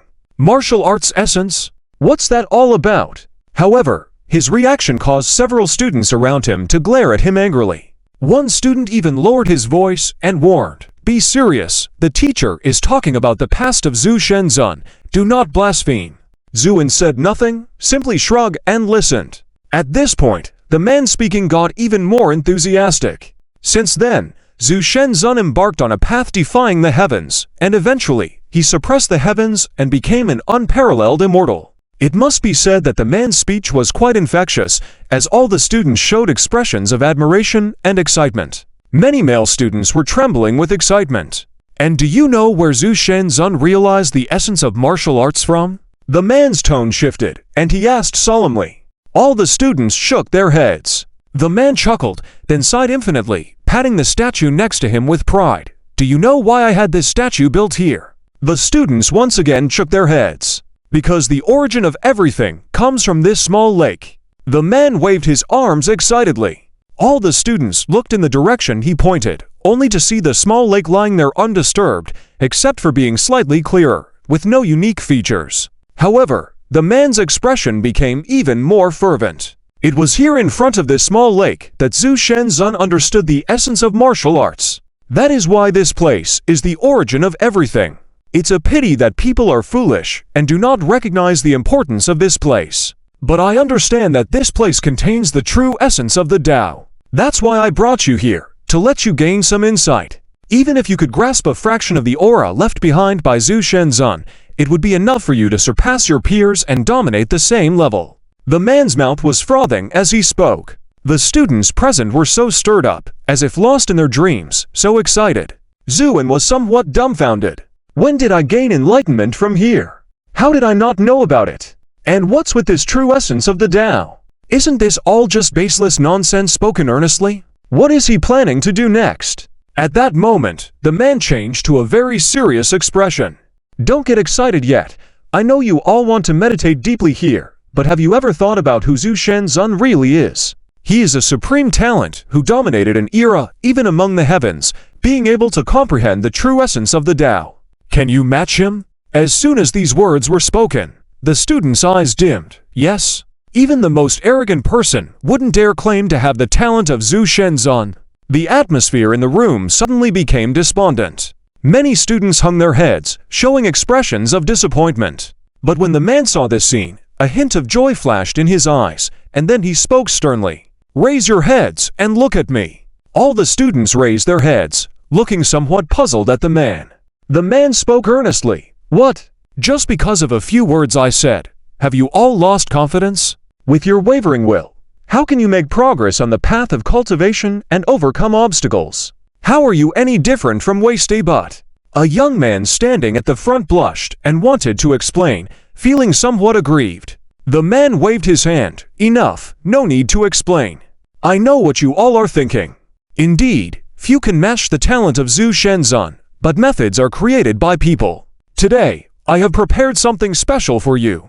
Saying this, the man suddenly pulled out an ordinary-looking cushion from behind him, caressing it with great care. Then he slowly said, "What is this?" "A cushion." The young man who wanted to explain earlier said, "Wrong. This is not just a cushion, it is the culmination of my decades of hard work." The man became excited as he continued, "Do you know how much effort I put into developing this cushion? Yes, it indeed looks ordinary, but every stitch and every thread inside it holds a special meaning. Especially the soil inside is specially taken from Zhu Shenzhen's hometown, and after various complex processes, it has been refined. It can be said that every cushion contains a trace of Zhu Shenzhen's aura. Just by sitting on it, you can maximize your talent, and even..." The man looked around the room, his face filled with excitement almost to the point of distortion, comprehend the true essence of the heavens, just like Zhu Shenzhen, and embark on the path of cultivation. Boom! The entire room was in an uproar. All the students were captivated by the beautiful vision the man described. Zhu stared blankly at the man, and after a long while, two words appeared in his mind. Talent. Because of the way these words were spoken, Zhuan almost started believing them. "I bid 20,000 yuan. 30,000. Shouts resounded one after another. A hint of joy appeared in the man's eyes, but on the surface, he still maintained a carefree demeanor. "Technically speaking, I shouldn't be charging you money. After all, we are all compatriots of Huazia. Helping you enhance your cultivation is something I should do, but this particular cushion has indeed cost me a lot of effort." Before he could finish his sentence, the first young man who spoke raised his hand, his face flushed, and said solemnly, "Master, I bid 100,000. Please sell me this cushion." Hearing this price, the man's joy deepened in his eyes, but he still sighed as if reluctantly agreeing. "All right, it seems you really want it. I will reluctantly sell you this cushion. But remember, no matter what insights you gain, you must not have any trace of evil intentions, otherwise I won't be the one to deal with you. Lord Zhu will." The man solemnly warned several times. The student nodded earnestly and respectfully accepted the cushion from the man's hand. "Don't worry, master. I will not let you down, The man nodded and suddenly took out a QR code. "Come, scan the code for the transfer." The young man eagerly transferred the money, then hurriedly ran to a small lake, selected a spacious spot, placed the cushion on the ground, sat on it, and began to meditate with closed eyes. Seeing this scene, the remaining students couldn't help but feel anxious. "Master, do you have any cushions left? Sell one to me. I'm willing to pay 100,000 too." "Right, and me." Amid the clamor, the man reluctantly made a few clicking sounds. "Oh, it's not that there isn't any left, it's just that these cushions were prepared for my own use. Please, master, sell one to me. If I can comprehend the great principles, I will never forget your kindness and grace." A student pleaded. Yes, please sell us the cushions, master." And so, after much contemplation, the man finally said reluctantly, "Fine, I will give you all the cushions that were originally meant for myself." The students were overjoyed. "Thank you, master." So, another round of scanning QR codes ensued, and then each student had a cushion in hand, rushing to the lake to meditate with closed eyes. In no time, the entire lake was filled with students. The man chuckled at the sight, then contentedly planned to turn and leave. However, at that moment, a faint voice reached his ears. "Aren't you feeling guilty for deceiving people like this?" Immediately turning around, the man saw a young man dressed in white smiling at him not far away. Realizing it wasn't a security guard, the man breathed a sigh of relief and then sternly said, "Young man, you're mistaken. Where did I deceive people? Those cushions were made with countless effort by me and can indeed enhance one's talents, helping to comprehend the ultimate truths left by Lord Zhu. Your baseless words could lead to defamation." "Oh, really? What about this?" With that, Zhu flipped his wrist, revealing a supermarket receipt that clearly stated, "Cushion mat, 20 yuan. Seeing the receipt, the man hurriedly checked his pocket, his face changing instantly. "Friend, can we talk for a moment?" The man glanced at the students meditating by the lake, then lowered his voice. "Sure," Zuin responded lightly. Observing Zuan's expression, the man gritted his teeth, then turned and walked towards a flower bed in the distance, with Zuin calmly following. Once they reached the spot, the man turned and asked in a low voice, "Friend, which sect are you from or me?" Zuin smiled faintly. "I don't belong to any sect." But the man didn't believe him, asking in a low voice, "This is Big Brother Lu Kun Lu's territory. Are you one of his?" Lu Kunezu suddenly recalled the name, then shook his head with a smile. "Definitely not." The man immediately breathed a sigh of relief. "A passing snake in the grass." "What do you mean by passing snake, Zu?" asked curiously. "Hey, friend, pretending to be clueless is not right. Since you don't belong to any sect, you can be considered a passing snake, right?" With that, the man's expression relaxed even more. "Although you've exposed my whereabouts, I admit it. I can share half of this profit with you, but please don't be seen here again. Otherwise, it will affect me." Little did he know, Zuin remained unfazed, instead looking at him with a strange gaze. "What are you looking at? Half of the profit is the highest price I can give you out of the goodwill of the martial world. Don't be too greedy," the man said, his face cautious. Suddenly, Zuin smiled. "Rest assured, I won't take any of your profits." "Then what do you want?" the man asked suspiciously. "I just want to know how you got those injuries. What could make a strong individual in the longevity realm like you end up like this?" As soon as these words were spoken, the man's expression changed drastically. He stepped back a few paces, looking guardedly at Zuan. "This has nothing to do with you. I don't want to tell you."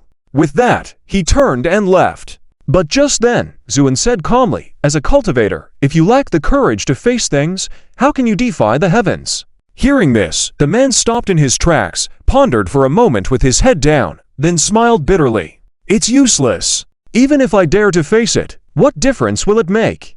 It's something beyond my control. And young man, I advise you to mind your own business. Otherwise, it could backfire, and no one will be able to help you then." With that, the man left without looking back. Watching his figure recede, Zuin fell into deep thought. Initially, he thought the man was just a scammer with a silver tongue, but upon closer inspection, Zuin realized that he was actually a strong individual in the longevity realm. Even though this level of power was no match for Zuan, it was still considered strong on Earth. Whatever he had done, it shouldn't have led to his current state. Yet, upon closer investigation, Zuin discovered that all of the man's powers had been sealed by some sinister means. Regardless of how splendid and glamorous a city may appear, there are always dark corners lurking behind. Beijing is no exception. The roads were muddy and dirty, with a strong stench lingering in the air. As the man walked deeper into the alley, he suddenly stopped in his tracks, looking around nervously. At that moment, not far ahead of the man, a gray shadow slowly formed, and a cold voice emerged from within. "Has today's task been completed?" The man trembled, quickly lowered his head, and tremblingly replied, "Yes, sir, I've just transferred the income today."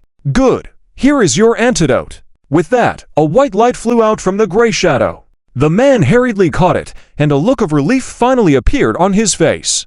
"Thank you, sir. Heh, work hard, perform well, and I can request the sect master to show mercy and completely heal the injuries on your body." Yes. The man nodded repeatedly and bowed. "All right, I won't say more to you.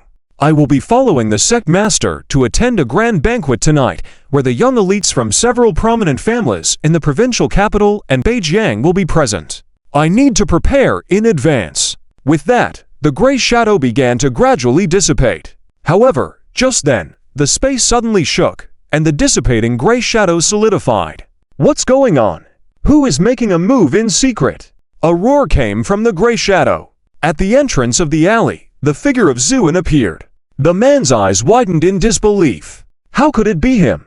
Still puzzled, Zuin smiled faintly and moved towards them. Seeing this, the blustering gray shadow instantly fell silent. It was evident to everyone that this man in white clothes was extraordinary. His ability to walk on air alone was awe-inspiring. Meanwhile, Zuin approached the shadow and glanced at the man before speaking. "So, Is this the entity you have been avoiding? The shadow twisted for a moment, and a sinister voice came from within. Friend, I don't think we've met before. Why have you imprisoned me here? Though the tone was cold, it became more polite. Zuin smiled faintly and casually asked, Who taught you to control others with poison? Upon hearing this, the gray shadow trembled slightly, and the voice inside tried to remain calm. What are you talking about? I don't understand.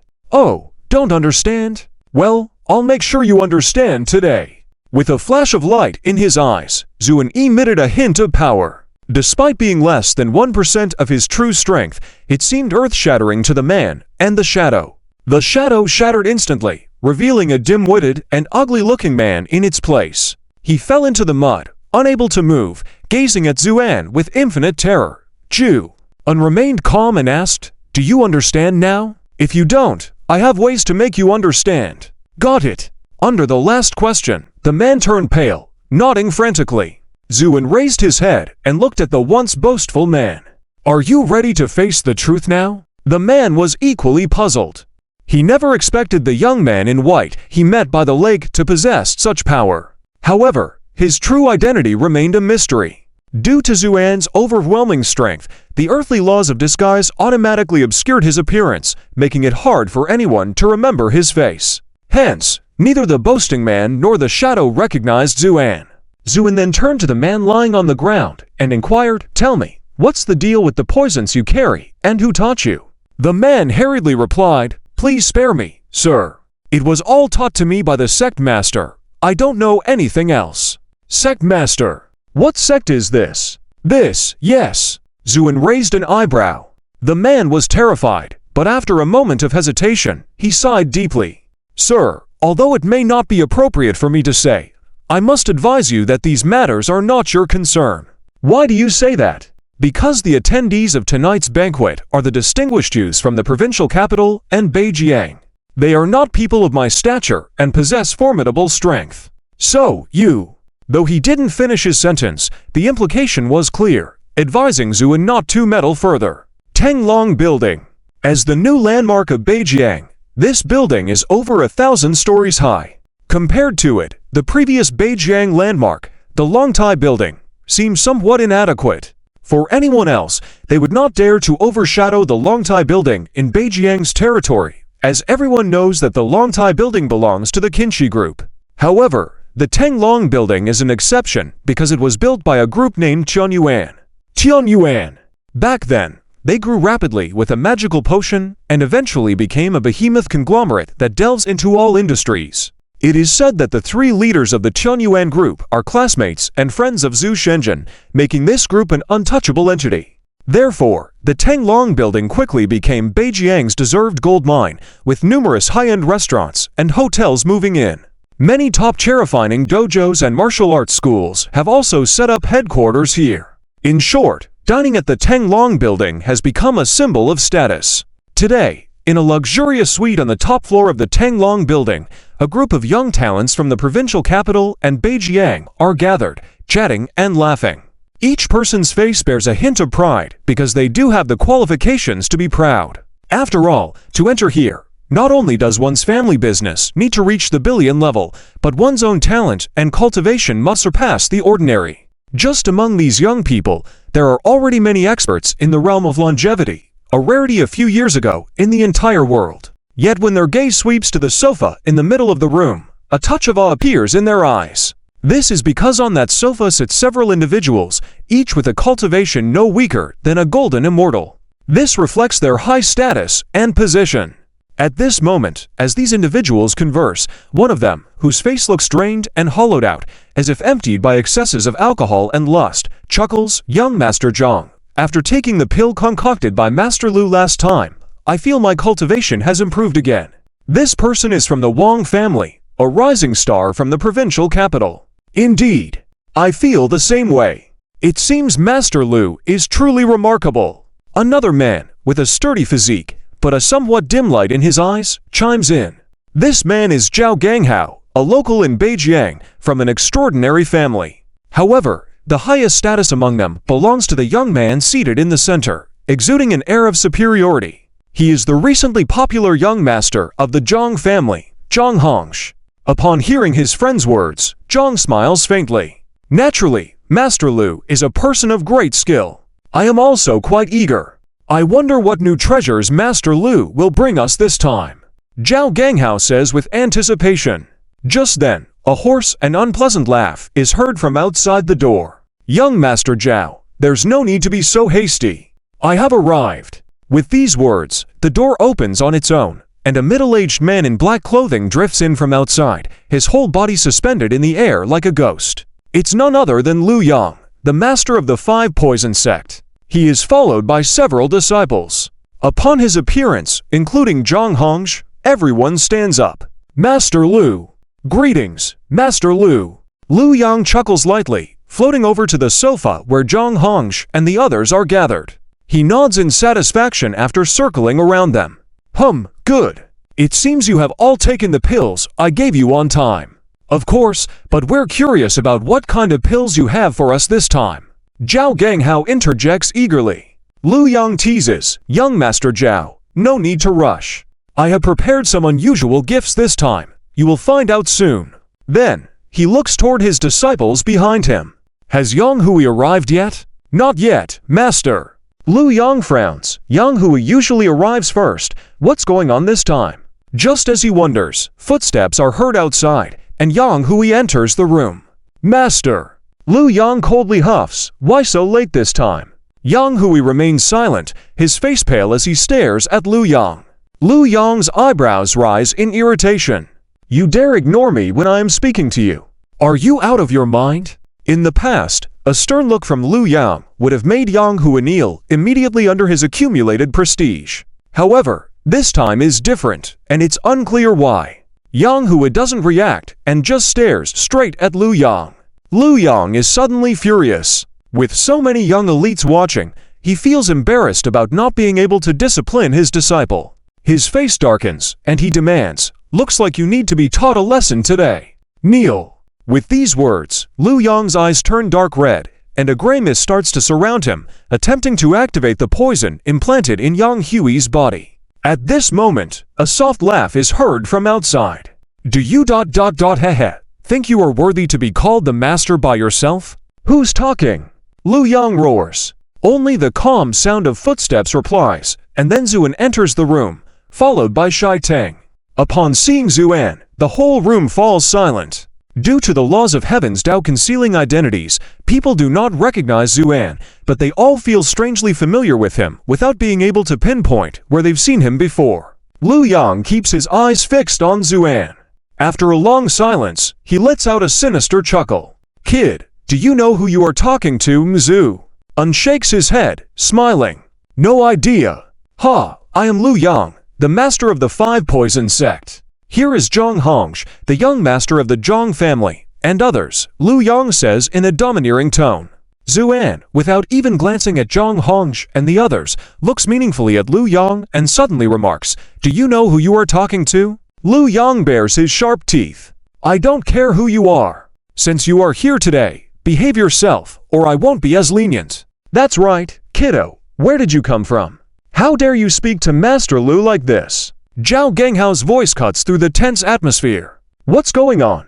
How could he know all this? Although Zhao Ganghao thought Zuan was mocking his intelligence, he roared angrily and charged towards Zuan. But just as he was midway through the charge, Zuan only gave him a casual glance. A powerful force suddenly descended, directly pressing him to his knees on the ground, unable to move. This scene caused a commotion throughout the whole venue. Zhao Xiao! Many people exclaimed in shock. Zhang Hong's expression darkened, and he raised his hand to send a sword energy towards Zuan. The sword light slashed towards Zuan. Zuan raised an eyebrow slightly, saying, You family sword intent? When did the Yu family have such a foolish successor like you? With those words, the sword arrived, then silently shattered into nothingness. Zhang Hong's expression turned extremely grave. He couldn't accept that his proud sword energy could be defeated in such a way. All of this happened very quickly, from Zhao Ganghao making a move to Zhang Hong's sword energy being extinguished. It all took just a snap of a finger. At that moment, standing silently in the distance, Liu Yang also made his move. Strands of gray mist weaved into a giant net, enveloping Zuan. Where the mist passed, even the air was corroded, with the sound of sizzling, showing its intense toxicity. Closer! Closer! Seeing Zhu, unmoved, as if completely unaware of the attack, Liu Yang couldn't hide his joy. No matter how strong you are, as long as you are affected by his poison, there's no hope for survival. Just as Liu Yang was feeling triumphant, he suddenly saw a deep sense of mockery in Zuan's eyes. It was like an overwhelmingly tall tree mocking the self-importance of a tiny insect. Before Liu Yang could react, the gray mist closing in on Zuan began to break apart inch by inch, turning into nothingness. Liu Yang couldn't believe his eyes. This is impossible. But Zuan didn't give him much time to be surprised. He simply said, "Kneel." Thump! Liu Yang felt as if a mountain had appeared on his shoulders, and he knelt to the ground with such force that it created a deep pit in the floor, shattering his knees instantly. "Ah!" Liu Yang cried out in pain, but in the next moment, he obediently closed his mouth because Zuan had already appeared before him, looking down on him from a higher position. Looking into those eyes filled with indifference and authority, Liu Yang felt his blood run cold. "Now I ask, and you answer. If your answers satisfy me, I will let you go. If not, imagine the consequences yourself, understand?" Liu Yang nodded frantically. "Where did you learn this sinister technique?" "This." Liu Yang hesitated. The pressure increased again, compressing his bones crazily, making him scream in fear. "From the abyss. I learned all this from the abyss." "The abyss?" "Yes, it's the abyss." Since Zuan opened a passage to the abyss, connecting it with the earth, a frenzy to explore the abyss erupted on earth. Though dangerous, the risks in the abyss often indicated opportunities. After some lucky individuals gained significant rewards, many more followed into the abyss. Liu Yang was one of them. Initially, he was just an ordinary earthling at the Tieren realm, slightly stronger than an average person on Earth now. Despite his intense cultivation, limited natural talent hindered his progress. In despair, he took the chance and entered the abyss. Unexpectedly, he found a unique technique in a time-space crevice, a strange jade decision containing mysterious cultivation methods. His abilities were learned from that source. Looking pleadingly at Zuan, Liu Yang said, "That's the truth. I promise there's not a single lie in my words." Hearing this, Zhang Hongzhi and the others were astonished. What Liu Yang had told them before was different. He claimed to be a poison cultivator from ancient times, skilled in enhancing cultivation using various elixirs. But it turns out he was just a fraud. Looking at Liu Yang, Zuan spoke in a deep voice, "Where's that jade decision now?"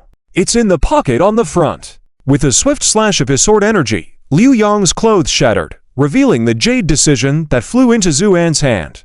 As he grasped it, Zuan was slightly surprised. The jade decision seemed to have no presence at all. Even with Liu Yang kneeling before him, Zuan didn't perceive its existence until he held it in his hand. "As I expected, not from this world, right, Zhu?" and murmured softly. When he first met Yang Hui, Zhu sensed something unusual about his techniques, unlike anything known in their world. After encountering the so-called master of the Wudu sect, Liu Yang, his suspicions were confirmed. The appearance of extraworldly elements in the abyss raised questions if there were pathways to realms beyond the heavens, much like the Pure Land outside heavens. This realization made Zuan's expression even more serious. Liu Yang, trembling, watched Zuan, unsure how this unexpectedly powerful young man would handle his situation. As the audience remained in a state of shock, a commotion of footsteps outside followed by the entrance of Li Xingwei, the security manager of the Longteng building, and his men. Upon seeing the gathered influential youths from the province and northern rivers, Li Xingwei's face paled. He immediately rushed in. "Stop now, or I won't be polite," he yelled. Zuan turned to him, giving him a casual glance, and suddenly asked, "Are you a person of heavenly fate?" Zhu ignored his words and said lightly, "Notifying them is your responsibility. Whether they come or not is their own business. But if this delay causes any major issues, would you be able to bear the responsibility?" Li Xingwei was left speechless by Zuan's words, but he still glared resentfully at Zuan. "What if you take advantage of my absence to harm Zhang Xiao and the others?" Zuan smiled indifferently at the words. "Don't worry, based on them, they're not worthy of me taking action." Zhang Hongzhi and the others showed anger on their faces upon hearing this. But faced with such a mysterious young man, they couldn't act out openly, so they had to suppress their emotions. Li Xingwei clenched his teeth. Fine, I'll trust you this time. But if you dare to deceive me, I guarantee you won't be able to leave this Tenglong Tower. With that, Li Xingwei shouted to his men behind him, keep an eye on him. If he dares to make any suspicious moves, kill him on the spot. Yes. The group of security guards all shouted together. Li Xingwei hastily left the room to make a phone call outside. Meanwhile, Zuin walked gracefully to the sofa, saying, "Excuse me, please make way." Zhang Hongzhi and the others had no choice but to move aside. Then Zuin leisurely sat down, his face still displaying a faint smile. But the others couldn't muster a smile because there were still two people kneeling on the floor. One was the impulsive and hot-tempered Zhao Genghao, and the other was Lu Yang from the Wudu sect. The atmosphere in the room was so heavy that it was almost suffocating. Outside the room, Li Xingwei carefully dialed a number. After 2 rings, the call was answered, and a cold and elegant female voice came from the other end. "What's the matter? Speak." Li Xingwei almost felt like bowing down to the ground. "Secretary Yuan, I encountered a small issue here. There is someone who insists on meeting the 3 top executives. Secretary Yuan wrinkled her brows upon hearing this. "Is that why you called me? There are plenty of people every day who want to meet the top executives. If he wants to meet them, let him make an appointment." She was about to hang up the phone. Li Xingwei was sweating profusely. "Secretary Yuan, you've misunderstood. This person wants the 3 top executives to come here to meet him." As he spoke, Li Xingwei's voice lowered, almost becoming inaudible towards the end. On the other end of the phone, Yuan Menjing, dressed professionally and looking competent and elegant, furrowed her brows. "Li Xingwei, have you gone crazy being the security minister in North Zhang? You believe even the rantings of a madman? Who does he think he is, to have the 3 top executives come to North Zhang to see him?" Yes, I understand. That's what I thought too. But the situation is indeed quite special, and this person insists that the 3 top executives will definitely come to see him. He even told me to pass on a message to you, saying that he's back. He's truly an unreasonable madman. I'm going to deal with him now. Li Xingwei heaved a sigh of relief, thinking he had eliminated the possibility of the young man in white really knowing the 3 top executives. After all, as the chief secretary of the Chunyuan Group, Yuan Menjing knew almost everything about the company's affairs. If she didn't know who it was, then that person must be a fraudster. But just as he finished speaking, a harsh sound of scraping tables and chairs came from the phone, followed by Yuan Menjing's rapid breathing. "What did you say? Say it again." "I said he's truly an unreasonable madman. I'm going to get my brothers to deal with him," Li Xingwei said angrily. "Not that sentence. The one before that." Yuan Menjing on the phone was gripping the phone so tightly that her hand was trembling. This fraudster said, "What about him being back? Is there a problem?" As soon as she spoke those words, Yuan Menjing staggered and almost fell to the ground, but she managed to steady herself by grabbing onto the table. At this moment, Li Xingwei, sounding bewildered, asked, "Secretary Yuan, what's wrong with you? If there's nothing else, I'll hang up first. That guy deceived me, and I can't let him get away." With that, he was about to hang up the phone. "Stop!" Yuan Menjing suddenly shouted. Her voice was so loud that even the busy secretaries around her were shocked. They had never seen the chief secretary lose her composure like this. At the same time, Yuan Menjing stood up straight, took a deep breath, and said firmly, "Li Xingwei, listen to me. From now on, you must show no disrespect to the person you were talking about, and you must not let him leave. I'm going to inform the 3 top executives right now, and if there's any mistake, don't bother coming back." Despite being on the phone, Li Xingwei could still hear the icy killing intent in Yuan Menjing's words. Before he could say anything, the phone was disconnected abruptly. Li Xingwei stood motionless in his spot. Only after a long while did he mutter under his breath, "Damn, could it be true that, as that guy said, the 3 top executives will really come to see him?" While Li Xingwei was still in shock, in the Chunyuan headquarters tower in Beijing, many secretaries and employees witnessed an unforgettable scene. They saw the usually dignified and aloof, even known as the Ice Queen, Chief Secretary Yuan Menjing, wearing high heels, running down the wide corridor. After she rushed past, the onlookers exchanged confused glances. Was that Chief Secretary Yuan just now? It should be. In the midst of these countless shocked gazes, Yuan Menjing hurriedly arrived outside the meeting room. Inside, a female secretary at the reception desk was sneakily looking at her phone. As soon as she saw Yuan Menjing approaching, she frantically hid her phone and stood up. "Chief Secretary!" Yuan Menjing, panting, still urgently exclaimed, "Why wasn't my call answered? Where are the 3 top executives?" "The 3 top executives are in a meeting inside, as you instructed, Chief. Phones shouldn't be answered when the executives are in a meeting." Before she could finish her sentence, the young female secretary fell into a state of shock and confusion. Seeing the usually dignified and composed Yuan Menjing taking 3 quick steps and pushing the meeting room door open with 1 kick, the solid wooden door resounded with a thud. Inside the room, Zhao Zuhui, Qiao Le, and Yang Bin were discussing business merger plans with puzzled looks on their faces as they looked up. "Menjing, what's wrong? What happened to make you so urgent?" Zhao Zuhui inquired. Yuan Menjing's face turned serious, then she took a deep breath and said slowly, "The Lord has returned." The Lord! In the entire Tianyuan company, there was only one person Yuan Menjing referred to as the Lord. Qiao Le's limited edition pen fell to the ground and broke in half in his hands. However, Qiao Le was completely unaware, and instead murmured softly, with a confused look on his face, "Ajay is back." Immediately, the 3 of them all shook and then, as if in agreement, stood up at the same time, speaking in unison. "Where?" Yuan Menjing urgently said. "Li Xingwei informed me over the phone he should be at the Tenglong building in Beijing now, and the boss said for you all to go see him now. Quick, prepare the car. No, prepare the helicopter." Qiao Le shouted immediately. However, Zhao Zuhui had already rushed out ahead of them by this time and said as he ran, "There's no time. Let's fly there using our spiritual powers." After several years of rapid development, the cultivation levels on the entire planet had improved significantly. It couldn't be said that immortals were walking all over the place, but it was close.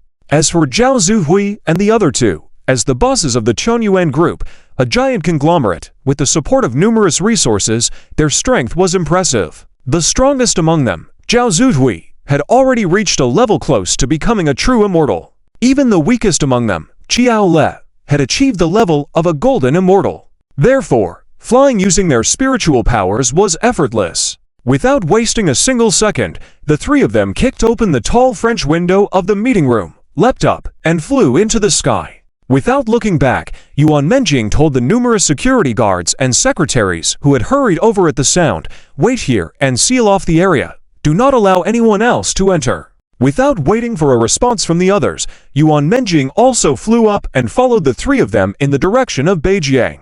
At this moment, the atmosphere on the top floor of the Tenglong building was extremely tense. Zhang Hongsh and the others stood to the side with grim expressions, glaring at Zuan, who was casually sitting on the sofa. Especially Zhang Hongsh, as a local nouveau rich in Beijing, he was treated as an honored guest wherever he went. Everyone welcomed him with smiles. So, he had never encountered a situation like this before. What was supposed to be a gathering of young masters from wealthy families had been disrupted by this unknown and unidentifiable white-clad youth in front of him.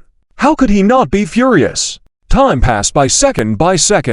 Li Xingwei, who had gone out to make a call, had not returned yet, making the atmosphere in the room even more eerie. Wang Jia, the young master, whispered, "Zhang young master, I think this person is just showing off. Don't forget the 3 bosses of Tianyuan. How could they come to Beijing to meet him? Who does he think he is? So, I think we should." Zhang Hong snorted, his eyes flashing coldly, and he said in a cold voice, "Don't worry, I just informed home. People should be here soon." As his words fell, a commotion could be heard outside, someone roaring, "Who dares to disrespect the people of my Zhang family?" Zhang Hong's face lit up at the voice, and he immediately shouted, "Third grandfather, I'm here." As he spoke, heavy footsteps could be heard outside the door, causing the entire floor to tremble slightly, and then a tall old man with flowing white hair and eyes shining brightly walked in.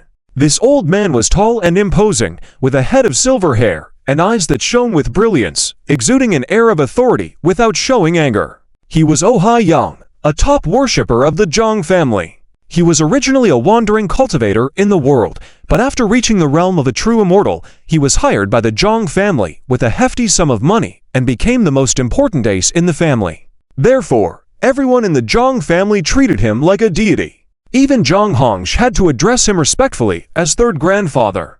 Seeing him personally rushing over, Zhang Hongsh couldn't help but feel relieved and sneered at Zuan before pointing a finger. Third grandfather, it's this person who disturbed my gathering and injured my friend, completely disregarding me. I implore you to teach him a lesson. Oh Haiyang snorted disdainfully and then gave Zuan a cold look.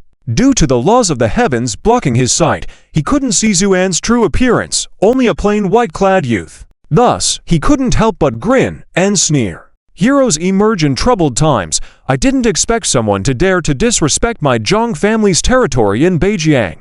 However, to Oh Haiyang's astonishment, when faced with his words, the white-clad youth didn't even lift his head, let alone spare him a glance. This further fueled his anger, and his tone became even more threatening. What? Cat got your tongue? Fine, kneel down now and apologize to young Master Zhang. If you seek his forgiveness, I might spare you. Otherwise, Oh Haiyang chuckled darkly, my reputation as a killer is no joke. Oh Haiyang had committed many heinous crimes in the past, but after joining the Zhang family, he hadn't faced any repercussions. That's why he could be so arrogant and boastful of his title. Just then, Zuan chuckled lightly and slowly raised his head, Killer Blood Hand. That's right, it's me. Oh Haiyang lifted his chin with a smug expression on his face, implying, are you scared?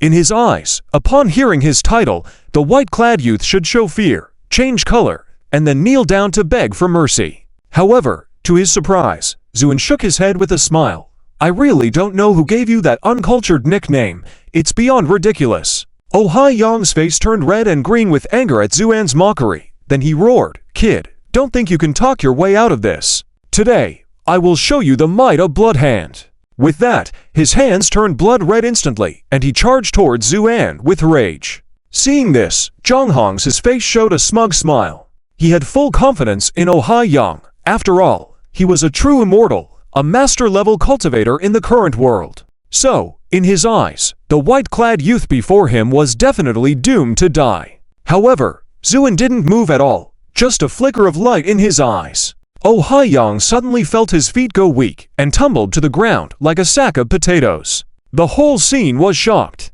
The smug look on Zhang Hong's face froze instantly. Then with disbelief, he looked at the scene before him. What's going on? Why did third grandfather suddenly fall down? Could this be some special technique he's using? But even more incredulous than him was Oh Haiyang. He staggered to his feet, full of confusion, and stared at Zuan sitting on the sofa before him. Upon witnessing this scene, Zhang Hongsh let out a sigh of relief and sneered, saying, It's over. Grandpa-san is completely enraged, and what awaits this guy in front of him will surely be, Before he could finish his sentence, Zhang Hong's eyes almost popped out of his head. Because at that moment, Zuan slowly reached out his hand and gently stroked the silver hair on Oh Haiyang's head, saying lightly, At this age, why are you still so hot-tempered? The tone and gesture were as if he were talking to a pet dog at home. Everyone in the room was dumbfounded. Zhang Hongsh could hardly believe his eyes and whispered, This? How is this possible? Meanwhile, Oh Haiyang stared in horror at Zuan. At that moment, he suddenly realized that under the seemingly insulting pat on the head by this white-clad youth, he couldn't even move a finger. It was as if all his strength was drained, and he couldn't even muster a hint of resistance. This strange phenomenon left him infinitely shocked. Just then, Zuan raised his hand to smell, and then furrowed his brows slightly. You need to wash your hair. Let me help you. With that, a spark suddenly rose from Oh Haiyang's head and spread instantly, igniting all his prideful silver hair. Boom! The flame soared, turning Oh Haiyang's head into a torch in an instant.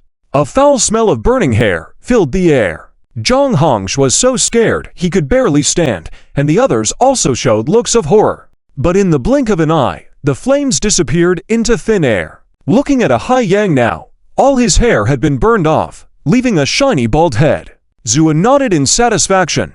Now it looks more presentable. Oh Haiyang was on the verge of tears, hating the white-clad youth, but dare not show it, maintaining his position on the ground with his new hairstyle that looked comical. But no one in the room could find it amusing. Suddenly, Zuin looked outside the private room at the sky, sighing softly. It's about time. They should be here. What's coming? Everyone was puzzled. Suddenly, four rays of light appeared in the sky outside and raced towards the Lang Long building at lightning speed. In the blink of an eye, the light burst through the window of the private room and landed on the ground. After the light faded, there stood Zhao Zuhui, Qiao Le, Yang Binyi, and Yuan Menjing. As soon as the four of them appeared, the room fell into an eerie silence. Zhang Hong's heart was in turmoil. Although he couldn't come into contact with figures like Zhao Zuhui due to his status, he had seen these familiar faces on TV and online. Seeing them suddenly appear here, how could he not be shocked? And this was just the beginning.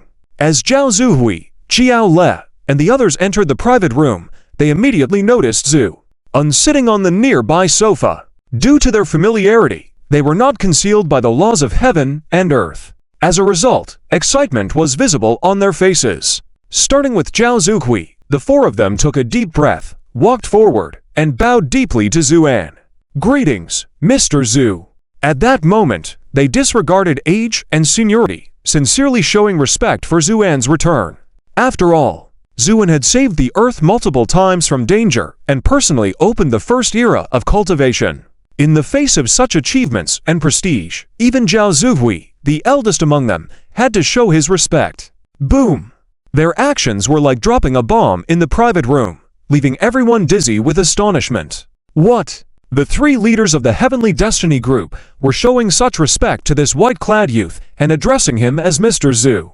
The true identity of this white-clad youth was becoming apparent. Because on Earth, there was only one person worthy of being called Mr. Zhu.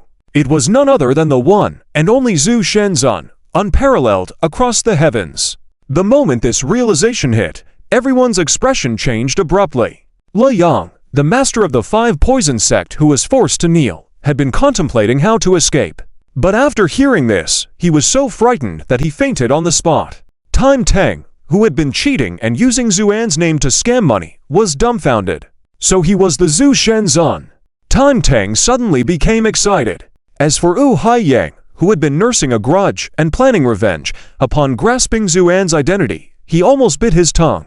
He then looked at Zuan with a face full of fear, all his resentment vanishing instantly. Because you might hate someone at a similar level to you, but when that person is incredibly powerful, you lose any ability to hate them. After the commotion settled, the room gradually quieted down. The sight outside the private room was seen by Li Xingwei through a crack in the door. His blood ran cold, and he felt a wave of relief. Fortunately, he hadn't gone too far, otherwise, he wouldn't even know how he'd end up. Because even the three leaders and Yuan's secretary were standing obediently without daring to move. What was he compared to them? Time passed by. Beads of sweat dripped from Zhao Zuhui and the others' foreheads. Finally, Zuan sighed heavily. Please all rise. Despite his words, Zhao Zuhui and the others remained motionless. Only Yuan Menjing cautiously lifted her head and glanced at Zuan. Zuan nodded slightly to her. Miss Yuan. Startled, Miss Yuan hurriedly nodded in reply. Mr. Zhu. Mr. Zhu. Zuan smiled and then looked at the still bowing three, sighing lightly before saying, Eldest brother, third brother, fourth brother, please stand up. Three people were slightly startled at the same time. Qiao Le chuckled, Second brother, give us a hint. Zuan glanced at him, causing Qiao Le to quickly suppress his smile and obediently stand still without daring to move. Big brother. What was the purpose of founding Tianyuan in the first place? Do you remember? Zhao Zuhui nodded. Of course, it was for the rise of Wagwo. Very good, Zhu. Nodded and then asked, So, let me ask you, has Wagwo risen now? This question left Zhao Zuhui and the other two in silence until Yang Bin cautiously spoke up. It should be considered as risen, right, Zhu? Smiled. What do you mean by should be considered as risen? Because Wagwo is now the most powerful country in the world. Yang Bin said. Is becoming the most powerful country in the world considered a rise? Zuan replied indifferently. Yang Bin's face turned pale, unable to speak. Zuan turned to look outside at the night sky once again, and said calmly, As I said before, the world outside is far larger than you imagine, and compared to the vast universe, even the heavens are just a drop in the ocean. So, Is becoming the most powerful country on a small planet considered a rise? Zuan's words made Zhao Zutui and the others, as well as Yuan Menjing, thoughtful. No, this is far from enough. What I consider as the rise of the Hu family should encompass the entire heavens and even the entire universe, becoming the most powerful group under the stars. That is the true rise. Do you understand? Zuan turned around, his eyes shining at Zhao Zutui and the others. Everyone was stunned by the grand vision Zhu and described. To make the entire Hu clan the most powerful group in the heavens and even the universe, what kind of ambition would it take to say such words? Especially Zhao Zutui and the others, who were too excited to contain themselves. Second brother is right. This is the real rise. Compared to that, being the strongest country on a mere earth is nothing. Qiao Le chuckled. But in the next moment, he couldn't laugh anymore as Zuan gave him a cold glance. Qiao Le shrunk his neck in fear, discreetly stuck out his tongue, and dared not speak again. At the same time, Zuan asked lightly, since you know that the Hu clan is far from risen, what have you all been up to recently? When these words were spoken, Zhao Zutui and the others all showed signs of embarrassment. Let me answer for you. You've been busy building these magnificent skyscrapers, extending business tentacles into every corner of society, and making money, right? Cold sweat appeared on the faces of the three, and they trembled slightly. Zuan sighed lightly. Indeed, what you are doing is not wrong, because companies need to make money after all. You are doing great on that part, but have you ever thought, even if you make a lot of money, what does that achieve? In front of the boundless starry sky, everything is but a passing cloud. Only your own strength is real, because the true enemies will not spare the earth for wealth. Now, do you understand? The three paled, showing shame on their faces as they lowered their heads. We understand. We laughed at ourselves for doing well, but we were deceived by the surface glamour. Zhao Zutui sighed softly. Qiao Le earnestly said, Second brother, you were absolutely right in teaching us. We realize our mistakes. Zuan nodded with a smile. That's good that you understand. Second brother, you didn't come back suddenly just to tell us this, did you? Of course not.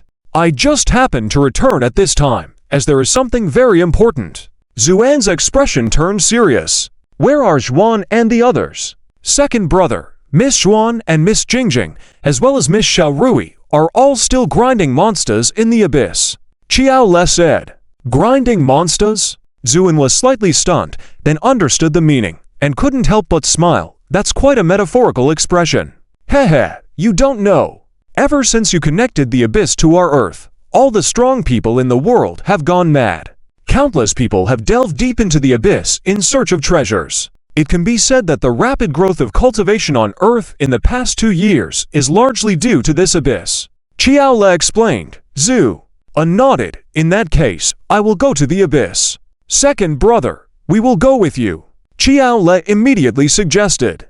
Zuan did not refuse because he knew that at this moment, the three of them wanted to make up for their mistakes as much as possible.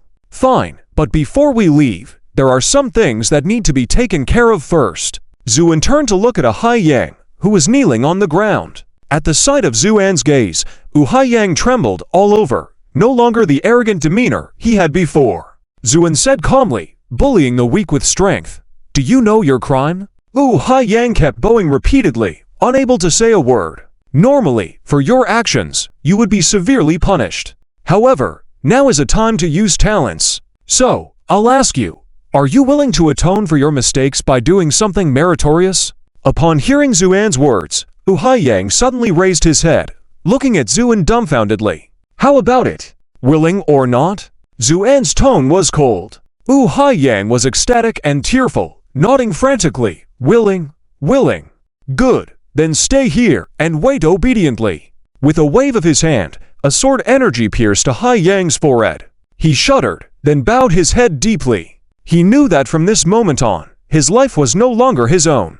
But it was not over. Zuan's gaze swept over the faces of the people present. Where his eyes landed, everyone bowed their heads. Finally, Zuan's gaze rested on Zhang Hongsh. By now, Zhang Hongsh was on the verge of tears, never imagining he would provoke such a godlike figure, and he trembled all over. Who did you learn your sword intent from in the Yu family? Zhu asked lightly, replying to Sir. It was taught to me by Sir Yuren.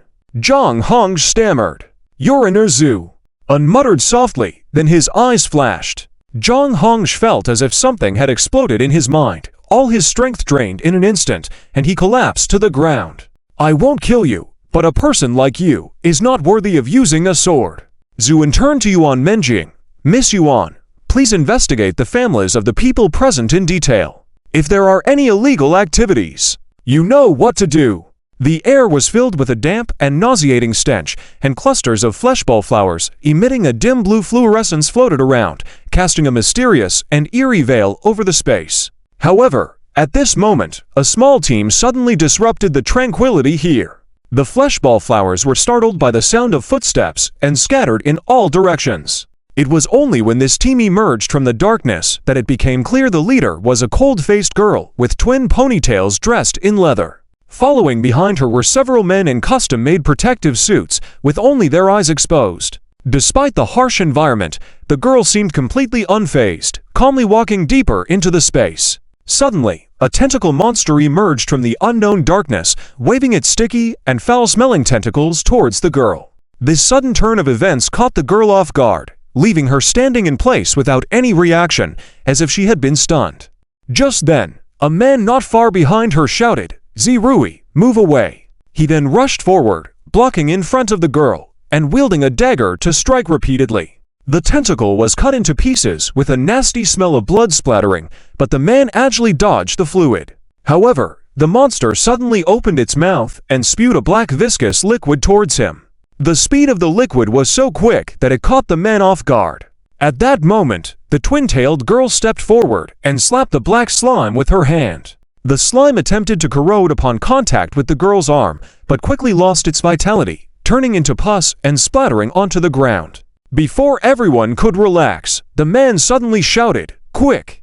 Get the antidote!" It turned out that black blood had splattered on the man's protective suit at some point, causing a white smoke to rise. The other team members rushed forward, taking out special water bags to rinse the man's suit. It was only after some time that the white smoke dissipated, and the man breathed a sigh of relief. "My goodness, lucky I dodged quickly, or I would have been burned." Turning around, the man grinned at the girl. "Zirui, are you okay?" "Yes." The twin-tailed girl in leather was indeed Zirui, and the man was none other than Zhu Suai, a joker and assassin in the Phoenix Special Forces. Since Zhuan opened the abyss, connecting it to Earth, Tang Zhuaner, Zi Jingjing, and Zirui, among others, frequently ventured into the abyss for training. The Phoenix Special Forces were no exception, staying in the abyss most of the time unless on a mission. Due to the vast size of the abyss, Captain Cheng had divided the Phoenix team into several squads, allowing them to operate within their capabilities. Zhu Suai volunteered to lead a small team composed of several members he had a good relationship with. However, rather than acting alone, he shamelessly stuck close to Zirui, claiming to be concerned about her safety and wanting to protect her at all costs. Zirui, not one for words, perhaps out of laziness to refuse, simply went along with him. At this moment, upon hearing Zhu Suai's question, Zirui showed no reaction, just gave him a cold look before turning away and stepping on the monster's corpse as she walked further inside. Zhu Suai stood awkwardly in place. Similar incidents had occurred so frequently along the way that he had become accustomed to being rescued by Zirui, despite his initial intentions to protect her. It is strange how the potent toxins in the abyss, enough to kill an ordinary person instantly, had no effect on Zirui. Perhaps it was due to her alchemical training that she was immune to the toxins within the abyss. Seeing Zhu Suai left behind by Zirui, the other Phoenix team members couldn't help but smile. Zhu Suai, feeling embarrassed, said, "Stop laughing." But his remarks only made them laugh louder, and one member even teased, "Zhu, it seems like Zirui has a big problem with you. She completely ignores you." "Nonsense, Zirui cares for me." "Oh really? Then why don't we see it?" "Enough chatter, let's go. If Zirui leaves on her own later, let's see how you can handle it." With that, Zhu Suai quickly turned and left, knowing well how unreliable his companion's words could be. As they continued deeper, Zhuan led Zhao Zugui and two others arrived at a corner of the abyss. In front of them was an almost ethereal darkness, but in the midst of the darkness, there was a huge crack emitting a crimson light. It looked like a giant scar on the fabric of reality, eerie and terrifying. "My goodness, What is this? Zhao Zuhui couldn't help but exclaim. Zuan, however, was not surprised and sighed softly, just as expected. He then threw Lu Yang down and said nonchalantly, "Are you still pretending to be unconscious?" Lu Yang trembled and slowly opened his eyes. "Sir." Zuan didn't bother with him, instead pointing at the crack in front of them. "Did you obtain your broken jade here?" Lu Yang hurriedly nodded. "Why, yes." Qiao Le couldn't help asking, "Second brother, what's going on? What is this crack?" "It's not an object," Zhu Un stared coldly at the crack and said, "It is a passage to the heavens." A passage to the heavens? The three were shocked. More accurately, it should be a crevice extending from beyond the heavens to here. The expressions of Zhao Zuhui and his companions became serious, sensing the gravity of the situation. "What should we do? What consequences will this bring?" Yang Bin suddenly asked. Zuan sighed lightly. "I returned this time because a catastrophe from beyond the heavens is about to spread here. What do you think the consequences will be?" With that statement, the three were dumbfounded. After all, it was a catastrophic event foretold by Zuan. Le Yang was so scared that he cried out, "Please don't kill me. This is really not something I did. I was just passing by here and happened to pick up that jade token." Still trying to argue? "Today I will kill you." Qiao Le didn't even listen to his explanation, rolled up his sleeves, and was about to attack. "Stop, he really didn't do it. He doesn't have the ability or qualifications to do such things," Zuan said calmly. Qiao Le stopped with an unwilling face, but still suspiciously asked, "Then how did a crack suddenly appear here?"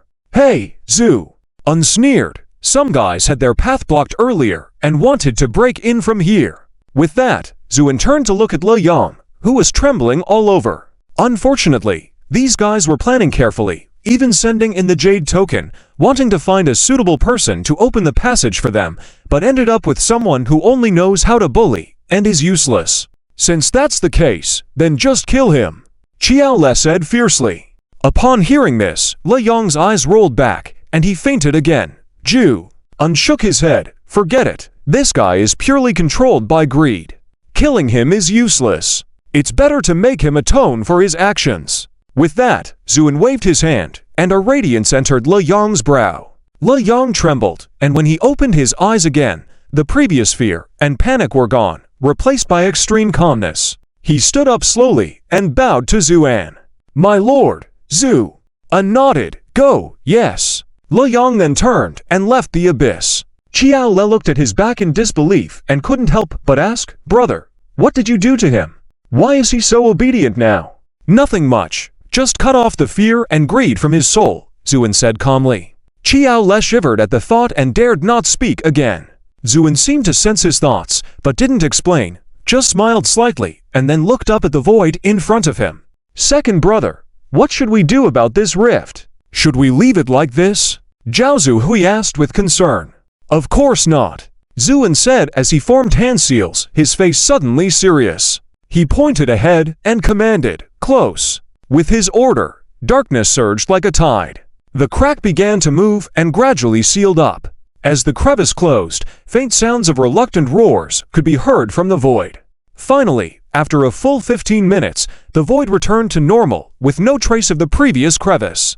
"Fortunately, we discovered it in time and managed to seal the crevice." Zuan's face remained stern, showing no relief. This was just a stopgap measure. Since the other side has found this location, they will not give up. Sooner or later, whether in years or months, such cracks will reappear, and the next time could be more severe. "What should we do?" Zhao Zuhui and the others asked anxiously. Zuan turned to them, and in a solemn tone, said, "Afraid? Of course not." Qiao Le immediately spoke up. "No matter who the opponent is, as long as they dare to target Earth, I, Qiao Le, will never agree." "That's right, count me in too," Yang Bin echoed. Zhao Zuhui, though silent, expressed his agreement through his expression. "Very well." Zuan nodded in satisfaction. "After getting rid of the timid smell, you are the good brothers I know again." Upon hearing Zuan's words, their hearts warmed, and any barrier caused by Zuan's status disappeared instantly. In their university days, they faced everything side by side. Even when outnumbered, they never felt fear. "Hehe, I almost forgot without you mentioning it, we were so fierce back then." Remember that time we fought with the troublemakers from outside the school, and the leader grabbed a dumbbell from the gym and charged into battle, making those kids cry? Qiao Le laughed. Zhao Zuhui blushed and said awkwardly, "That's all in the past, why bring it up? By the way, why didn't you see your sister and two nieces this time your Bakuzu?" And smiled. With that smile, he lost the transcendent aura and returned to a regular young man from a half-step immortal emperor. Yan is managing the forces in the Pure Land Buddha Kingdom. Zuan explained the situation briefly. They were shaken and horrified by the explanation.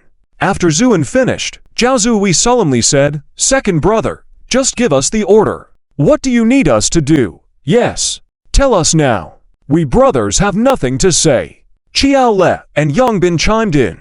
"No rush, since I've come back this time, I have a plan. But your help alone is not enough. This time requires the entire Wagwo, even the whole earth united." Zuan stepped forward, causing ripples in the void beneath his feet. His eyes flashed with light, and his powerful divine sense spread through the abyss. Meanwhile, in another location, Tang Zhuaner and Zhu Lan were fighting side by side. After years of training, Tang Zhuaner's cultivation had greatly improved, and her aura had become more refined. Zhu Lan, as Zuan's cousin, also possessed impressive strength. Soon, they defeated the abyss demons in front of them, dropping many shimmering stones on the ground, remnants of the fallen demons. Zhu Lan was excited. "Sister Zhuaner, we have gained a lot this time." Tang Zhuaner smiled gently, adjusting the stray hair strands by her ear. "Yes, indeed." At that moment, the ripple reached them. Both Tang Zhuaner and Zhu Lan shuddered, then looked at each other and exclaimed in unison, "Zuan. To be continued. Zi Jingjing strolled through the group of monsters, and wherever she went, the extreme cold air directly froze all the monsters around her. However, the vitality of these monsters was surprisingly strong. Even if they were frozen, they did not die. Just at that moment, behind Zi Jingjing, old Zi followed swinging the kitchen knife in his hand, one by one, directly solving all these monsters. Soon, this group of monsters was completely harvested by the father and daughter. Old Zi then excitedly squatted down and began to skin and bone these monsters. His techniques were very skillful, obviously. He did this kind of thing often. Zi Jingjing also helped out on the side. Whenever old Zi finished dissecting a monster's body, she would use her cultivation of pure yin energy to freeze it and preserve it immediately. The father and daughter had clear division of labor and soon cleaned up all the monster bodies on the ground. After completing all this, old Zi stood up satisfied and clapped his hands. "The quality of this batch of meat sheep is really good. The taste will definitely be great when cooked." Yes. The father and daughter harvested the bodies of these monsters to cook dishes. All of this stemmed from a chance discovery by old Zi earlier. Because Zuan opened the abyss and connected it to the earth, old Zi, whose divine soul had already fully recovered, followed suit and took several chances to enter the abyss. In a very random opportunity, old Zi suddenly discovered that the meat of these sheep-headed monsters was surprisingly tender and delicious, even more delicious than any pork, beef, or mutton. After discovering this situation, old Zi was overjoyed, immediately started developing new dishes using the meat of these sheep-headed monsters, and the results were well received, to the point of being in short supply. So, a few days ago, the batch of meat they just got their hands on was already used up, and old Zi simply brought his daughter to the abyss to search for more. In simple terms, the father and daughter duo came to the abyss to replenish their stock. At this time, Zi Jingjing asked, "Dad, is this enough?" Enough. This is enough for a month's use." Old Zi said, very satisfied. Zi Jingjing was also very happy. Having experienced the pain of losing her father, Zi Jingjing cherished the time she spent with old Zi. Just as the father and daughter were chatting leisurely, a ripple from the void shook and spread towards them. Old Zi and his daughter almost simultaneously sensed it and couldn't help but look at each other. "It's ZNJ." Zi Jingjing was the first to react and blurted out. Old Zi was even more surprised. Why did Zian suddenly come back? But at this moment, they didn't have much time to think, and they didn't even bother with the meat they had already processed on the ground, immediately getting up to head towards the direction where the ripple was coming from. But faster than them was Zirui. The moment she sensed the message, Zirui didn't hesitate at all, immediately turned around and flew away. Zhu Suai and the others followed behind, flying and shouting, Zirui, you don't need to rush. The instructor can't run away. But his shout was of no use. Zirui's speed showed no sign of slowing down. Seeing this, Zusui couldn't help but smile wryly, then exerted all his strength to chase after them from behind. Not only them. At the same time, from various corners of the abyss, all the people who were busy fighting monsters suddenly received the information transmitted by Zuan. For a moment, countless people were shaken. One after another stood up and rushed toward Zuan's direction. Zu-un stood in the darkness, eyes closed, silent, waiting quietly. He didn't speak. Zhao Zuhui and Qiao Le dare not speak. Suddenly, Zuan opened his eyes, smiled slightly, and said, "They're here." As soon as he finished speaking, a faint light appeared in the distance in the void. Immediately, two streams of light rushed towards here at an extremely fast speed. When they stood still, it was none other than Tang Zhuaner leading the group, followed by Zhu Lan. "Brother!" After confirming that it was Zhu Lan couldn't help but exclaim with joy, then hurriedly flew over. Zuan smiled slightly. "Lanner, brother, why did you suddenly come back? My sister-in-law and Zhao Xiangxianxian are missing you." Zhu Lan's eyes kept wandering behind Zuan, trying to find those two little girls. "They have something to do, and didn't come back this time." Zhu Lan was a bit disappointed. As the aunt of Zhao Xiangxianxian, Zhu Lan loved those two little girls so much that upon hearing they did not return, she couldn't help but look full of disappointment. "But don't worry, you'll see them soon," Zuan said with a smile, then looked at the lively Tang Zhuaner standing not far away. Sensing Tang Zhuaner's aura, Zuan's eyes showed a hint of surprise. Because at this moment, Tang Zhuaner had already become a powerful Daluo expert. And because of the cultivation of the Jade Clear and Free Scroll, her whole person had become pure and flawless like glass, and her aura became sacred. This feeling, combined with Tang Zhuaner's unparalleled beauty, formed a stunning image that even astonished Zuan. At this moment, feeling Zuan's gaze, Tang Zhuaner's face couldn't help but blush slightly. Then she turned her head slightly, speaking softly, "Zuan, why did you gather us so grandly?" This question not only cleverly shifted the topic, but also avoided embarrassing Zuan. Indeed, it was Tang Zhuaner's consistent style of doing things. Zuan was slightly startled at her words, then felt a bit embarrassed and coughed lightly. "Ahem, I came back this time because of a very important matter." "Oh, a very important matter." Tang Zhuaner's face turned serious hearing this, because if Zuan treated it so seriously, it must be of utmost importance. At this moment, two beams of light came from different directions rushing to this place. When they came near, the two beams of light barely stopped, and they were none other than Zirui and Zi Jingjing, among others. "ZNJ. Zi Jingjing called out. Zu-un nodded, then looked at old Zi behind Zi Jingjing, and said, "Mr. Zi." Old Zi scratched the back of his head with a grin, feeling proud, and said, "Yeah, Zia, instructor." At this moment, Zusui and the others arrived, panting heavily. Not only him, but Cheng Hao led the rest of the members of the Fire Phoenix Special Forces, arriving at the same time. "Greetings, instructor." The members of Fire Phoenix instantly lined up in formation, proudly shouting. Zuan glanced at their excited faces and finally smiled and nodded. "Very good. During my absence, you have made progress, and I am pleased." "Thank you, instructor." Cheng Hao and the others shouted in unison. Their voices and momentum startled the others, who arrived later. In the blink of an eye, the space in front of Zuan was filled with people. Many familiar faces were among them, such as the one who guarded Xiangjiang, now known as the foremost feng shui master, Song Yi. Also, the siblings from the Yin family in Lingnan, Yuming and Yuran, and Qinyu from the Qin family in North Zhang, along with the security manager Black King.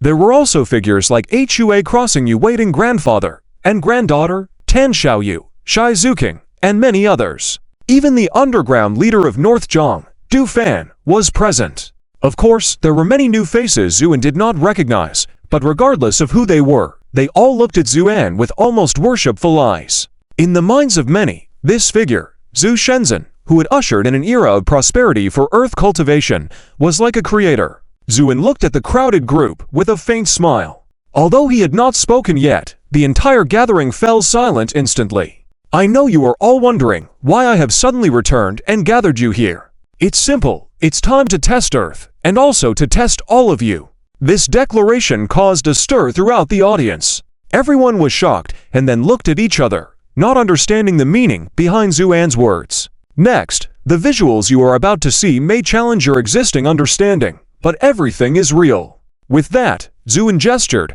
and rays of light flew directly into the minds of those present. The group trembled collectively and fell into deep thought.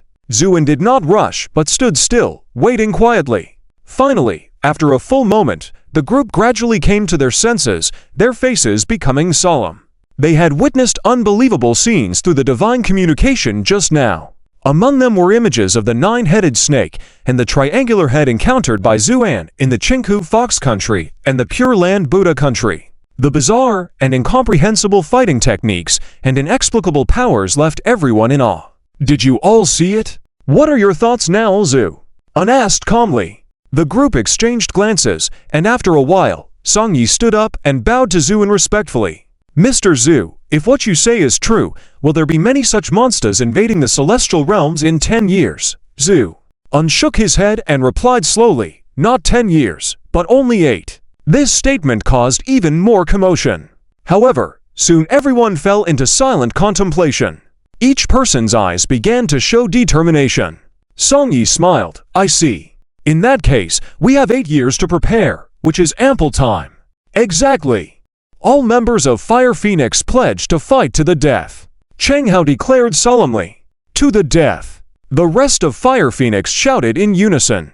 Then everyone present bowed, saying, "We pledge to fight to the death." The resounding declaration moved everyone. Zhao Zuhui, Qiao Le, Yang Bin, and the others were visibly emotional.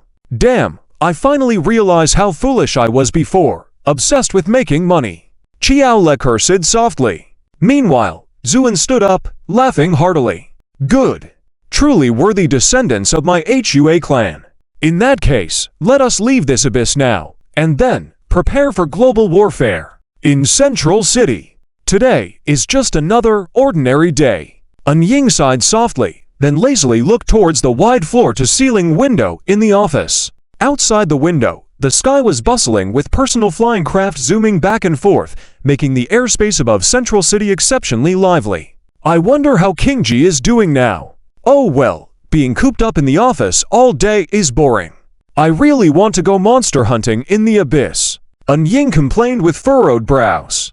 As one of the few remaining males from the Yin family, An Ying had become a prominent figure in all of Central City. After all, who didn't know that the wife of the revered Zhu Shenzhen was his sister?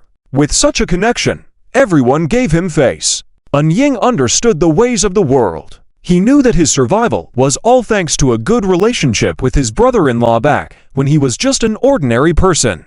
But that did not mean he could do as he pleased any time. An Ying was well aware that apart from An Yan and An Qing, Zuan had no favorable feelings toward the rest of the Yin family. Thus, he dared not probe Zuan's limits and had been living a quiet life, earning a decent reputation. Despite his good standing, An Ying was bored to the core. He had no interest in managing the so-called family business. Nowadays, any ambitious rich family child aimed for progress in cultivation to truly stand out. Engaging in routine business succession was considered the least ambitious act for idle rich heirs. Just then, the office door creaked open, and a cute, pretty female secretary entered, holding a cup of hot tea. "An Shao, have some tea." Just leave it on the desk," An Ying said without looking up. Somewhat disappointed, the female secretary placed the cup down and felt a pang of letdown. It seemed her carefully done makeup was once again wasted. About to turn and leave, An Ying suddenly spoke up, "Hold on." The secretary stood still, then turned around with a surprised expression. "Is there anything else you need, An Shao?" "Oh, nothing. Could you go upstairs later and check on King Ji's condition for me? Is she feeling better? I find it inconvenient to go myself." "Oh." The secretary nodded with disappointment. "I'll go right away." As she turned to leave, the sky outside the floor-to-ceiling window suddenly darkened, and a vast crowd emerged in the distance on the horizon. It was not until this moment that he finally realized that the crowd was actually made up of powerful individuals from various regions of Hua Guo. However, shouldn't these people be busy fighting monsters in the abyss at this moment? Why did they suddenly appear here? Not only him, At the same moment, the entire center of the land and even the entire Hua Guo were shaken. Countless people had the same question in their hearts. Why did these people suddenly emerge from the abyss and gather together? It was at this moment, on the floor above An Ying's location, that An Qing, who had fallen into a dormant state due to the shock in her mind, suddenly opened her eyes. She then looked out of the window and softly uttered, "Brother-in-law?" Just as she finished speaking, at the forefront of the crowd in the sky, Zuan's figure began to gradually appear. When he appeared in front of everyone, the whole world erupted in excitement. "Oh my God, it's actually Zhu Godlord! Zhu Godlord has returned!"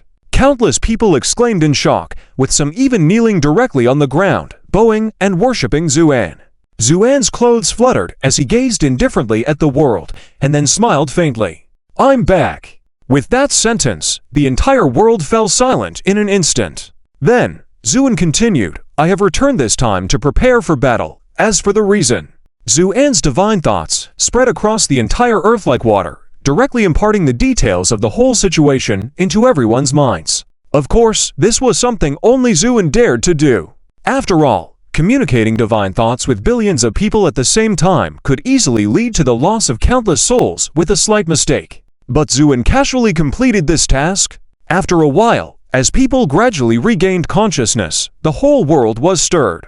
"God, I never expected that our Hua clan had such deep blood feuds. It's unforgivable." Some clenched their teeth in anger. "Those monsters outside the heavens actually want to meddle in the mortal realm. Have they asked for permission from my Longhu Mountain Celestial Masters sect? Although my Fire Kirin special forces may not be as powerful as the Fire Phoenix, I'm willing to fight to the death. That's right, count me in."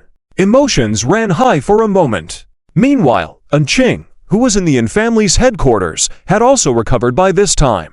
She was quite surprised when she found that the injury she had sustained due to the shock to her soul had already healed. But then she understood and couldn't help but smile, before suddenly breaking through the window and flying into the sky. Without saying a word, she flew straight to stand behind Zuan, silently expressing her stance. "Very good, Zhu." An nodded. "In that case, I hereby announce that we will immediately prepare for battle globally. Obey my command, and anyone who disobeys will be killed." The last word caused a tremor throughout the entire earth. Yes, the strong individuals all bowed in response. However, this was just the beginning. Zuan took a step forward and waved his hand. Boom! A magnificent building appeared in the sky, emanating a powerful aura that left everyone speechless. It was the armory that Zuan had acquired from the blue supergiant star. One of the main reasons why Zuan had returned to Earth was because of this armory. He knew very well that despite Earth's current strength being far superior to the past, it still paled in comparison to the extraterrestrial monsters. The appearance of this armory greatly bridged the power gap. Therefore, Zuan decided to use the armors and weapons in the armory to arm the Earth. Upon seeing this armory, the crowd was in a commotion. They didn't understand what it was, but dared not ask, only silently watching Zuan. At that moment, Zuan slowly said, "This is an armory I obtained from somewhere, containing countless powerful armors." Saying so, the armory glowed, and dozens of streams of light flew out and stopped in front of Zuan. Each piece was exquisitely crafted and contained immense power. Zhu unpicked one up and casually said, "Cheng Hao, here." Cheng Hao immediately stepped forward. "Put it on." With that, Zuan threw it to Cheng Hao. Before Cheng Hao could react, the armor suddenly disintegrated and transformed, enveloping Cheng Hao securely. In an instant, a soldier clad in a fiery red armor appeared in the sky. Cheng Hao couldn't believe it as he looked at his palm and felt the surging power within. "How does it feel, Zhu?" An asked casually. "This power, it's simply too strong. I feel like I can crush a mountain with a single punch now." Cheng Hao exclaimed in joy. Just as he finished speaking, Zuan clenched his fist and struck Cheng Hao's chest with force. Although using only a fraction of his strength, Zuan's punch caused a strong wind to sweep across the sky. Caught off guard, Cheng Hao was sent flying. The crowd gasped in shock, as no one expected Zuan to strike suddenly. But at that moment, Cheng Hao, who was supposed to be falling, suddenly flipped his body and steadied himself in mid-air. This not only stunned the crowd, but also left Cheng Hao himself dumbfounded. He never expected that the armor he wore could withstand Zuan's blow. Despite Zhu Holding back, the armor's defense was more than enough. Chang Hao's face lit up with excitement, fully aware of what this armor meant. Not just him, everyone who witnessed this scene had eager looks in their eyes. Meanwhile, Zuin asked, "How do you feel?" "I feel fine. This armor is truly amazing," Chang Hao exclaimed with joy. Zuin smiled. "Well then, this armor is now bestowed upon you." "Thank you, instructor." Chang Hao shivered all over, standing upright and shouting solemnly. Zuin then looked at the rest of the Fire Phoenix team members. At this point, they all looked envious but dared not say anything, only gazing at Zuin eagerly. With a slight smile, Zuin said, "Where's the Fire Phoenix team?" "Here." The Fire Phoenix team members straightened and called out energetically, "Receive your armors." As the words fell, streams of light flew to each of the Fire Phoenix team members, covering them completely. The scorching sun hung overhead, baking everything with an almost frenzied passion.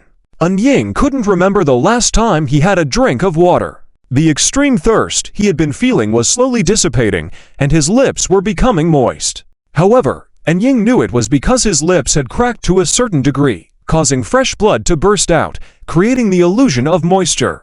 And before long, that moist sensation would also disappear. By that time, the blood in his body might not even be flowing. Ying didn't know how long he had been walking. He began to see hallucinations, and the soft, scorching sand under his feet started sticking. Every step required all his strength. Finally, after a stumble, Ying collapsed to the ground. The burning sand covered his cheeks, and the hot air rushed into his lungs with rapid breaths, roasting everything along the way. But he couldn't feel the pain anymore. He just wanted to lie quietly and wait for darkness to descend. Another failure. Ying thought self-mockingly. But at that moment, Ying suddenly felt the sand under him slightly vibrating. The feeling was subtle, but it lifted his spirits. Because the vibration was rhythmic, indicating that something was quietly approaching. Ying remained on the ground, but his hands clenched into fists, silently waiting for the right moment. The vibration grew closer and closer. Suddenly, the vibration stopped, indicating that whatever was approaching Ying had halted. Now's the time. An idea flashed in Ying's mind. With all his remaining energy, he sprang up from the ground, creating a dust cloud to obscure his vision, then his fists lunged towards the approaching entity. Thud. After a dull thud, Ying felt his fists almost shattering. He was pushed back several steps and finally stood his ground. When he looked up, he saw a huge lizard near him. The lizard was 7 to 8 meters long, as tall as a person, and its sharp tongue made one shudder. Despite the limitations his abilities faced in the desert, in this moment, a faint light shone in Ying's eyes. The lizard couldn't help but take a step back. But just as Ying rushed forward, the lizard's tail viciously struck towards him. The speed was so fast that it generated a sharp sound. Ying's eyes reddened. He disregarded the tail sweeping towards him and continued to charge forward. Crash! Ying smashed into the lizard's front leg, and his fist struck the lizard's soft, glowing abdomen. The lizard let out a painful howl and then frantically stomped its feet, attempting to crush Ying. Ying dodged left and right, then seized the opportunity to punch the lizard's throat fiercely. The lizard screamed in pain and angrily swung its tail towards Ying.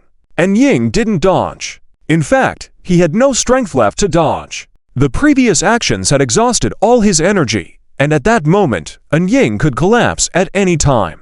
But instead, a fierce aggressiveness rose within him. Beast, trying to kill me, not that easy. Ying didn't dodge, but charged forward, biting the lizard's throat viciously. Slap! The tail brutally struck Ying's back, tearing his clothes and skin, leaving a deep gash that revealed his spine. Ying trembled in pain, but didn't relent. He used all his strength to bite down fiercely. His teeth finally pierced the lizard's skin in the throat and directly severed its windpipe. The writhing lizard tried to free itself from Ying, but even though Ying's lower body was paralyzed, his hands clung tightly to the lizard's neck like steel claws, refusing to let go. Moreover, as he bit through the lizard's windpipe, Ying felt a tangy fluid flowing into his mouth and down his throat. It was the lizard's blood. Ying shivered, feeling rejuvenated by the lizard's blood. He began sucking the lizard's blood greedily. After a full minute, the exhausted lizard fell to the ground, dead. Ying had completely torn apart the lizard's throat. But at this moment, Ying was in bad shape too. Although he had gained energy from the lizard's blood, the lizard's tail was no joke. Ying felt his entire lower body numb, rendering him unable to continue surviving in the desert. Just when Ying was about to give up, he suddenly trembled all over, and the surroundings rapidly changed. The desert faded away like flowing water, replaced by the familiar earthly scenery. Ying felt all his injuries vanish and his abilities restored. Jumping up from the ground, he looked around in confusion. He hadn't left the desert, so why was he suddenly back on Earth? At that moment, a faint voice came from behind him. "I'm surprised, honestly." Startled, Ying turned around and saw Zuan standing not far away, smiling at him. Ying was shocked and quickly bowed, addressing her as Miss Zhu. Zuan didn't respond to his gesture, but calmly said, "Do you know what surprises me?" Ying shook his head. "I thought you were pampered since childhood, a pleasure-seeking dandy who would give up quickly in the martial trial due to pain. But you've given me a big surprise." With a hint of a smile on her face, Zuan waved her hand, and a beautifully crafted armor emblem flew onto Ying's head. There was a series of cracking sounds, and a majestic emblem battle armor was worn by Ying. Ying looked down in astonishment, still trying to process what had just happened amid his surprise. Zhu smiled, took big strides, and walked away, until Zuan's figure completely disappeared, and Yingkai lowered his head and lovingly touched the suit of armor on his body. Gradually, a smile appeared on his face, and he burst into laughter in the end. In his laughter, there was a sense of finally proving his vigor and vitality. Not only him, but all the strong individuals on Earth had gone mad. After Zhu released the armory and opened the trial illusory realm of the armory, strong individuals from all over the world rushed in one after another, aiming to quickly pass the trial and gain the qualification to possess a suit of armor. That's right, Zhu untied the qualification for the armor to the trial illusory realm of the armory. Only by passing the trial illusory realm of the armory could you prove that your strength and mindset were sufficient to control the suit of armor. Otherwise, no matter how famous or high your status, it was all in vain.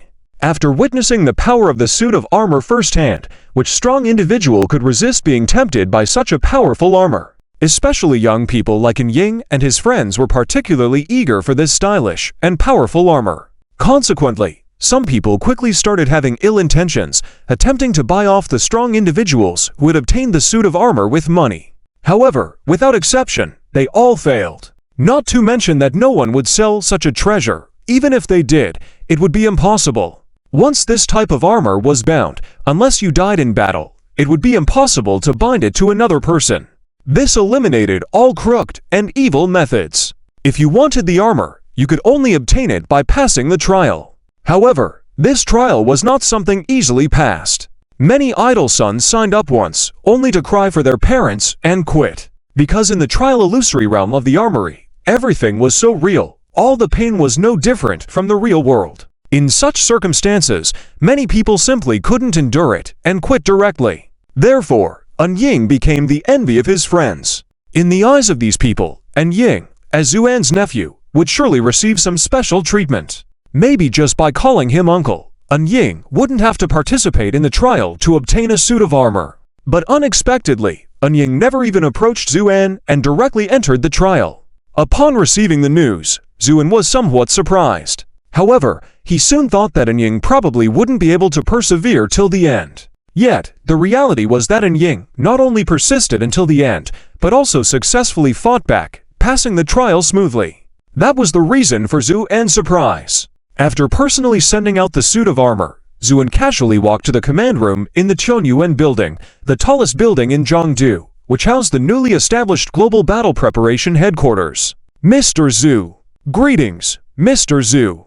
Wherever he went, everyone nodded in acknowledgement. Zuan nodded with a smile and then left directly. After he left, many female staff members blushed and gathered together. Wow, Mr. Zhu just smiled at me. Ooh, shameless, was he really smiling at you? Mr. Zhu was just responding courteously. I know, but can't you let me fantasize a bit? You little daydreamer, absolutely not. Because Mr. Zhu belongs to everyone. These women chattered and giggled. Their conversation reached Zuan's ears. Feeling embarrassed, Zuan blocked it out, thinking that sometimes having to good hearing wasn't necessarily a good thing. As Zuan entered the Global Battle Preparation headquarters, in the command room, Yang Xiaoman of the Howren Academy looked up at the screens on the monitor and fell into deep thought.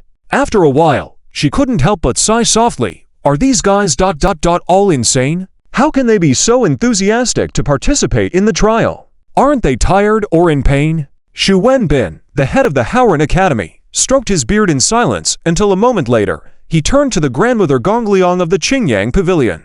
Grandmother Gongliang, what do you think? I'm inferior to them. Gongliang laughed bitterly. Indeed. Xu Wenbin couldn't help but exclaim, compared to their strong will, we are indeed far behind. If we had even 1% of this kind of determination, the Qingyang Pavilion wouldn't have been humiliated by the Hunshan sect like that back then. It's because we were too eager for stability and lost our edge. Gongliang nodded in agreement. Now that we know, we can still make a change. Zuan's voice came over, and then he walked into the command room. Teacher, Mr. Zhu, Xu Wenbin, and Gongliang quickly saluted. Yang Xiaoman ran over with a smile. Master, you're finally here. I also want to participate in the trial, Yu Zhu. And glanced at his female disciple and sighed. Can you handle it? Of course, if others can do it, naturally, I can do it too. Yang Xiaoman said defiantly. A few days ago, Zuan had released everyone from the Howren Academy and the Qingyang Pavilion from the Buddha realm. Instead of sending them to the Pure Land Buddha realm, he chose to keep them on Earth. After all, the Pure Land Buddha realm was the main battlefield this time. Don't worry, you will also participate in the trial in the armory. Because of your temperament, your trial will be longer than others. But before the trial, I need to teach you a few things. At this, Zuan's expression became serious, and he said, when I founded the Howren Academy based on the classic Confucian texts of the Hua clan, due to lack of experience, it resulted in you having high realms, but no means to resist enemies. After deep thought in recent days, I have specially tailored a set of exercises for you to help you grow. This way, you can have better self-protection abilities in the future great catastrophe. With that, a gleam appeared in Zuan's eyes, and dozens of divine thoughts flew into the minds of the Howren Academy students. Xu Wenbin, as well as Yang Xiaoman, and the others, were all shocked. This exercise, Xu Wenbin said with a stunned expression. Zhu nodded calmly. Yes, the name of this exercise is Unity of Heaven. Soon after, the people from the Howren Academy dispersed. Even Yang Xiaoman, who was usually the most playful, fell silent at this moment. They needed time to digest and organize the exercise Zuan had passed on to them. Once they left, Zuan smiled slightly at Gongliang. Exactly, it is indeed Mo Wang'an. How? How could it have changed like this? Gongliang crossing exclaimed in shock. To explain it in detail, when facing an extraterrestrial evil being before, this Mo Wang'an blade had already broken. Originally, I planned to repair it, but later I changed my mind. Saying this, Zuan lightly brushed his finger over the fragments of Mo Wang'an. Instead of clinging to the past, it's better to let go. After all, An Yen has already returned to my side, and it would be unwise to cling to an old thought. Therefore, I've decided to shatter this Mo Wang'an, and then give the pieces to you separately. This way, you will each possess a set of swords and be able to form a powerful sword array at any time. But, this Mo Wang'an has already nurtured spiritual knowledge, so if we do this... Gongliang crossing hesitated. Zuan smiled faintly. Don't worry, I had already sought its opinion before doing this. And after giving it to you, Mo Wang'an has not died. On the contrary, if you can refine it properly, it may grow even stronger. So, are you willing to inherit the fragments of Mo Wang'an? Gongliang crossing finally breathed a sigh of relief. If that's the case, we are naturally willing. Very well. Zuan raised his hand, the sword blade fragments scattered, then turned into streaks of light, flying into the bodies of the people at Qingyang Hall. The people at Qingyang Hall shuddered, and after a moment they sobered up, then all bowed to Zuan. Zuan waved his hand. Go! The people at Qingyang Hall departed as well. When the control room was empty, Zuan turned to the giant monitor and said calmly, do not think that obtaining the battle armor token marks the end, because the real trial is just beginning now. Meanwhile, on Earth, amidst the bustling preparations for battle, deep in the distant void outside the Pure Land Buddha realm, A figure suddenly dashed out from the darkness and scrutinized the barrier of the Vira Garuda in confusion. Strange, I clearly sensed a faint fluctuation originating from here. Why did it suddenly disappear? This person was in a hurry, but from his attire, he seemed to be a bounty hunter who traversed the realms. And recently, the task of locating Zuen has the highest bounty amount in all realms to date, even breaking historical records. The bounty hunters from all realms were stirred. This person was no exception. Unlike most bounty hunters who aimlessly wander around, he had a set of familial secret techniques that allowed him to track a person's whereabouts through their bloodline scent. So after conducting a search, he found his way here. Could it be that Zuen is hiding in this Pure Land Buddha realm? The bounty hunter circled the Vira Garuda a few times, muttering to himself. This was the only way to explain the faint bloodline fluctuation. But these Buddhist monks have always abstained from worldly matters, fearing karmic entanglements. How could they take in such a troublemaking ancestor? This bounty hunter was puzzled. Just then, the distant void suddenly shimmered with waves of light, and faint sounds of mantras could be heard. Startled, the bounty hunter instinctively shrank his neck and quickly hid in the void, suppressing his chi and blood activity to the lowest as a survival tactic. This was his life-saving technique. As soon as he had finished hiding, he saw numerous golden lights coming towards him, led by several bodhisattvas with golden wheels on their heads and lotus flowers under their feet. The bounty hunter's eyes widened instantly, and two words flashed in his mind: Tantric Buddhism. Indeed, the visitors were numerous high-level practitioners from the Vajrayana and Garbhodhatu realms. Previously, Zuen had formed an alliance with Master Bodhi in the Vajrayana altar city, eventually becoming the master of the entire Vajrayana. Later, Zuen had sent Maitreya and other powerful Vajrayana practitioners to the Pure Land Buddha realm to strengthen their forces. However, due to the need to conceal their movements on the way, Maitreya and the others had only just arrived at the Pure Land Buddha realm. Observing these Vajrayana masters, the bounty hunter's heart trembled slightly, but he quickly suppressed it, afraid to attract the attention of these great bodhisattvas again. He knew well that the ways of these Vajrayana bodhisattvas were vastly different from those of the Buddhist monks in the Pure Land Buddha realm. They were capable of resorting to violence. But why had these Vajrayana practitioners come in force to the Pure Land Buddha realm? Were they going to start a fight? This thought had just crossed the bounty hunter's mind when the golden light stopped and Maitreya stepped forward, clasping his hands. Homage to master and fellow brothers, Maitreya has arrived. As the golden lights shimmered above the Vira Garuda, a voice chanted Buddhism, homage to the Buddha. What wind is blowing today, that even the Vajrayana bodhisattvas have come in full force? Are they here to disrupt our Pure Land Buddha realm?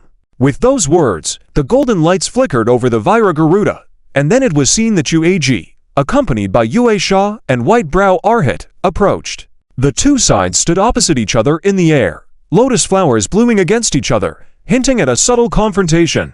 Beside Yue Sha, little Ying Luo whispered, "Uncle, are you going to fight?" Yue Sha smiled. It shouldn't come to that. Then why such a massive show of force?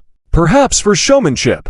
Yue Sha replied nonchalantly. Just then, Yuag's cold gaze swept over Maitreya and the others, then inquired coldly, "Maitreya, what is your intention?" Her words were full of vigilance and hostility. It wasn't because Yuag was nervous, but the Vajrayana practitioners had arrived too aggressively, causing him to have negative thoughts. Maitreya quickly clasped his hands in respect. "Brother Yuag, we have received orders from Zhu." Before he could finish, Guanzizai behind him coldly interjected, "Brother Maitreya, refrain from speaking first. Let me test Brother Yuag's strength first." With that said, he took a step forward and stood calmly. "Brother Yuag, I am Guanzizai, and I would like to engage in a debate with you." Maitreya was taken aback. "Guanzizai, you?" Guanzizai casually waved. "It's just a friendly discussion. It won't affect our relationship, right, Brother Yuag?" Yuag looked coldly at Guanzizai, about to speak. Just then, Yue Sha quietly said to Ying Luo, "Don't move, I'll be right back." With that, he took a step forward and said lightly, "Guanzizai, let's have a discussion. What do you think?" Upon seeing Guanzizai, looked up abruptly. "It's you."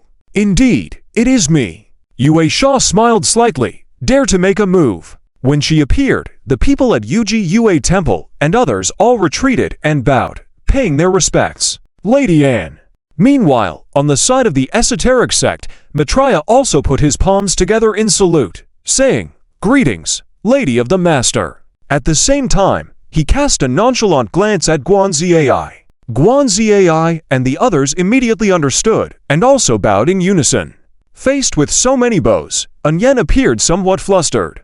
"Everyone, please rise." It was actually Xiao Sha who acted nonchalantly. "Oh, Lady Master, if they want to bow, just let them. Your status is completely deserving. No need to be polite." "Exactly." Zhang Xiaoyu chimed in. However, Yen ignored them, took a deep breath, composed herself, and then asked, "I really want to know. What were you all doing just now? Causing internal conflict?" With just one sentence, Yue and Maitreya and others all lowered their heads. Yen then used a serious tone to ask, "Maitreya Bodhisattva, why did you bring so many people here?" Maitreya hastily replied, "To answer the Lady Master, we are following the orders of the Master's teacher to join forces with the Pure Land Buddha realm." "Oh, join forces, like the way you just did?" Yen asked softly. This question made Maitreya break out in a cold sweat. He hadn't expected that the seemingly gentle Yen could be so direct in her questioning.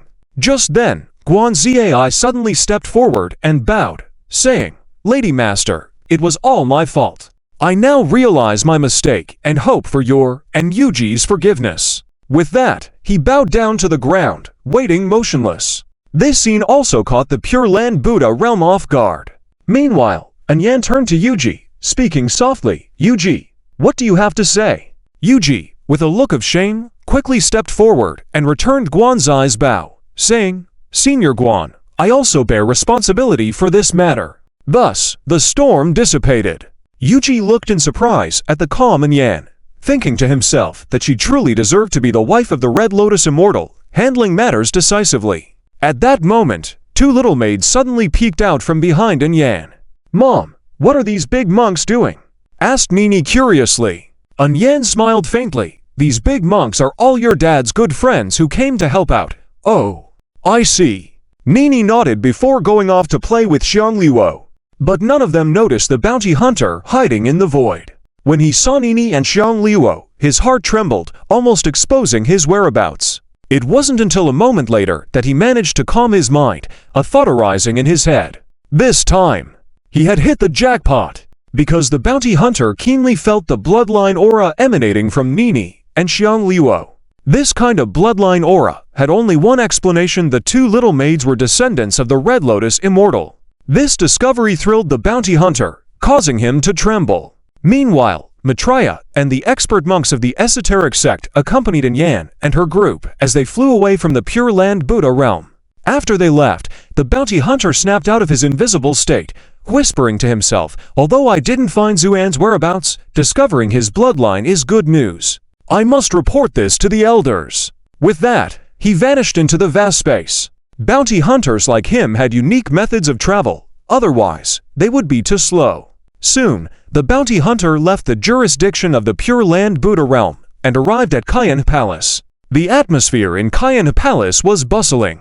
Having experienced several failed attempts, the Palace Lord of Cayenne Palace, Hua Wuyu, felt somewhat frustrated. She decided to return with the people from the Human Emperor's Palace and Zhuaningtomb to her mountain gate to discuss their next moves. So, the gathering in Cayenne Palace was a congregation of powerful individuals from the Human Emperor's Palace and Zhuaningtomb, crowding the council hall. This Xuan has appeared in various realms multiple times, but once we arrived, he vanished without a trace. It's evident that he is playing games with us. We cannot passively chase after him. A senior elder from Zhuaningtomb spoke angrily. "Oh, may I ask, do you have any better ideas?" sneered the strategist from the Human Emperor's Palace. "Well, in short, we can't just keep chasing him. Otherwise, we'll be made fools of." The elder expressed his frustration. "We all understand the reason, but if we don't have other options, isn't this just empty talk?" The strategist coldly remarked. "What do you mean by that?" "Nothing, just stating facts." Seeing signs of an argument brewing, Hua Wuyu gently clapped her hands. "All right, both of you, please calm down." The elder from Zhuaningtomb, who had been angry earlier, sat down, and the strategist from the Human Emperor's Palace smirked but remained silent.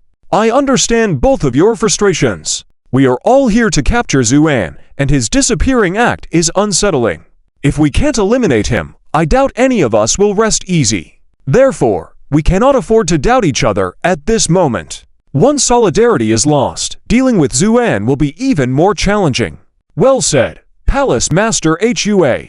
The strategist from the Human Emperor's palace applauded. Our immediate concern should be finding Zuan's whereabouts. I refuse to believe he can vanish without a trace. Our search direction must have been flawed. Instead of waiting here, I suggest dispatching more individuals for a comprehensive search across the realms. Hua Wuyu stated firmly. The group brightened up at her suggestion. Although it isn't the best solution, it seems necessary for now. The strategist from the Human Emperor's palace nodded in agreement. Just as they were about to discuss the specifics of their next steps, a maid rushed in with a message. Reporting to the palace master, there is someone outside seeking an audience. Seeking an audience? Hua Wuyu waved her hand impatiently. Don't you see I'm busy now? Not seeing anyone. The servant girl did not dare to make a sound, quickly turned, and left. After a moment, the bounty hunter walked in looking dusty and tired. At the sight of his appearance, the hopes of the people rose a few notches, for he was unmistakably a bounty hunter, known for being well-informed. But as he surveyed the situation in the hall, even the bounty hunter couldn't help but be shocked. The small hall was packed with powerful individuals from the two great super sects, the Human Emperor's Palace and the Dark Abyss sect. Hua Wuyu noticed his astonishment and softly said, "Don't be afraid, these are all esteemed guests of my Cayenne Palace. You mentioned knowing the whereabouts of Zuan. Is it true?" The bounty hunter shook his head. "I do not know Zuan's whereabouts." With this statement, a stir arose in the hall. Soon, someone angrily shouted, "Kid, are you making fun of us grandpas?" "Exactly. Daring to come and play with us, let us show him some color." Amidst the uproar, a hint of coldness flickered in Hua Wuyu's eyes, but she continued to smile and asked, "Oh, since you don't know Zuan's whereabouts, why have you sought audience with me?" "Very simple. Although I don't know Zuan's whereabouts, I do know the whereabouts of a direct descendant of the Red Lotus Immortal Venerable," the bounty hunter proudly declared. Instantly, the entire hall fell silent. People exchanged glances and then erupted in excitement and greed. If what the bounty hunter said was true, it would be excellent news. Capturing the direct descendants of someone like Zuan was highly valuable. Therefore, by controlling the mother and twin daughters, there was a high chance of luring Zuan out. With this thought, the strategist of the Human Emperor's Palace immediately inquired, "Where are they now?" "Ahem." The bounty hunter didn't speak, but just smiled and pointed to his pocket. Everyone understood the meaning, and Hua Wuyu called out, "Bring the bounty promised by Cayenne Palace, pay half to this friend now and the rest after the task is completed." The Human Emperor's Palace and the Dark Abyss sect followed suit. For these sect powerhouses, mere money was inconsequential. As long as they could eliminate the significant threat of Zuan, any amount was worth it. Soon enough, 3 substantial bounties were placed in front of the bounty hunter. He grinned widely, hastily collected the money, and then Hua Wuyu asked in a serious tone, "Can you now tell us the whereabouts of Zuan's descendants?" "Of course. To be honest, even I didn't expect them to be in that place at first. Zuan is indeed cunning." With that, the bounty hunter unfurled a star map and pointed to a coordinate on it. People widened their eyes to confirm the location, and once they did, they were all dumbfounded. After a moment, someone softly murmured, "So that's why we couldn't find them anywhere. They've hidden in the land of the Buddhists." The strategist of the Human Emperor's Palace, the elder of the Dark Abyss sect, and Hua Wuyu exchanged glances and nodded in agreement. "No time to lose. Send the flower token. Cayenne Palace moves immediately." Hua Wuyu spoke solemnly. Those from the Human Emperor's Palace and the Dark Abyss sect also began to react. Hua Wuyu then turned to the bounty hunter and said, "Friend, please accompany us. After the task is completed, you will receive additional payment." The bounty hunter nodded cheerfully, "Sure." Half an hour later, a formidable procession emerged from Cayenne Palace and headed toward the Pure Land Buddhist nation. The journey wasn't too far, which was why the bounty hunter had chosen to sell the information here. So, within 2 days, they reached the miraculous barrier wall of Sukhavati. At this moment, the entire Pure Land Buddhist nation was tranquil. Although the arrival of experts like Maitreya caused some unrest among the Buddhists, it soon settled. After all, Tantric Buddhism and Pure Land Buddhism shared the same roots, despite practicing different methods. Therefore, the Buddhists quickly embraced these newcomers. While the outcome was generally joyous, some were not so pleased. Like Xiaosha, she held a grudge against Maitreya for wanting to recruit her as a subordinate dragon of heaven before, which affected her perception of the entire Tantric Buddhism. So, upon seeing these people submit to her master and even refer to him as the ultimate teacher, she became angry. Thus, she decided to hide in the meditation hall of Sukhavati and hang out with the group of young monks.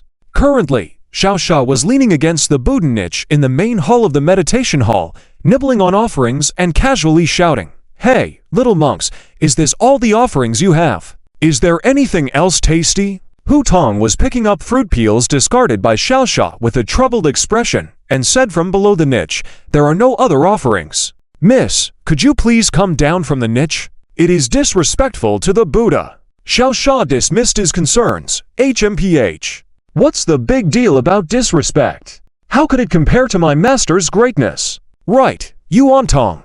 Ignoring his attempt at scripture, Xiaosha demanded, "Since it's not a big deal, stop and bring me something delicious. And if you have roast chicken or duck, even better." Noble, miss, we are in a Buddhist temple. How could we have such worldly food? If you don't, why don't you go make them? Soon after, she witnessed a horrifying scene. In the distant void, she saw a dense crowd of powerful individuals from Kayan Palace, Zhuanming Tomb, and the Human Emperor's Palace. The loud noise just now was the first wave of attacks launched by everyone against the demon Zakara. Zisha's face immediately darkened, and she said in a deep voice, "How dare they come knocking at our door? Are they seeking a provocation?" At the same time, the monks from Dingchan Temple had already rushed out of the main hall and were stunned by the scene before them. Before Yuan Tong could finish speaking, his face turned pale, and he said, What is going on?" Before he could finish, the powerful individuals launched a second wave of attacks. Countless different forms of attacks converged into one, forming a huge and brilliant light that struck Zakara heavily. Another loud bang rang out. Even Zisha was almost shaken off from the sky. The power contained within it made the entire Pure Land Buddhist kingdom tremble. Countless people and monks looked anxiously at the sky, with some even thinking it was a punishment from the heavens, kneeling down to worship. At that moment, a beam of light shot up into the sky and stopped in the firmament. When it materialized, Anyan stood resolutely, facing the numerous powerful individuals outside Zakara, and proclaimed in a stern voice, "Foreign invaders, where is the Buddha's protection in the Pure Land?" With that command, monks such as Uag and by Mei Luo Han immediately lined up and said respectfully, "In the Pure Land, you all return to your positions immediately, defend diligently, no mistakes allowed." Yes. The Pure Land Buddhists promptly followed the orders. Anyan then turned to Maitreya and others who were eager to try, and said softly, "Where are the esoteric Buddhists?" "Here." Maitreya, Guanzizai, Sukong Zhang, and other great bodhisattvas stepped forward together, ready to fight. The Pure Land Buddhist kingdom instantly calmed down. With Anyan's clear commands, the once chaotic crowd found their center. Many people began to admire Anyan. They had initially thought she was merely the wife of the head of the sect, but her strong psychological composure in the face of such a formidable enemy impressed them. Zisha laughed heartily and patted Yuan Tong's shoulder before saying, "Little monk, do you see? This is the magnificence of our esteemed lady. Those of you who have been blinded by your Buddhist cultivation won't understand." With that, Zisha stood up and walked to Anyan's side. "Mistress, Zisha is here. Let the evil step aside." "So, who are we fighting next?" Zisha was eager to fight, but Anyan shook her head gently. "Do not be impulsive. Our current task is to defend the Pure Land Buddhist kingdom and wait for Zuan to return. Wait for the master to return, or yes. Will he know the situation?" Of course, before leaving, he had set up layers of formations on Zakara. Any disturbance, even if he is far away in the heavens, he will sense it immediately. So, he should already know what's happening. Hearing Anyan's words, Zisha fell silent, looking somewhat disappointed at the powerful individuals outside Zakara. Meanwhile, Hua Wuyu and the others were equally shocked. They never expected Zakera's defensive capabilities to be so terrifying, enduring their attacks without a single crack. The radiance seemed to grow stronger, a phenomenon difficult to comprehend. However, Huayu soon calmed down as she noticed a woman of extraordinary beauty in the depth of Zakera. Without question, she must be Zuan's wife. And if she was here, then Zuan's direct descendants were present as well. Realizing this fact, Huayu exchanged a glance with the strategist from the Human Emperor's Palace and the elder from Zhuanning Tomb. Then she ordered, "Everyone, surround the Pure Land Buddhist Kingdom. No one is allowed in or out, yes." The crowd dispersed, enclosing the entire Pure Land Buddhist Kingdom. Huayu sneered, "Zuan, let's see how long you can hide. When I capture your descendants, I bet you will show up." On Earth, the global preparations for war were in full swing. Almost all the powerful individuals had obtained their desired armors and symbols through the trials. Those who hadn't were determined and didn't give up, knowing that passing the trials would give them another chance. The ones who had obtained armors didn't rest either, diving back into the trials and challenges. However, this time, the trials were different. Previously testing their individual will and strength, the current trial was about their ability to cooperate in battle. Zuan had created a shared illusion where monstrous creatures in the form of celestial demons appeared, aiming to make people adapt to this form of combat quickly. Over the days, significant progress was made. Initially, even special units like the Fire Phoenix suffered repeated defeats. The best results barely lasted half an hour before being overwhelmed by the overwhelming numbers of celestial demon troops. But as time passed, they could hold their ground longer and eventually engage the enemies in combat. Seeing this progress, Zuan felt relieved. However, just as he relaxed, a strong sense of unease surged through him, followed by a vivid scene in his mind. Upon seeing the vast celestial army, Zuan was momentarily surprised but then smiled coldly. "You have quite the keen nose. I haven't hunted you down yet, but you've already located the Pure Land Buddhist Kingdom. But do you think this will change anything? Fine, today I will let this celestial realm know that I am your ruler." With a calm demeanor, Zuan called out, "Fire Phoenix, come forth." At his command, the Fire Phoenix members in the illusion suddenly awakened and flew to him. This is a scene where the strong figures from the three major sects of Kaiyan Palace, Renhuanghal, and Zhuanmingling are attacking Zuojialuo. This scene has occurred dozens of times over the course of the day. Suddenly, the Buddha's kingdom shook. The defensive light barrier that enveloped Zuojialuo began to tremble violently. The seemingly impregnable barrier that had withstood numerous attacks finally emitted a strained groan and revealed tiny hairline cracks. At this sight, figures like Hua Wu felt a surge of excitement. Finally, some movement. "Damn, this light barrier is even more sturdy than a 1,000-year-old turtle shell," exclaimed the elder of Zhuanmingling with boundless joy. The strategist from Renhuanghal took a deep breath and ordered solemnly, "Everyone, intensify the attack. We must break through this barrier within an hour." "Yes." The strong figures from the three sects echoed in unison and launched another frenzy of attacks. Inside the light barrier, in the sky above the Buddha's kingdom, Anyan, Yuji Mile, and others stood silently, watching the strong figures outside Zuojialuo. Despite the distance, everyone could see the excitement and greed on their faces. With another wave of attacks, the entire Buddhist kingdom trembled once more. Zisha couldn't hold back and exclaimed, "Madam, should we just stand by and watch? Let me go out and deal with those guys. Otherwise, at this rate, this defense formation won't hold much longer." Zisha's words caught the attention of observers like in Zai. These esoteric masters were eager to take action. However, and Zai remained composed and calmly said, "Not yet, it's not the right time." "Madam, if it's not the right time now, then when is the right time?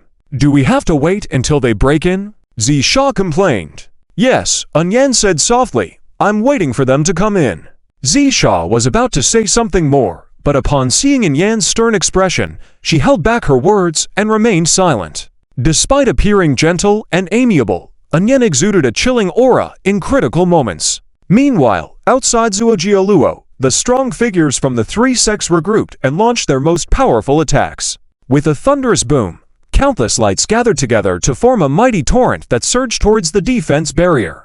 With another earth-shattering sound, the defense barrier shattered into pieces after barely holding on for a brief moment. The strong figures from the three sects erupted into cheers at their victory. Hearing this, Hua Wu and the strategist from Renhuang Hall shouted, "Charge in! Destroy this Pure Land Buddha's kingdom!" With the command given, these strong figures swarmed past Zuojialuo and charged into the heart of the Pure Land Buddha's kingdom. This sight struck fear into many within the Pure Land Buddha's kingdom. Even the composed Yuji couldn't help but clasp her hands together, silently praying. As for the impulsive Zisha, she couldn't contain her excitement and looked eagerly at Yan, waiting for her command to confront the powerful figures from the three sects. However, to everyone's surprise, upon witnessing the defense formation of Zuojialuo being breached, Yan showed not alarm, but a faint smile. In a cold tone, she said, "Do you think this is enough?" These words were heard not only by those present, but also by Hua Wu and others rapidly approaching. What did she mean? Did she imply that there was a trap? Hua Wu was startled, and suddenly, cries of terror surrounded her. Turning, she saw a horrifying scene. Above and beneath the heads of the strong figures charging in, enormous light circles rapidly appeared. These circles were filled with intricate runes, instilling fear. As the circles fully manifested, a powerful suction force emerged around the people. Instantly, at least half of the strong figures were dragged into the circles by this force. But this was just the beginning. What followed left Hua Wu frozen in shock, even her heartbeat paused for a moment. As the figures were pulled into the circles, the runes within them activated like a switch had been flipped. Each circle manifested different elements. Some had sword energy slashing, others burned in fierce flames, some vanished into black water, and others were crushed by falling mountains. Nevertheless, the fate of those drawn into the circles was the same. They perished in an instant, meeting gruesome ends. Hua Wu stared blankly at this horrifying scene and whispered, "Taiyin Kaiman Formation, Dushan Leihu Formation, Daxami Zheng Fan Jugong Formation." Her body shivered as she realized that these were indeed formidable formations, rarely seen even in the entire heavens, all appearing collectively. The only person capable of orchestrating such intricate formations was the Red Lotus Immortal. With this realization, Hua Wu felt a chill run down her spine. Having paid such a painful price, if one were to turn and leave like this, the Zhuanning Tomb and the palace of the People's Emperor would absolutely not agree. Indeed, the elder of the Zhuanning Tomb was almost driven mad. Setting up an ambush here. Zuan, you are so ruthless. The strategist of the palace of the People's Emperor could no longer maintain his usual composure at this moment, his face darkening as he glanced at Yan in the distance.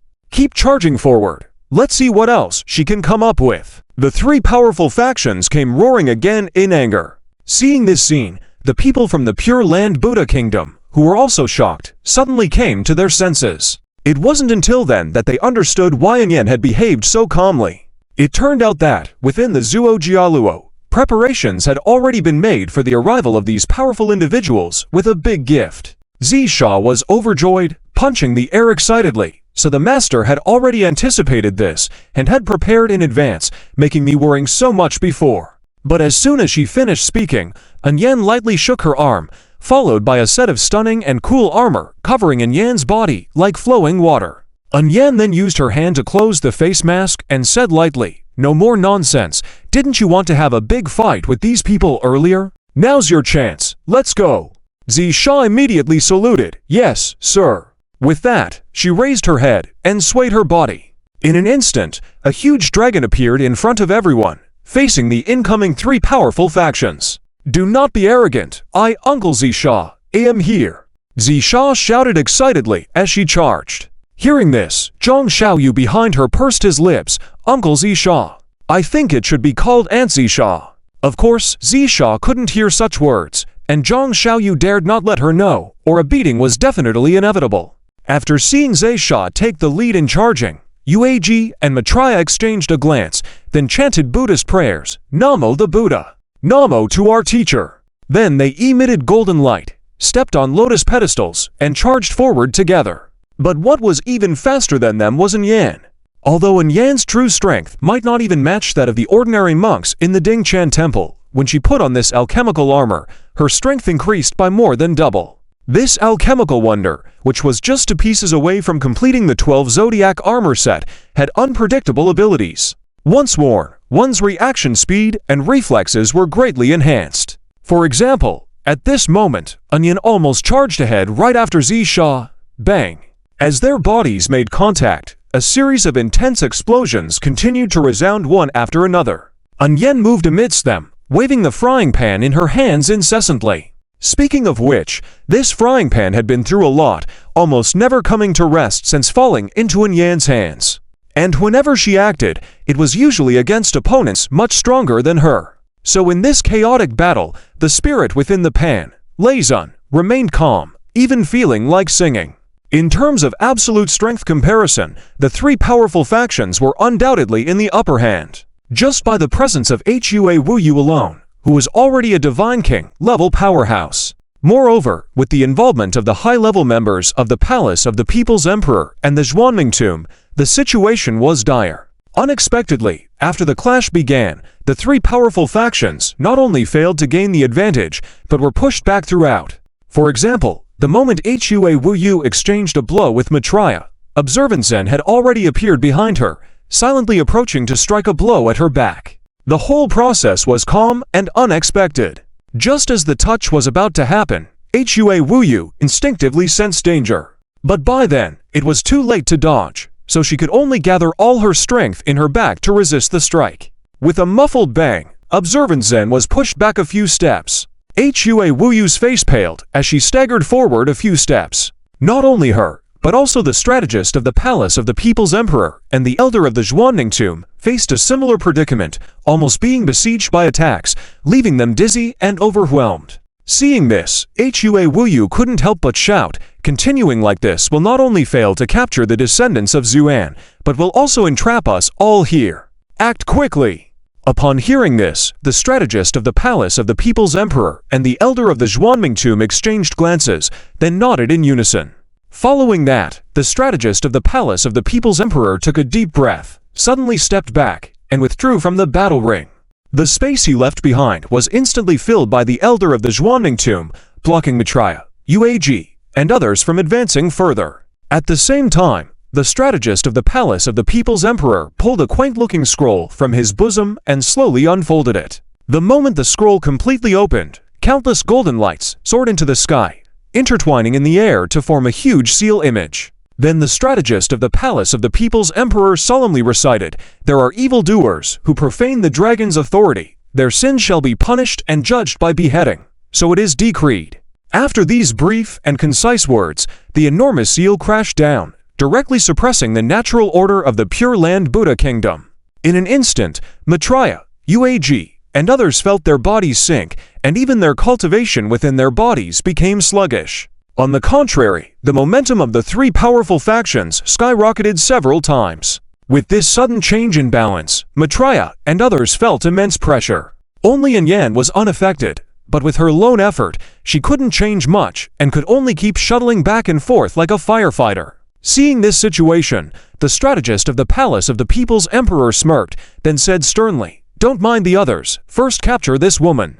The powerful individuals immediately moved, setting up formations to surround Yan in the center. Despite Yan's attempts to break through, her range of movement quickly diminished.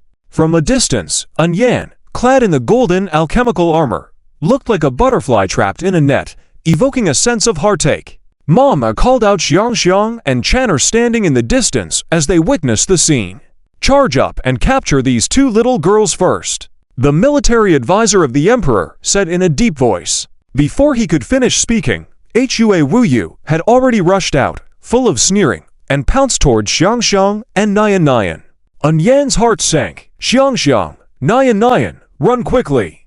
But at this moment, Nayan raised her hand solemnly and pointed at Hua Wuyu. "Go away!" With a command, Hua Wuyu felt a tremendous force directly pushing her far away. Dizzy and bewildered from the impact, she also felt a great shock in her heart, because she could sense that this force that pushed her away was different from any martial arts technique, like some unpredictable will, completely irresistible. But soon, all these shocks turned into a cold smile on her face. Indeed worthy of being a descendant of the Red Lotus Immortal, possessing such astonishing talent at such a young age, but you are still too inexperienced. With that, Hua Wuyu charged up once again. At this moment, Nyan's face had turned pale, apparently unable to withstand another onslaught. Just as Hua was about to reach them, a dazzling light emerged from the two little girls and Nyan. Above the heads of the three, a phantom image of a man sitting on a red lotus suddenly appeared. Seeing this phantom image, Hua couldn't help but tremble all over, exclaiming in shock, "Red Lotus Immortal." That's right. This phantom image was specially left by Zuin in the minds of the three before he left to prevent them from falling into extremely dangerous situations. Meanwhile, the phantom image of Zuin slowly opened his eyes and then shouted coldly, "White light absorbs the sun and moon. Purple energy clears the fight." Boom! With that statement, three extremely dazzling sword lights appeared between the brows of these three phantom images of Zuan. Following that, the sword lights, enveloping the sun and moon, reversed the order of heaven and earth as they slashed down directly. Startled, and with no escape, the military advisor of the Emperor couldn't help but roar, "Emperor's might!" Boom! The huge and unimaginable seal above the sky suddenly began to rotate slowly. During this rotation, the entire atmosphere was instantly thrown into chaos. Including the three sword lights, all things lost their direction. After a few tremors, the three sword lights silently shattered into pieces. Seeing the sword lights dissipate, the three heaved a sigh of relief. Then, with a bewildered expression, Hua couldn't help but angrily shout, "Let's see what tricks you can pull now." As she spoke, she rushed towards Xiangxiang and Nyan like a shooting star. At this moment, even the nearest moon monastery couldn't rush over in time. But just as Hua was rushing forward, she was suddenly thrown back at a faster speed than before. Then a crisp slap resounded in midair. The whole scene was stunned. Hua, who had been thrown back, finally managed to stand still, then spit out a mouthful of blood mixed with broken teeth. "What's going on?" The military advisor of the Emperor and the elderly expert Xuanming were all shocked. Upon closer inspection, a faint figure was now appearing in front of the two little girls. In the blink of an eye, a young man in white appeared in front of everyone. Seeing him, Nyan couldn't help but sigh in relief and then secretly rebuke. "This jerk always shows up at the last minute, causing me to worrying for nothing." The one who appeared was naturally Zuan. The two little girls couldn't help but cheer and rush towards their father when they saw him. "Dad, you finally came. Dad, this bad auntie tried to capture us." The two little girls began to complain to Zuin animatedly. Zuin smiled slightly, gently stroked their heads, and then softly said, "Dad knows, you go back to the back and watch how Dad handles this, okay?" "Okay." The two little girls nodded obediently and retreated to the back. Then Zuin looked up and smiled gently at the three powerful individuals in shock. "Hello, I'm Zuan, also known as the Red Lotus Immortal you've been searching for." Boom! With these words, the whole scene erupted into a violent commotion. The three powerful individuals were all shocked, and even the people from the Pure Land Buddha country were full of incredulity. They never expected Zuan to suddenly appear, and to be so timely at that. Only Zisha flashed back into human form, chuckled, and said, "All right, the master is here. These guys are finished." The commotion gradually subsided. The military advisor of the Emperor and the elderly expert Xuanming appeared beside Hua with solemn expressions. The three stood shoulder to shoulder, staring dead straight at Zuan, who was smiling calmly. "Zu, how dare you show up? What a joke. Why wouldn't I dare show up? Instead, it is you... Zuin shook his head, speaking with a tone of frustration. "I deliberately delayed some time on the way just to see what you could achieve, but you spent a whole day just breaking through my defense formation. Tell me, what else can you do?" The sarcasm in Zuan's words was practically overflowing. But these three were all top-notch experts and would not easily be provoked by Zuan. The military advisor of the Emperor sneered, "Red Lotus Immortal, your courage is indeed remarkable, and you are strong enough, but you are wrong in being so arrogant. Do you really think we can't handle you by yourself against the heavens?" Zuin also smiled, then opened his palm with a sincere expression.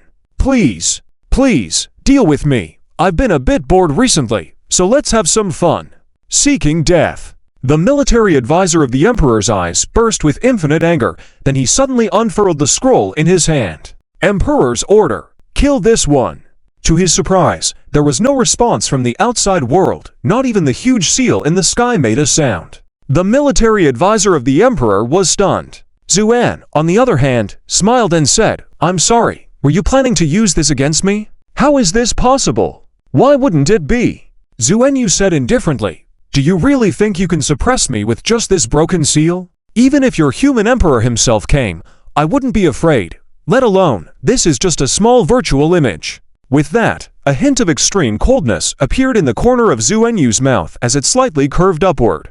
"It's actually you guys who came, so why rush to leave?" As Zuenyu spoke, many people, including Hua Wuyu, were quietly retreating. But with Zuenyu's final question, behind these people, figures clad in armor began to emerge one after another. It was the group of people who came with Zuenyu, the Fire Phoenix. At this moment, the Fire Phoenix group formed a tight defensive formation, enclosing the three powerful figures from the three sects in the middle. Some of them who were eager to escape couldn't help but be furious. "Get out of the way! Don't block my path!" With that, they launched their attacks. However, when their attacks hit the Fire Phoenix group, it only stirred up layers of flames. When the radiance dissipated, there was no damage to their armor, as if the attacks had never existed. This terrifying defense capability made the three sects' powerful figures collectively shocked. At the same time, Zuenyu sighed lightly. "I told you not to leave in a hurry, but why wouldn't you listen? Zu, you're playing tricks here. I don't believe you can really stop me if I want to leave." The elder from the Zhuanming Mausoleum suddenly roared, and then punched into the void in front of him. Zhuanming Infinite! Boom! The void trembled, then cracks appeared and converged as if to open a door. The elder from the Zhuanming Mausoleum showed a smirk. "Zu, your arrogance won't last long. When I return, I will report to the Lord of the Mausoleum, and when the army arrives, we will crush you to pieces in an instant." With that, he laughed madly and stepped into the rift in space. But then, Zuenyu calmly said, "Since I said for you to stay, none of you should even think about leaving." With that, Zuenyu raised his eyes suddenly and swung down a sword. Boom!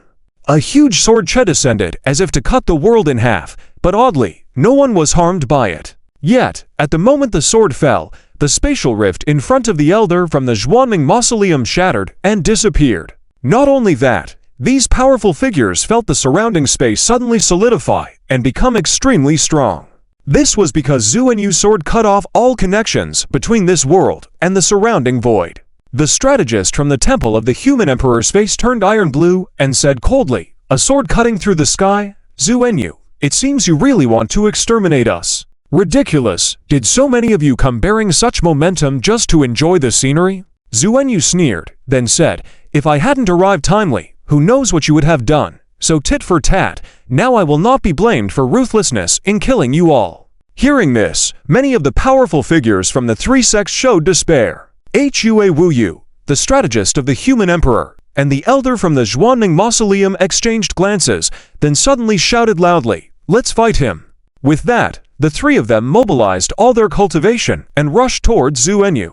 Zuenyu smiled faintly. "That's more like it, at least struggle a bit. Let's do it." With those last three words, the members of the Fire Phoenix all moved, pressing towards these three powerful figures according to the formation trained in the armory illusion. In the blink of an eye, the sounds of battle echoed through the sky. The people from the Pure Land Buddha realm wanted to join the fray, but Zuenyu, who was entangled with Hua Wuyu and the others, said coolly, "You don't have to act, let them solve it themselves, consider it a test for them." Moon Silence and the others were stunned, then reluctantly stopped their steps, watching the boiling battlefield. Just a moment later, the expressions of Moon Silence and the others changed. They became extremely serious because under the tight formation and seamless cooperation of the Fire Phoenix, the situation on the battlefield showed a one-sided trend. The Fire Phoenix members were almost overpowering these three powerful figures. Seeing this almost one-sided slaughter, the grandmother of the esoteric Buddhism, with a somewhat pale face, said, "Where did the grandmother find these war machines?" Maitreya sighed lightly at the remark, "Junior brother, the power of the grandmother is not something we can fathom." The grandmother fell silent, but his respect for Zuenyu in his heart involuntarily increased a level. If before this, he only followed Zuenyu's orders due to his master Bodhi, now he was completely convinced. The Grandmaster's evaluation of the Fire Phoenix was indeed accurate. With the empowerment of the military symbols and armor, every member of the Fire Phoenix Special Forces had transformed into the most terrifying killing machines. In just the time it took to brew a pot of tea, most of these three powerful figures had been eliminated. The remaining ones were covered in blood, barely holding on.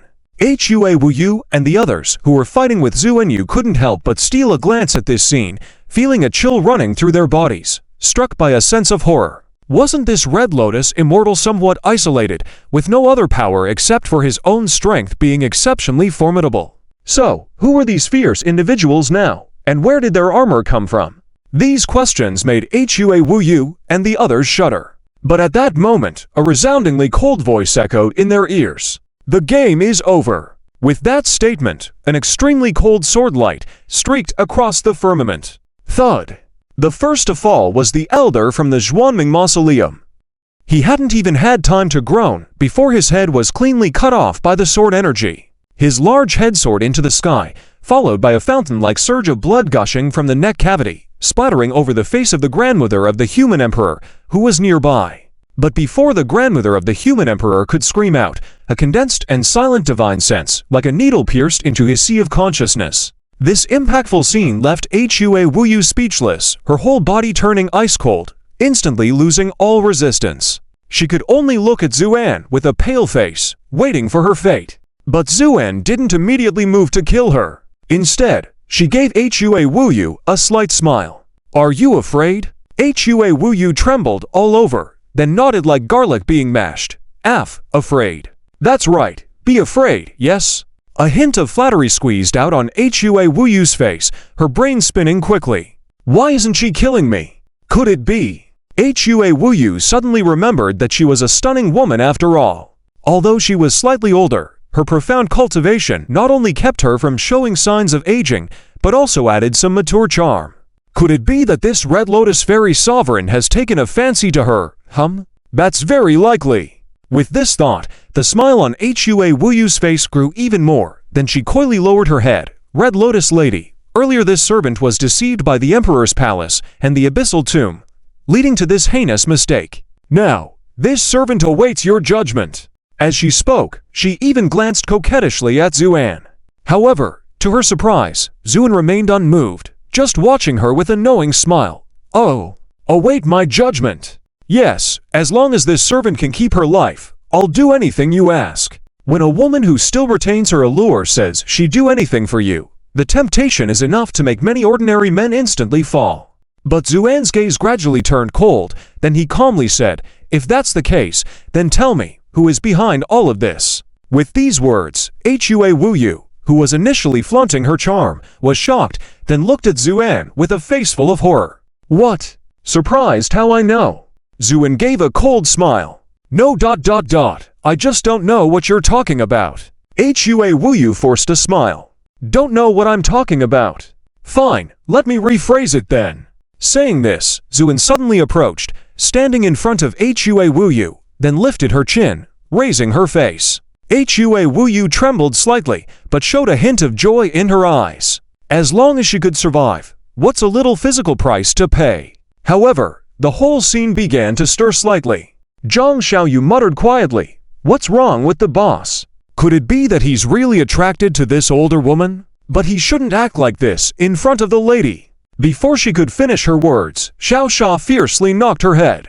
"Stop talking nonsense. The master is not a man who forgets loyalty for beauty." Although she said this, she still looked somewhat worriedly towards Enyan, not far away. She hoped that the lady wouldn't get angry. However, to her surprise, Enyan remained calm, even with a hint of a smile. Because Enyan knew very well that Zuan must have his reasons for his actions. Indeed, Zuan looked down at the mistress of the Cayenne Palace, then used a mocking tone. "I really wonder, what's the story behind the otherworldly aura on you?"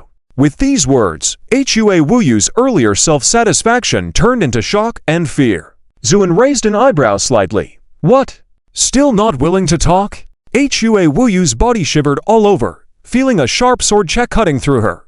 I don't know. I really don't know anything. Please don't ask, or I will surely die." Hua Wuyu's face showed extreme pain. "So you won't die if you don't talk?" Zuan said coldly. In fact, Zuin had sensed something unusual about the disciples of the Qian Palace a long time ago. It was during the Qian sect demonstration that he felt a terrifying aura in Funianzi's divine consciousness. After killing her, this aura seemed to transfer to him. However, Zuin didn't mind, knowing that this aura was probably used to determine his location. He didn't care about revealing his whereabouts, but was more interested in what would happen next, so he didn't remove it. It was only upon seeing Hua Wuyu that he confirmed that there was a hidden secret behind the Qian Palace. Crack! Suddenly, a sound like something breaking echoed from Hua Wuyu's throat. Her expression turned extremely fearful, grabbing Zuan's arm, screaming hoarsely, "Save me! Please save me! It's coming out! Ah!" With a dull sound, Hua Wuyu's desperate scream disappeared, and she could no longer make a sound. Her mouth had been torn open so wide that her whole face was split into pieces. At the same time, within her gaping mouth, a strange foul-smelling flower emerged, oozing with sticky liquid. The flower slowly bloomed, revealing a palm-sized miniature woman inside. Despite her small size, this woman was extremely enchanting, especially her eyes filled with endless lust, enough to drive ordinary people crazy with just one glance. However, Zuan calmly watched, without even blinking. The miniature woman seemed annoyed by Zuan's indifferent reaction. With a brief hesitation, she suddenly smiled maliciously and started singing. The melody was enchanting, though the lyrics were incomprehensible, evoking a sense of otherworldly desire. This song could even stir the deepest desires within a person's heart. Nearby, the Phoenix and others appeared confused. Yuji and Mile and others were also startled, then folded their hands and chanted Buddhist mantras. Otherwise, they were not sure if they could resist the song's allure. This showed how terrifying the music was. However, at that moment, a hand as slender and elegant as carved green jade reached out and grasped the miniature woman in the flower. The song abruptly stopped. The miniature woman, surprised by Zuan's calmness, struggled, emitting a cry reminiscent of a baby, hoping to evoke pity from Zuan. But Zuan only smiled. The scorching heat in a moment burned the flowers into ashes, then scattered them in the wind, turning into nothingness. The entire scene fell into silence. Many people had not fully recovered from the shock. Who could have imagined that the three strong attackers who had just arrived menacingly to attack the Pure Land Buddha country would be completely wiped out in the blink of an eye? The corpses on the ground seemed to be narrating an undeniable truth that one should never go against Zuan. At this moment, the group of Fire Phoenix flew to Zuan and stood in formation in front of him. Report, Instructor, Fire Phoenix has completed the mission, eliminating 1,321 enemies with 3 minor injuries and no severe injuries or deaths on our side. Please give instructions. Cheng Hao stepped forward, roaring in a majestic voice. His words caused a stir throughout the whole place. Guan Zizei's face was full of shock, feeling a certain pride within himself shattering in an instant. Eliminating 1,321 strong opponents with only 3 minor injuries and no severe ones was a splendid achievement. Zuan nodded slightly upon hearing this. Well done. It shows that the training in the arsenal during this period was not in vain. It's all thanks to the instructor's guidance. The Fire Phoenix group shouted in unison. Zuan waved his hand with a smile. All right, you don't have to praise me. Your achievements are your own. Remember that. Zuan's expression suddenly turned serious. This is only the beginning. The enemies you are facing now are just a group of inexperienced cowards who have never been on the battlefield. In the future, the enemies you will face will be even stronger, so you must not be proud or complacent, understand? Instructor, rest assured, we understand, the group replied in unison. Very well. You may disperse for now. Zuan then turned and flew directly to Yan, smiling and saying, Yanner, you look really good in this armor. Yan, who originally wanted to teach Zuan a lesson, immediately threw away her previous thoughts upon hearing this. Is that so? Yes, Zu? Nodded. If I were to describe it in a common saying, it would be graceful and enchanting, captivating and noble. Yan chuckled. Stop teasing me. Even if you find it annoying, it's the truth. All right, I forgive you, but don't be late like that again in the future. You have no idea how worried I was when that woman rushed over. Zuan let out a sigh of relief, realizing that the most important thing was to make his wife happy. After hearing Yan's words, Zuan couldn't help but smile. Don't worry, Yanner, I was prepared in advance. Even if I couldn't make it back in time, those people wouldn't have succeeded. At that moment, Cheng Hao and the group of Fire Phoenix also arrived. Remove your armor, Cheng Hao ordered. The armor on the Fire Phoenix members' bodies shimmered, retracting like flowing water. Then they all bowed respectfully to An Yan. Greetings, madam. Their voices echoed, causing a stir. An Yan blushed again, feeling a bit embarrassed. Please, get up. Zuin smiled quietly on the side. Just then, An Yan suddenly grabbed his hand and whispered, Husband, come with me. I'll show you something good. With a slight surprise, Zuin closed his mouth and followed her obediently. After the commotion, the Pure Land Buddha country was not significantly harmed except for a large hole in Mount Shakya. When An Yan led Zuan and the two little girls to the ground of the Pure Land Buddha country, the scene in front of them made Zuan slightly stunned. The previous wilderness had disappeared, replaced by fields crisscrossed with paths where various rare medicinal herbs were planted. Sunset Zhuan Guang Vine, Jade Maiden's Heartbreak Grass, Zorabang Wind Bamboo. Each plant, extremely rare even in the depths of the Starry Sea, grew lushly emitting strong medicinal scents, even condensing various illusions in the air above the fields. This is... Zuin gradually widened his eyes. An Yan proudly said, What do you think, dear? I've developed these medicinal fields quite well, haven't I? You developed these medicinal fields? Yes.